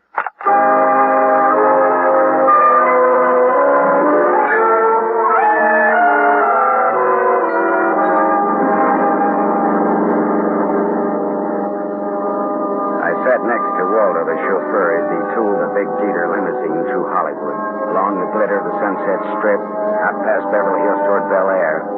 At Cavello Drive, we swung left for a couple of 100 yards, then left again, aiming for a driveway flanked by 12-foot wrought iron gates. Then something happened. Someone was standing in the glare of our headlights. Waldo swore and slammed on the brake shelf. You stupid! Go and get out of the driveway! The man stepped toward us. In the next minute, there was that same Colt 22 staring into my face again. All right, this is a heist. Get out of the car, both of you. Look, Wax-Nose, haven't you had enough fun for one night? Buzz off, bum. Shut up and get out. I'd have to think some more on that, Buster. I'm warning you. I'll let you have it. Don't be a goon. You're going. All right, you asked for it. Hey! Hold. You shot the guy. Yeah. I shot him. It was this. All in fun. Yeah, some fun. It did the work. Jeter's house is right ahead. You sound as if you just shot a nickel in a pinball machine instead of a man. Now listen, turn off those lights and let's get out of here, but fast.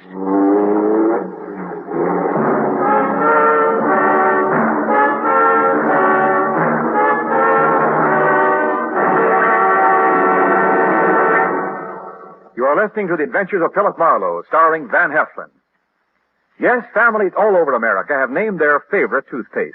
New Pepsodent with invigorating Irium foam. New, fresh-tasting Pepsodent with a new, cool, minty flavor. In a recent test, New Pepsodent was preferred 3-to-1 over any other toothpaste. It's true. Families all over America say New Pepsodent is their favorite, 3-to-1. The William Kilpatrick family, 212 South Missouri, Claremore, Oklahoma, preferred New Pepsodent on every single count. The Kilpatricks say New Pepsodent tastes best of all, makes breath cleaner, makes teeth brighter. On all these counts, by an overwhelming average of 3-to-1, families prefer New Pepsodent over any other toothpaste they tried. It's a fact. Families 3-to-1 say New Pepsodent tastes better, makes breath cleaner, and makes teeth brighter. Remember, this is not just our opinion. It's the honest conviction of the Kilpatricks and other families who were asked to compare New Pepsodent with the toothpaste they were using at home. Get new Pepsodent, the only toothpaste containing irium. Get it for your family without delay.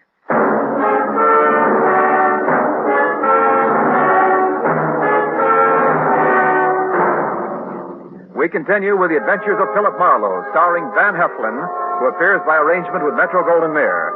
Producers of The Romance of Rosie Ridge, starring Van Johnson.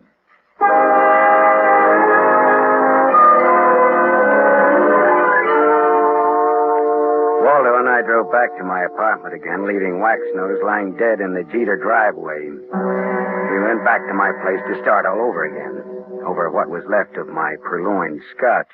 Yeah, this is good scotch you've got here, Marlowe. Inch bottle. Not this. Sure, pinched it from the apartment of Harriet Huntress. Well, bottoms up. Waldo, do you think that gunman was there to scare young Grover into realizing Marty Estelle means business? Could be. I always drove Grover home around that time. It just doesn't sound like Marty Estelle to pick that sort of a helper. Well, sure. Maybe that's why he picked him. Because it didn't seem like Marty Estelle. Yeah, that's good thinking, Waldo. Dartmouth, 37. Rah, rah, rah. That would be either the cops or Mr. Jeter. Hello. Mr. Marlowe? Yes, Mr. Jeter, and the reason we're not in your study now is lying outside of your front gate. What's that you're saying? Somebody jumped us outside of your gate and Waldo shot him dead. Good Lord. Yeah. Listen, Marlowe, come here at once. Do you hear? At once. I'll send Waldo, Mr. Jeter. I want to see you. Waldo will tell you all about it, Mr. Jeter. Marlowe. Good night, Mr. Jeter.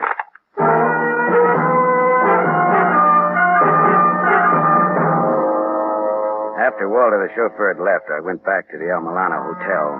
Hawkins, the house stick, was all smiles and open palms. I placed no confidence in his smile and a $20 bill in his palm. Harriet Huntress again? What's the matter? Just take me up to her apartment, that's all, huh? Sure. Right this way, fella. Hawkins took me to the 8th floor, room 814, and opened the door. There was someone in the room, waiting. Here's company for you, Mr. Estelle. Beat it, Hawkins. Yeah, this is the guy I was telling you about, Mr. Estelle. Come in earlier today. Said he was from you. Beat it, I said. Oh, sure. Come on in, Marlowe. I came to see Miss Huntress, not you, Estelle. Well, first of all, Harriet's not home. I came to tell her what happened outside of Jeter's gate. So you keep informed. I can't wait for her any longer. Got to get back to the casino. Well, then, what did you come back for, Marlowe? I'm looking for the Jeter boy. After what happened to him tonight, he needs somebody to walk behind him. You think I play games like that? All I know is we were shot at. I asked you a question. I answered it to the best of my knowledge. What knowledge, for example? Well, for example, you hold $50,000 worth of Grover's notes for gambling debts. I've got $50,000 invested in the kid. Would I be likely to bump him off? Ah, that makes sense, all right. I always make sense. Bully for you. And when I have $50,000 invested in a guy, I'm apt to find out all about him. Like about old Jeter hiring a man named Arbogast to work for him. Arbogast was shot today. You knew it. I know because I had you followed. You didn't tell the law, Marlowe. That could be very hard on you. Well, could. Does that make you and me friends? A little blackmail, huh? Not much. We'll call it tattletale grail mail. From now on, do you stop bothering Miss Huntress? Yeah, you win, Marty. Swell. That's all. I've got to go. Well, I'll just wait around for a bit, okay? Well, Harriet's scotch is in that cabinet there. Thanks. I'll roll up my pants and go waiting in it. You know, Marlowe, I like you. You're cute. So long, Shaman.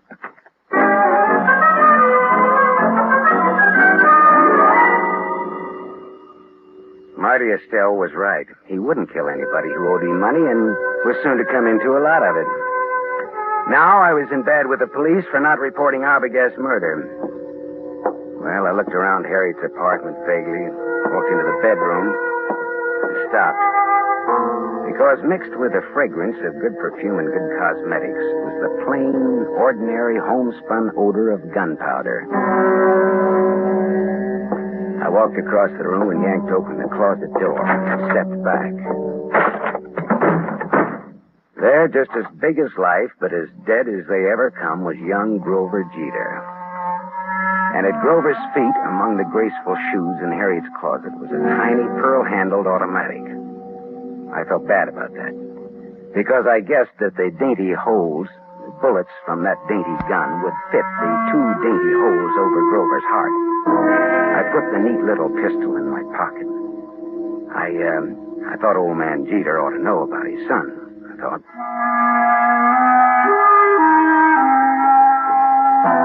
I didn't expect to find Waldo, the chauffeur, and Harriet Huntress with old Jeter in Jeter's big study, but there they were. Why, Mr. Marlowe, I'd about given up hoping to see you tonight. Well, I changed my mind about coming out again, Mr. Jeter. Oh, Waldo? Why, Marlowe? Didn't expect to see you here, Miss Huntress. Didn't you? Did you expect to see me here? Never mind that, Marlowe. I want to know where my son is. What do you mean, Mr. Jeter? He's missing. That's what I mean. Oh. He's missing, and no one knows where he is. I know. Eh? What's that? Where, Marlowe? Miss Huntress, where did you and Grover go after Grover took that sucker punch at me in your apartment? We went out together in a taxi. During the ride, I had a change of heart. I didn't want Grover or Grover's money. I told Grover to find another playmate, and I got out in Beverly Hills. Grover went on in the taxi. And where did you go? Back to my apartment. Later, I got out my car to come down here and tell Mr. Jeter I decided to forget the whole thing. And for him to call off his dime novel salute. A dime will no longer buy a novel of any description, but that is beside the point. You said you knew where Grover is. That's not beside the point, is it, Mr. Marlowe? He's back in Harriet's apartment. Well, I didn't let him in. How on earth could he be? Hawkins, your house detective, let him in. The last I saw of Grover, he was dead. Oh, what? What's that? Dead. Dead, shot with a small caliber gun. I can't believe it. I can't. Grover's dead? Miss Huntress, this .25 caliber pistol was on the floor at Grover's feet. Here, take it. Look it over, will you? It's mine. You murderess. I'm not. You cold-blooded murderess. Oh, stop that! Stop it, both of you. It could have been suicide. Suicide? Well, yes, that's a possibility, of course. I see you like that idea, Jeter. But it wasn't suicide. Then she did it. The murderess, the scheming, contemptible... It was murder, and it's fairly obvious who did it, Jeter. Eh? Marty Estelle is my guess. Well, guess again, Waldo. Estelle had $50,000 invested in Grover. He wouldn't kill a golden goose like that. And Waxnose didn't do it because he was dead, thanks to Waldo here. That leaves her. She did it. There had to be a motive and an opportunity. Well, it was her apartment after all. Correct, Waldo. But Grover was Jeter's adopted stepson. Oh, like a real son he was to me. A real son. Yeah. But did you lovely people know that in the state of California, a man can inherit from an adopted son who has money and who gets dead? Did you know that, Mr. Jeter? Why, what do you mean? Your inheriting Grover's $1 million would be a motive for killing him, wouldn't it? Mr. Marlowe. That was the motive, Jeter, and it was Waldo's job to find the opportunity to murder Grover for you. All right, Marlowe. That'll be all for you. Well, Waldo, the Dartmouth gun fanner, huh? Drop that gun, Waldo. Shut up. I said drop it. Drop it. Hey, that's nice shooting, Harriet. My hand. Well, Papa will put a little Band-Aid on for you, Waldo. Waldo, you could have gotten into my apartment wearing that chauffeur's uniform. You could have gone in through the garage entrance and up the back way. Sure. When Grover let him in, he backed Grover into the room with his gun, but he shot him with yours. How much was Jeter going to pay you for this job, Waldo? Don't talk, Waldo. He's bluffing. You're telling me he's bluffing. Nice kids, these college boys. Tell me, was it Dartmouth or Dannemora, Waldo? Shut up, copper. You killed John Arbogast to throw suspicion on Marty Estelle. Then you hired Waxnose to fake a holdup on Grover. Why? Again to throw suspicion on Marty Estelle. To make it look as though Estelle was trying to scare Grover into paying his gambling debts. If I hired Waxnose, why would I have shot him tonight? Because you like to kill people, Waldo. When I was brought out here tonight, Waxnose thought I was Grover in the car. He began to fake his holdup. But you just couldn't resist taking one of your snappy snapshots at Waxnose, could you, Waldo? Shut up. Could you? Next, Mr. Wadsworth Jeter. Look here, Marlowe. You can't accuse me of... Doctor. He's sick. Call a doctor. Call It's his heart. If Jeter dies, it's your fault, Marlowe. Okay, Waldo. Tell you what I'll do, Waldo. If Jeter dies, he doesn't have to pay me my fee. We're even. Okay, Waldo? Harriet Angel, listen, go call the doctor. And while you're there, call the law, huh?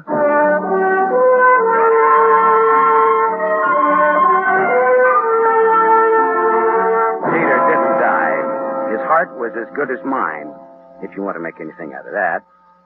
The law had Jeter and Waldo cold, and I mean cold. Me? Well, I went out a couple of times with Harriet, as I sat home with her a couple of times drinking her scotch. It was nice, all right, but I didn't have the money or the clothes or the manners. Still, I was sorry when she went to New York to live. She had absolutely the best scotch I ever tasted. Maybe because it was free. I don't know.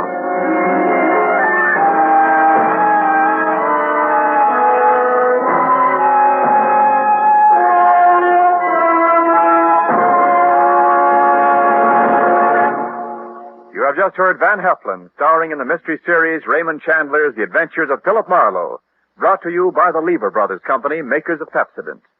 Van Heflin will return in just a moment. Have you tasted the new Pepsodent toothpaste? Its lingering, minty flavor is so fresh and inviting, families prefer it by an overwhelming average of 3-to-1 over any other toothpaste they tried. In a recent nationwide test, these families said new Pepsodent tastes better, makes breath cleaner, and makes teeth brighter. Remember, new Pepsodent gives you more invigorating Irium foam. It sweeps dulling film away. No wonder it's the 3-to-1 favorite with families all over America. Get new Pepsodent with Irium for your family right away.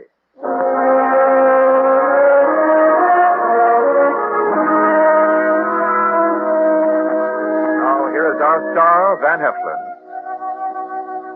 The need for food in Europe tonight is desperate.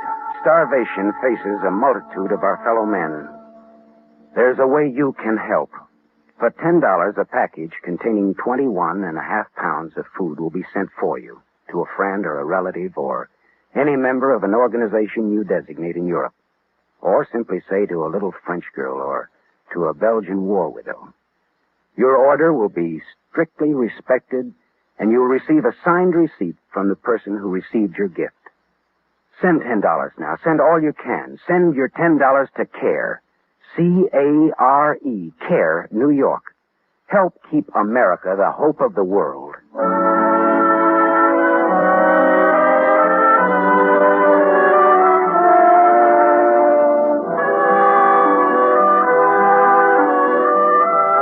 Tonight's story was adapted by Milton Geiger from the story Trouble is My Business by Raymond Chandler, creator of Philip Marlowe, the screen's most famous private detective.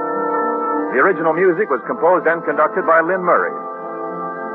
This is Wendell Niles inviting you to listen again next week at this same time to another exciting mystery on the adventures of Philip Marlowe, starring Van Heflin with a distinguished cast.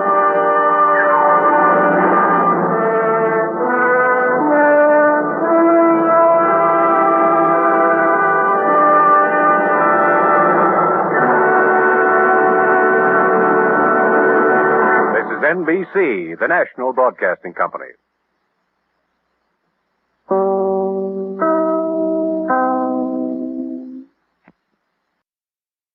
It was a grim joke that started when 6 heirs came to an ugly house on a rain-swept island to hear a madman's will. But the joke soon turned to murder, and in the end it was hard to tell who had the last laugh. From the pen of Raymond Chandler, outstanding author of crime fiction, comes his most famous character in The Adventures of Philip Marlowe.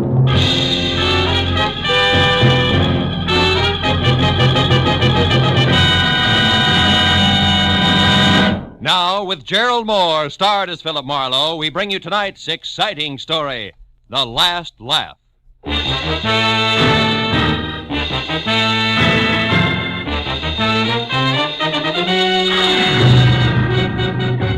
I'd spent a week wading through moldy beer joints and cheap hotels after a dancer on the downgrade. And when I found her, she was 2 days dead in a coal cellar, all of which left me with a rancid taste in my mouth.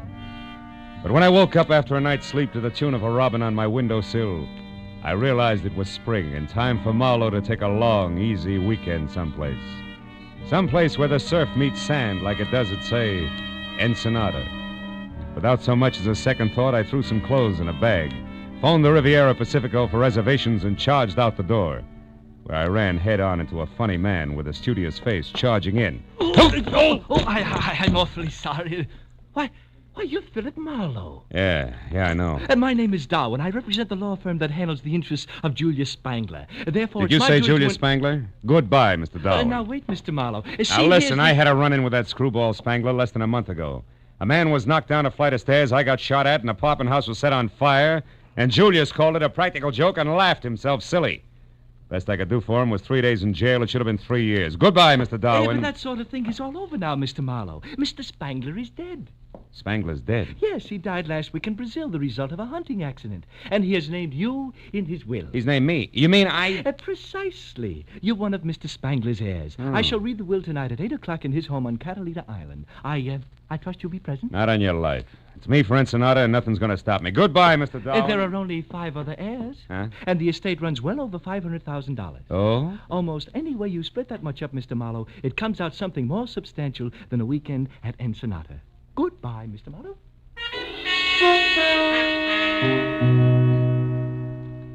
It was fantastic. But then so was Julius Spangler. Who knows? Maybe he actually admired me for throwing him in jail. After all, what's old Mexico got that Catalina doesn't have in better? What could I lose? It was only a matter of minutes before I was in Wilmington and climbing the gangplank of the last boat for Catalina Island. She nosed past the breakwater and headed for the open sea, and the green water glistened with gold from the sun, slanting into a bank of clouds on the horizon. This was the life. I sat back and relaxed for all of 10 seconds before the name Spangler came up again. This time being volleyed between a matron meticulously tailored by I.J. Fox, who clung to a pipe-smoking gentleman at the rail, and a cute blonde ball of fire facing them. Some of my friends are aboard, and I don't want to be seen with you. Look, you may be Your Highness Millicent Burke Ashby to those snoots, but you're still just Millie Spangler to me, you overstuffed social climber. Why, you insufferable little upstart, You'll nothing. I'll give him a good show, like this. Nicky Oh, Spangler, you stop Bennett, that. take me away from here. I think I'm going to faint. On nuts. Well, what are you staring at, Buster? Haven't you ever seen a red jersey sweater before? How do you do? Yeah, that sweater plus that right hook of yours adds up to quite an exhibition. You must belong to Julius. He was my uncle, but... Now, wait. Don't tell me you're in his will, too. Then you're Philip Marlowe. Yeah, I got him 3 days in the cooler, so now I'm an heir. Who are your two friends? Millicent Burke Ashby, my half-sister, a professional snob I'm going to get mad enough at to kill one of these days. The jerk with her is Bennett Haynes, a cousin not enough times removed. They're also heirs. Which still leaves 2 more. Yeah, an old geezer who collects butterflies and that blockhead Roderick who passed for secretary and companion to Uncle Julius. Yeah, I know Roderick. And what do you pass for, Nicky? As if I couldn't tell. You can't. Ever been in Nick's Bar and Grill on La Brea, Marlowe? Well, I'm Nick. No kidding. Mm-hmm. And if this inheritance hadn't come along, I'd have lost my shirt. Boy, I'm really in a money jam, and Uncle Julius is saving the day for me. Yeah, but he had to die to do it. Well, sure, that's the only way he ever would. Hmm. I wrote and asked him for a $10,000 loan once. Got a check back in the return mail, but it was signed by Alexander Hamilton. So I came out here to Catalina to see him, but he'd already left for Iceland. I spent a week by myself painting his launch for amusement. Then I went home again without a cent. Yeah, he was a charmingly whimsical old man. By the way, where's his house? Over on the deserted side of the island, naturally. Naturally. The only way to get to it is by launch. Roderick's going to meet us when we dock at Avalon. Oh, fine.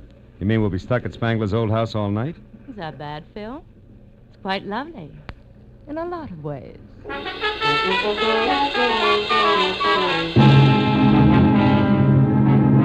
2 hours later, we docked at Avalon, and the clouds that had been on the horizon were now overhead and looking very soggy. Roderick, the late Mr. Spangler's secretary, in a striped silk shirt, gold hickok cufflinks, polka dot bow tie, and derby, was waiting for us with a launch. And after we had all shivered through another spray-splashed, wave-bucking hour and a half, we finally pulled into a small cove. A house squatted alone on a point of rocks 100 practically vertical feet above the water. And as we laboriously made our way up to it, the rains came. Julius Spangler would have loved it. When the door closed behind us, everyone dashed for the nearest fireplace, except me. I was cornered by a septuagenarian with a shock of white hair, a scraggly yellow mustache, and spectacles so thick they looked like shot glasses with horn rims. He rolled up in a wheelchair, which he handled like it was a hot rod, skidded to a stop, and shoved a fistful of brandy out at me. Howdy, young fella. This, I figured, was the butterfly-collecting cousin, Yeah. Matthew Spangler. Better have a slug of this before pneumonia sets in. Well, sir, I suppose you're here for the reading of Cousin Julius's will? Yeah, so that's am right. So am I. Wouldn't miss it for the world. Oh. He's leaving me his collection of nymphidia. Butterflies, you know. I don't like money, just bugs. Figures. Yes, sir. Been an entomologist for 50 years, lepidopterist for 40. I've got specimens of 12,000 species. Only a few thousand left to go. Practically nothing. You've a keen mind. Mhm. Here, have a cigar. Thank you. No, Go on. It's the best. Save it for later when you got something to celebrate. Oh, there's Roderick. He'll show you around. I want to go meet these young ladies. So long, son. I'll see you. Out of the way, Roderick. Hey, watch it. Crazy wheelchair jockey almost ran me down. Well, Mr. Marlowe, it's nice to have you with us. Yeah, I'll bet. Look, Roderick, why did Julius stick me in his will along with all his relatives? I don't know. Maybe he was nuts. You can say that again. Keeping all his junk, for instance. Junk? Well, these are trophies. That burnt match there was using the first hotfoot. Julius perfected that gag in 1903. Spangler contribution to American culture, huh? Well, get you. What did you ever do? Wait, wise guy. This one's even better. He panicked the whole city with this morning newspaper headline. Here. Report of baby snakes in city water system false? Yeah. He tells them there's nothing to it, and they still blow their tops. That's tremendous, huh? Yeah, quaint. Julius was right. You got no sense of humor. The lawyer Darwin will read the will in 30 minutes, so be ready.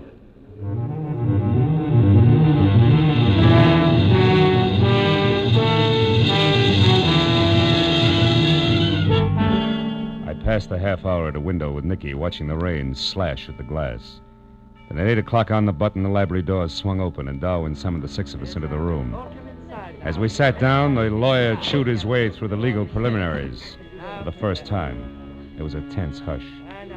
$500,000 changing hands was an impressive occasion. And what was more impressive was that I might get some of it. I even caught myself wondering about inheritance tax as Darwin completed the introduction of the will. Yes, it will bring us up to the disposition of the real and personal property of Julius Spangler, who passed away this life March 26, 1949. Oh, poor old Julius. I can't believe he's really gone, Millicent, you know. Oh, he was a darling beneath it all, Bennett. Poor, lonely, dear Uncle Julius. Oh, quiet. Get on with it, you old relic. Read it. Yes, go on, please. Yes. Well, very well. First, to my dear cousin Matthew, I leave my cyanide jar, the silk net, and the collection of nymphidia.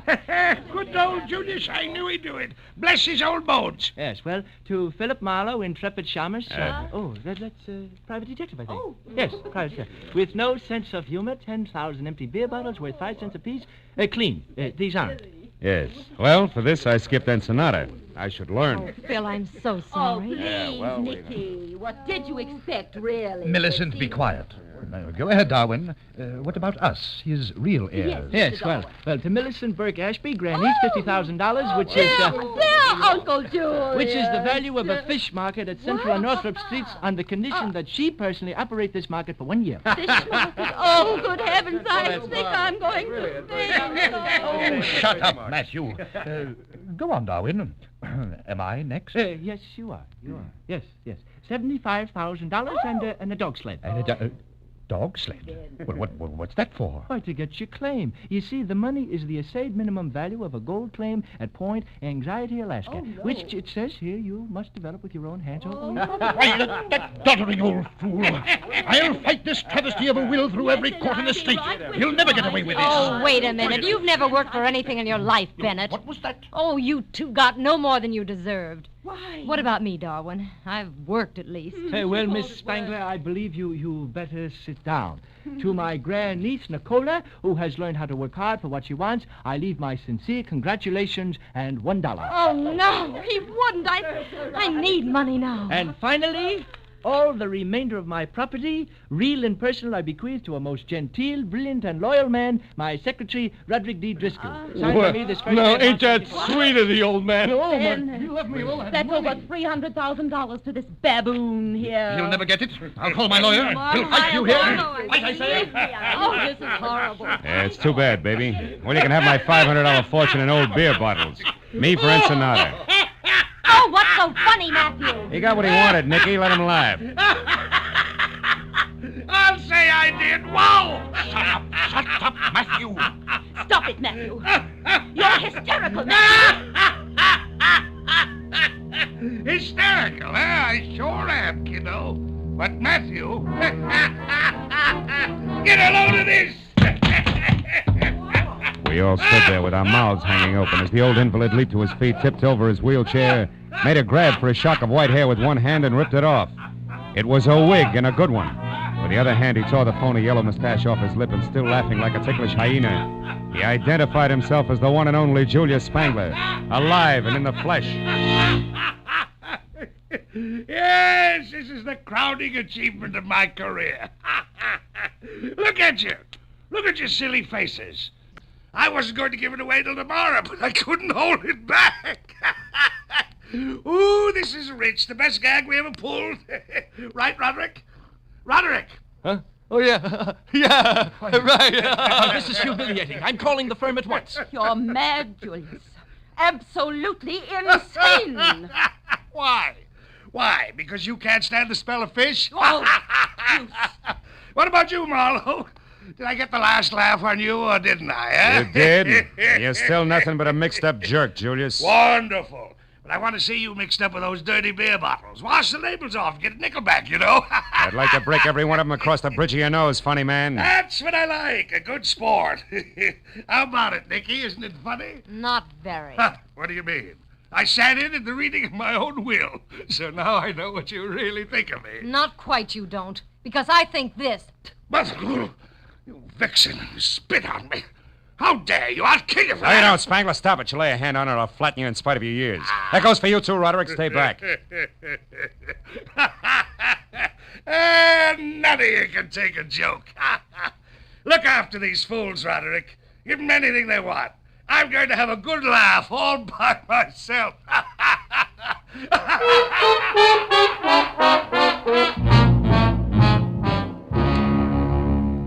After the mastermind of the impractical joke had guffawed his way out of the room, Roderick took his life in his hands and invited everyone to coffee and brandy. But the zest had gone out of the erstwhile airs like the snap from a second-hand girdle. So without as much as a backward glance, they all went their separate ways to their rooms. All but Marlowe. I drank coffee and brandy, and since the rain had stopped, tried for 20 minutes to threaten, bribe, and argue Roderick out of a way back to Avalon. But he swore it was impossible, and I was about to swear back at him when we heard it. We ran to the French doors at the end of the room and out. Millicent was on the walk outside, her hands clamped against her mouth, staring down at the rocks near the surging water 80 feet below. Mrs. Ashby, what happened? What is it? Millicent, what's the matter? it's Julius. He's down there. He must have fallen. Yeah. Either that or he was pushed by somebody who couldn't take a joke.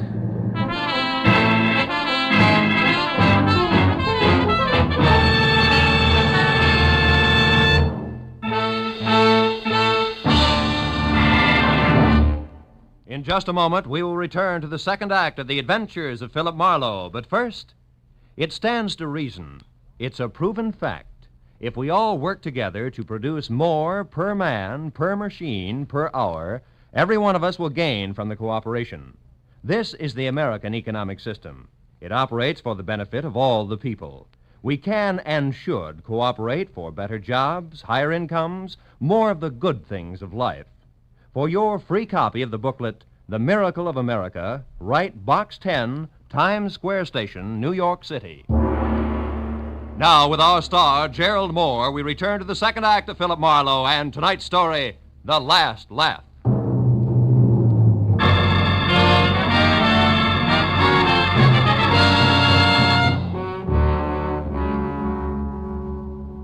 It was 80 feet from Spangler's balcony to the ugly jumble of sharp black rock that lined the shore. And it was there, minutes after Millicent's all-out scream, that Roderick and I found the broken body of the man whose raucous laugh still seemed to be tangled in the wind around us. And when we turned our eyes up from the death at our feet back to the balcony above, we could barely make out the crosspiece of the porch rail still dangling at a crazy angle from its single remaining support, with all the ominous silence of a gallows. Gee, Mr. Marlowe, I can't believe that he's gone and that all this really happened. So, Mr. Marlowe, what are you looking at? Up there on the balcony. Huh? There's someone moving, Roderick. Which makes this a good time to start counting noses. Let's go, huh? Well, what about Millicent? Shouldn't we look after her?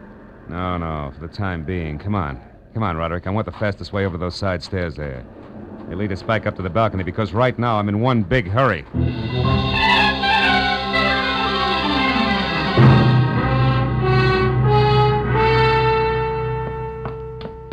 There's nobody here, Marlowe. Are you sure you saw... Hold it. Somebody's coming. Get back away from the rail. Why, it's Bennett Haynes. Yeah. I'm very interested in the spot where that crosspiece came loose from the top of that post. Well, what's he doing there now? I mean, the way he's scratching something across the top of it. The gentleman, Roderick, has forgotten that it rained. Oh. He's trying to strike a match on wet wood. Mr. Haynes! What? Would you like to use my thumbnail? It's dry. Oh, why, Marlowe, what are you and Roderick doing here? It's called spying. And you, Mr. Haynes? I am here, Marlowe, because I think it's very strange that this accident should have happened less than an hour after Julius Spangler left a room full of people who hated him. Which incidentally included you? Yes, but I know that I had nothing to do with this. Now, here, a couple of matches for that stellar thumbnail. Don't go too close to the edge, Marlowe. Thanks, Roderick. I won't. I'll only go close enough to... Marlowe, if you're staring at that mark across the top of the post, stop wasting your time. I just made it with that match that wouldn't light on wet wood, remember? Mm-hmm. But that mark is not what I'm staring at. It's this green one here on the edges of the top of the post. A mark that could mean somebody pried the crosspiece loose with an object that was covered with green paint. All of which points up two things, huh? First, that someone murdered Spangler by loosening this rail, and second, that I've still got a couple of noses left to count. One belongs to a lawyer named Darwin, and the other to the fancy owner of Nick's Bar and Grill. Oh, what's that? It's Millicent there, down below. In trouble. Come on. Let's follow the leader with me out in front, back down the wooden stairs and over to the spot where Millicent Burke Ashby, the tailored lady, was sprawled over a lot of soft ground. Unhurt, but coming apart at the seams in more ways than one. I sent Bennett Haynes off to find Darwin and then helped Millicent to her feet. Shook well and waited for results. Millicent, make sense. Come on. Take it from the top, will you? Tell us what happened. Oh, it was Nicky. Yeah? I saw her running away from the house. Go on. She was running toward the water. And when you tried to stop her, she knocked you down? Oh, yes, she slapped me and said I should keep my mouth shut. Did she say why? No, she just said something about green paint. Green paint? What about it? Come on, Millicent, think hard. What about the paint? Oh, I don't know. What does this mean, Marlowe? We gotta get to Nicky Spangler fast. Roderick, she was headed down toward the water. How many boats are tied up there? Just a launch and a little... Yeah? No, wait a second. There's the outboard. She used to run that herself. All right, then we split. You for the launch and me for the outboard. Now, where is it? We're down there in that boat shed behind the trees. But you better let me take care of that, Marlowe. It's dark and slippery in there, and I know my way around. No, thanks. I'll take my chances. At the moment, I'm very anxious to meet up with that lady again in person. Now, you get to the launch and you, Millicent, back to the house. Whoever finds her, yell. Good and loud.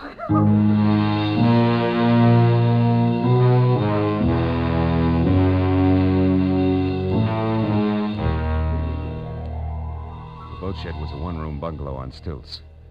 When I started inside, slowly, unsure of both my footing and the company on hand, I was suddenly very sorry that I'd left my .38 back in L.A. But in the next minute, I began to breathe easier because just visible ahead of me was the Spangler outboard. And when I got closer, I saw that it was empty. Then I heard somebody behind me. I turned just in time to see a thick, crooked branch coming at my head fast. Oh! Oh! I couldn't tell if the warm blood trickling from the cut just below my ear was from where the branch had hit my head or from where my head had hit the planking. But it didn't matter because either way it hurt. I got to my feet slowly.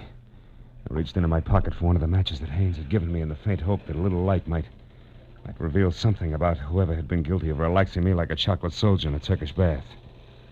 But then, even as I was about to strike the match, I stopped. Framed at one side of the open doorway was the silhouette of a man. I stood where I was and waited motionless while he slowly took a step toward me and then another. When he started on his third, I grabbed him. Let go of me. I'm twisting your arm, Darwin, just in case you're still carrying a thick branch. I haven't got anything in my hand. All right. Now, what are you doing here? Come on, barrister. At the moment you're my witness, so talk. Why are you here? I spoke to Millicent. How, Mr. Marlowe? Is the witness relieved? Yeah, I guess so. Sorry about your arm, Darwin, but the last visitor here wasn't empty-handed. This time I wanted to be ready. Do you have any idea who the visitor was, Mr. Marlowe? No, I don't. I was just going to strike this match to see if I could... Oh, my head. Oh, here, Mr. Marlowe. Let me strike it for you. Thanks. I doubt if it'll do any good. Oh. Now, there, you see anything? No. Nothing. Well, it was a long shot anyway. And what? What do you see, Mr. Marlowe? What is it? Darwin. Something I should have seen a long time ago. And by that I mean that the launch of Nicky Spangler is my next stop. Goodbye, friend. Thanks for the interruption. It may save a life. It was a 4:40 with plenty of obstacles and no lights from the boat shed down to the launch. But even as I got there, out of breath with the shooting pains in my head making a dartboard out of the lining of my scalp, I knew who had murdered Julius Spangler.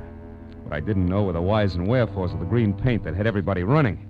A minute later, I quietly climbed aboard the launch and started slowly for the stern where I could hear voices. I knew that the explanation wasn't far off. When I was close enough to see Nicky standing in the reflected light of the moonwash, I didn't have to hear anything because, clenched in her hands and held close to her side, was the answer to the marks I'd seen on the post on Spangler's balcony. It was a crowbar, the business end of it covered with green paint. Opposite her was the reason for the fear in her voice. It was the man who had killed the practical joker, Julius Spangler's ever-faithful secretary, Roderick. You're being awful stubborn, Nicky, which is something you must have got from your late granduncle. Now give me that crowbar. Why? So you can get rid of it, me too, and then return to the others and mourn the loss of your employer? Sure. I just love everyone to think that I miss him terribly when the truth is that I kill him. I hated him and his stupid jokes every minute of every day that I worked for him. Hated him, Nicky, the way I hate you and your snooping ways. Now give me that crowbar! Don't do it, Nicky. Don't move, Roderick. I'll blow your head off. Oh, Phil, thank goodness. I'll get back, Buster, get away from her, and stay in one place or I'll shoot. So help me. Marlowe, he did it. He killed Julius because he hated him. That and a chance at $500,000, right, Broderick? I don't know what you're talking about. Then, oh, my head. What is it, Marlowe? Nothing, honey. I walked into a branch that our friend here was holding a little while ago. I still don't know what you're talking about. And I'll make it real plain. Roderick, you killed Julius Spangler because you wanted to turn his greatest practical joke into a bonanza for yourself. You wanted that screwy will to stand. Nobody else was in on the gag, not even the lawyer. So nobody else would ever know that it was only a gag. Nor would anybody care that some wacky old cousin who liked butterflies accidentally fell to his death. But, Marlowe, Julius was killed after we all knew the whole thing was only a practical joke. Yeah, but that wasn't part of the original plan, Nicky. Julius wasn't going to unmask himself in the joke about the will until the next morning. Isn't that also correct, Roderick? Yeah, that's correct, smart guy. Yeah. I was going to get everything. But when that failed, I still wanted him to die. And I would have gotten away with that if this dame here hadn't been so curious about those green markings on the railing. And, Roderick, if this same dame hadn't also remembered a crowbar that she'd once spilled some green paint I on. heard enough! Yeah, for the time being, I guess you have... Oh, Marlowe, it's your head again, isn't it? Yeah, isn't it, the poor boy? No, you don't, Roderick! Stay back! Oh, Marlowe, you all right? Huh? Are you? Not exactly, honey. Did you get him? Yeah, with the crowbar, no less. Oh. But you better give me your gun in case he wakes up suddenly. I can't. I haven't got one, baby. You don't have one? But you're going to pass out. What'll I do with him? Oh, baby, there's only one thing to do. Let him have it again.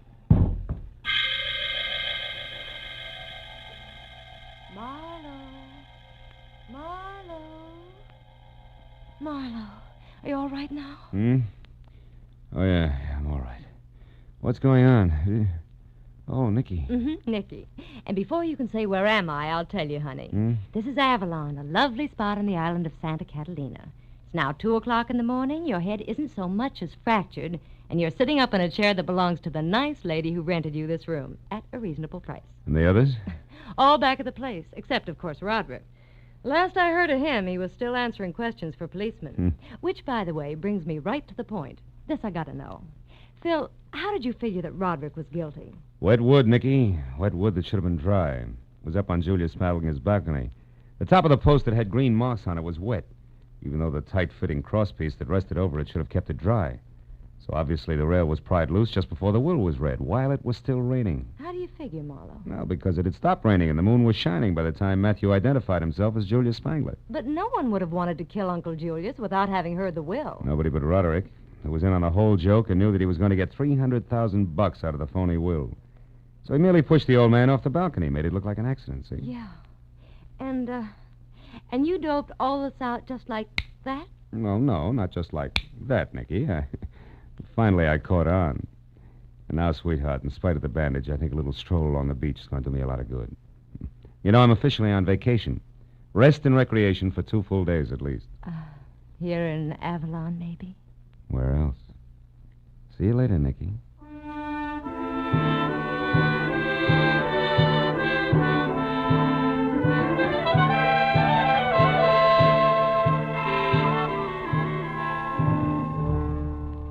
When I got outside and down to the pretty strip of beach that runs along behind the spot where the steamer docks, I felt a lot better. I sat down on the moon-drenched sand and relaxed for the first time that night. As I sat there, I reached into my breast pocket for a cigarette, but instead came out with the expensive cigar that Matthew Spangler had given me. It wasn't until I had lit it and was puffing along that I suddenly remembered that Matthew Spangler had really been Julius, so I got rid of the cigar. Hey, just in time. Yeah, I wasn't sure, but maybe Julius Spangler, wherever he was having the last laugh, after all.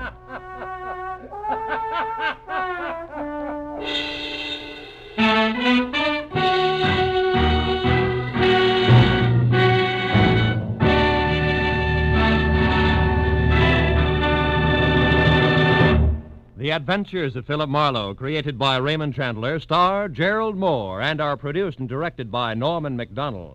Script is by Mel Donnelly, Robert Mitchell, and Gene Levitt. Featured in the cast were Ellen Reed as Julia Spangler and Doris Singleton as Nicky, with Ann Morrison, John Daner, Paul Duboff, and Peter Leeds. The special music is by Richard O'Runt. Be sure and be with us again next week when Philip Marlowe says... The partner from Mexico City, the stranger dead in Nevada, and the man with the cauliflower ear. All added up to a corpse on a concrete floor. But I couldn't figure why until I had found out that there was one name above all that had to be remembered.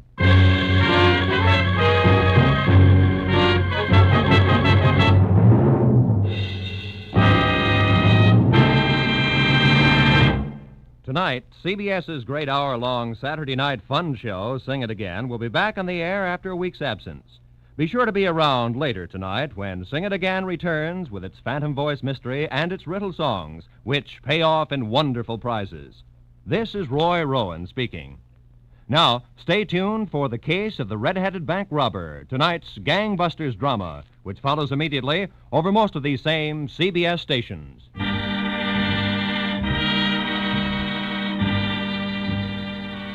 This is CBS, the Columbia Broadcasting System.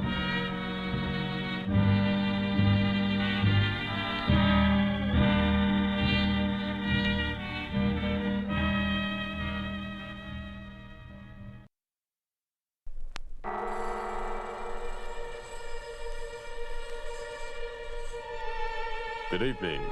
Welcome to radio's Adventure Theater.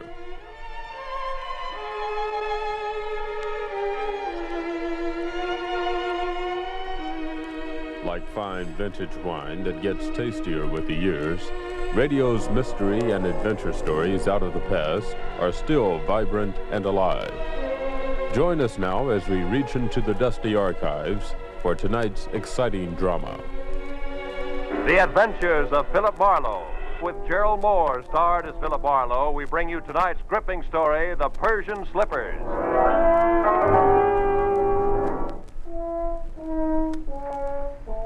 One of those thin, chilly fogs had sneaked in from the Pacific, and it hung vaguely to the streetlights along the Sunset Strip. It was a kind of a fog that you could see through, but everything was out of focus.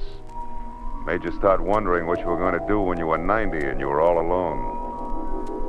I'd have liked to have spent the night in a room full of noisy extroverts playing charades. But instead, I had to eat a quick dinner and drive up into the secluded Hollywood Hills to meet a guy. A guy who had nothing but trouble on his mind.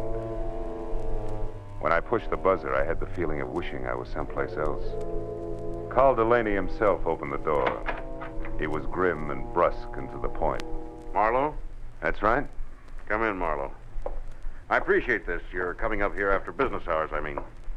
I wouldn't have asked except, well, perhaps I waited too long as it is. Sit down. Thanks. Waited too long for what, Mr. Delaney? 36 hours ago, my wife disappeared. Marlowe, you've got to find her for me. Find her just as fast as you can. Wait a minute. Disappeared, you said. Would you mind playing that part back a little slower? Norma simply walked out that door, got in her car, and drove off to get hold of herself, as she always does when we've quarreled. But always before, she's come back in an hour or so. But this time... This time she simply didn't come back, is that it? Look, Mr. Delaney, I could... You'd better let me finish before you do anything. Lately, my wife has been brooding over something serious that she refused to discuss. I've caught her crying several times, and she's not a woman given to tears. Marlowe, I'm sure that unless we move fast, when we do find her, we're going to find her dead. Suicide? Yeah.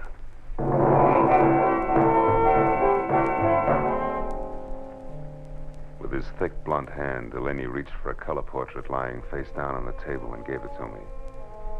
I looked and saw the face of a dream. A beautiful dream with strange hazel eyes and soft black hair. I felt Delaney watching me as I glanced up in time to catch the fading end of a very ugly expression on his face. I handed the picture back to him, and he laid it on the table again, face down. Then he took me upstairs to Norma's room. It was a nice, frilly room, typically haunted by elusive, sweet smells. There was only one incongruous note. What was the horoscope doing on her desk? From the looks of her picture, I knew that Norma was attractive enough that she didn't need to look to the stars for a future. A horoscope? Yeah, you know how women are. Marlowe, will you find her for me? Well, I'll try. My rate is $25 a day plus expenses. And remember, you hired me to find her, not bring her back. Fair enough. You just find her. I'll be satisfied. I'll need a starting point. Were there any phone calls or letters or anything that might be a lead? What about friends? We have no close friends. Norma always stayed to herself. Wait, there was a phone call yesterday from, Madame Jeanette, I think it was. Who's that, a dressmaker? I haven't any idea. She wanted to speak to Mrs. Delaney. I told her Norma was out, and she asked that my wife call her when she got back. That's all there was to it. Anything else you can tell me? No. No, it's not much to go on. I'll see what I can do, Mr. Delaney. I'll be here all night, Marlowe. Call me if you need anything. Yeah, I'll do that. Good night.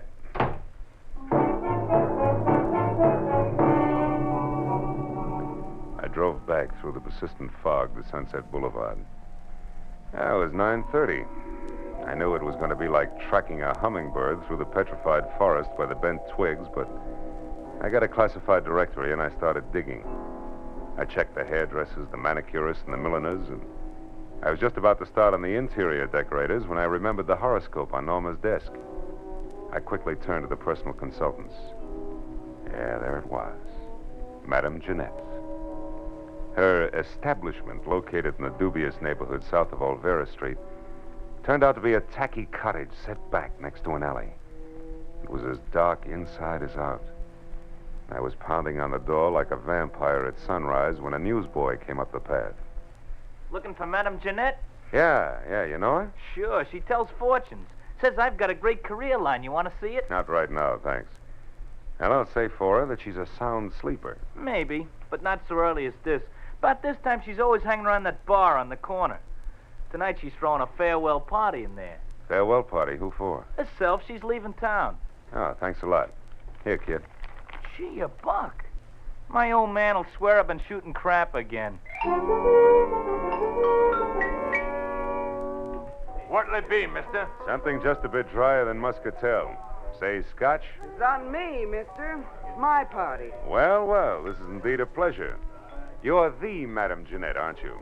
Yeah, why? You're all of 20 years younger than what I expected. Probably the life I lead. Hey, wait a minute. Why should you be expecting anything about me?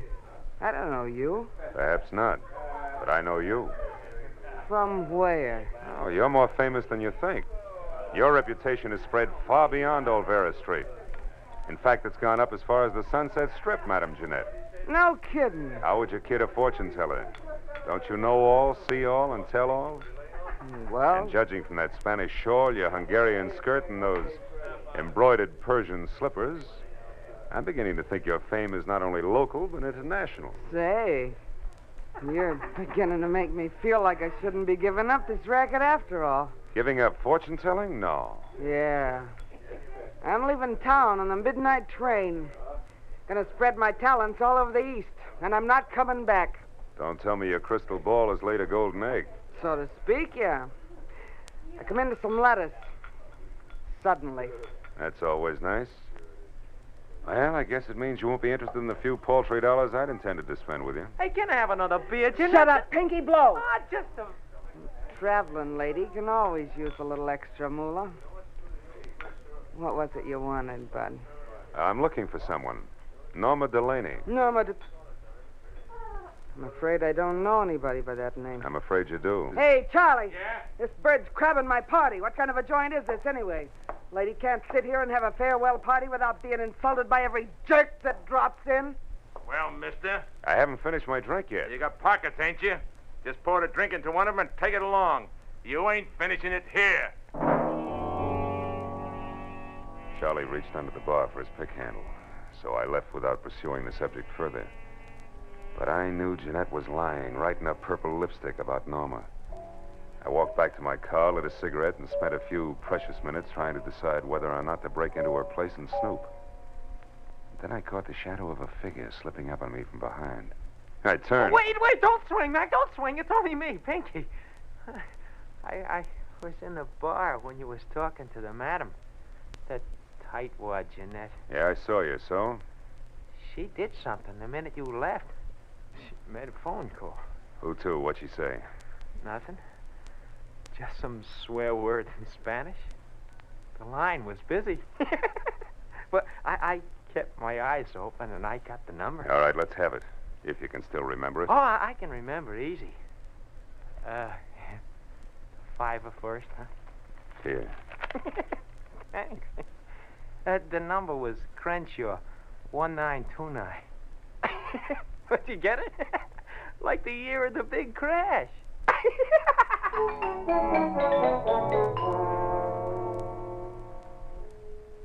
Thanks to the thirst of an underweight lush, I wasn't at the end of my rope yet. I drove as far as the nearest drugstore, dropped a nickel in the slot, and dialed. Crenshaw, the year of the big crash.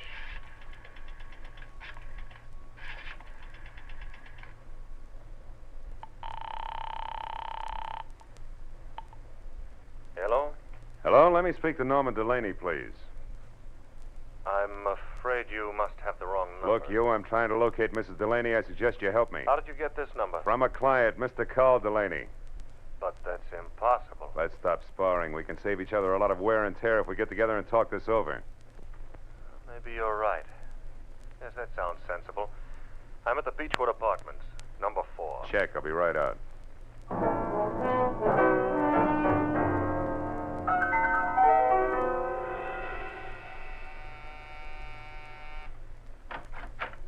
Mr. Pierre Gillum, it says here on the door. Yes. Are you the man who called? Uh-huh. Philip Marlowe. Come in, won't you? You said you were looking for Norma Delaney, Mr. Marlowe. Tell me, what's wrong? Has anything happened to her? Well, her husband seems to think she might have killed herself, but I have a hunch that you might have something interesting to say. No, poor kid. Poor Norma. Well, I'll tell you what I can, Marlowe, but it isn't much. Oh, I'm all ears, and I'll sit, thanks. I was in love with Norma once, briefly, a long time ago. She was a wonderful girl, but her husband was insanely jealous. Mm-hmm. Even though she hadn't loved him for years, he refused to give her up. He even threatened to kill her first. Oh? Norma and I realized that serious trouble lay ahead, so we parted. Good friends. And I haven't seen her or heard from her in months. I buy it all but the last line. You have seen or heard from her, and recently. I'm not going to argue that. I've told you the truth. You can take it or leave it. I leave it. Suppose we both put our cards on the table. You lied to me when you said Carl Delaney gave you my number. I know because Madame Jeanette called me shortly after you did. Touché. But why did she run to call you at the mention of Norma's name if you two broke up months ago? And incidentally, how did that ersatz oracle Jeanette get mixed up in this in the first place? That is a long story, Marlowe. Good, I like long stories. I'll bet it begins just for a lark. Norma and I went down to Olvera Street once to have our palms read. Yes, that's exactly how it started. Madame Jeanette was an unusual woman, a character, you might say. Uh-huh. Well, we became friendly with her. Norma got quite sentimental about her. One day we made a sort of pact. If ever either of us was in trouble and needed the other, we'd go to Madame Jeanette or get a message to her. She would notify the other. So when I walked in asking for Norma, the madam assumed she was in trouble. Right. Called me immediately because she herself was leaving town in less than an hour. I know.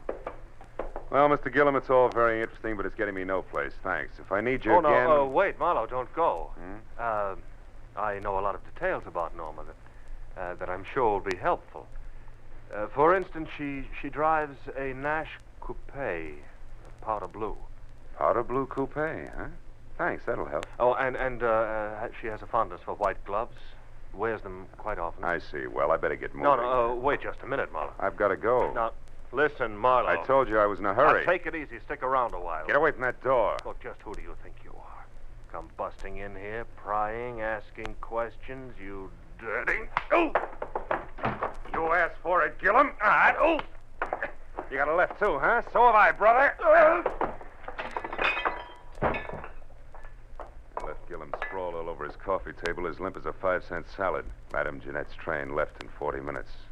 I ran through $22 worth of red lights, getting down to a cottage because I was sure Gillum's attempted stall was tied in with a departure, but I couldn't figure out why. That is, I couldn't until I switched out my lights and coasted to a stop in front of her place. Then I saw it. Half hidden in the shadows back of the house sat a powder blue coupe. I got up on the porch close to the front door and listened. Jeanette was talking to a woman. I couldn't catch what they were saying, but one thing was certain. The woman was Norma Delaney.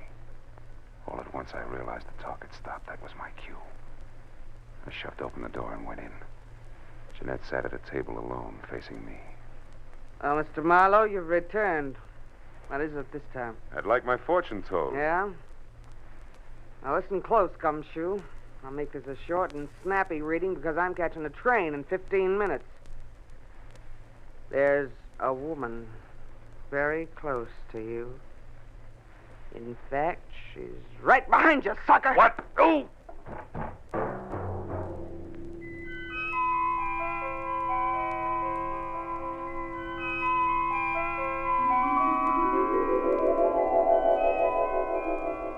When I finally opened my eyes again, nothing changed. It took me a long time to figure out that the lights were off and it was dark. I climbed up the table leg hand over hand and switched on a lamp. Jeanette's house was absolutely quiet. I had caught a glimpse of a white glove holding what is known as a blunt instrument just before I dozed off. And that reminded me what I was down here for. I wobbled through the kitchen and out the back door, but the powder blue coupe was gone. It was 12:15. My head and the fog both had gotten a little thicker. So I just stood there, useful like a ping-pong ball in a bowling alley. It was the sound of footsteps that finally moved me, and the newsboy was back. Well, how you again, mister? Did you ever get a hold of Madame Jeanette before she left? Yeah, but not tight enough. Say, a blue coupe left here a few minutes ago. Did you see it? Nope, I didn't. Gee, I'm sure sorry she went away. She gave me a buck tonight, too. Said she was coming into a fortune. You and your career... Say, what's that down there, in those weeds? I don't know. It looks like some kind of a shoe. Yeah, it is a shoe. Here, see? What do you know? A Persian slipper. I suddenly got a very creepy feeling. And 20 minutes later, I pulled to a stop at that small but elegant house. The lights were on, and I saw the powder blue coupe in the garage next to Carl's big black sedan. I ran up the steps. The front door was ajar, so I went in. I found Carl Delaney in front of the fireplace, face down on the floor, dead.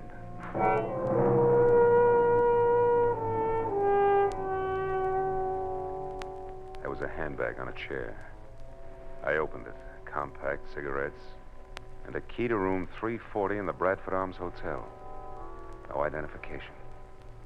That color portrait of Norma was standing up on the table this time. And those searching hazel eyes seemed to follow me all the way to the telephone.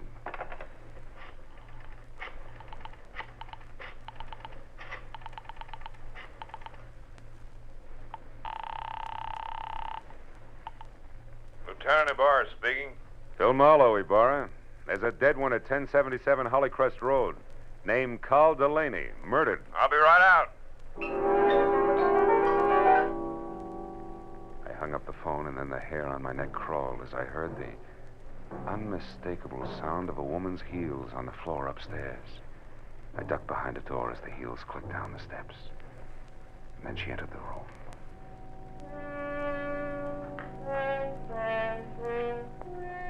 Norma Delaney was lovely. As lovely as a picture. She moved calmly and deliberately, put a note on the table, picked up the handbag, and then turned to face the door I was hiding behind. You can come out now, Mr. Marlowe. Hello, Mrs. Delaney. You can call me Norma now. And if you're thinking of using your gun, perhaps you'll be good enough to read this note first. Here. To whom it may concern, I, Norma Delaney, purposely and with premeditation, shot and killed my husband, Carl. It is beyond me to express how deeply I hated him, and since I must pay for this and cannot endure a public spectacle, I shall take my own life within the next few minutes. Norma, if you'll listen to me Stay just back. a minute. Tonight I made my only friend, Madame Jeanette, happy. And I killed a man who needed killing. Something good, something bad. So I'm quitting, even up. What do you propose to do with me? You mustn't try to stop me, Marlowe. See that closet? Mm-hmm. Get inside. And careful how you move your hands. Turn around to the wall. That's it. Marlowe, I'm sorry I had to hit you at Jeanette's tonight. Goodbye.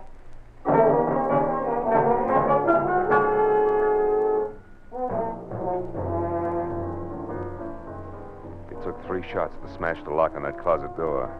I heard her driving away just as I got it open. In spite of what she'd said, I couldn't let her kill herself. I ran outside to my car. One glance under the hood was all it took. There was nothing left of the wiring but loose ends. I ran into the street and a miracle happened. The first time in my life, a taxi in Los Angeles when I wanted it. I'm sorry, fella. I'm going to call. Skip it. This is an emergency. Hey, wait a minute. You Police can't... business. A girl is driving up the road in a blue coupe. We got to catch her before she kills herself. Let's go.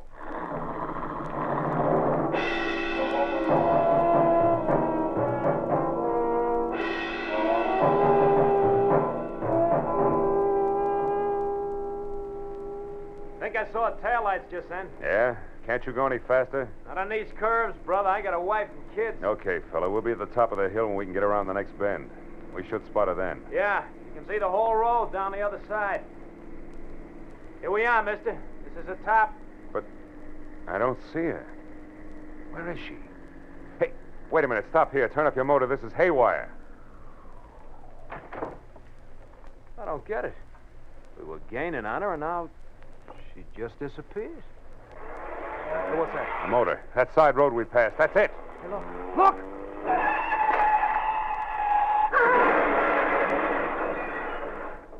Holy smoke.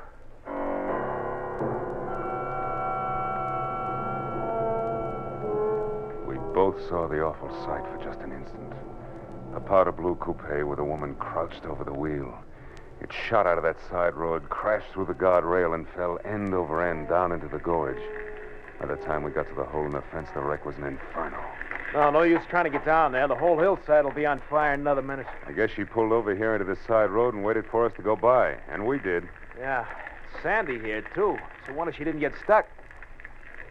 What's the matter? There's something buried here in the sand. One of her tires ran over it. What is it? Why, it's plenty, brother. Come on, turn that hack of yours around. Let's get off this mountain. I just found the answer to a lot of questions.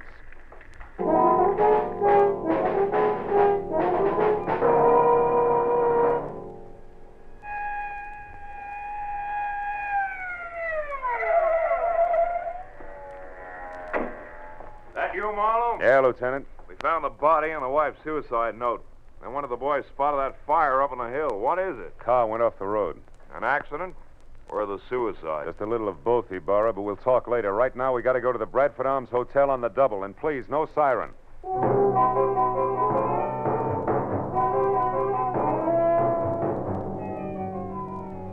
The Bradford Arms was a 3-story walk-up. When we got there, Ibarra stationed one man in front, sent another to cover the back, and we started up the stairs. We had reached the second floor when we saw him on the landing above. Gillum. He spotted us at the same time and turned back fast. There, Marlowe. Who's that? That's our boy, Ibarra. Up here, Gillum. Let's go. There he goes. He's heading for the fire escape. Take him, Lieutenant. He's all yours. I got business the other way. Hey, you stop or I shoot!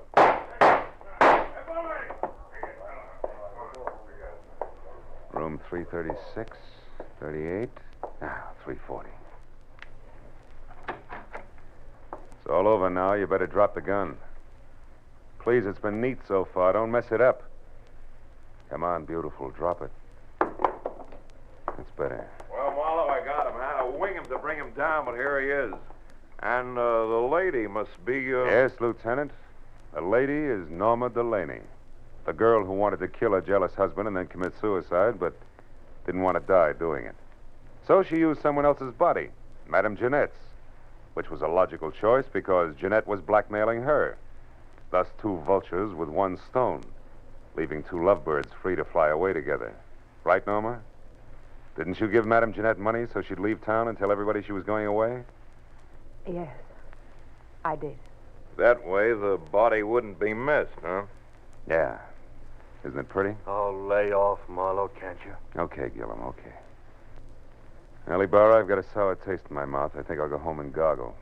Anything else you need? No, I guess not, Phil. I've had all that's necessary. Wait. Just one thing. How'd you get inside this setup? How do you find out it was the dead Madame Jeanette who went over the cliff instead of the very much alive Mrs. Delaney here?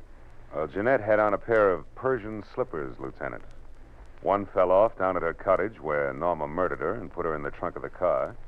The other one fell off in the sand of that side road when she took Jeanette out of the trunk and propped her up behind the wheel. Was lucky, Burra. Just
For the safety of your smile, use Pepsodent twice a day. See your dentist twice a year.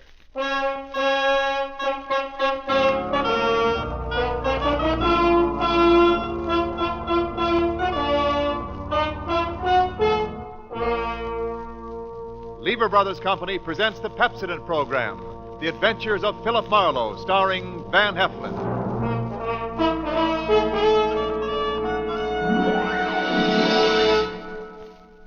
Philip Marlowe, the screen's most famous private detective, created by Raymond Chandler and brought to you on the air by Pepsodent, and starring MGM's brilliant and dynamic young actor, Van Heflin.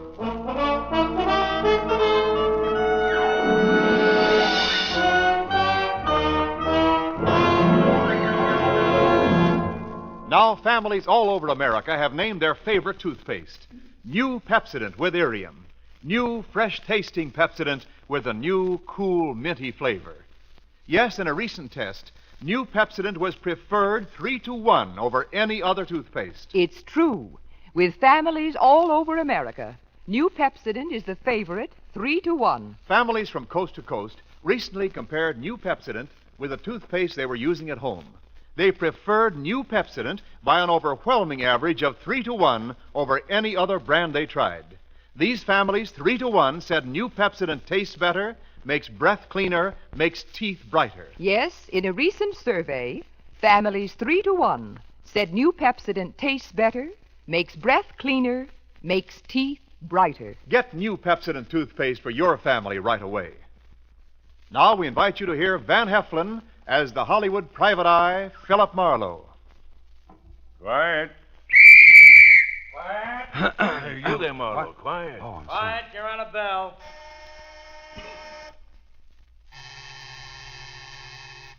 All right. Roll them. Speed. Action. Oh, Robin, my dear, don't you remember me? For all that my hair is cut so short. Mary. Maid Mary. Your very own Maid Marian, Robin, dearest. Friar Tuck, Little John. Free Englishmen, archers all. It's Maid Marian. Cut. That's it. Print it. All right, that's a wrap up here. Move over to stage 3.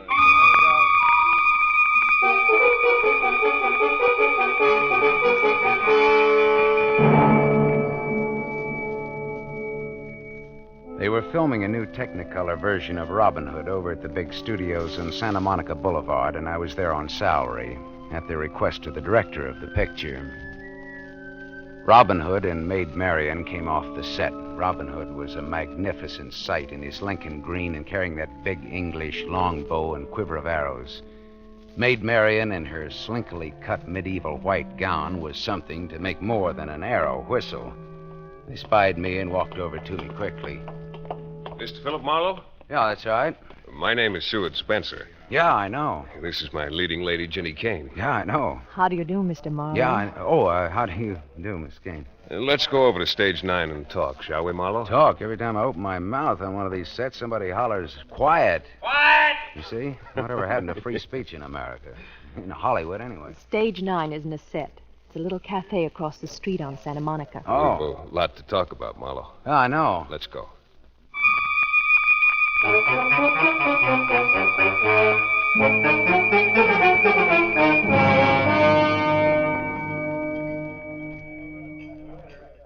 You see, Marlowe, Demetrio Sador, my director, hired you for what is to me a very embarrassing reason. It seems I'm supposed to protect you. And I feel very well able to take care of myself. Well, it's not safe with that half-mad brother of yours at large. Did Mr. Sador tell you the whole story, Marlowe? I said for me to get it from you.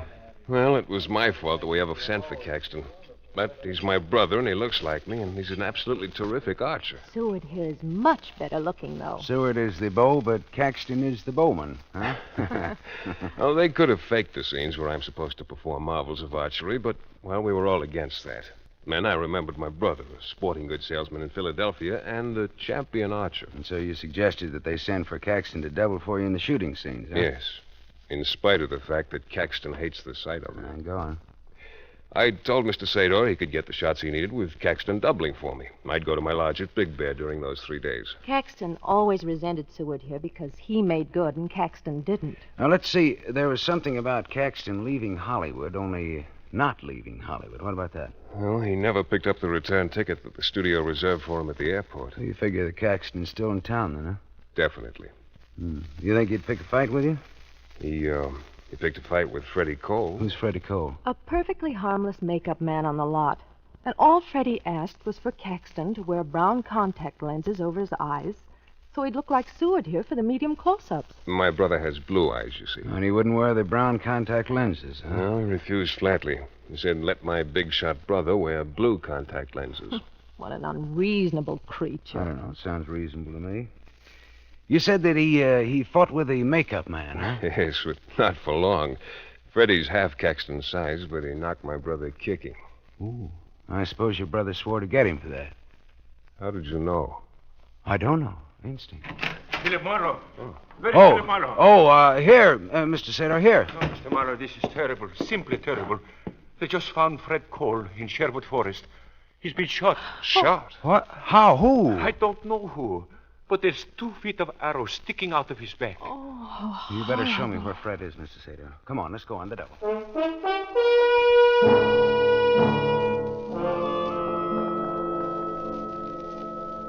Sherwood Forest is a wood where Doug Fairbanks Sr. made the silent version of Robin Hood, and they've called it that ever since. Freddie Cole was lying across the steps of the trailer that served as a field makeup room in Sherwood Forest. Mr. Sater's information was not correct. There were not 2 feet of arrows sticking out of Freddie's back. It was less than 18 inches. A bow of terrific power had done that job. Another trailer stood across the clearing from Freddie's body about 100 yards away. I walked through the clearing and knocked on the door.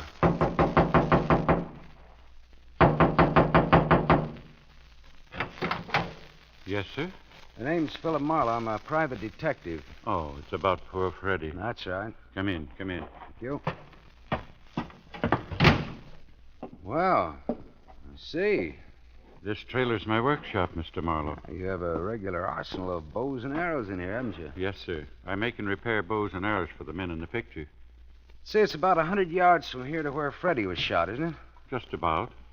Did you ever service the bow of Caxton Spencer, the Star's brother? I did. Powerful weapon? Very. Good shot? Very. Bad man? Yes, very. Mm-hmm. Okay, well, thanks, Dad. I'll see you. What was that you said? I said I'll see you.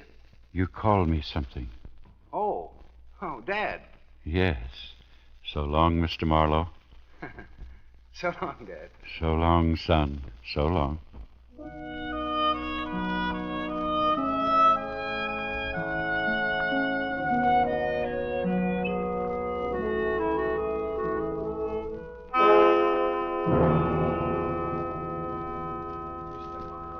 A murder on this lot is bad enough, but an unsolved murder is worse. I am very worried. About your star, Seward Spencer, Among other things, Mr. Marlowe.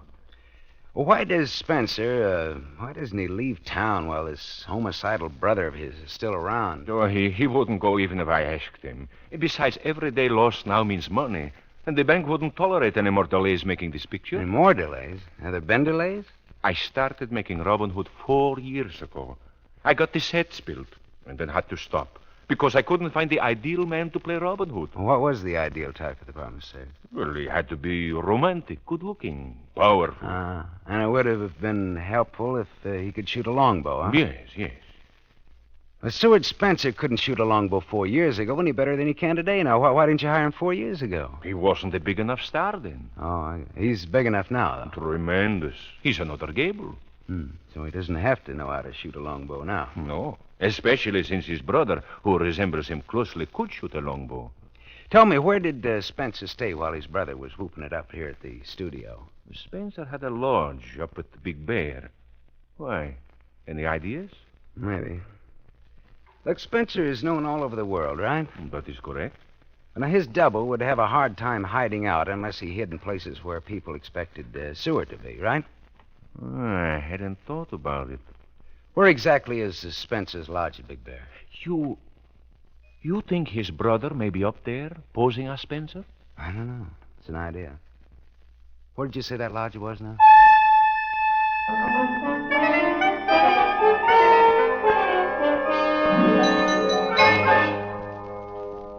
It was a peachy hunch, and I was proud of it. Proud. Only no one answered my knock when I got up to Spencer's lodge at Big Bear. Getting in without a key was relatively small punkins, but it didn't pay off until I opened a closet door under a staircase. A body didn't fall out, but something else fell out, and I grabbed it before it hit the floor. It was a beautiful example of the bowmaker's art, curved and recurved and polished like glass under the thin layer of dust. I looked closely at the maker's name because I was beginning to get an idea. And then the grandfather of all hornets zinged past my ear. A fraction of an inch from my cheek quivered the shaft of a wicked-looking arrow, its steel head almost buried in the solid oak paneling behind me. A man was standing in the open doorway. Now then, Mr. Marlowe. Hey, what's the idea? Make a move towards your gun, Marlowe, and I'll pin your hand to the wall. Caxton. Yes. Caxton Spencer, right? Yeah. He was a little taller than his celebrated brother. His cheeks were a little more sunken, and his eyes, unlike his brother's, were an icy, glassy, deadly blue.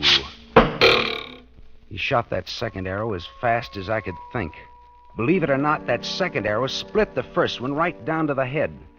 There was another thing about this lad that was different from Seward Spencer. He could shoot a longbow. Brother, could he shoot a longbow. Well, aren't you going to reach for your gun? Well, Robin Hoodlum of Sherwood Forest, huh? You know what might be fun? A contest. The old versus the new. Medieval archer versus 20th century gunman. You know, you're just as crazy as your brother thinks you are. I see Seward's been talking too much again. Look, Caxton, tell me just one thing. You've got your archers mixed up. I'm Robin Hood, remember? Not William Tell. What was this dusty bow doing in the closet? That's mine. Well, how did it get in this closet? I was out here 4 years ago. Oh, you and your brother were a little friendlier then, huh? My brother wasn't such a big shot then. I'm beginning to get it. Your brother sent for you 4 years ago to teach him how to shoot. You were looking for someone to play Robin Hood. Your brother wasn't a big enough name then, but he figured if he learned to shoot a longbow well enough, it might make up for other shortcomings. Not bad, genius. The Robin Hood picture was shelved before Seward could learn to shoot, so now he had to send for you again. But you had to quarrel with Freddie Cole and plant an arrow between his shoulder blades. Maybe somebody was celebrating Arbor Day and planting things. That's very amusing, Caxton. But let me say this. Don't say anything. Just get off this case, understand? Else what? Else this. Only next time, 4 inches more to the left. Catch? I catch. All right, don't forget it. Just don't you forget it. So long. So long. Keep your bows clean. Hello, operator. Operator. This is a police call. Connect me with the Santa Monica Boulevard studios of Rheingold Pictures. I want to talk to Mr. Seward Spencer. It's a matter of life and death. And that's no mere figure of speech.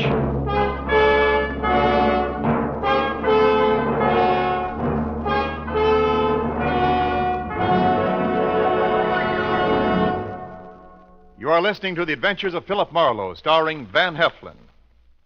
Yes, families all over America have named their favorite toothpaste. New Pepsodent with invigorating Irium foam. New fresh-tasting Pepsodent with a new, cool, minty flavor. In a recent test, New Pepsodent was preferred 3-to-1 over any other toothpaste. It's true. Families all over America say New Pepsodent is their favorite. It's a fact. Families 3-to-1 say New Pepsodent tastes better, makes breath cleaner, and makes teeth brighter. Remember, this is not just our opinion. It's the honest conviction of the Paynes and other families who are asked to compare New Pepsodent with the toothpaste they were using at home. Get New Pepsodent, the only toothpaste containing Irium. Get it for your family without delay.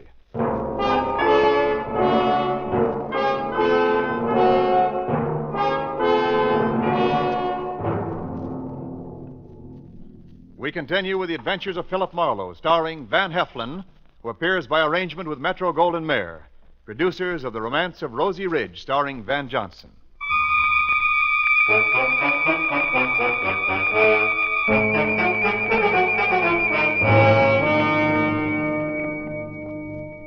I couldn't reach Seward Spencer at the studio to tell him that his brother was around and on the warpath. I hung up for a second.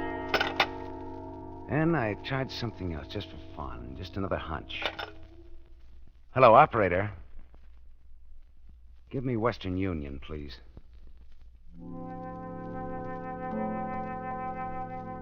It was late afternoon, and therefore too late to telephone Philadelphia on account of the time difference. I sent my telegram and gave my apartment address back in Hollywood for the answer that I expected in the morning. Then I drove back to Hollywood. It was dark when I gave up trying to locate Seward Spencer, but a bright moon was climbing the sky by the time I got to the archery trailer on location in Sherwood Forest.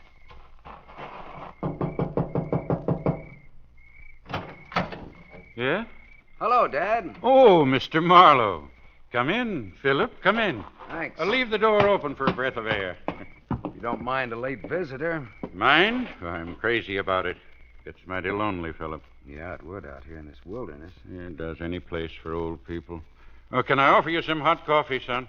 Well, thanks, Dad. I'd appreciate it, but I'd rather have some information out of you. What is it, my boy? Tell me, is it possible for an expert archer to conceal the fact that he's deaf with a longbow? I think so. Well, can he conceal the fact that he can handle a bow at all? Oh, no. No matter how clumsy he was, he'd be too clumsy. Oh, I get it.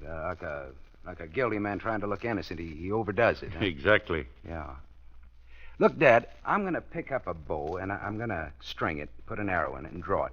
Now, I want you to stop me at any point where you can tell that I can't shoot a bow. All right. All right, I pick up this bow here. Well, you can stop now. Well, I didn't do anything You yet. picked up the bow, and you're holding it upside down. You mean there's an upside and a downside to these things? Does it matter? It matters very much. You might at least have played along with me a minute. After all, even a detective has his pride, you know. asked me to stop you, and I did. Oh, sure. I was just kidding you, Dad. Dad, is anything wrong? No, nothing wrong. Excuse me. It's just that everybody else calls me Pop. Oh, well, look now, if you'd rather I call you No, that, I hate it. It's what smart, strong young people call old fellas like me. Pop. Treating us like children. Old folks ain't idiots. Who says they are, Dad? No, Dad, that's different. It's got respect and love in it. Well, that's what we keep on calling you. You see, I haven't any children. Not anymore. Oh? I had a daughter, but not anymore.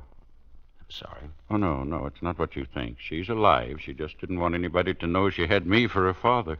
What? Just like she didn't want anybody to know she was married to a plain makeup man at the studio. It might hurt her career, her doggone old career. Dad, is your daughter in pictures? She's in this picture. She's playing Maid Marian. Jenny Kane is your daughter? Yes, and I'm telling you because you treat an old man respectful. Well, how could Jenny be your daughter and be so different? Well, people are like bows, son. The same flesh and bone and blood, but entirely different. Now, look at this graceful little bow here. English yew wood. Pulls only 40 measly pounds, but it'll shoot as straight and as far as that 85-pound bow made out of the same material. Why? Workmanship and design. In people, it's called character. And your girl Jenny got too big for Freddie, your makeup man husband, huh? Too big for him and too good for me. Dad, is Jenny in love with Seward Spencer? Son, the girl's vain and proud and foolish, but she didn't kill Freddie. She couldn't pull that size bow. But you just said that a 40-pound bow of good design will do the work of much heavier bows. She didn't do it, boy. All right.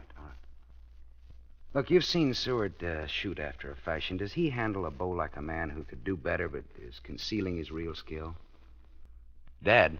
Yeah, I know what you're thinking. You're thinking if Seward Spencer loved my girl, but she already had a husband that had to be got rid of. I'm asking you if Seward is faking his clumsiness with a longbow. No, son. The lad just can't handle a bow. He's the world's greenest archer. Well, then that puts the rap right back on his brother Caxton, I guess. He had a motive. He threatened Fred Cole. Marlowe! I thought I told you something a few hours ago. I spun around. Caxton Spencer stood outside of the trailer in the yellow light flowing out of the doorway. He stood there casually balancing that powerful longbow in his left hand. I wondered how he'd found me here, of all places, hours after he'd left me at his brother's mountain lodge. He took a step near the trailer door. I told you to get off the case, didn't I? It just slipped my mind. Now, what do you want? I went back to the lodge after you left. Yeah? You sent a telegram to Philadelphia. Maybe. Not maybe, you did. I got the reply. That reply wasn't going to come in until morning into my apartment. Slight error, genius. You wired the public directory of Philadelphia asking about Caxton Spencer. It so happens they have a department that's open all night. They wired back to the lodge. Funny thing, Marlowe. They say that no one named Caxton Spencer lives in Philadelphia. How did you find me here? I called the big director, Mr. Sador. He said you might be out here. That's funny. I knew that Sador never would have told that voice my whereabouts. He'd have called the police. I looked with new interest at Caxton standing just outside of the trailer doorway. My examination got down to his shoes. The shoes were almost new, and his ankles were a full inch and a half above the tops of his Oxfords. Caxton Spencer was wearing elevator shoes to make him look taller. Well, figured me out yet, Marlowe? I put it all together. I put it together fast. Caxton moved. He whipped an arrow into his bow, and my left leg shot out and kicked the door of the trailer shut. I jumped to the window and opened fire. Did you get him, son? No, I missed him. Missed him a mile. He's beat it now. Can't you see him anywhere? No. Yeah. I don't know. The moonlight out there in those bushes. Turn out the lights. Got us on the hook, ain't he? Turn out the lights and get down on the floor. Got him. Got him. Get down. Get down. All right. All right. We're safe in here. He can't shoot through these walls. He's good, but he's not that good. Don't know, son. What do you mean you don't know? Might. He could get to us even in here. With a bow and arrow? He's smart and he's mean and he knows his way around this here forest. Can't shoot through this trailer. He can shoot through the windows. Well, we don't have to stand at the windows. He don't have to hit us. I don't get it. We got some scenes a while back while Caxton was with us. Robin Hood's men shooting flaming arrows into some old castle. Flaming arrows? Arrows soaked in pitch and set on fire. Old medieval custom. Oh, fine. There's plenty of that pitch still around here. Where? Out yonder, barrels of it. What did I tell you? There it is. There's the first of your flaming arrows. Come on, let's put it out. He'll pick us off if we try that. Well, then let's get out of here. Yeah, let's just do that. Look, I'll go out first. You follow me and lose yourself someplace. You understand? Old folks ain't idiots. All right, follow me. Now keep low. Right after you, son. Keep low now. Yeah. All right, run for it.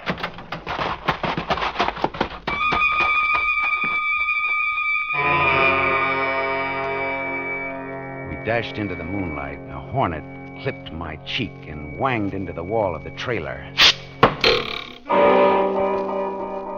Run, Dad! Lose yourself! See you later, son. See you later. I dropped to the ground and didn't move, but my eye measured the angle of that last arrow in the side of the trailer and the direction it had come from. I raised myself on my elbow and fired back. Ah, wise guy, huh? Oh, that dirty... Reload, Marlowe. Come on, reload. Just furnishing you an extra thrill, Marlowe. You...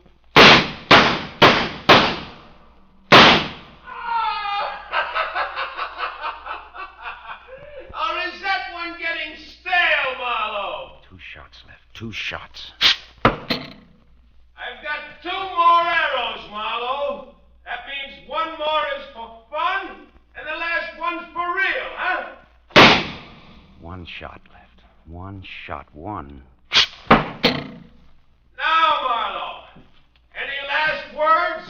Any brave quotable quotes? Any remarks for posterity? You cheap 10, 20, 30 ham!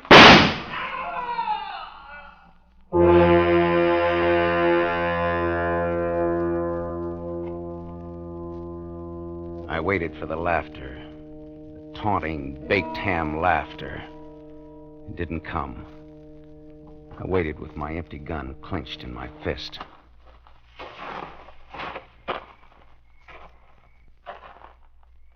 He was coming toward me. He knew I'd fired 14 shots and that I was finished.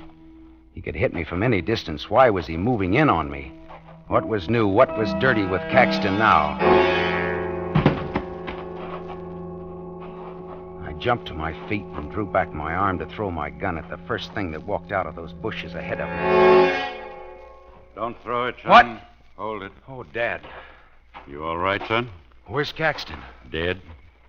I got him then. With my last shot, I got him. Hate to disappoint a smart young lad like you, son. Oh, you said he's dead. I didn't say you killed him. What? He's got a 28-inch arrow in his chest. Looks good, too. How did you... When I followed you out of the trailer, I grabbed some arrows in that 40-pound bow. I've been hunting, son. And let me tell you, for what? There never was a Caxton Spencer. Do tell. Caxton Spencer fought against wearing brown contact lenses over his eyes for a very good reason. He was already wearing blue contact lenses. Seward Spencer never had a brother. He'd learned to shoot a longbow 4 years ago, but he kept it a secret when they finally decided to film Robin Hood. He had a better use for his skill with a bow. He was already planning Fred Cole's murder and invented a non-existent brother to pin the murder on. Clever, very clever. I knew it all the time. What? That's what. Well, then why did you tell me that Seward Spencer couldn't shoot? Seward Spencer corrupted my girl and turned her against her rightful husband and her daddy. I wanted to get him myself. And you did. Fair and square and in defense of an officer of law. That's right. Well, I see that flaming arrow trick fizzled. It went out. Oh, yeah, so it did. Like to step inside and have that coffee now, son? I sure would. Then come on. You know, like you said, Dad. Watch your step. Just like you told me. Old folks aren't fools. Not by a long shot, Dad.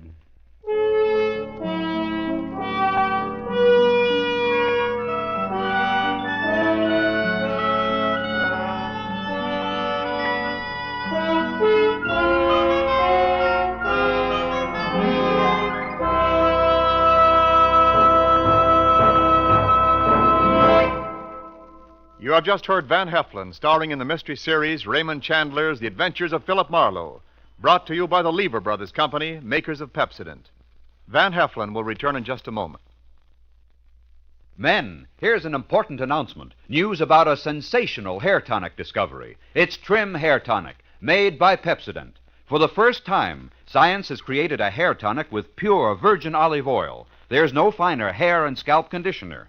Yes, because it contains pure virgin olive oil, Trim Hair Tonic conditions your scalp as it grooms your hair. Get new Trim Hair Tonic during the big 1-cent introductory sale at toilet goods counters now. 2 60-cent bottles, $1.20 value, only 61 cents. Ask for Trim Hair Tonic with olive oil.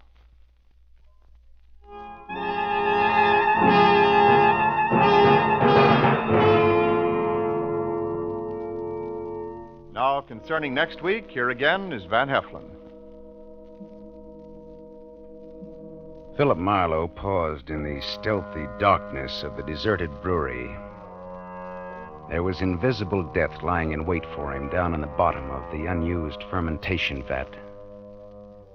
But a very visible, dancing death was approaching behind him, dancing and weaving.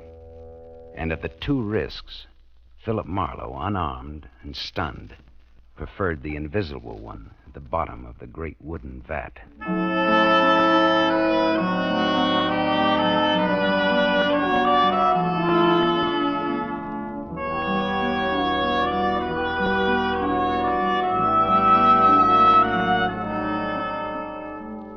Tonight's story was written by Milton Geiger, based on the famous character and modern detective fiction, Philip Marlowe, created by Raymond Chandler. The original music was composed and conducted by Lynn Murray. This is Wendell Niles inviting you to listen again next week at the same time to another exciting mystery on the adventures of Philip Marlowe, starring Van Heflin with the distinguished cast.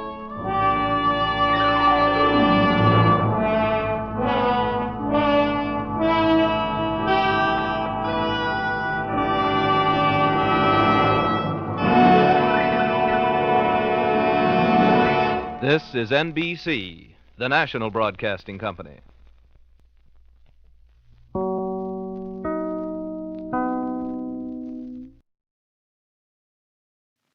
Somewhere in the cold, persistent rain that made the city itself seem a thing of evil, a girl had disappeared, and it was my job to find her. But before I did, I found death and a devil. From the pen of Raymond Chandler, outstanding author of crime fiction, comes his most famous character as CBS presents The Adventures of Philip Marlowe.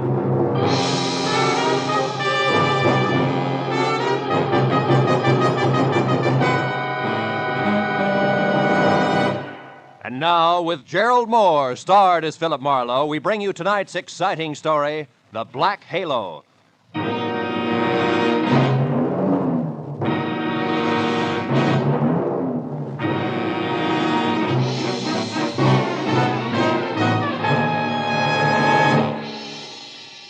For 3 days, an ugly storm had lashed at the west coast from northern Oregon to the tip of Lower California.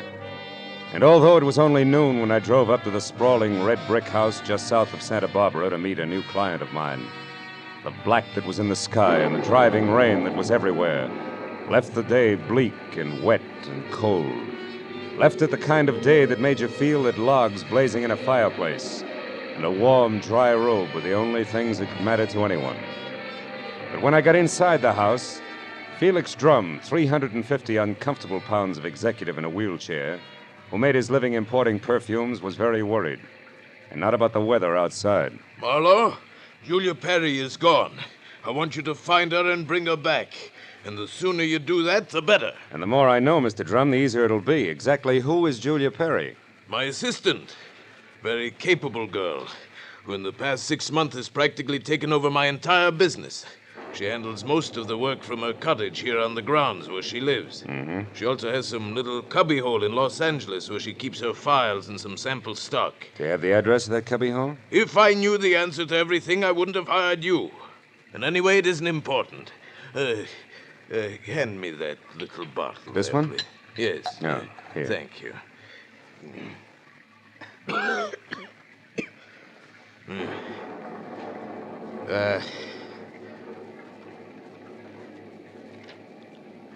When did you last see Julia, Mr. Drum? 3 days ago. Oh, it was 3 days ago when she left on one of her regular weekly trips down to Los Angeles to bid on perfumes. Usually she stayed away overnight, but the Beechwood Plaza Hotel most of the time, and she was back here by noon the next day. I suppose you've already checked the Beechwood Plaza, huh? Yes, of course. My man Ruby, the one who showed you in, has called the place a dozen times. But they only know that Julia registered there 3 days ago and hasn't been seen since. Well, what about the girl herself, Mr. Drum? I mean her background, friends, family, that sort of thing. As far as I know, Marlowe, Julia has no friends and no family either. She's just a sweet but smart little girl from someplace in Kansas. Mm-hmm. No beaux, not even nice ones, huh? I don't think she had the time. You see, when Julia first came to work for me, she wanted to get ahead, and I gave her the chance. She made good. Mm-hmm. Today, she's as much my right arm as Ruby is my leg. Mr. Drum, did you notice anything unusual about Julia's behavior lately? Yes, and that's the reason I'm worried. About 2 weeks ago, I saw changes in the girl, Marlowe. She seemed less spry, more preoccupied. Oh? Yes. I figured it was overwork myself, since the end of the year always means detailed annual reports, so I made no comment at the time. I see. Tell me, Mr. Drum, what does she look like? Well, I have no pictures, but she's a blonde of medium height and was wearing a plaid raincoat and a little circle of a hat when she left. Uh-huh. Altogether, she's sweet and simple, if that's what you mean. Yeah. Do you mind if I stop into the cottage on my way out? Marlowe, you turn the place inside out if it'll help any. Only since I'm certain that Julia's in some kind of bad trouble, you be quick and find her.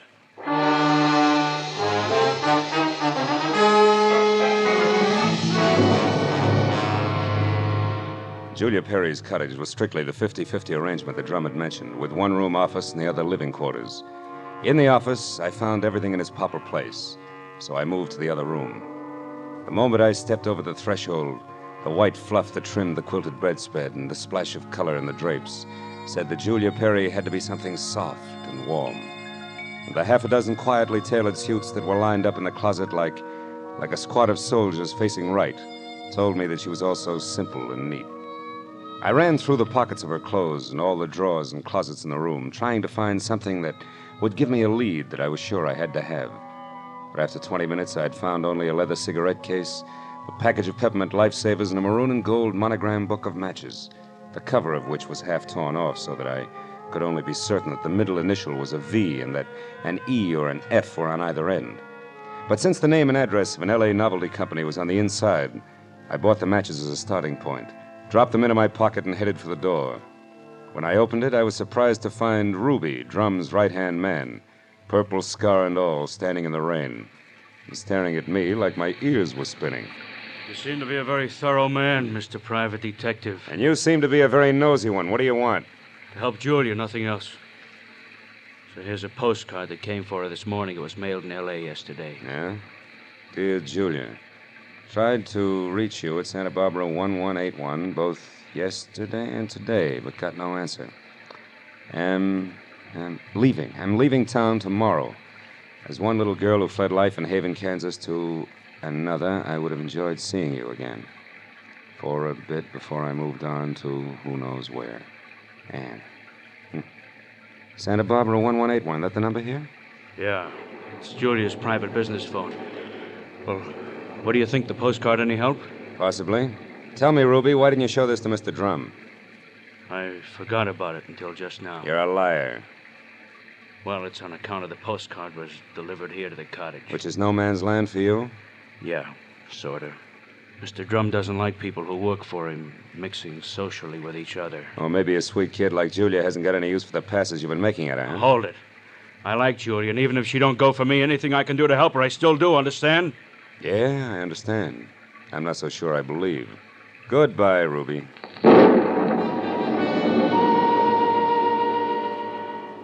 It was pushing 5 o'clock and still raining by the time I got back to L.A. and over to the Novelty Company. Once there, I presented the torn book of matches that I had found at Julia's cottage to a bald man with horizontal question marks for eyebrows, and who, at the crinkle of a $5 bill, tore himself away from his racing form long enough to check the files for a set of maroon and gold initials that had a V in the middle. And it was 6 o'clock before I had the answer, which was EVE. And they weren't initials, but the front name of Mrs. Eve Bentley, who lived in a villa at the Swank Sunset Terrace Apartments. And according to the gentleman who said he knew his oats, was a very classy filly. An hour later, I was at Mrs. Bentley's front door, and while I made with the chimes and waited, I wondered just how much a guy who loves the ponies could know about women. But when the door opened, I had my answer. Yes? What is it? Mrs. Eve Bentley wasn't beautiful, but she was everything else, including a shimmering yard of gold hair piled high on her head and held in place by a knot of pearls that no Boy Scout ever tied. Her face was wide blue eyes and open red lips on a backdrop of soft, fair skin. She wore a black silk jersey dress that must have been sprayed on. She smiled when I said my name was Philip Marlowe and that I wanted to talk. Talk about what, Mr. Marlowe? Julia Perry, ever hear of her? No, I haven't. So I'll try again. What do you know about Ann somebody from Haven, Kansas? Absolutely nothing. This torn book of matches says otherwise. I found them in Julia Perry's cottage. Julia Perry's missing. I'm a private detective who was hired to find her, and the matches turned out to be yours. Now, may I come in? Why, yes. Thanks. Now, Mrs. Bentley, maybe we ought to start all over. No, wait just a minute, Mr. Marlowe. I may be able to help you. Did this Julia Perry deal in perfumes? That's right. Now, how did you know that? Because I just remembered something. And now I'm sure I can explain why my matches showed up where they did. Just a minute. You know, whenever I'm talking to a beautiful woman, somebody's always creeping around in the kitchen. Who is it this time? Oh, really, Mr. Marlowe? There's a storm outside, and there are windows and trees. If you put those three things together, that noise could have been a branch scratching on a glass pane. Or somebody with squeaky shoes and a lot of curiosity. Somebody like Mr. Bentley, for instance, huh? I doubt that, Mr. Marlowe. You see, Mr. Bentley's been dead now for 3 long years. Oh. Yes. Well, you were saying something about the matches. Oh, yes. This Julia Perry must somehow or other gotten hold of them through my fiancé, Marvin Whitaker. How does that figure? Like 2 and 2. Marvin is in the perfume business, ditto Julia. Also, I think he mentioned her name once. Said she was very clever for a girl who looked like somebody's kid sister. That fits all right. Where will I find said fiancé? At his favorite bar and grill. But won't you have a drink first, Mr. Marlowe? No, thanks, Eve. There isn't time. Now the bar and grill. The Blue Boar. Blue which? Boar, Mr. Marlowe. Oh. It's a very English spot over on Wilshire, opposite Arthur Murray's studio. But before you dash, do you at least have a match? Yeah? Please. Whole book of them, honey. Torn cover and all. And I want you to keep them. After all, they brought us together, didn't they?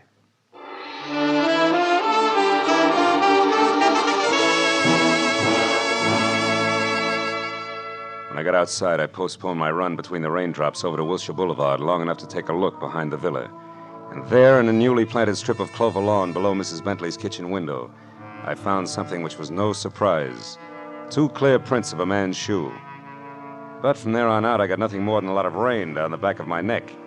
So 10 minutes later, I dripped into my car and headed for the Blue Boar and Eve Bentley's gentleman friend.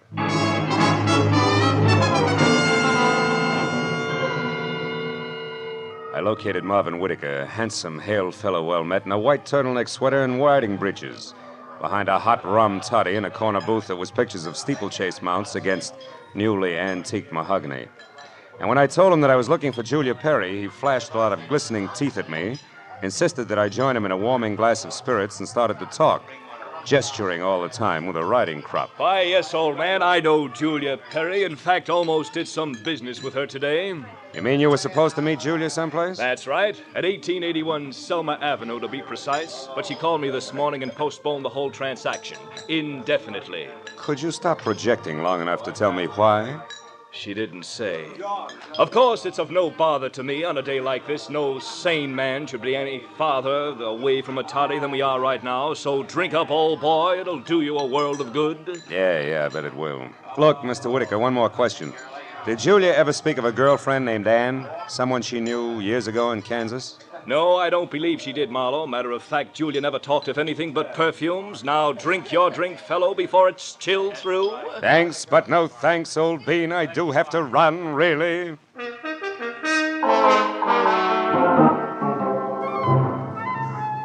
was a 20-minute drive to the address on Selma, and the rain had stopped by the time I got there. The place was one of those once-upon-a-time rooming houses that had been partitioned off into a couple of dozen 2x4 cubby holes, just big enough for the very small businessman to fill his fountain pen in. When I got to the door and asked the scrub woman, who was a lot of wild red hair around 2 pop eyes, for Julia Perry, I knew I was moving in the right direction, because the lady standing in front of me was anything but calm. And more important, she had just heard a pistol shot from the back of the house. Yes, that's right. A pistol shot not over 2 minutes ago. I'm sure that Perry girl had something to do with it. Because when I come from inside, I saw her rush out down these steps. Did she say anything? I don't know. She was gone out of sight before I could open my mouth.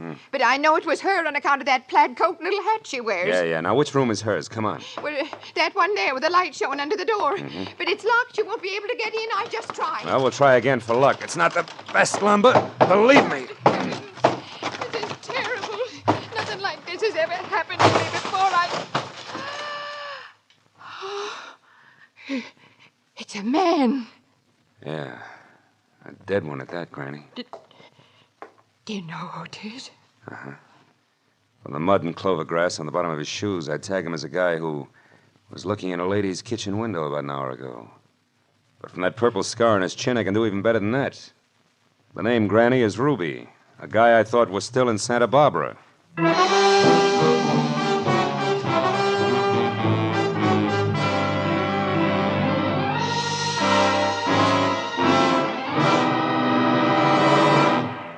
In just a moment, we will return to the second act of the adventures of Philip Marlowe. But first, given clues, even the newest of Philip Marlowe fans can deduce the characters in CBS's great new early Sunday evening comedy lineup.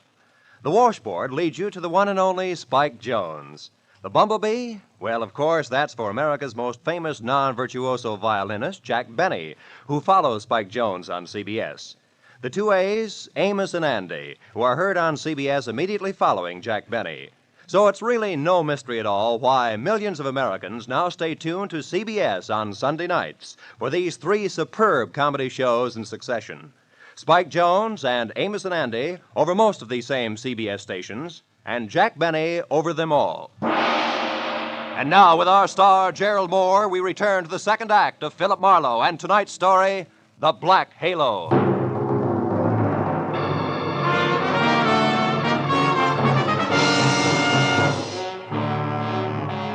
Ruby's body sprawled on the floor, and the girl in the plaid raincoat running away from it meant one thing. Julia Perry's trouble was important, like life, but more like death. A half sneer was congealed on Ruby's face, and his eyes, turned waxy, still held a look of mild surprise. I wasted some breath telling the scrub woman not to touch anything, and then I put in a call to my overweight client in Santa Barbara. He was glad to hear from me, at first. Marlowe. Well, now, I didn't expect a call from you this soon. You sure work fast, don't you, lad? Have you found her? Have you located Julia? Not quite. She's about 5 minutes ahead of me. Incidentally, Mr. Drum, she works fast, too. What do you mean by that? Let me ask the questions, huh? Number one, what was your leg man Ruby doing in L.A. tonight? Ruby? Yeah. Why, I sent him in to pick up some medicine for me. Why? Come on, Drum, you can talk straighter than that, and you better. I just found Ruby dead. Dead? Ruby's dead? What happened to him, Marlowe? He was shot. So forget the gags and tell me why he was snooping around. All right. I didn't trust you. No. It's my policy to trust nobody until he proves himself. I sent Ruby in to follow you and check on your progress. That was brilliant. You only made 3 mistakes. First, I don't need to be checked on. Second, you got your man killed. And third, you forced Julia's hand. Because it was Miss Perry herself who pulled the trigger on Ruby. Julia? Marlowe, I don't believe that. Which proves nothing, Mr. Drum, but skip it. Tell me, do you know a man named Marvin Whitaker? Whitaker? Yeah. No, should I? Well, he says he's in the perfume business. Well, I know everybody on the coast who bought more than 2 bottles of perfume at one time in the last 40 years, and I don't recall that name. I think the man must be a liar. So do I. Thanks for the help. And, Drum, if you've got any more expendable flunkies around, keep 'em out of my hair. I'll call you when I've got something.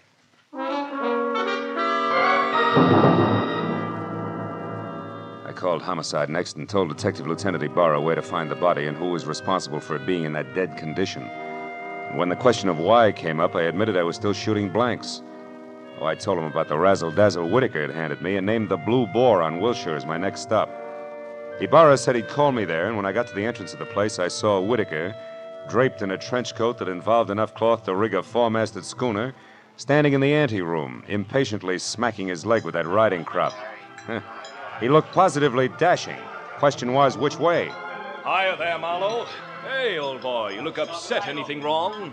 I may be upset, Whitaker, but you're the one that's going to spill. First, are you leaving or coming back? I'm just leaving. Been here all the time since I talked to you? That's right, you see.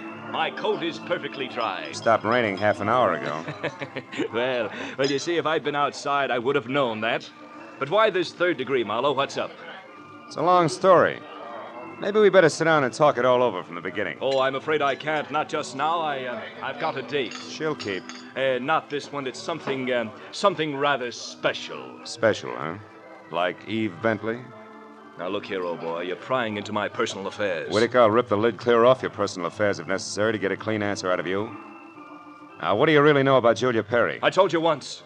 Are you implying that I'm a liar? At least that. For instance, who puts out Amir?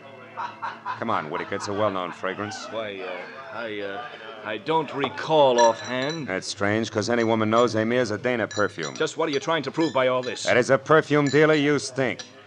And try this for size. When I got to that address you gave me, I found a fresh corpse there with a bullet hole in it. A murder? Yeah, and your routine was pat, brother, so before Homicide starts combing out the snags in your story, you better untangle it yourself right now. You lied to me.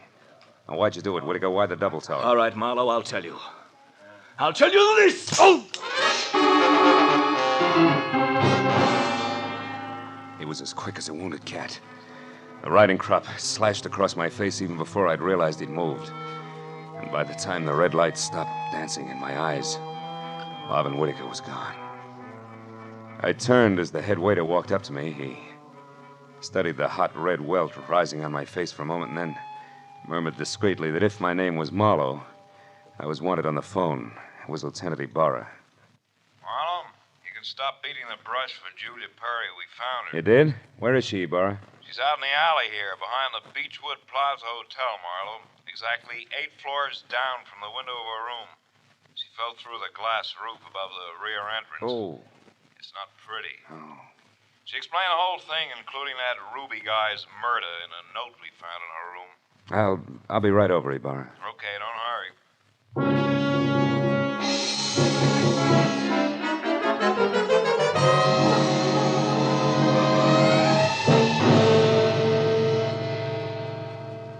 The old story, Marlowe. When Drum finally got around to trusting her, he practically gave her his business. It was too much temptation. Mm-hmm. She'd been stealing from him in a big way for almost a year, her note says. Then she decided to run for it when she knew she couldn't hide the thefts any longer, huh? That's right. That Ruby caught on some way, and she killed him, but I guess murder was too rich for her blood, so she came back here, thought it over, and then checked out. Yeah. All she left behind was a little plaid raincoat and a purse over there. Hey, she was wearing a dinky hat, too, Ibarra. Did you find that? Mm-hmm. Come over here to the window, Phil. See down there on that canopy, that little black circle? That's her hat. I sent Mooney down to get it. Can't leave any loose ends around, you know. Yeah. That light, Lieutenant? Oh, sure. Here you are. Thanks. Hey, what happened to you? That welt on your face, Phil. Oh, I backed that horsey liar named Whitaker into a corner, and he slapped his way out with a riding crop. And speaking of loose ends, if I ever catch up with that... Ibarra, where did that stuff on the dresser come from? Well, this out of the pockets of Julia's plaid coat. Why? But that's impossible unless... Holy smoke. That's why Whitaker lied to me. Hey, where are you going with that, Phil? Come back here. I gotta check on something, Ibarra, and keep your notebook handy. If I'm right, this deal is still wide open.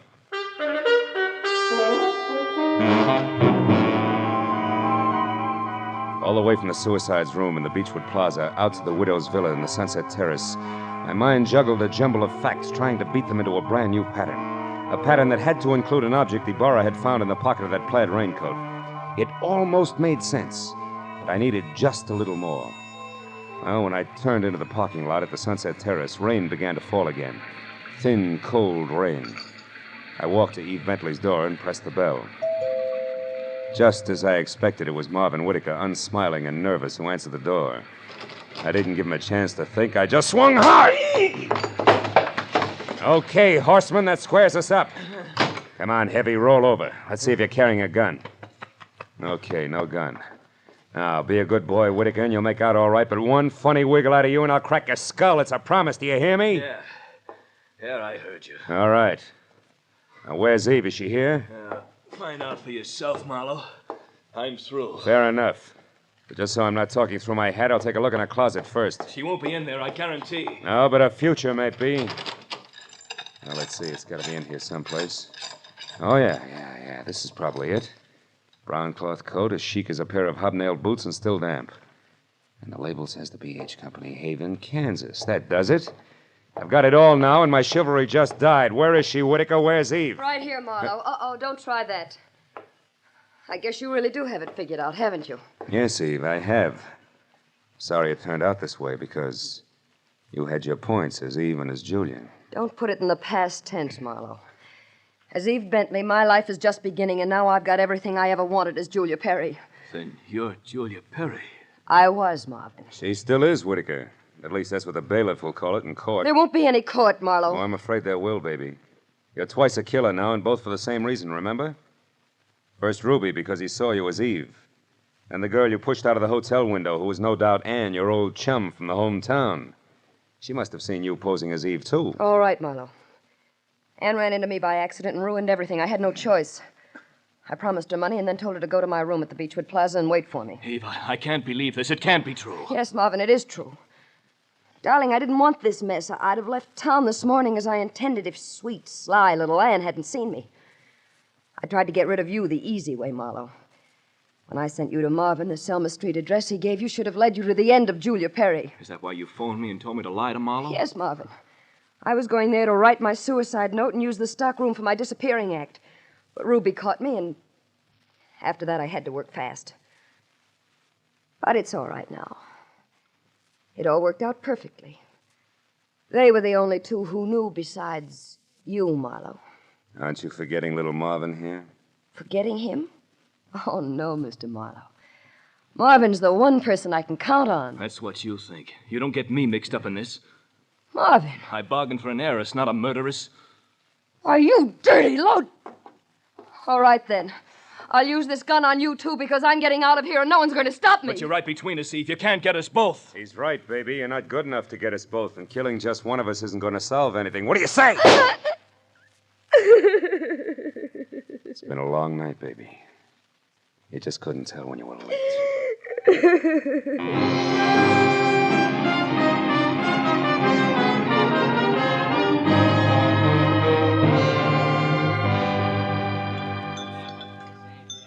You want any more of this coffee, Marlowe? No, it's sludge, Lieutenant. I wonder what Julia Perry uses for a heart. You know, she planned the thing for 6 months when she first set herself up as Eve Bentley. Mm. And it probably would have... Want to check now? Oh, yes. Yeah. Probably would have worked if everything hadn't closed in on her. Yeah, her friend Ann from Kansas, Ruby the leg man. And you with that torn book of matches. Incidentally, that was pretty fast figuring up in the hotel room there, Marlowe. Oh, not so fast, Ibarra. I knew Eve had those matches because I left them with her. So when you found the same matches in the pocket of Julia's plaid coat, it figured. Julia almost had to be Eve. And that left Ann to furnish the body for the suicide. Yeah. You know, I wasn't so sure about that until I found the brown coat with the Haven, Kansas label in Eve's apartment. Yeah. Well, I'd better wait on back to the office, Phil. Look at that rain come down. Think it'll ever stop? I don't know. I doubt it. Oh, by the way, here, it's her hat. Mooney finally got it down off that hotel canopy. Maybe you'd like it for a souvenir. Yeah. The millinery people call it a halo hat. Good night, Marlowe.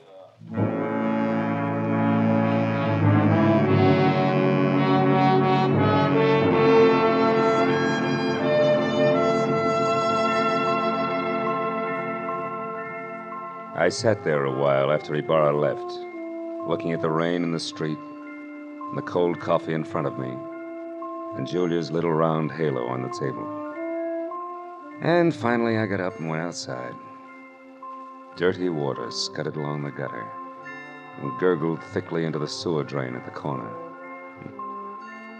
For a minute I caught a glimpse again of the girl I'd figured Julia Perry to be when I went through her cottage in Santa Barbara. Yeah, that girl was an angel. But when I finally caught up with her, her halo turned out to be black, jet black, inside and out. I dropped the little hat into the gutter and watched it go as far as the drain at the corner. And then I went home.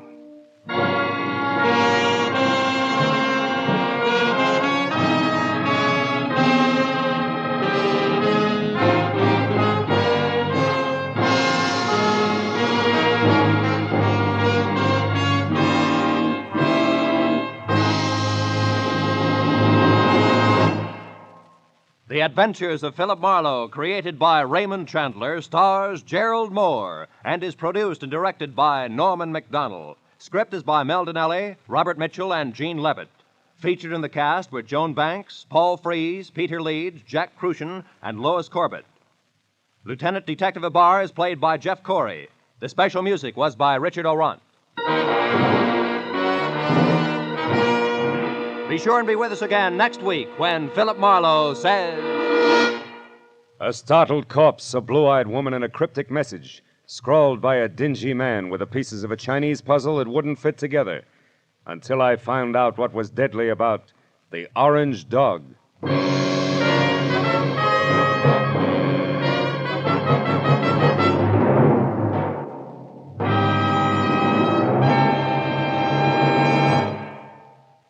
You'll find a whole hour of fun, variety, music, and thrills on Sing It Again tonight and every Saturday, for it's heard over most of these same CBS network stations. Now, stay tuned for Gangbusters, which follows immediately over most of these same stations.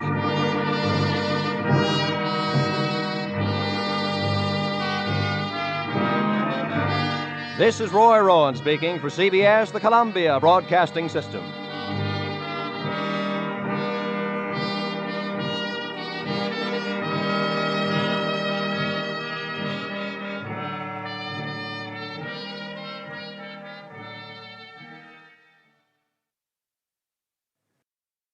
When I started, I thought one man was in trouble and 3 were trying to help him. But after I found 2 pounds of tobacco, 2 pieces of brass, and a boat without a pilot heading straight out to sea, I knew they had all been in trouble, and all had taken the hard way out. From the pen of Raymond Chandler, outstanding author of crime fiction, comes his most famous character as CBS presents The Adventures of Philip Marlowe.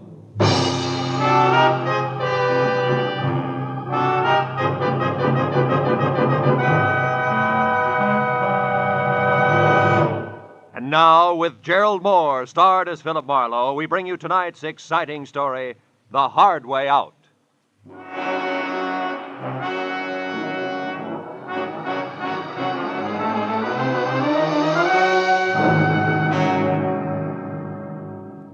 I had killed the shank of the afternoon in a Hollywood department store, trying for the 5th consecutive year to select something unique in a personalized Christmas card. A bright-eyed salesgirl finally suggested in desperation a smoking 38, spelling out Noel in delicate wisps of white curling smoke. Well, I gave up, settled for a reissue of last year's unoriginal message. An hour later, I was driving out toward Sepulveda and my new client, August Quigg, and I was glad to be away from the pre-holiday crowds and back to work. When I pulled up in front of the factory building, an immodest sign told me the man I was to meet inside was president and co-founder of Quigg & Slater, manufacturers of nothing but the best in construction materials. Come in, come in. Be with you in a minute. I'm on the phone. Listen, August Quigg does not change his policy overnight, Slater. Not after 25 years. You should know that, you of all people. Never mind the excuses, Slater. Those you always have, and they make me sick.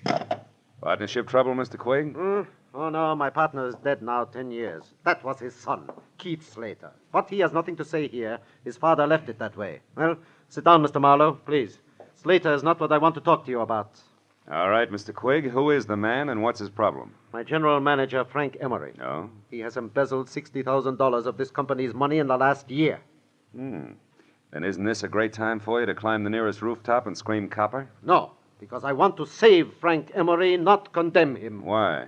What's so special about a general manager who keeps dipping itchy fingers into the till? Mr. Marlowe, Frank Emery has worked for me for 7 years. And in that time, he has climbed from shop worker to plant foreman to general manager. And that is something which took me 15 years. Which proves what? That Frank can one day go right to the top. Here, to my job. The honest way. And that is just the path he was on until a year ago when he got married. Oh. Then he started to fill his pockets with company lettuce before he'd even gotten rid of the rice, is that it? Yes, but don't leap to any conclusions, Mr. Marlowe. Because his wife, Sheila, is a very sweet woman. Everybody knows that. And if anything, she should be a good influence. Mm-hmm. Mr. Quigg, what's Frank Emery's salary? $175 a week. Oh. When'd you last see him? This afternoon, about 2 o'clock. I called him in here.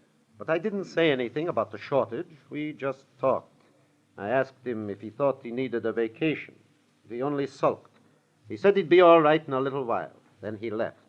But when he got back to his desk, he only stopped there long enough to pick up his hat. That was 3 hours ago. You've called his house since? Twice, but I got no answer. Here's the number, Marlowe, and the address. Now, we better stop talking, start moving. I must know what Frank Emery plans to do. Yeah, this is my private number. The plant will close in half an hour, but I'll be here working late. Okay. But before I get going, Mr. Quigg, one more question. Just so all this will make some sense to me. Were you ever in a jam like this yourself? A long time ago, maybe? And you know what it's like to be in Emery's shoes? You're a pretty alert fellow, Mr. Marlowe. I do seem to remember a rich man who once kept me out of a lot of trouble. But the details aren't very clear anymore, so good night and good luck.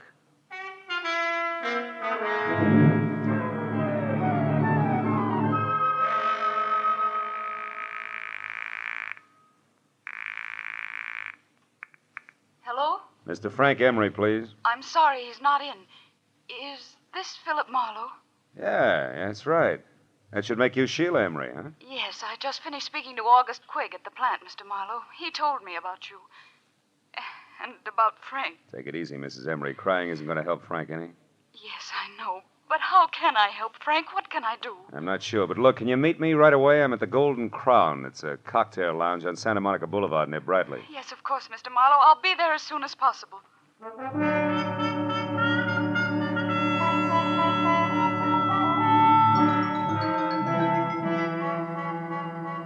Exactly 34 minutes later, a two-tone, sleek convertible about the size of a Pullman car glided to a stop in front of the Golden Crown. The loveliness behind the wheel was wearing a $100 hand-knit dress that just wouldn't let go. I knew it couldn't be Sheila Emery, but it was. She was a tall, luscious blonde with blue-gray eyes that were set wide apart and a face that any angel would have gladly traded his wings for. Now, 5 minutes later, we were seated inside at a quiet corner booth.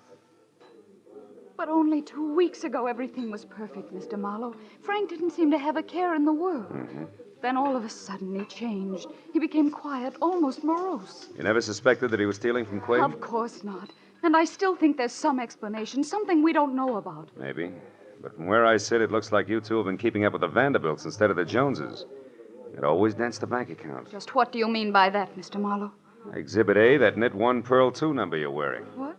Exhibit B, that splash of automobile you drove up in. But Frank said we could afford those things.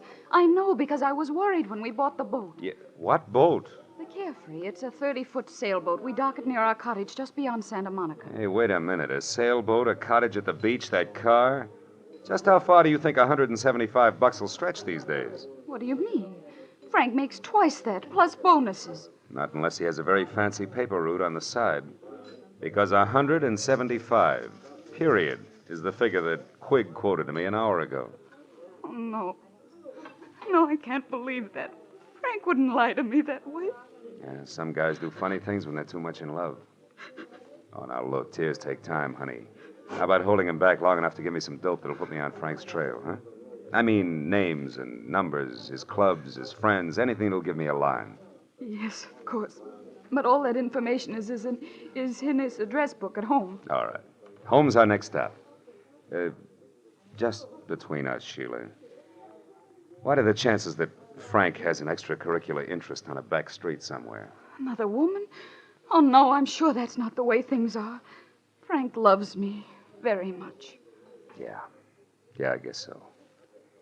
Believe me, if he doesn't, we're not looking for an embezzler. We're after a maniac. Come on, let's get out of here.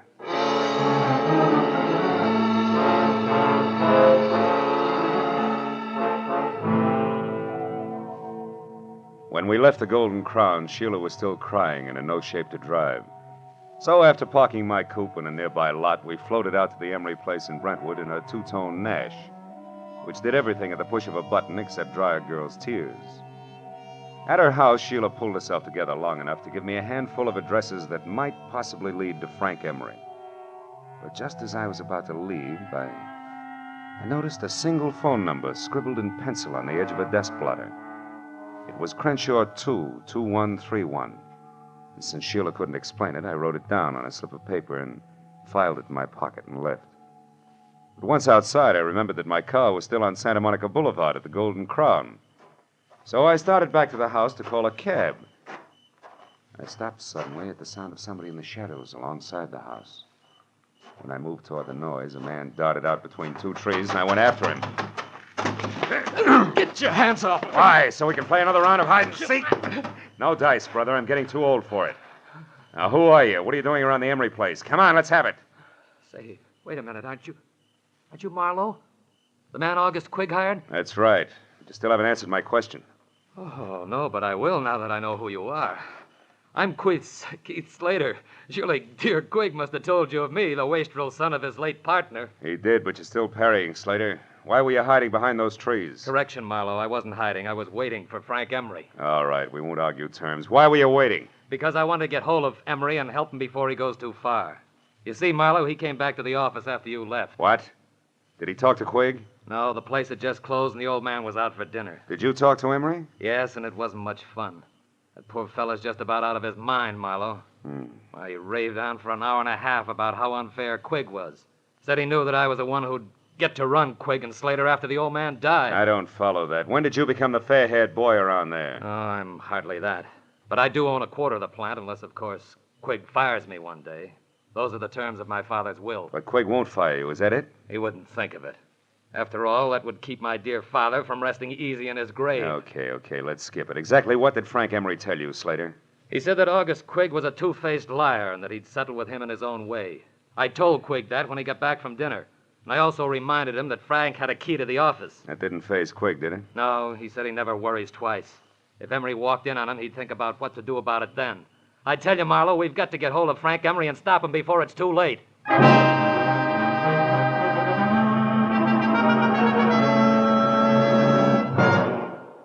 In just a moment, back to the adventures of Philip Marlowe. But first, just 1 hour from now, over most of these same CBS network stations, Eve Arden will be midway through her regular Sunday night role of Our Miss Brooks, America's most charming and most highly unusual school teacher. You've seen Eve Arden make her hilarious way through many a Hollywood movie. Now you can hear her every Sunday night as Our Miss Brooks, just a little later over most of these same CBS network stations. And now, with our star, Gerald Moore, we return to the second act of The Adventures of Philip Marlowe and tonight's story, The Hard Way Out.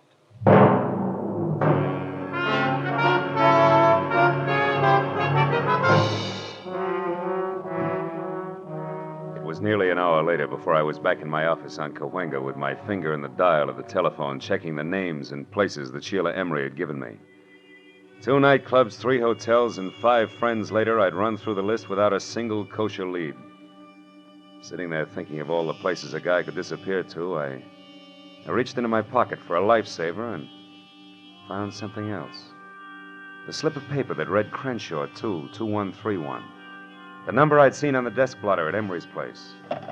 So, with nothing more to lose than another millimeter off the tip of my index finger, I went back to dialing.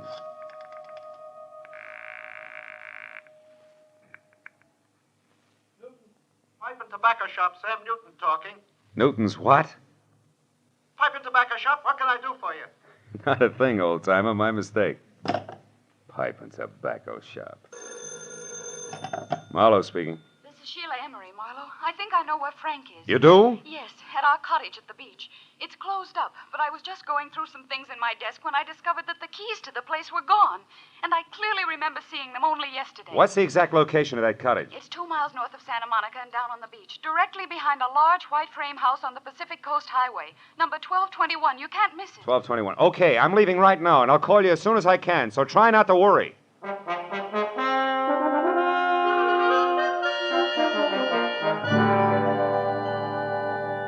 Somehow or other, I made it straight out along Sunset to the beach and then north as far as the large white frame house without being tagged for low flying by any of the boys in blue.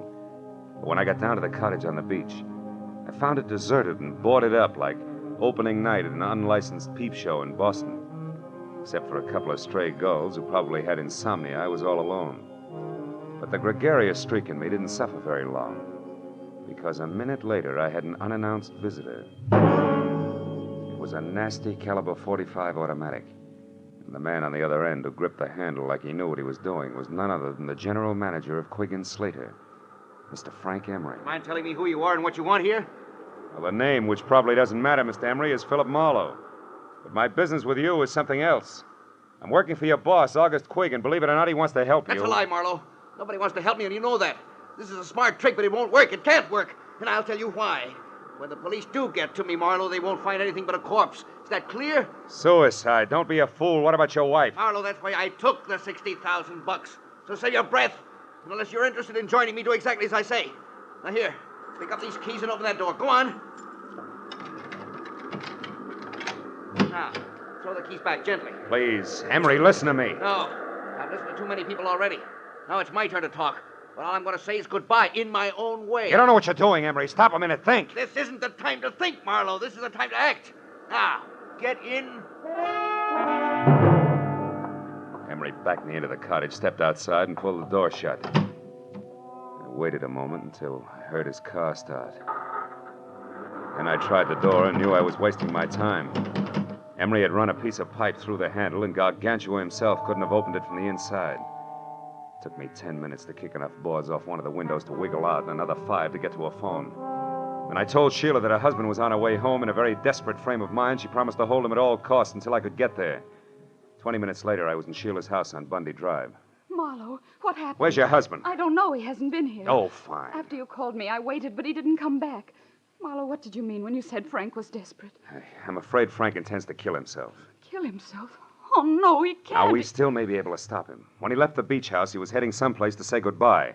I figured for sure that meant you, but wherever he was going, he didn't want to be followed. He locked me in and... The gun. Holy smoke, where's your phone? Right over there. Oh. Well, what about a gun? Does Frank have one? Yeah, 45. Didn't come here to make his last goodbyes. That only leaves August Quigg. Do you know what you're saying? Come on, answer that phone. No answer on Quigg's private wire. You're accusing Frank of murder. He hates Mr. Quigg, yes, but I know he couldn't kill him. He couldn't. Now, you listen to me. Your husband's cornered, and he's decided to blast his way out of a hopeless situation. I'm going to Quigg's office. If Frank comes back, try to keep him here. But don't try too hard, because it might be dangerous now, even for you. I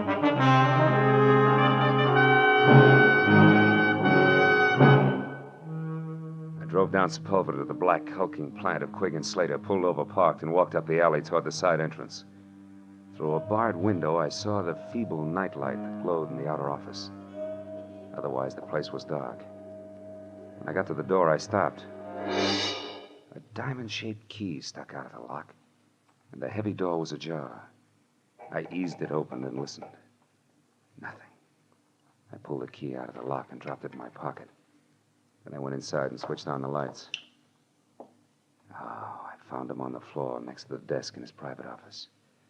He'd been shot in the chest, point blank, with a .45, which meant that even before he fell, August Quigg was dead.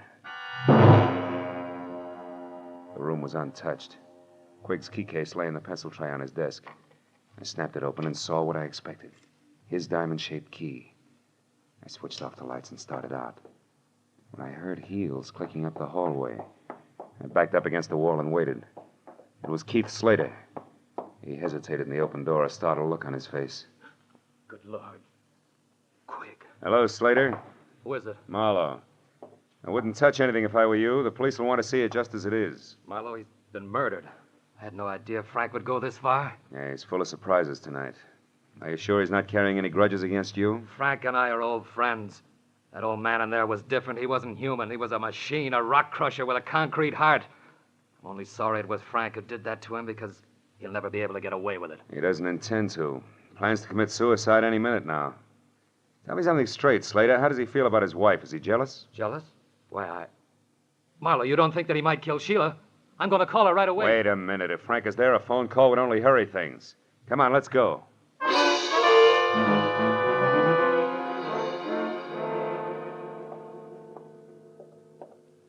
I don't like the looks of this, Marlowe. Neither do I. Sheila? Frank? Anybody home? They're not here, neither one of them. Well, if they are, they're not talking. Oh, you've got a macabre sense of humor. Nobody's laughing, brother. Look, you check upstairs. I'll see what I can find down here. For once, I hope it's nothing. I gave the ground floor a fast run-through. It was neat and tidy, from copper-potted ivy on the dining room wall to the sunbeam toastmaster on the breakfast tray. The only thing out of place was a bottle of scotch near the kitchen sink, and lipstick on the glass beside it said Sheila. I was back in the living room before I found out why she had needed that bracer. Propped against a bowl of violets on the coffee table were two notes pinned together. The top one was for me, from Sheila. It said, "Marlowe, I just found this note from Frank. I'm sure he means that he's going out in our boat, the Carefree. I've got to stop him, Sheila." I turned to Frank's note and was reading it as Slater came down the stairs. Nothing unusual upstairs, Marlowe, did you? What's that? What have you found? Frank's suicide note. He asked Sheila to forgive him and forget him. Yeah, read it yourself. I'm going to call the police. Sure he means that he's going out in our boat to Carefree. Say! Wrong. I thought you were going to call the police. I was. But I noticed this phone number here on the desk blotter again. It's a tobacco dealer. Slater, I've got a very wacky idea. I'm going to give it a try.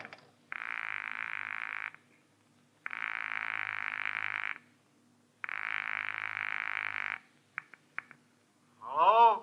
Newton Tobacco Shop? Yes, but we're closed. It's after midnight, you know. Yeah, I know. This is the police, Mr. Newton. We want some information. Police? What did you want it? Take it easy. Do you have a customer named Emery, Frank Emery? Yes, he was in late this afternoon. What'd he buy? Tobacco, a special blend I make up for him. I see. How much of it did he get? Oh, my. Let me think now. 2 pounds. Yes, that's right. 2 pounds. I'm sure of it. Man could lay quite a smokescreen with 2 pounds of tobacco, couldn't he? Thanks, Mr. Newton. You've been a big help. What's the matter, Slater? You look troubled. Are you thinking the same thing I am? I don't know what you're thinking, Marlowe. This. Mighty weird for a guy who's planning suicide to go buy himself 2 pounds of tobacco a few hours before he blows his brains out. Put it succinctly, pal, I'm thinking that Frank Emery's suicide's a big fat phony. This is Lieutenant Ibarra. Marlowe, Ibarra. Catching you at this hour is the best break I've had all night. How so? What's up, Marlowe? Guy's been murdered, and his killer, one Frank Emery, is getting away by boat. Can you sell the harbor patrol on running him down for me? It's his own, a sailboat called the Carefree. A 30-footer with an auxiliary motor. He'll be out a ways, off Topanga Canyon. Well, that can be arranged, but where'll I find you? I'll need some particulars. I'm going to his beach place. It's in a little cove 2 miles above Santa Monica. There's a pier and a boathouse a couple of 100 yards beyond. Okay, Marlowe, we'll find it. Now listen, don't get your feet wet. Wait till we get there.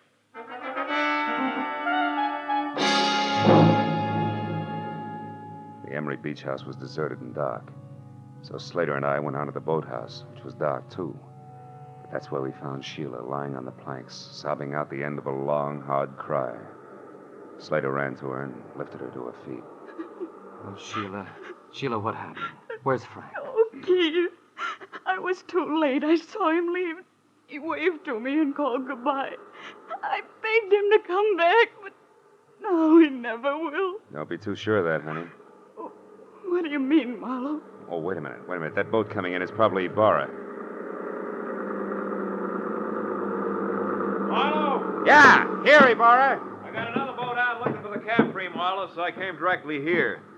Who's this? Mrs. Emery, Mr. Slater, Lieutenant Ibarra. How do you do? Lieutenant? Well, Marlowe, what's it all about? Well, the embezzler killed his boss, set up a strong case of suicide, and at the moment is pulling a very fast switch. You mean he's not really checking out? How'd you figure? He bought 2 pounds of his favorite pipe tobacco today. What's that? Wait, Sheila. Well, that's interesting, Phil, but suicide's a peculiar people. Okay, but I'll bet you my Sea Scout insignia against a dead jellyfish that he's got a small boat aboard, and that he's going to get off the Carefree and row to shore. How about it, Mrs. Emery? Is there a small boat? There's a rubber life raft in one of the lockers. That'll do it. It's all he needs. Senator Barra. Yes, Mooney, what is it? We just got a call on the radio from the other boat. They've spotted the Carefree running without lights southwest about 2.5 miles offshore. She's holding a steady course, but there's nobody at the wheel. In fact, she seems to be abandoned. Well, tell him to stand by, but leave her alone. We'll be right out. Well, Marlowe, we'll know in a minute. Let's go, folks. Get aboard.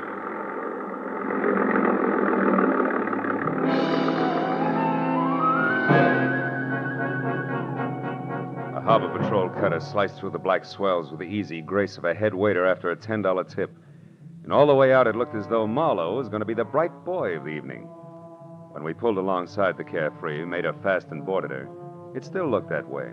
It looked great, right up to the point when Ibarra peered through the porthole in the closed cabin, jerked the door open, and went inside. After that, it didn't look so good. Marlowe, come in here. Is this Frank Emery? Yeah, that's him, Ibarra. He's been shot over the heart from up close with a .45. Undoubtedly the one he still has gripped in his hand there. Lieutenant Ibarra, is it Frank? Yeah, you better not come in, Mrs. Emery. Your husband has killed himself.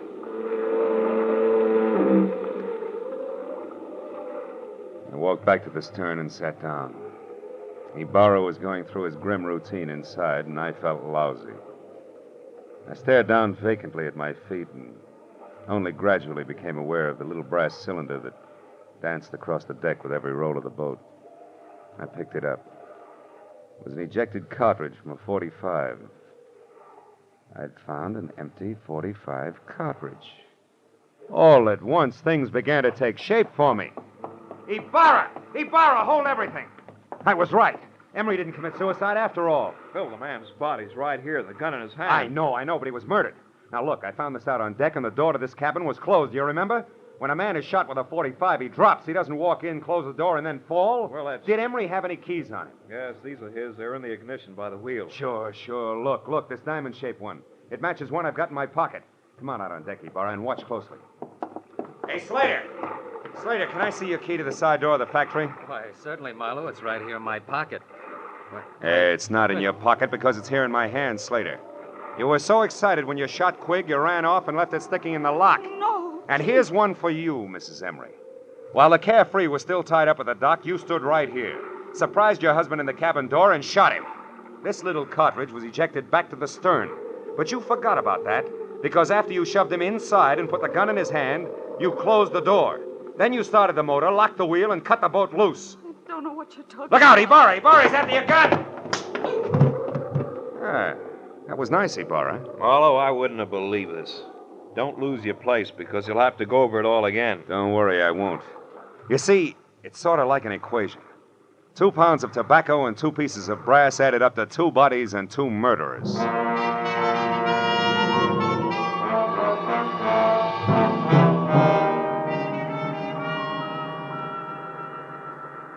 Well, Marlowe, it beats me. That Mrs. Emery seemed to be nothing but sweet, soft, and stay-at-home nights. Yeah. And yet she pulled one of the richest double crosses on record.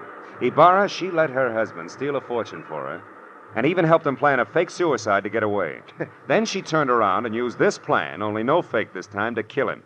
So she'd be free to marry Slater. But you didn't want Slater without the money, right? Right. And as long as August Quigg lived, Slater could never be sure of his income. So Slater killed him, and they hung that on Frank Emery, too. Mm-hmm. And they worked a fast routine of pass the detective right through the middle of it all. While Slater killed Quigg, I was with Sheila. Then Slater took me over while she killed Frank. They make a great team in a shell game, Marlowe. Yeah. But you did all right. Well, see you tomorrow, the report, you know. Good night, Phil.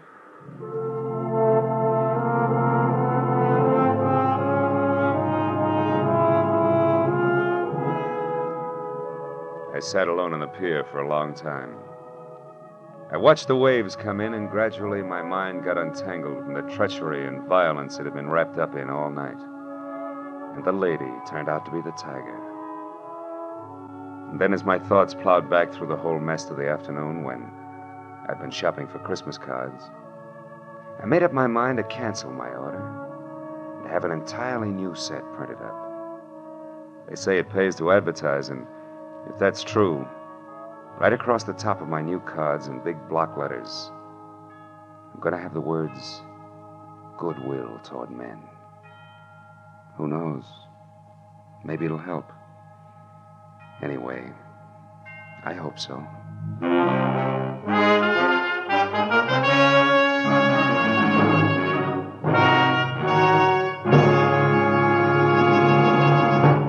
The Adventures of Philip Marlowe, created by Raymond Chandler, stars Gerald Moore, and is produced and directed by Norman MacDonald. Script by Mel Donnelly, Robert Mitchell, and Gene Levitt.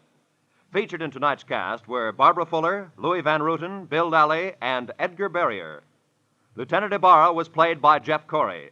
The special music was conceived and conducted by Richard Arant.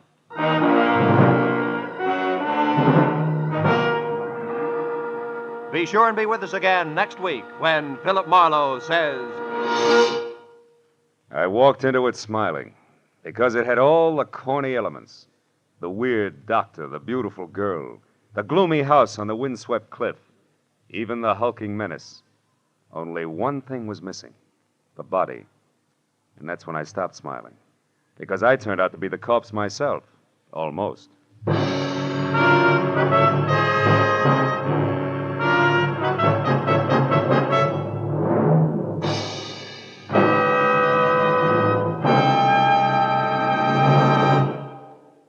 Listen later tonight and every Sunday night to John Dixon Carr's newest mysteries on the CBS series Cabin B-13 over most of these same CBS network stations. And now stay tuned for The Electric Theater starring Miss Helen Hayes in Angel Street, which follows immediately over most of these same CBS stations.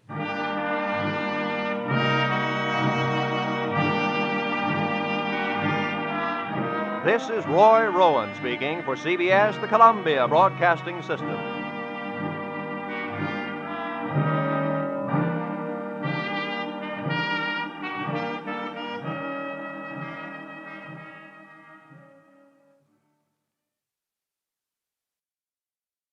An iron skull was their trademark. Their business was climbing walls, and it was all done on wheels at 70 miles an hour. But that was a cinch for the death cheaters until they felt murder and a feminine touch. From the pen of Raymond Chandler, outstanding author of crime fiction, comes his most famous character in The Adventures of Philip Marlowe.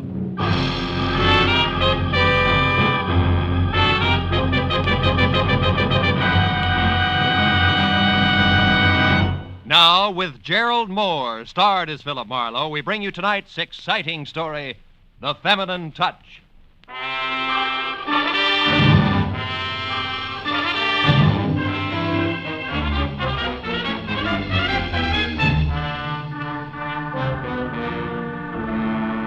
It was 5 minutes to 5 when I turned off Sunset Boulevard and drove between the two wrought iron gates set in a stone wall that hinted none too subtly at the exclusiveness of the Bel Air estates. I followed a gently curving street bordered by dignified rows of meticulously manicured palm trees as far as number 4412. There I turned onto a white driveway, motored over an acre of rigidly disciplined landscape to a house that could have doubled for Buckingham Palace, where I ground to a soft stop and got out. Bel Air was the soul of peace and serenity until I started across the drive to the front door. A motorcycle, jet-propelled by a black-haired lunatic in a leather jacket with a blonde beauty riding behind him. The handlebar missed goring me by inches. I picked myself up, mumbled a few choice words, and went on to the door. I followed a butler through the house to an aviary in the rear, where my client, Mr. Baldwin Granville, putted with a flock of exotic birds in a big wire cage. He looked right at home, a penguin in sport clothes, with the yellow, staring eyes of an owl. Come in, Marlowe, but watch the gate. The birds are all upset. Did you hear that mechanical outburst a moment ago? Hear it? I was almost run over by it. A jerk and a batty blonde dame on a motorcycle. Who were they? The driver was no doubt one Pepper Riggs, which is all I know about him. However, the batty blonde, as you put it, is my daughter, Adrian. Oh, your daughter, huh? Yes, 23 and already out of school 2 years. The best schools, of course. And still, it's been one crazy scrape after another. Now it's motorcycles and something even worse, I'm afraid. That's why I called you. Now, look, Mr. Granville, I'm no truant officer.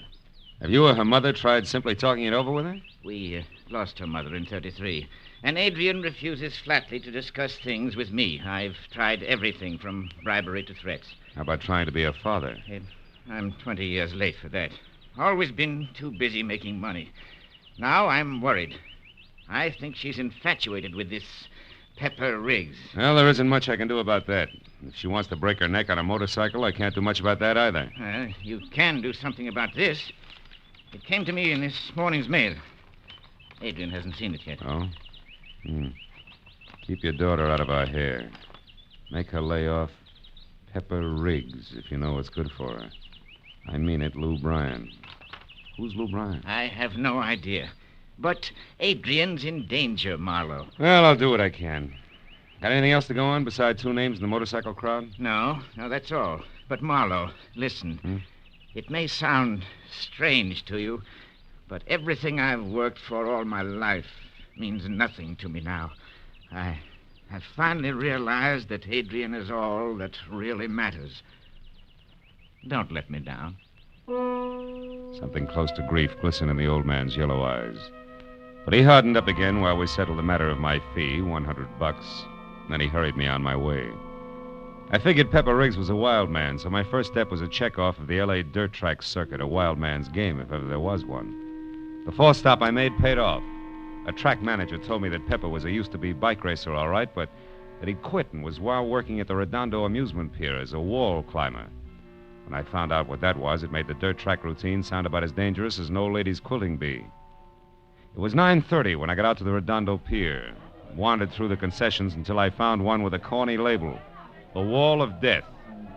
It looked like a barrel, 30 feet in diameter and 20 feet high, with a grandstand over it and a picture poster in front listing hair-raising shows, 8, 10, and 12 p.m., featuring Pepper Riggs, the Death Cheater, with lovely Mickey North and smiling Lou Bryan, the one who had written the letter to my client.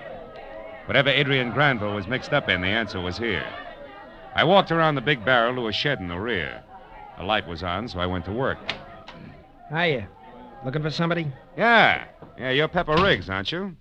My name's Marlowe of High Spot Magazine. I've got a feature lined up on your act. Spare a minute? Sure. We can talk while I finish shaving. Shoot. How fast do you travel around that wall? Slip under 60 and you drop. It's no life for sissies, buddy. Any little thing goes wrong up there on the wall and it's curtains. Figures. Is this your bike here? Yeah, the one with my nameplate on it there. Uh-huh. I see you carry a little iron skull tied to the handlebars. Kind of grim, isn't it? It's my trademark, buddy. I've been knocked off the wall 7 times in the last 3 years and beat old Skullface every time. No kidding. That makes for a nice, quiet future for your fiancée. Fiancée? Yeah, Miss Granville. Going to take her into the act with you? Could be, buddy. Could be. What do your partners think of that? The girl, Mickey North, and Lou Bryan, I mean. Is there going to be room for everybody? You know something, pal? I don't think there is a magazine called High Spot. Really? I better make a note of that. Yeah. Adrian warned me your old man be sending a private eye around. So now that I've caught your act and it's corny, I've got a message for you. Lay off, because Adrian's old enough to know what she wants. Okay. And I've got one for you, Screwball. See that she lives long enough to enjoy it. Get out, you...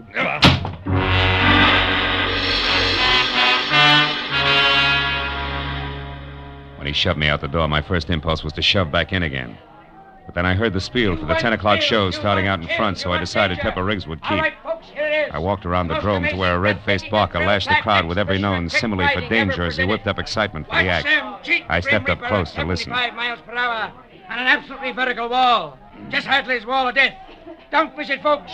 Show starts in 15 minutes. Come in and watch them treat. Hey, Sam, take over for me, quick. Sure, Bert. You want thrills. When the red-faced barker stopped, his eyes had been fixed on a little man in grimy overalls hurrying across the midway. He jumped down from the platform and ran after the little guy, so I pushed back through the crowd and followed him. The red-face caught up with the grimy overalls at a hot dog stand, grabbed him by one shoulder and spun him around. Hey, what are you Hey, doing Moon, there? I want to talk to you. Oh. Are you a motorcycle mechanic or a prima donna? Where you been? I slept in, I guess, Mr. Hadley. Yeah. You must have been real tired after last night.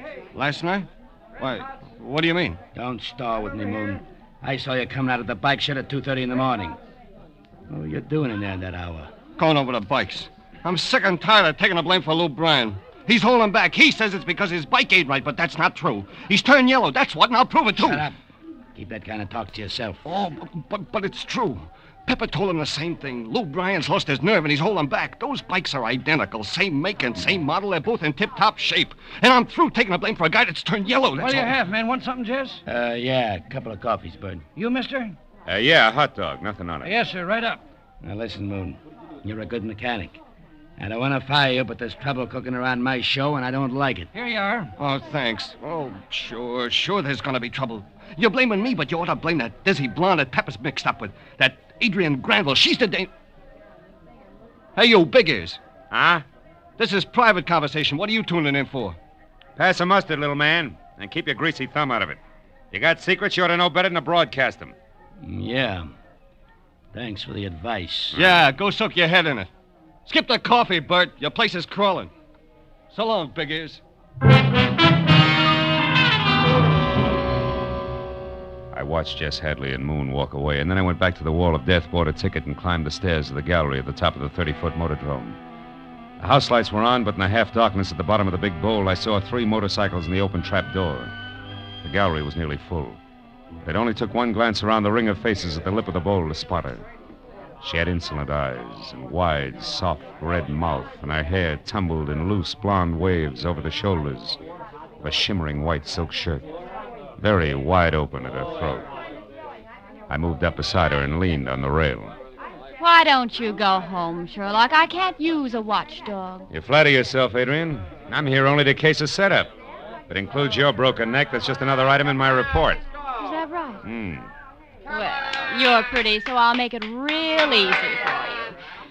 The setup's simply this. I like to go fast. Motorcycles do that for me. So does Pepper Riggs. That satisfy you? Not quite. You got the curves, baby, but somebody else has the angles. Meaning what? Well, these professionals might resent an amateur moving in. What makes you think I'm an amateur, Mr. Marlowe? I'll compete with dear little Mickey North on any basis, curves or angles. I got Pepper, didn't I? Now I'll have her spot in the show, if I want it. How does all this set with Lou Bryan? Lou's excess baggage, but strictly. Pepper's been carrying the whole show for weeks. Oh, there go the house lights. So it's been nice, Sherlock, but that makes it time to run along, doesn't it? No, I think I'll stick around, honey, whether you like it or not. Suit yourself. But don't stick too close. You might get run over. When a floodlight over the center of the drome flashed on and filled the deep bowl with a dead white glare, the performers climbed through the trapdoor in the bottom, closed it behind them, and mounted their bikes.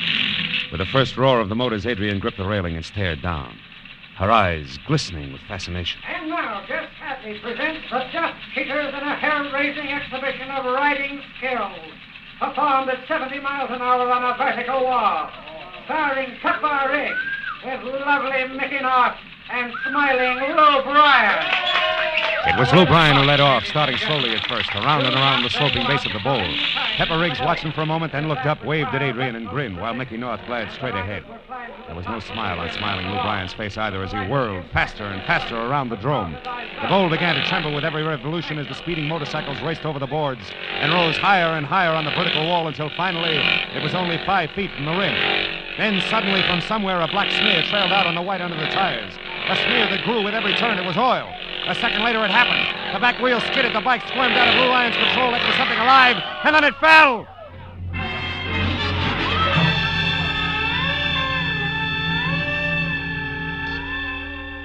Move along, folks. Come on, break it up. Lou Bryan Move was along. dead long before they got him through the trap door and into the ambulance, and watching him fall had put a freeze on my mind that took 20 minutes thawing out.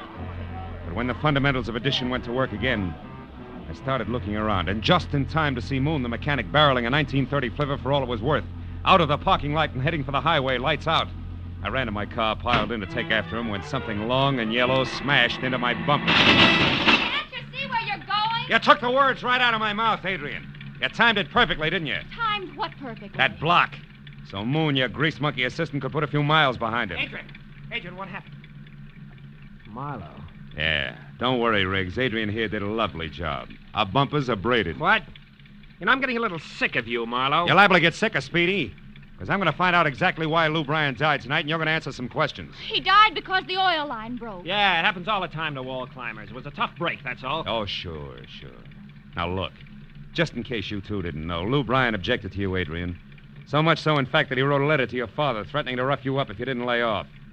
And from where I sit, somebody beat him to the punch. Guess who? Listen, Marley, you're running off at the mouth. If you got something to say it. Right out, like a big boy. Okay.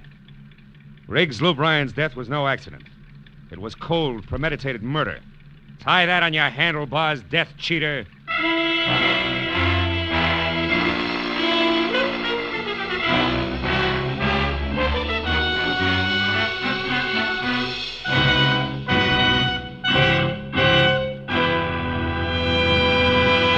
In just a moment, the second act of Philip Marlowe. But first, the greatest jackpot in the history of radio, $54,000 in prizes and cash, awaits the CBS listener who can solve the mystery of the phantom voice on our Saturday night Sing It Again show. $25,000 may be yours in solid cash, plus $29,000 in marvelous prizes.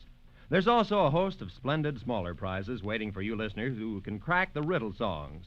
So be around for Sing It Again tonight when it comes to you for a full hour on most of these same CBS network stations. Now, with our star, Gerald Moore, we return to the second act of Philip Marlowe and tonight's story, The Feminine Touch.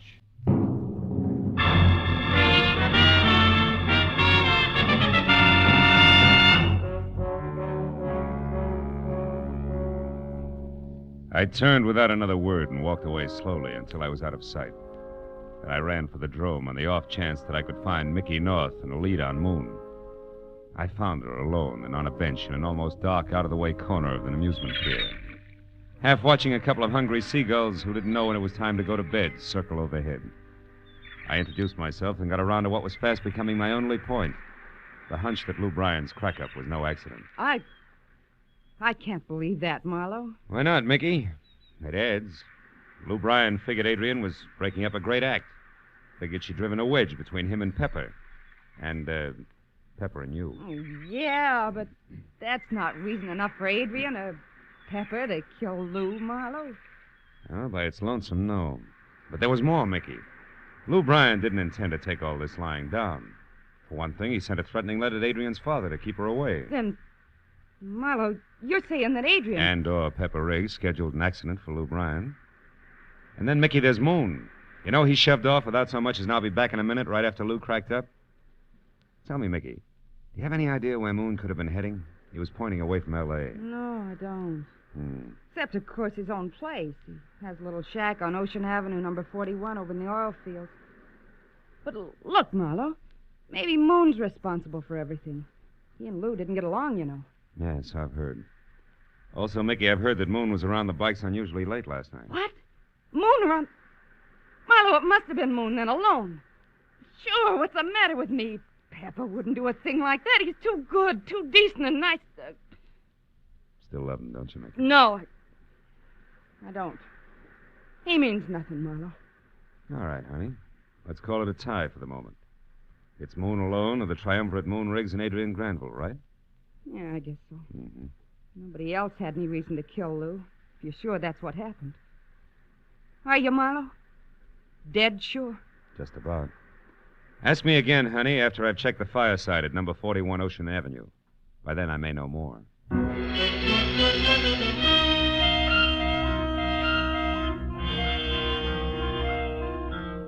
When I got back to my car, Adrian's convertible was gone. And the pleading that had been my right fender, which said that she'd left in a hurry, cost me 10 minutes of stress and strain before my front wheels would turn in either direction without chewing rubber. Then I was another 10 getting to the intersection of US 101 and Ocean Avenue, which turned out to be a paved semicircle of grime, twisting in between a dozen nodding oil well pumps that had never heard of the 8-hour day. I got out of my car and started to move quietly toward the sagging collection of scrap lumber, unpainted and unpleasant. That was number 41. When the sudden splash of a pair of headlights sweeping my way fast sent me sprawling for cover without so much as a reason why. I was glad that I had, because it was yellow, long, and convertible, and behind the wheel and alone, Miss Adrian Granville. I took that as my cue to stop sleuthing and start worrying about a guy named Moon. I moved up to his shack in a hurry. When it showed no light and no answer to my loud knock, I closed one hand tight around the .38 in my pocket and the other over the knob on the door, which wasn't locked. Inside, there was only shabby furniture over scarred linoleum, and in the middle of the wall opposite me, another door half open. I started for it, and what I could almost feel was going to be the too quiet form of the elusive mechanic. And the sound behind me that was not the work of the wind brought me to a dead stop. Move 1 inch, mister, and I'll kill you. And to think I was worrying about your health. You shouldn't have bothered. I feel fine. But you won't if there's any monkey business. I'll drop your gun. Come on, fast! That's better. Now, what are you doing here? Wondering why you were dumb enough to let that Granville brat talk you into murdering Lou Bryan for a price? You're off your rocker, fella. I didn't drop Bryan. I got no money from the baby either, only Gab. Gab that kept me from packing and getting out of here. That's a lie. I've got a photostat of a check for $10,000 that's made out to you and signed by Adrian Granville. Turn on a light, Buster. Look for yourself. Check for 10 grand? Yeah. I don't figure how my name could get out. Hey, this ain't no check. Oh, my mistake. Here! It is! And more! Okay. Come on, get up. Again. I'll tell you the truth, honest. We'll see. First verse. You didn't kill Bryan. Why are you running? Because Lou and I didn't get along, and Jess Hadley knows that I was around the bikes last night. So what? Well, so sometimes people start putting things together too fast. It gets other people in trouble. I know it's happened to me before. 5 years once on a lousy frame. How unfortunate. Yeah, but What about Adrian Granville? What's she want with you, Moon? I don't know, unless she belongs to the lady's handkerchief I found near the bikes last night. Did you say it was hers? We didn't get that far. She ran off when we heard your car turn off from the highway. That's how come I got the drop on you. That figures. But what doesn't figure, Moon, is why you're still holding back. So maybe we ought to bounce the mechanic around some more, huh? What do you say? No, Moon, please, come on, do we keep this up? Please, You're gonna talk? Talk! No, please. All right. Quit, will you let me alone? I'll tell you everything. Lou was always beefing at me. Whenever Pepper called him yellow for not riding right, he took it out on me. Said I didn't keep his bike in shape. So I decided to do... So what? What's the matter? Outside. There, Marlowe. A gun. No!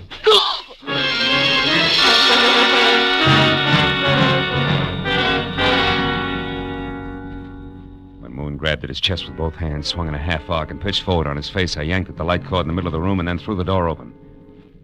The only noise I heard was the starting roar of a motorcycle about 50 feet away. I forgot about being careful and ran out into the street and toward what was fast becoming an increasingly smaller silhouette of I couldn't say who. When I returned to the shack and found Moon dead, I ran for my car, piled in, and kept a heavy foot on the gas until I was back at the amusement pier, where I figured I might find the team of Granville and Riggs standing around like nothing had happened. When I got there, I found just that. Out on the pier was Miss Moneybags herself, walking slowly away from Pepper and Mickey and toward the hot dog stand. When I was next to her and about ready to grab on and start yelling cop, I saw something else. Something that didn't sink in right away. It was a tiny iron skull on an iron chain, swinging from the gold charm bracelet she wore on her right wrist. If you're taking inventory, Marlowe, make it fast, will you? The next show starts in a couple of minutes, and I'm going on in Lou's place. And I don't have... That trinket there on your wrist, Adrian, it's a miniature of the one Pepper has on the handlebars of his bike, right? Right. It's his trademark. But what about it? Does that hang all of it? No, it just hangs one of us, if I'm right. Goodbye.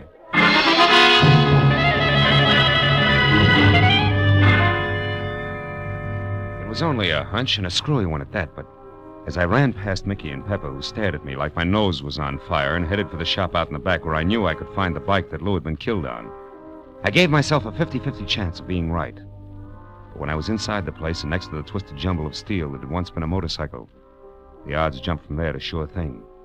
Because when I passed my fingers over the chrome handlebars, I found that they were not smooth all the way. In the next second, I knew more. I was not alone. I jumped from the bike, reached for my gun, and wheeled around the wrong way. Oh!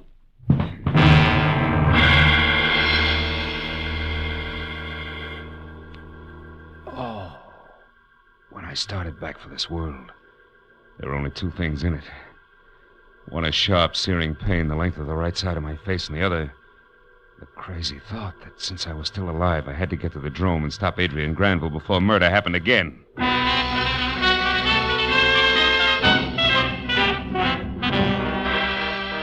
ran outside and around to the front where I saw that the rider's trapdoor entrance was already closed and that the act was about to begin. And as I heard the motors roar and a voice announced that Adrian and Mickey were going to ride together, I spotted Jess Hadley at the top of the stairs that led onto the spectators' balcony.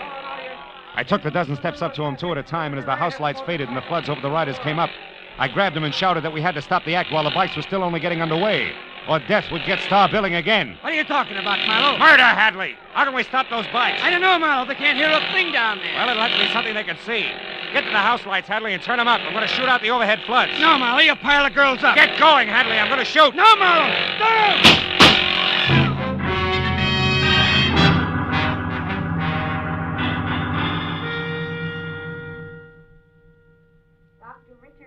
Report to surgery, please.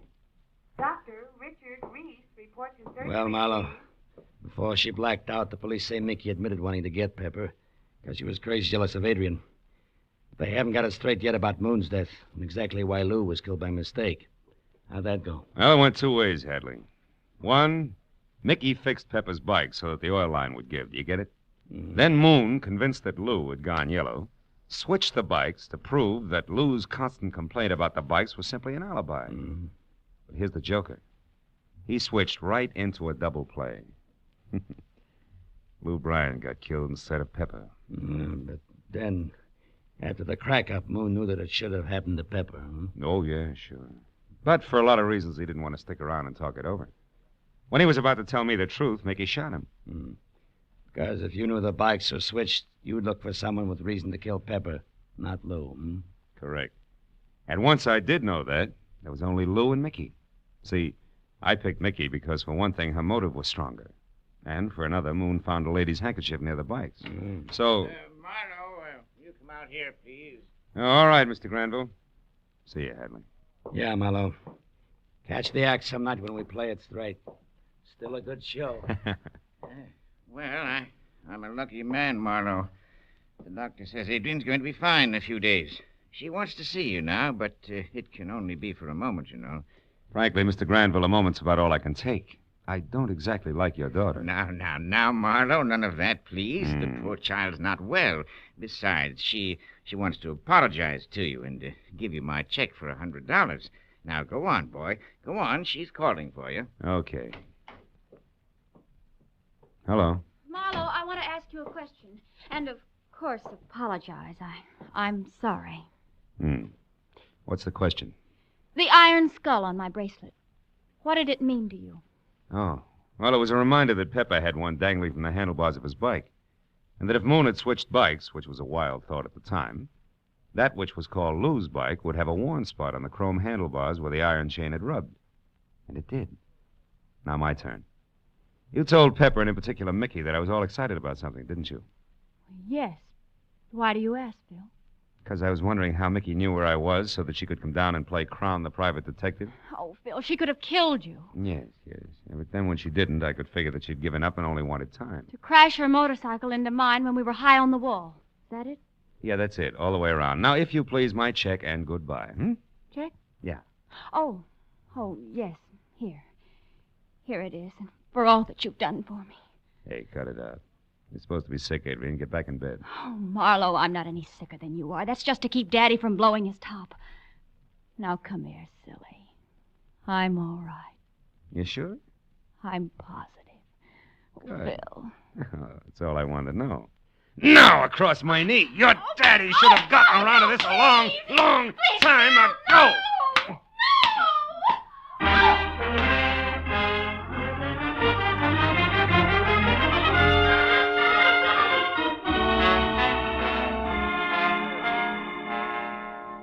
I kept swatting her where I figured it would do the most good, until Daddy, 2 doctors, and a nurse came in, and then I recommended that my client consult a child psychologist for his daughter and a full-grown one for himself, and I left. But by the time I was outside, I'd cooled off some. And it was then that I remembered I'd carelessly shoved the $100 check, which belonged in my wallet, into a side pocket. When I took it out and unfolded it, I saw that it was all in order. Names and numbers correct. But then, as I started to put it away, I saw something else. On the back and scribbled in pencil, P.S. Working with a private detective sounds like much more fun than motorcycles. I'll be at your office first thing Monday morning. Signed, Adrian. I turned around and started back for the hospital. This was not going to be.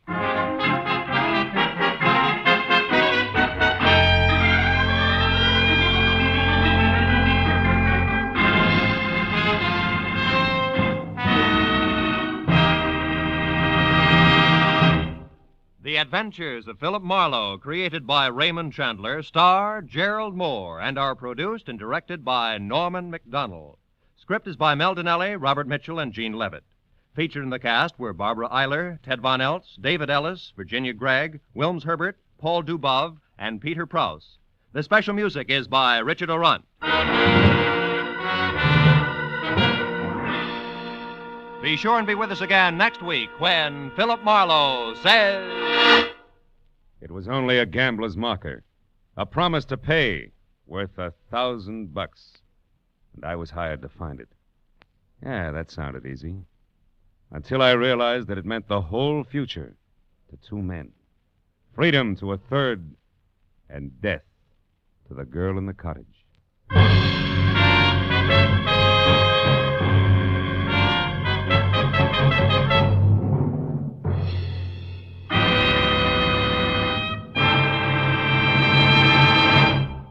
Sunday will be Mother's Day, and the boy with the neighbor's prize rose in his lapel and a box of cigars under his arm will be Mrs. Benny's little boy, Jack, ready for his idea of a proper Mother's Day celebration. For an unusually hilarious Mother's Day session with America's only 39-year-old child prodigy, hear The Jack Benny Show, Sunday, on all of these same CBS network stations. This is Roy Rowan speaking. Now, stay tuned for Gangbusters, which follows immediately over most of these stations. This is CBS, the Columbia Broadcasting System.